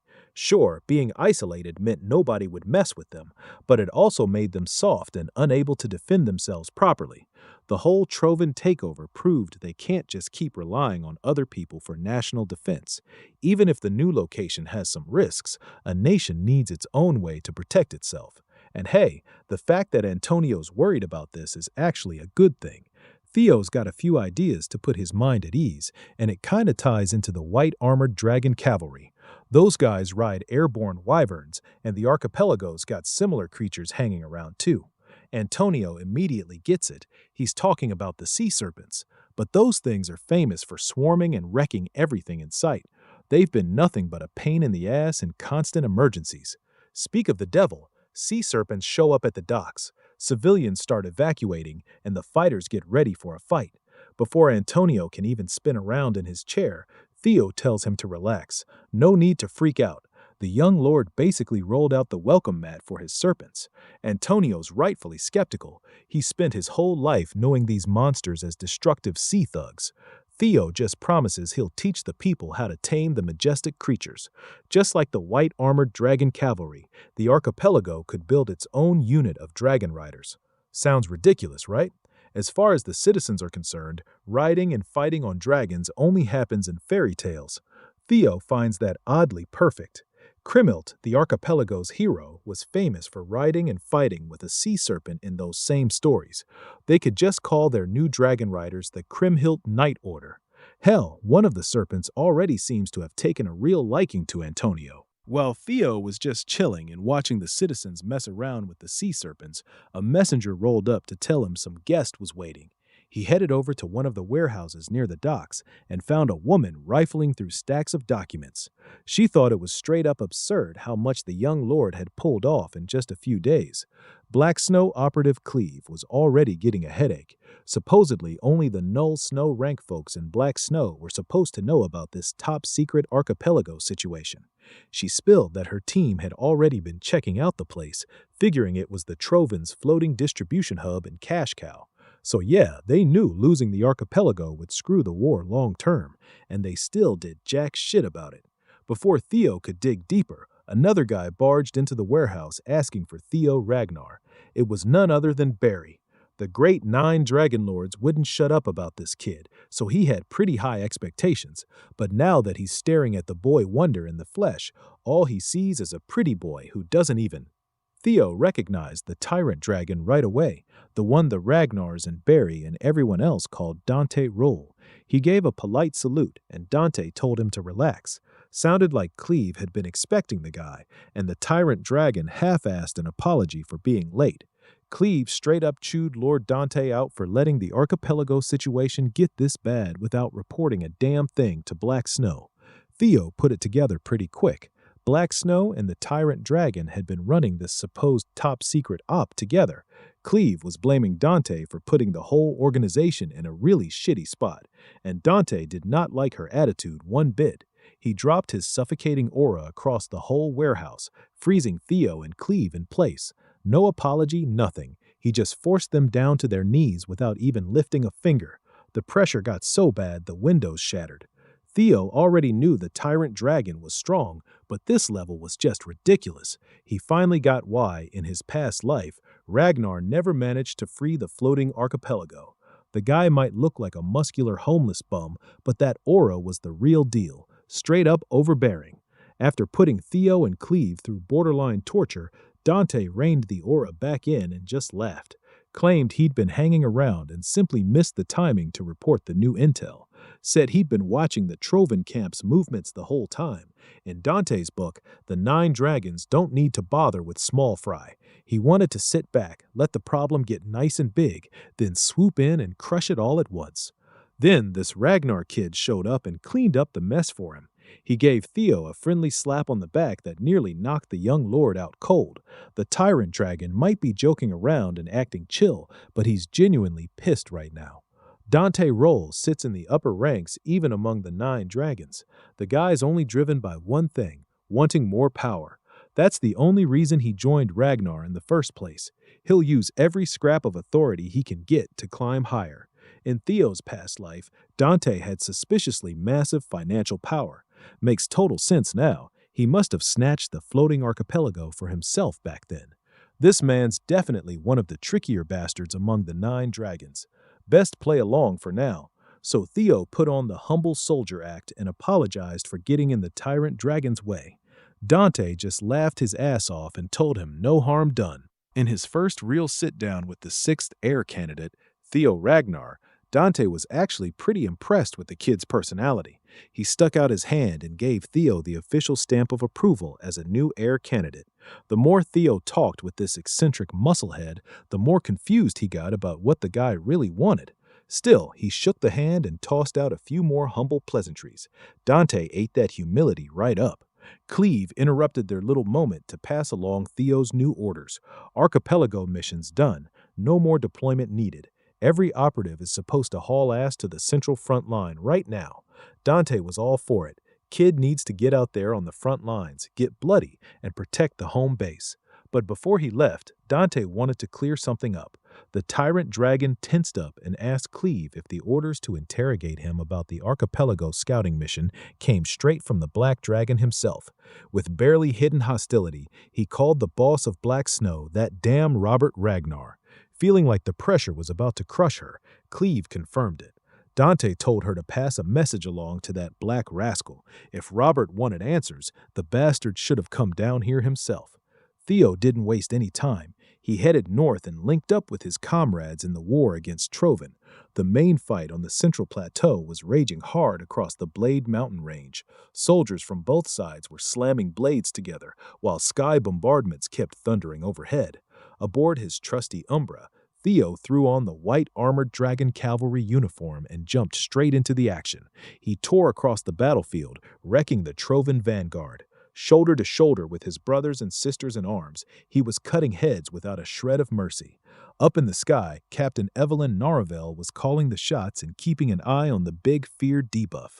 The second she spotted an opening, every white-armored dragon cavalry unit followed her lead and dove in. Off in the distance, another troop just watched the slaughter unfold.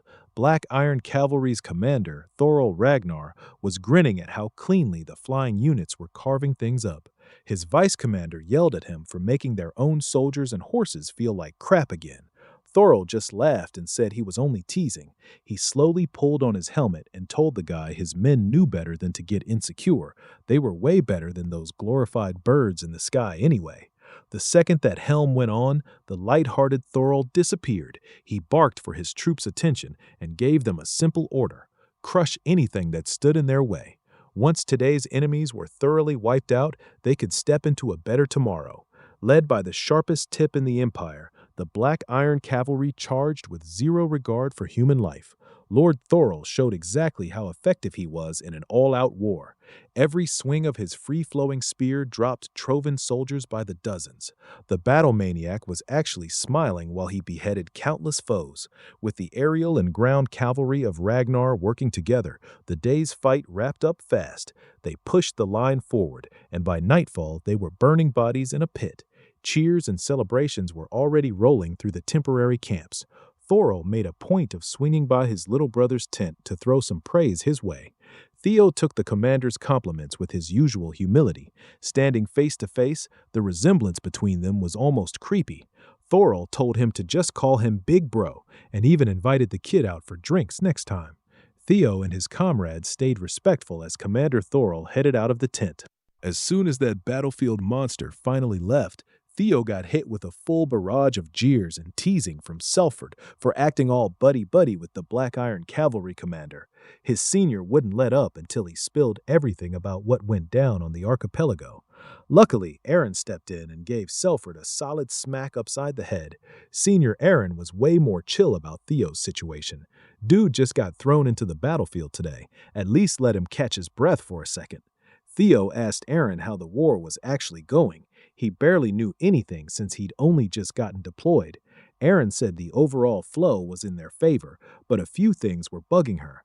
They'd been creeping closer and closer to the Trovan base, yet the traitors weren't making a single move, almost like they were waiting for something. Pretty much everyone was thinking the same thing. The strategists had read Trovan's pure counterattacking style as them setting up some kind of trap, but Theo had info from his past life that nobody else did. He could see past the usual consensus. Trovan's real goal was grabbing the White Tower ruins, where the relic of the primordial dragon was sleeping. All that spilled blood? Just a big distraction. Speaking of spilling blood, a lone fighter was currently slipping through the dark night, casually carving up unsuspecting Trovan soldiers in their own camp. The guy looked up at the night sky and muttered that he wished he'd run into one of the 9 servitors already. He'd gotten pretty sick of butchering small fries for days on end. Together with a woman, the two of them wiped out an entire platoon like it was nothing. Just another Tuesday for Ragnar candidates number 3 and 4, Anio and Gishar Ragnar. Anio called her brother out for lying. She knew better than anyone that this maniac actually loved picking on unsuspecting soldiers. A familiar face strolled in to back her up, the tyrant dragon himself, Dante Rowe. Dante had already chewed out the unruly Gishar before about mindlessly swinging his blade around. The tyrant dragon was not thrilled to see the young lord's rash, nasty habits again. Gishar called Dante master and casually brought up how someone else had snatched all the credit for Dante's work back on the archipelago. The tyrant had already moved on from that. He preferred to think of the little bump as the ticket price for a fun show that was about to unfold. He warned Gishar that someone would be climbing the ranks real soon. Gishar figured his master was talking about Thoral. Anio, though, could tell he was referring to heir number 6. The mention of fresh meat got Gishar all excited. He was convinced that with the tyrant dragon as their master, there was no way anyone would surpass them. Dante just floated the idea that Theo Ragnar might actually be the chosen one. Instantly, both Gishar and Anio went deathly serious. Their master simply told them to be ready for the days ahead. When the chance showed up, they needed to crush Theo Ragnar completely. Several hours before Theo even reached the battlefield, he'd been riding in a carriage heading north to the front lines. The fairy dragon was filling him in about the White Tower and how it housed the relic of the primordial dragon. Come to think of it, that general area was the very first region Trovan had seized for themselves. Luckily, guardians could roughly sense each other's locations. The fairy dragon warned him that the White Tower's guardian had grabbed the biggest slice of the primordial dragon's fractured power. His other guardians chimed in and agreed. Not all relics are built the same. Every guardian relic has its own job and its own set of powers. Some got blessed with way more strength and way more responsibility to match. The White Tower's guardian is the most extreme example of that. Bad news is, the most powerful relic is currently sitting inside Trovan territory. Who the hell knows what they're planning to do with it? Theo had already seen what those bastards did to the Leviathan. They had a way to poison guardians and squeeze the primordial dragon's power out of them. No matter what, they had to reach the White Tower before the Trovans got their grubby little hands on the strongest relic. Back in the present on the central plateau, Theo headed straight for the demon dragon's tent. He laid out his request to go solo and scout the Rocky Mountains, where enemy forces were weirdly concentrated.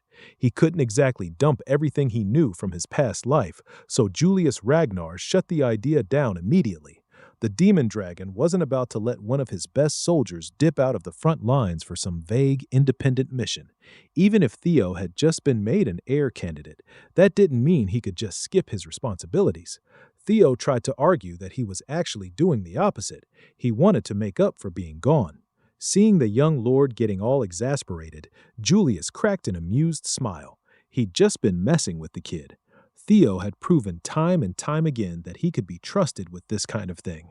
The commander promised to cover for him so he could go without worrying. Besides, the white-armored dragon cavalry wasn't going to fall apart just because one soldier stepped out for a bit. Julius did make him promise not to come back empty-handed, though. Theo was grateful for the trust and swore he wouldn't disappoint.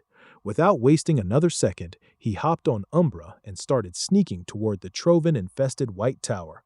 Those camps would spot him for sure if he flew any closer, so he used the mountain ranges as cover to land. Even now, he was still fascinated by Umbra's ability to camouflage himself and vanish at night. That unique mix of evil shadow dragon and viper blood was just perfect. Umbra's skills had made it possible to slip into enemy territory this fast. But from here on out, Theo needed to go solo. He ordered Umbra to fly back to base camp. Moving in total silence, he parkoured down the treacherous slopes of the mountain range. He made sure he was basically undetectable and even threw on some spy gear. From a distance, he eyed the situation at the base of the tower. Security was every bit as tight as he'd expected. Theo was still a decent ways from the entrance, and some of the patrolling guards had already started picking up on his movements. One guard in particular was feeling jumpy and decided to check out the rocks Theo was using for cover. He carefully circled the innocent-looking rock and slowly drew his blade. When he finally peeked behind the rugged pillar, nothing. After a few more quick checks, the patrolman sheathed his sword and let his guard down. Big mistake. His buddy, who'd been hanging back while he poked around the rocks, got taken out by a stealthy intruder. The patrol guard tried to follow protocol, call out and send a warning, but Theo dropped him just as fast. A few miles away from the tower, Ed Trovan was admiring a blob of ominous flesh sitting on top of a shrine smeared with a pool of blood. A hermit priest slipped up behind him, giggling in that creepy way at the sight of the altar. The priest never would have guessed the Trovans would team up with their holy demon church for a forbidden ritual to bring back the dethroned Mad Dragon Emperor. Inside that blob of grotesque flesh, a fleshy figure was curled up in a weird fetal position, steadily soaking up the corrupted power. It throbbed and pulsed like some exposed organ. Ed did not appreciate the priest's casual tone when talking to him, and he especially hated hearing the word dethroned when referring to the Mad Dragon Emperor. In his eyes, there was only one true Ragnar master. The guy currently sitting on the throne was nothing but a fake. Pretty soon, the Mad Dragon Emperor would take it back. Ed Trovan and everyone he considered a true Ragnar were just servants to the real masters, and he'd appreciate it if the holy demon priest remembered that. Right now, the resurrection ritual he'd ordered was almost finished, but to actually pull the great mighty master out of the underworld, they still needed the right material, the perfect vessel, a Ragnar body that already contained the primordial dragon's power. Ed wasn't stressed about getting that final piece. What really worried him was the key to conquering the White Tower. According to the latest reports, the power inside that tower was just too massive.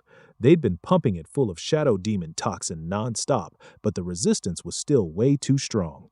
Even with the high priest of the Holy Demon Church going all out and barely hanging on, taking the tower on schedule felt impossible. Ed did not like that progress report one bit. Frustrated as hell, he let his aura rip and forced the poor messenger to eat dirt. He'd gone way too far already for the Mad Dragon Emperor's resurrection. All he needed now was the primordial dragon's power to finish the ritual. Impossible was not an answer he was willing to hear. He warned his people to pull out every stop and use any means necessary to make it happen. Scared of losing his head, the messenger apologized for being short-sighted and swore he'd get it done. Instead of getting beheaded, he walked away with just a broken nose. Honestly, a big win. Then another messenger popped up with an urgent report for the junior clan head. An intruder had successfully slipped into the White Tower camp. Whoever it was had stolen the clothes off one of their guards. The other patrolman found one of their guys stripped and unconscious. They rang the alarm bells and started a full search of the area. From a distance, someone was watching the whole mess unfold. Eventually, they spotted a masked patrolman blending perfectly into the search party. Through his long-range vision, Gishar was surprised to see the new heir candidate already deep behind enemy lines. He figured Theo had only killed as many as he needed to and fooled the enemy like a pro. The whole style reminded him of Black Snow. Gishar suspected the kid must have worked for that sneaky group in a past life. He had to admit the young lord was more fun than he'd expected. He couldn't wait to get a taste. Anio told him to stop salivating and focus on tailing. They'd already screwed up once with Thorol. Gishar knew how important this mission was. He promised to behave, but that twisted look on his face said otherwise. When Ed heard that an intruder had gotten past the White Tower's security, he nearly lost it. This shouldn't have been possible at all. Only a handful of people even knew the real goal of their operation. Hell, the entire war was just a distraction to keep the Ragnars busy. His gut was screaming that there was only one person who could throw a wrench into his perfect plan. Time and time again, Theo Ragnar had been nothing but a thorn in Ed's side. Before the anger and frustration could fully take over, the more rational part of Ed Trovan stepped in. The messenger nervously suggested throwing more guards at the search so they could catch the intruder right away. But Ed had a completely different idea. From now on, they were changing the plan. He ordered a full retreat from the White Tower camp, leaving only the bare minimum forces on the ground. It was a weird-ass order, no question. Doing that would only raise the risk of whoever breached security walking off with the primordial dragon's power, and that was exactly what Ed wanted. He was 100% sure the intruder was that pesky Theo Ragnar. Looking at how fast the kid had been progressing, he'd definitely conquer the White Tower on his own and walk out with the primordial dragon's power. With a wave of his hand, Ed summoned his most trusted troops, his noble servitors. If taking the White Tower themselves was impossible, they could just do what they did best, steal it from the kid. To make sure everything went perfectly, he handed the job to his number one, A. Alongside the plague doctor was a Goliath swinging a ridiculously huge warhammer. His number two, Switty Nazi Dammy Mommy, and number three, Dre, rounded out the team. Never let her touch your pecker. The second they confirmed the young Ragnar had grabbed the primordial dragon's power, they were to kill him and take it. That was the directive, and they'd follow it no matter what. Down at the White Tower camp, the clueless idiots were still running around with torches looking for the intruder. With so few people left after the retreat, the captain split the remaining manpower into two groups, one searching around the tower itself, the other covering the south side. Just like he'd planned, Theo slotted himself into the White Tower search team. These idiots didn't even question why he was wearing a mask. Theo couldn't shake the feeling that something was off about how easy this had been. Sure, it made his job simpler, but a nagging thought kept bouncing around his head. Those supposedly well-trained soldiers hadn't used a single password to check friend or foe, and the extra reinforcements he'd been expecting never showed up. In fact, compared to his first scouting run, security had gotten way worse. It almost felt like someone was trying to lead him straight into the tower. The second he got near the tower's entry point, the system pinged him about a primordial dragon relic. Even if there was a high chance this was a trap, it didn't really matter to Theo. He put his hand on the ancient walls and felt the draconic origins resonate with his blood. Even if he got trapped afterward, he was determined to seize the primordial dragon's power before Ed Trovan could. Without hesitation, he dropped his torch and walked through the gate that the White Tower willingly opened for him. Finally, the trial of the White Tower begins. Outside the tower, the hunters tailing him made their move. Even though their master had already told them about the White Tower, Gishar still hadn't expected to stumble across a genuine primordial dragon relic out in the middle of nowhere. Now it made sense why the tyrant dragon had been messing with the Trovans lately. Gishar let out a manic laugh when he saw the Chosen One stroll into the tower like it was nothing. Anio admitted the Chosen One title was enviable, but titles didn't mean shit when you were backed into an impossible corner. The twins scooped up Theo's discarded uniform on the way. They could probably use it to stir up some trouble later. Still, the whole thing felt a little too convenient, like they were getting baited. Baited or not, it shouldn't matter much. For now, they needed to pull back and set the stage before the Chosen One came out. But Gishar flat out refused to leave. He wanted to wait right outside the tower for Theo. Much to Anio's annoyance, the battle maniac was just too damn curious about the kind of face the Golden Boy would make when he got cut down by a fellow Ragnar's blade.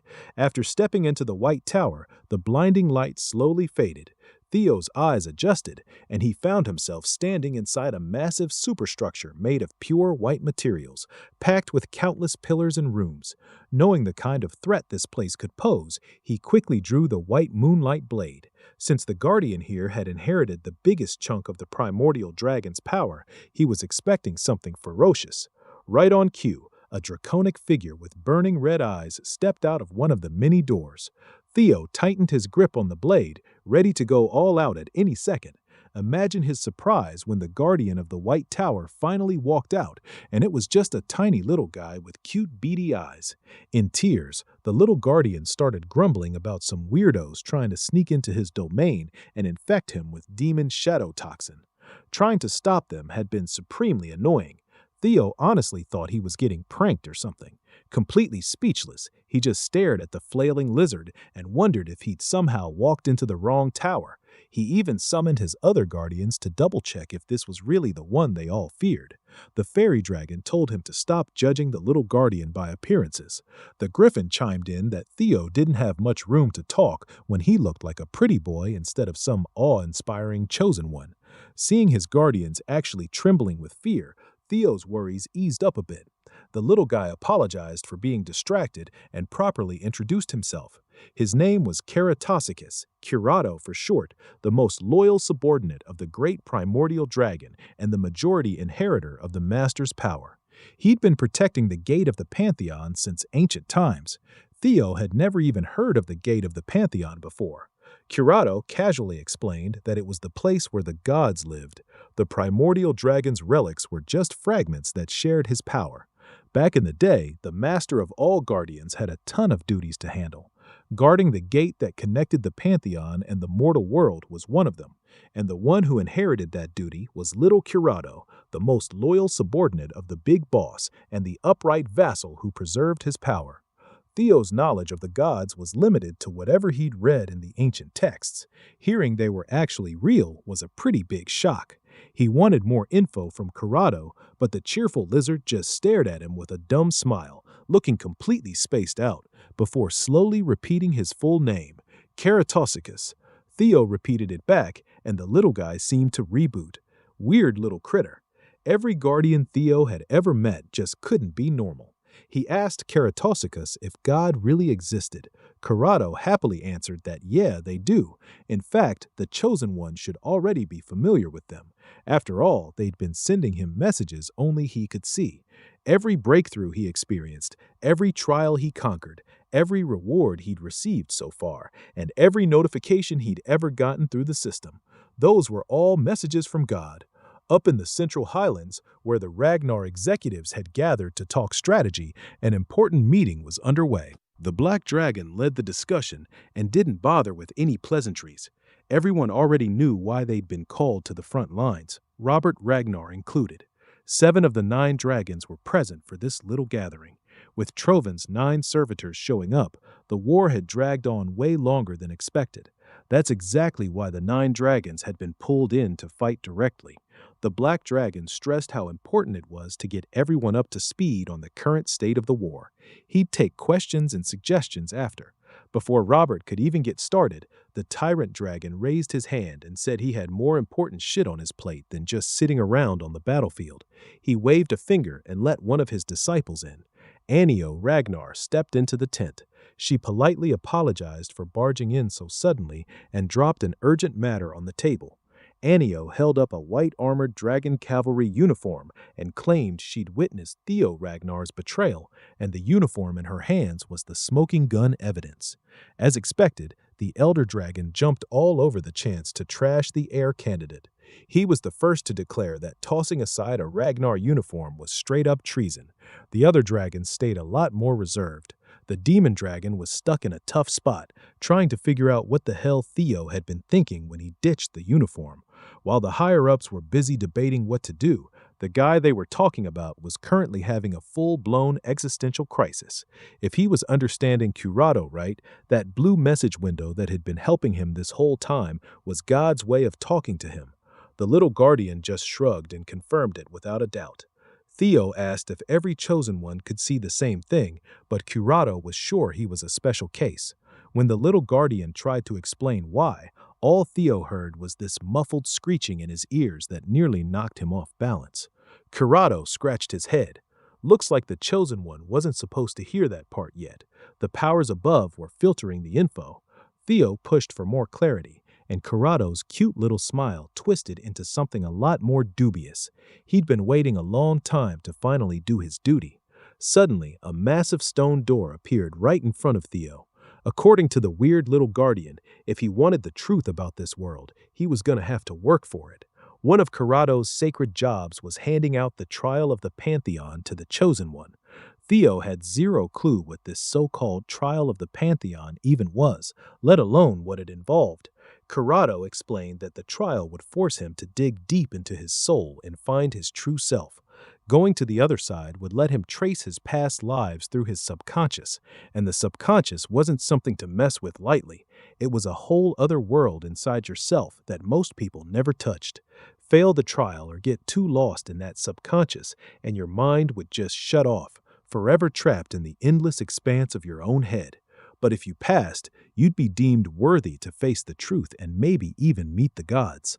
By this point, Curado had completely lost that cute charm. The tower had 12 tiers total. That was all the explanation Theo was getting. It was up to him whether he wanted to take the challenge or not. The message from the gods left the choice in his hands. Step into the first tier of the Pantheon trial or walk away. Theo gripped his blade tighter and steeled his resolve. He wanted answers, no hesitation. He hit yes on the message window and walked straight into the unknown. The truth about how this world worked was waiting behind Kurado's door. A ton of questions were spinning through his head. Would a great war still happen in this life too? Why the hell was he the one picked as the chosen one? Theo shoved Kurado's door open with force and conviction, letting the mysterious light swallow him whole. The second he stepped into the first tier of the Pantheon, he got dropped into some bizarre space. It looked like a beat-up old Colosseum floating out in the middle of the vast emptiness of space. As Kurado's door slowly faded away, Theo took a look around. This definitely didn't feel like he was still inside the White Tower. His system chimed in. To fully enter the subconscious realm, he needed to suppress his consciousness and open the gateway. A few moments later, he felt something bubbling up from the floor. Some kind of black goo started sizzling and spreading, slowly taking shape right in front of him. It didn't take long for the black sludge to form into a humanoid figure with zero recognizable features.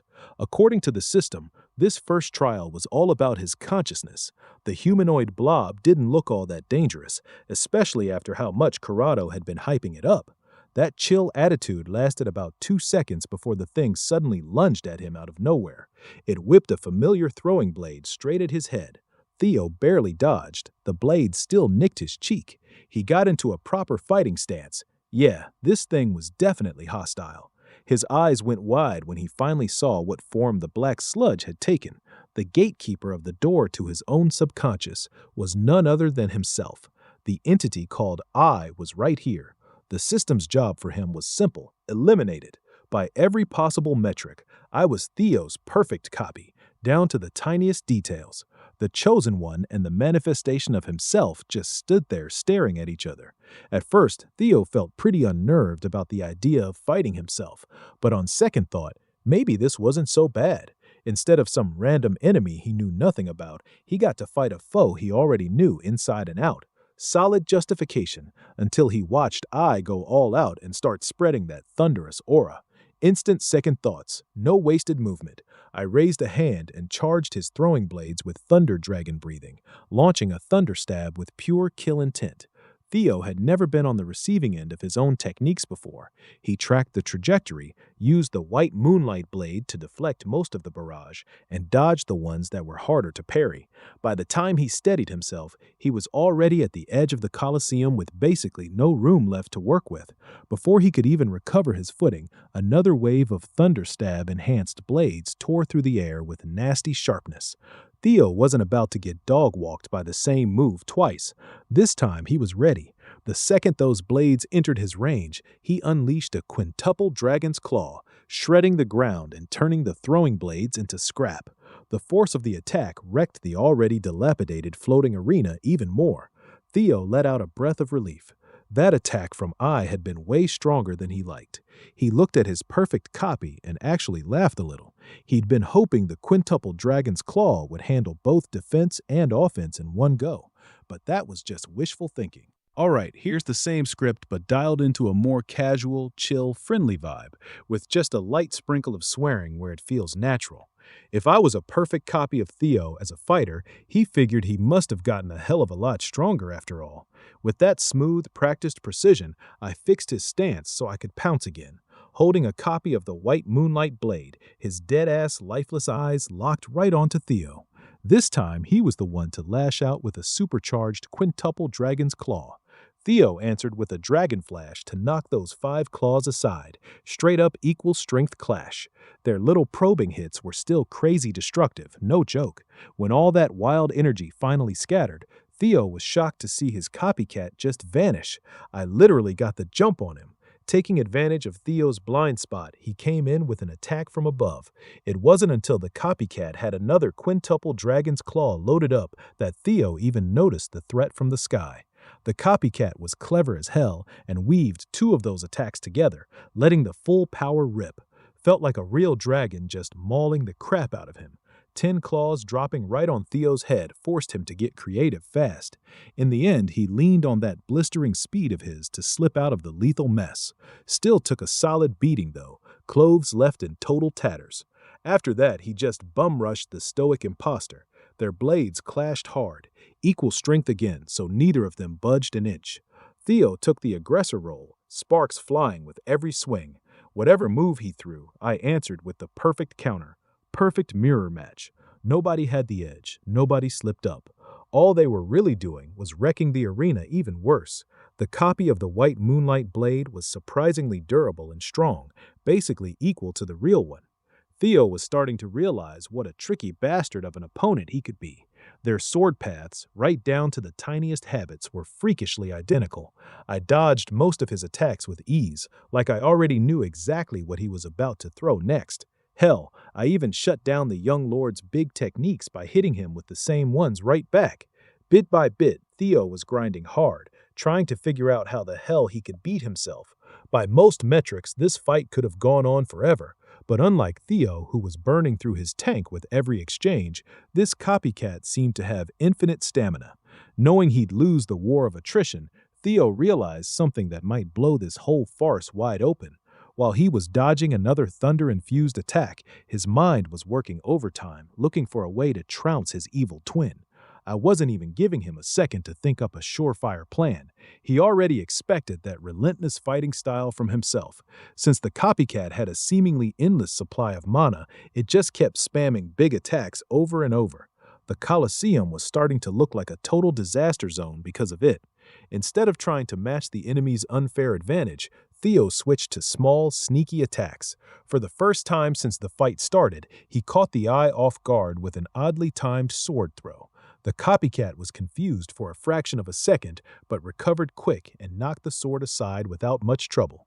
Theo realized he just needed to do the kind of thing that would fluster himself. Throwing away his main weapon for a half-baked attack would definitely do it. That tiny moment of confusion was all he needed to exploit with his dragon-slaying sword in hand. Nobody would expect him to waste a rare sword on a throwing technique, not even himself. He'd learned that move in his past life. With the copycat's flank wide open and just begging for it, Theo stabbed his off-colored clone right in the chest.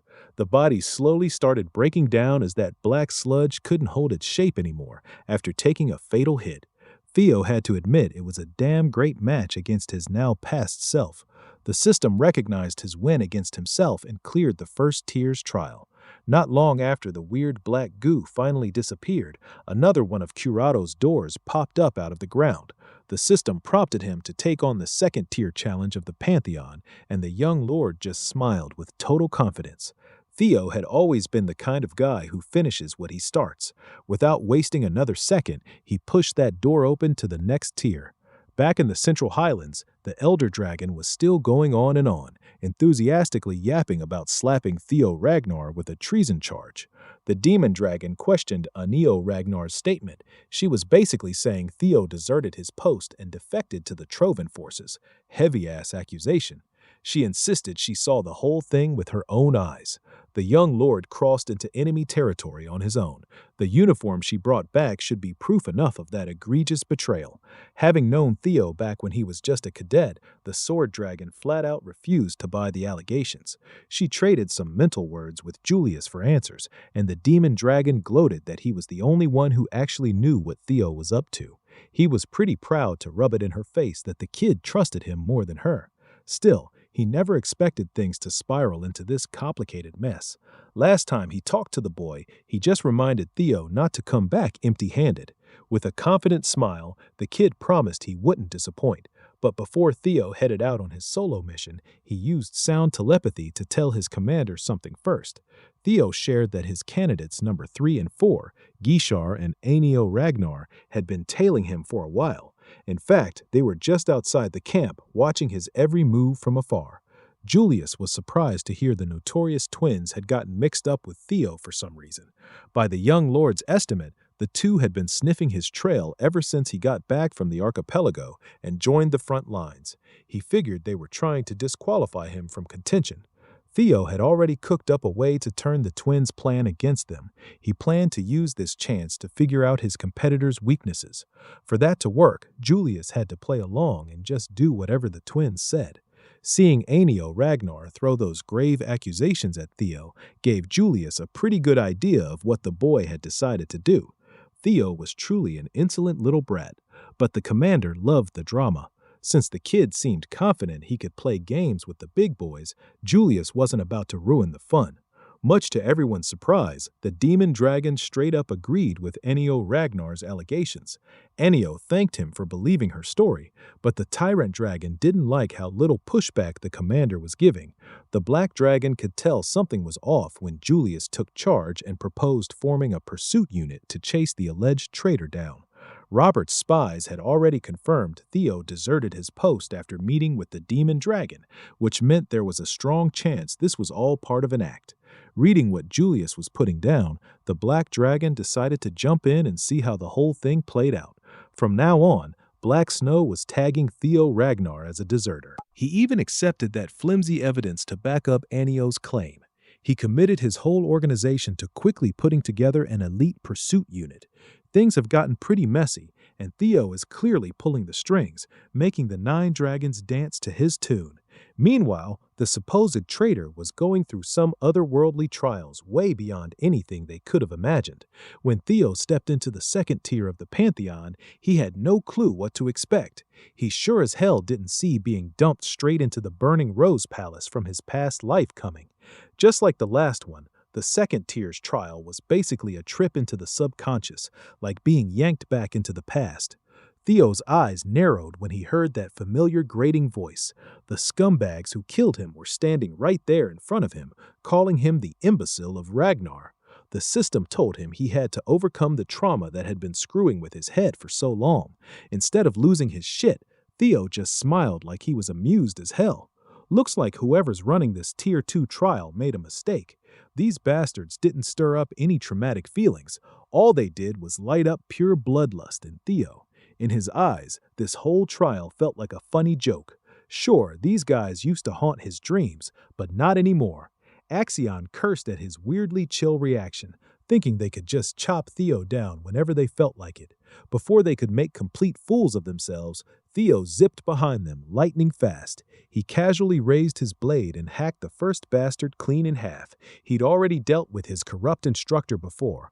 Doing it again wasn't any big deal. Theo even had time to aura farm with his abs out, just soaking in the blood of his enemy. More than the killing itself, he just wanted to make the bastard grimace. It was a quick clear for the second tier's fight against trauma. He got the green light to move on to the next one. As he pushed open the third door and kept climbing the ranks, Corrado watched Theo through his beady, all-seeing eye. The little guardian was intrigued. He wanted to see just how high the young one might actually climb. He also knew another entity that had to be looking forward to Theo's rise, the god of causality. Theo went on to blitz through the next few floors. Third tier was fighting the persona. Trial number 4 ended with a win over his shadow self. The 5th was some so-called battle against the collective unconscious. He crushed that one too. His climb felt inevitable. In the 10th tier trial, he took down the primitive, instinct-driven part of the mind, the ID. Theo was a little battered after the rapid climb, but it was no big deal. Honestly, each floor was taking less time the higher he went. The only one that actually gave him a real run for his money was that first tier fight against the copycat. Pushing the 10th door to enter the 11th tier, he taunted Karatosikus to throw something a little more challenging at him. The little guardian heard the cocky jab and told him the real deal was just about to start. The 11th tier dropped him into the Cave of Origin, a cavern that basically imitates the process of birth. He had to climb against the flow of life itself. Unlike the last few tiers, this one didn't dump him into a nest of monsters or anything. The challenge was just to make it through the passage. The whole vibe was totally different from the ones he'd already cleared. The system hinted that to reach the source, you've got to return to the void before birth. As you retrace your origin, the senses you picked up from living start vanishing one by one. It was a unique challenge, something Theo never saw coming. Halfway through the passage, he lost his sense of smell. Theo could no longer perceive the world the way he used to. When he took another step, that fishy smell that had been hanging around the shallow water in the damp cave just vanished. A few more steps later, he lost his hearing too. Couldn't pick up a single sound from the world anymore. The senses kept disappearing, one after another as he pushed deeper. Losing his sense of touch left 4 out of 5 senses completely useless. Last one to go was his sight. Theo couldn't see a damn thing about the world anymore. To make it even worse, with all five senses blocked, his mana got cut off too. That mana disconnection caught him totally off guard. He felt like some shapeless blob just drifting through endless darkness. In that state, making it all the way through the cave felt pretty much impossible. Still, this wasn't the first time he'd felt something like this. It reminded him of when his father's heart sword sliced him clean in half. Maybe he could beat this weird nothingness the same way. He called out to Griffin, Fairy Dragon, Desert Worm, and Lesser Drake for help, but got zero response as he sank deeper and deeper into the void. Eventually, even his formless figure started cracking and fading into the endless dark.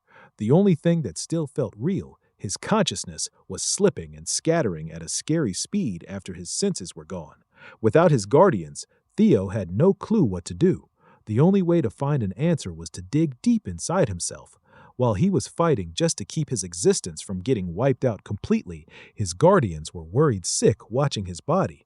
Even the usually nasty Griffin was showing real concern. To explain what was going on, Corrado hopped into the Cave of Origin to stop the other guardians from uselessly yelling at their catatonic chosen one. He adorably explained that Theo's senses and mana were currently blocked, so their voices wouldn't reach him no matter how loud they got. Every living thing relies on their senses to feel space and time. When all those senses get stripped away, one thing becomes painfully clear. The only real thing left in that nothingness is the primal fear of being abandoned by the world you belong to. For humans who enter the Cave of Origin, the self and the world are the same thing. At this rate, Theo's sense of self was going to get deleted, leaving him basically the same as dead. Corrado honestly thought this new chosen one would be different after how fast he climbed to the 11th tier, but at the end of the day, he was just another disappointment.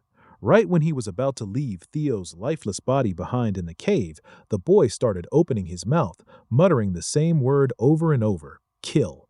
Some foreign power took over the catatonic vessel and restarted Theo's body with some seriously dark intentions.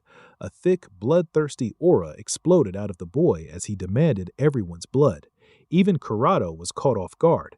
Theo got up from the cold, hard ground looking like a straight-up wild animal. Fairy figured their boss was losing his mind. The Mad Dragon Emperor's leftover ego that the Ragnar Patriarch had planted inside Theo had seized control of the Chosen One. Given what the Cave of Origin does, it was pretty much inevitable. Instead of feeling scared or uneasy, Corrado was fascinated by how the young lord was holding on to his rapidly fading consciousness through pure madness. Inside the void, what was left of Theo's sanity was getting pulled in by the Mad Dragon Emperor. In exchange for helping him beat the trial, he had to steal, violate, and destroy everything in the Emperor's name. All he had to do was take the hand and offer the world up to that little wisp of ego sleeping inside him. Instead of taking the easy way out, Theo's willpower just crushed the external influence that was trying to trick him into the path of slaughter.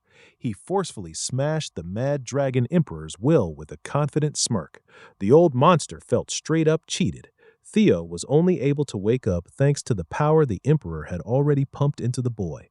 No matter how hard the Emperor's ego tried to protest, Theo just scraped that wisp right out of his consciousness. He even did the honorable thing and gave every bit of that monstrous energy back to the Mad Dragon before crushing him completely. He told the old demon to consider the little help earlier as a kindness from grandfather to grandson.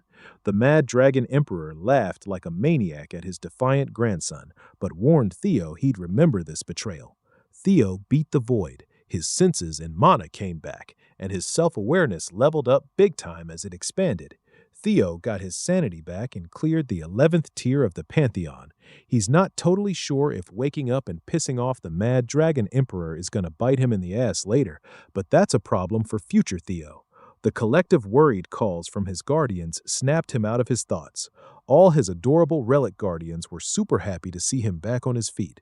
They swarmed their master and literally pushed him right back down onto the ground.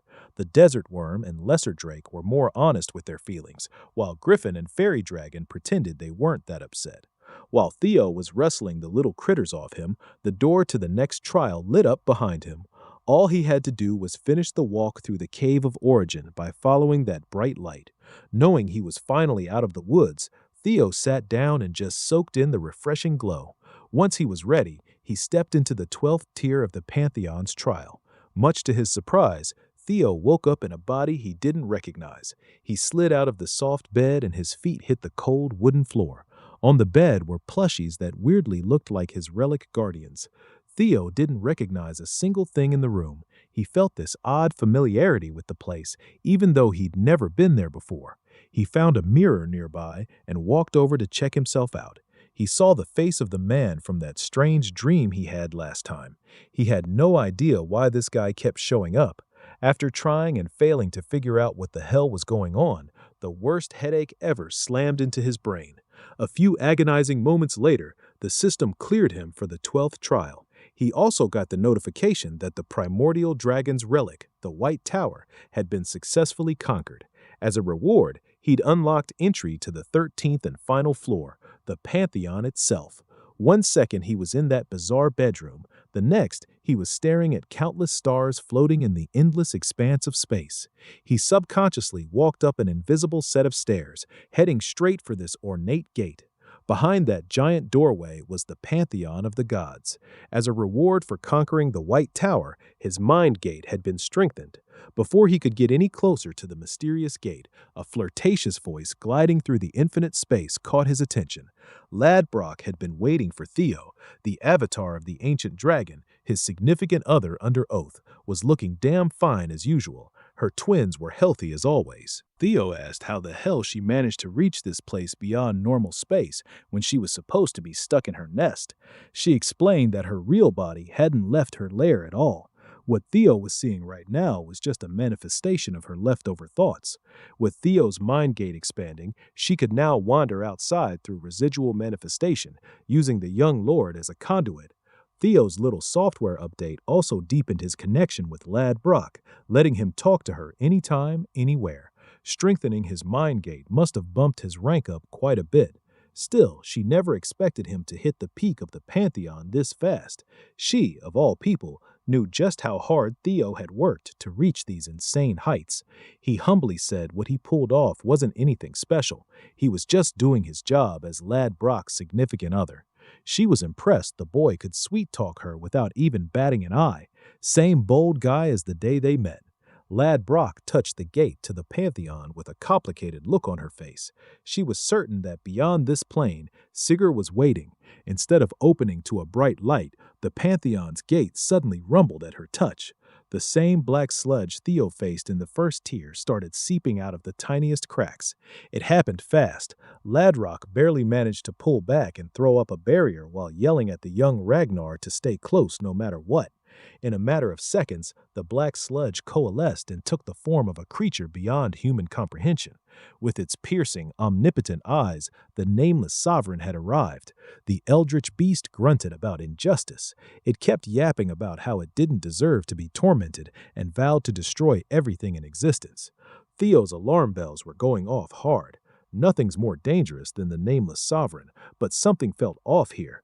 According to Ladbrok, the creature with infinite eyes was one of the so-called outer gods. She didn't have time to dump the whole lore on him right now. Her attention was better spent keeping Theo alive. They needed to get the hell out of there as soon as possible. Suddenly, a bright light exploded, lighting up the dull emptiness of space. Much to Ladbrok's surprise, the outer god's manifestation got blasted away and completely vaporized. The all-consuming light pouring out of the now open gate didn't touch or harm Theo or the dragon in human form. A man stepped out of the 13th gate of the Pantheon, greeting Ladbrok after eons of being apart. Recognizing his voice, Ladbrok craned her neck to look at the man she could never forget. Chiseled body sculpted by the gods, and a face that uncannily looked like an older version of Theo. The man, the myth, the legend, Sigurd Ragnar, showed himself. The young lord stayed back to watch the situation from a safe distance. Sigurd was the supposed progenitor of the Ragnar clan. Instead of looking like some old man, he looked like a damn supermodel. The vaporized outer god started rebuilding itself from the tiniest atom that survived the light blast. This time it was way more aggressive. It was desperate to get its hands on Sigurd and kill him again. The nameless sovereign stretched out its newly generated tendrils with pure kill intent. Sigurd Ragnar stayed calm and just chopped his hand downward. That simple chop somehow felt slow and fast at the same time. No matter the speed, it packed enough power to slice the tentacled outer god clean in half. The nameless sovereign shrieked. Sigurd's attack made it a lot harder for the thing to regenerate back to full form. Ignoring the disabled outer god floating right above them, Sigurd addressed Theo directly with a welcoming tone. This time, more figures stepped out of the gate, each one of them giving off that godlike air. Sigurd could tell Theo had a ton of questions. He promised to answer whatever he could. Taking his ancestor's offer, Theo felt like he had to ask about the man he'd seen in his last trial, that sickly guy who showed up in his dream. Sigurd just said that since Theo is a regressor, the man from the last trial might be connected to that. Maybe he regressed too. Theo wanted more details, desperate to unravel all the mysteries around him. Unfortunately, Sigurd was limited in what he could share right now. Without wasting any more breath on words for a mortal, the ancestor masterfully summoned countless swords of light. Each one could probably wipe out a whole continent on its own. Sigurd quickly sent those summoned swords plunging into the main body of the nameless sovereign trapped inside the gate. The ancestor was genuinely apologetic that he couldn't give more answers to Theo's endless questions. Someday, when the boy gets granted entry to the Pantheon, he'd find the answers on his own.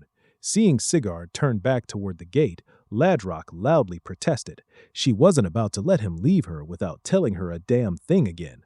The dragon tried to chase after her former contractor, but got helplessly blocked by another godlike entity.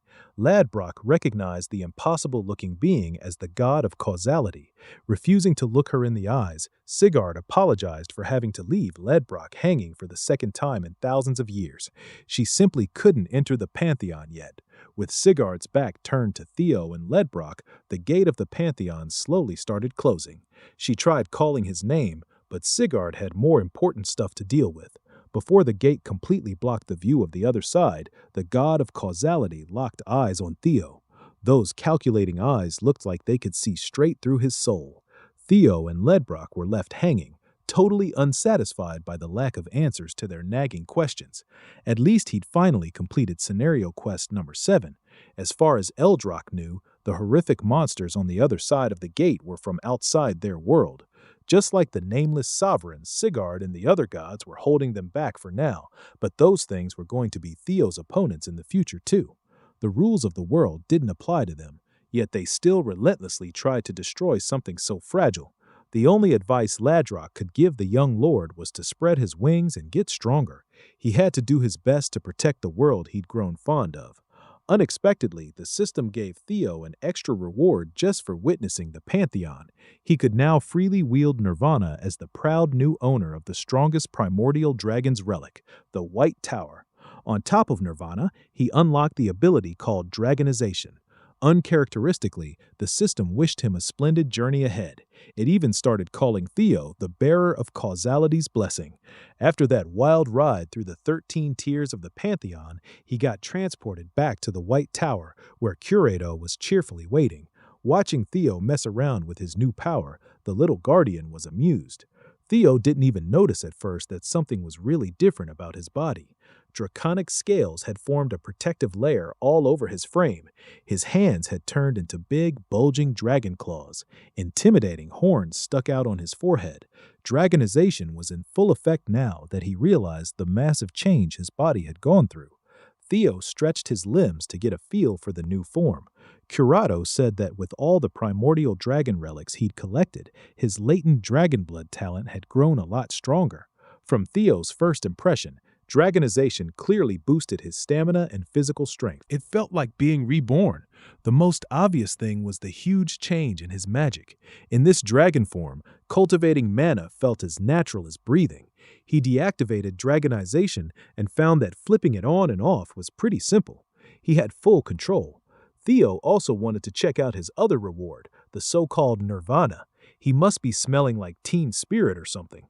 The moment he activated the newly unlocked ability, he felt his mental realm freely expanding to a scary degree.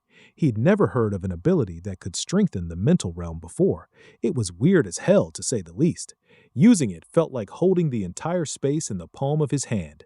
His control was still a bit shaky, so he'd need a lot of practice to master it. Plus, he had to be careful about when and where he used Nirvana. Every Ragnar kid has heard the stories and legends about their ancestor Sigurd ascending to the heavens, the realm of the gods. He just saw proof that those tall tales were actually true. Sigurd's words were still echoing in Theo's head. The man strongly implied that if Theo wanted to learn the secrets this plane was hiding, he needed to hurry up and become one of the gods of the pantheon. Aside from Sigurd's cryptic quest, the presence of the god of causality in the same space completely threw Theo off. From his point of view, it almost felt like the Ragnar clan wasn't just the rulers of the North, but some greater force that protected the world from crazy catastrophes. According to Corrado, he nailed it. It was the Ragnar's duty to protect the world and make the noblest sacrifice.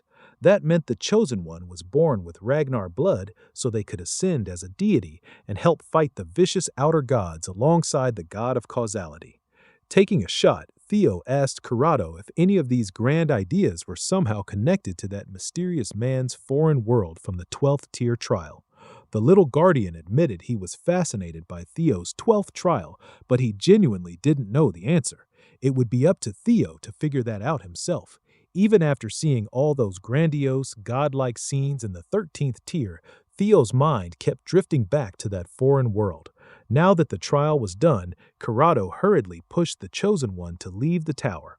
Before kicking him back to where he came from, Corrado warned the kid that an uninvited guest was waiting outside. Theo smirked when he heard that. His bait had worked exactly as planned. It wouldn't be polite to keep a guest waiting, right?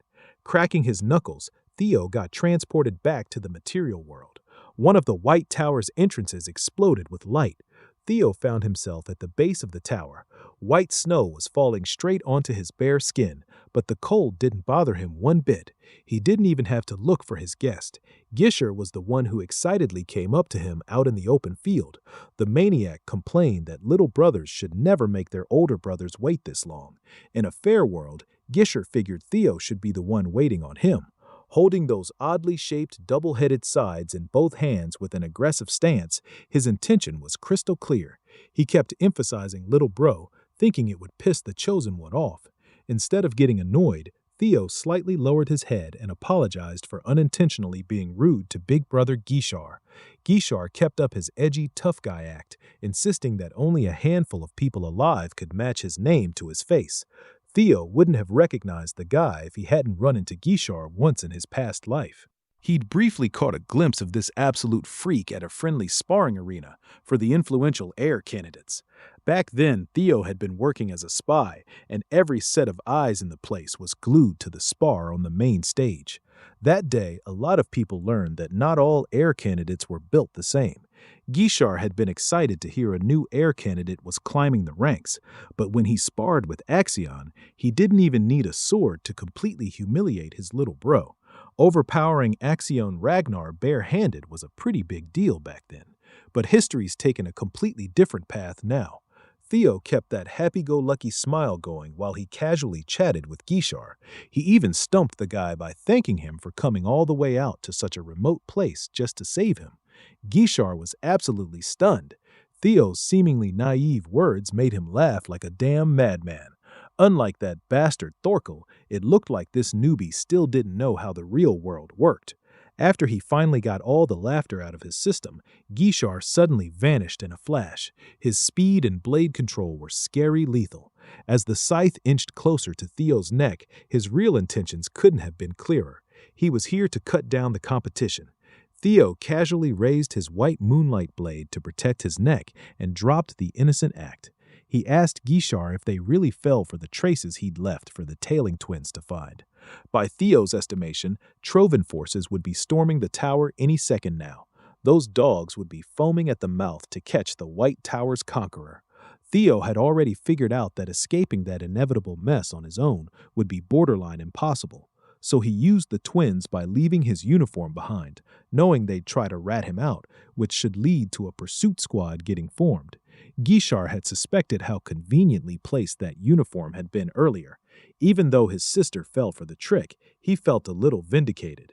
Theo kept blocking and parrying every single strike from Gishar, sparks flying everywhere. Getting frustrated, the maniac put a little more power into his next attack and shoved Lil Bro back quite a bit. While Theo was still trying to regain his footing, Guichard chased him down like a hunting dog. Guichard listened to Theo's admittedly brilliant plan, but he refused to lower his weapon. If he could chop Theo's head off before the Trovins and the pursuit squad showed up, the result would be pretty much the same. Theo never thought words were going to get through this nutjob's thick skull anyway. As far as he knew, Thorol was the only relatively normal one in the line of succession among the heir candidates. The strong rule, and each of them carries an unshakable conviction of their own. As one of the possible successors, the same thing applied to Theo too. He finally stopped focusing purely on defense and spitefully brandished his sword against Big Bro. Before his sword could even make contact, a third party swinging a comically large warhammer interrupted their fight. One swing of that warhammer hit with the force of a massive earthquake. As expected, both Theo and Guichard reacted fast enough to get the hell out of Ground Zero. Even the maniac recognized this wasn't the time to keep beefing with his little brother. Zai clicked his tongue in shame. He really wanted that 2-for-1 swing deal. Theo got himself ready for actual combat. The big shots had arrived. Dry spoke through her mask and praised Theo for raising his guard so fast the second she and her colleague touched down. She figured the young lord must have realized they'd been deliberately delaying the attack. On that note, it really hurt her pride that the Ragnars thought 2 green boys could take on 2 of Troy Van's 9 servitors. As the servitors numbered 2 and 3, C and Dre were expecting a little more of a challenge. Looking at it another way, they pretty much hit the jackpot. 2 heir candidates just dropped right into their laps for free against the servitors trained to fight the 9 dragons. On paper, Theo and Guichard should be at a disadvantage. Dry also mentioned something about turning them into a sacrifice. Z angrily told his mouthy comrade to watch her damn words in front of the boys. She didn't see the point of zipping her mouth when they were supposed to kill the 2 anyway. If the big hulking idiot really wanted Dre to hold her tongue, then he should have landed that surprise attack earlier so they could wrap things up already. The servitors bickered and chewed each other out like the Ragnar boys were the least of their worries. It was a hard pill to swallow, but Theo had to admit their pure show of force through magic was overwhelming. Good thing they weren't very cooperative with each other. Theo was still thinking of a way to exploit an opening when Dre suddenly charged straight at him with her claws ready to tear him apart. It became obvious real fast that the woman was frighteningly quick. In just a few seconds, she carved up Theo's body like he was fresh meat. Thankfully, he managed to keep the damage to shallow wounds. He counted 30 attacks in that tiny moment of inattention. Even worse, he felt that last strike had come dangerously close to slicing his neck open with a much stronger cut. Dre seemed impressed that he survived her opening move. She'd genuinely been trying to take his head off with that last one. She finally remembered Theo was the boy who took out No on the archipelago. Dre grumbled that the failure never should have been sent on such an important mission. If she'd been given the job, things might have gone a lot differently. Hearing her call that fearsome servitor a failure bruised Theo's ego a little. No was the first opponent who'd given him a real challenge in a long time, after all. Dry could sense her words were getting to the adorable young lord. She liked getting him all hot and flustered because she found him pretty damn handsome. The big-titty Nazi Dami mommy promised to keep his face intact. Instead of cowering or focusing on defense, Theo matched her aggression right back. Not far from the main fight, Gishar Ragnar created identical clones of himself using shadows and charged forward. Once he reached his target, his real body and the shadows launched a coordinated attack, covering every angle with flying shadow sword strikes. Unfortunately for the maniac, Dre was way too fast to fall for his flashy sneak attack. She simply jumped out of the way without breaking a sweat while trying to provoke the freak into attacking his brother instead. No matter their beef, they were still related by blood. Kishar had to cherish his little brother at least a little bit. The edgy maniac glared at her with a murderous look and warned the wench to shut up and stop stealing his prey. Dry didn't take his edgy threat seriously at all. She wasn't exactly a fan of love triangles. She just wanted some alone time with her honey Theo. She couldn't give less of a damn about some other brat trying to make him scram. Dre closed the distance and got to scratching. Her pace was inhuman, and Gisher had a tough time even following her with his eyes. To make matters worse, number 2 finally decided to get involved and smacked him from behind with that big-ass hammer.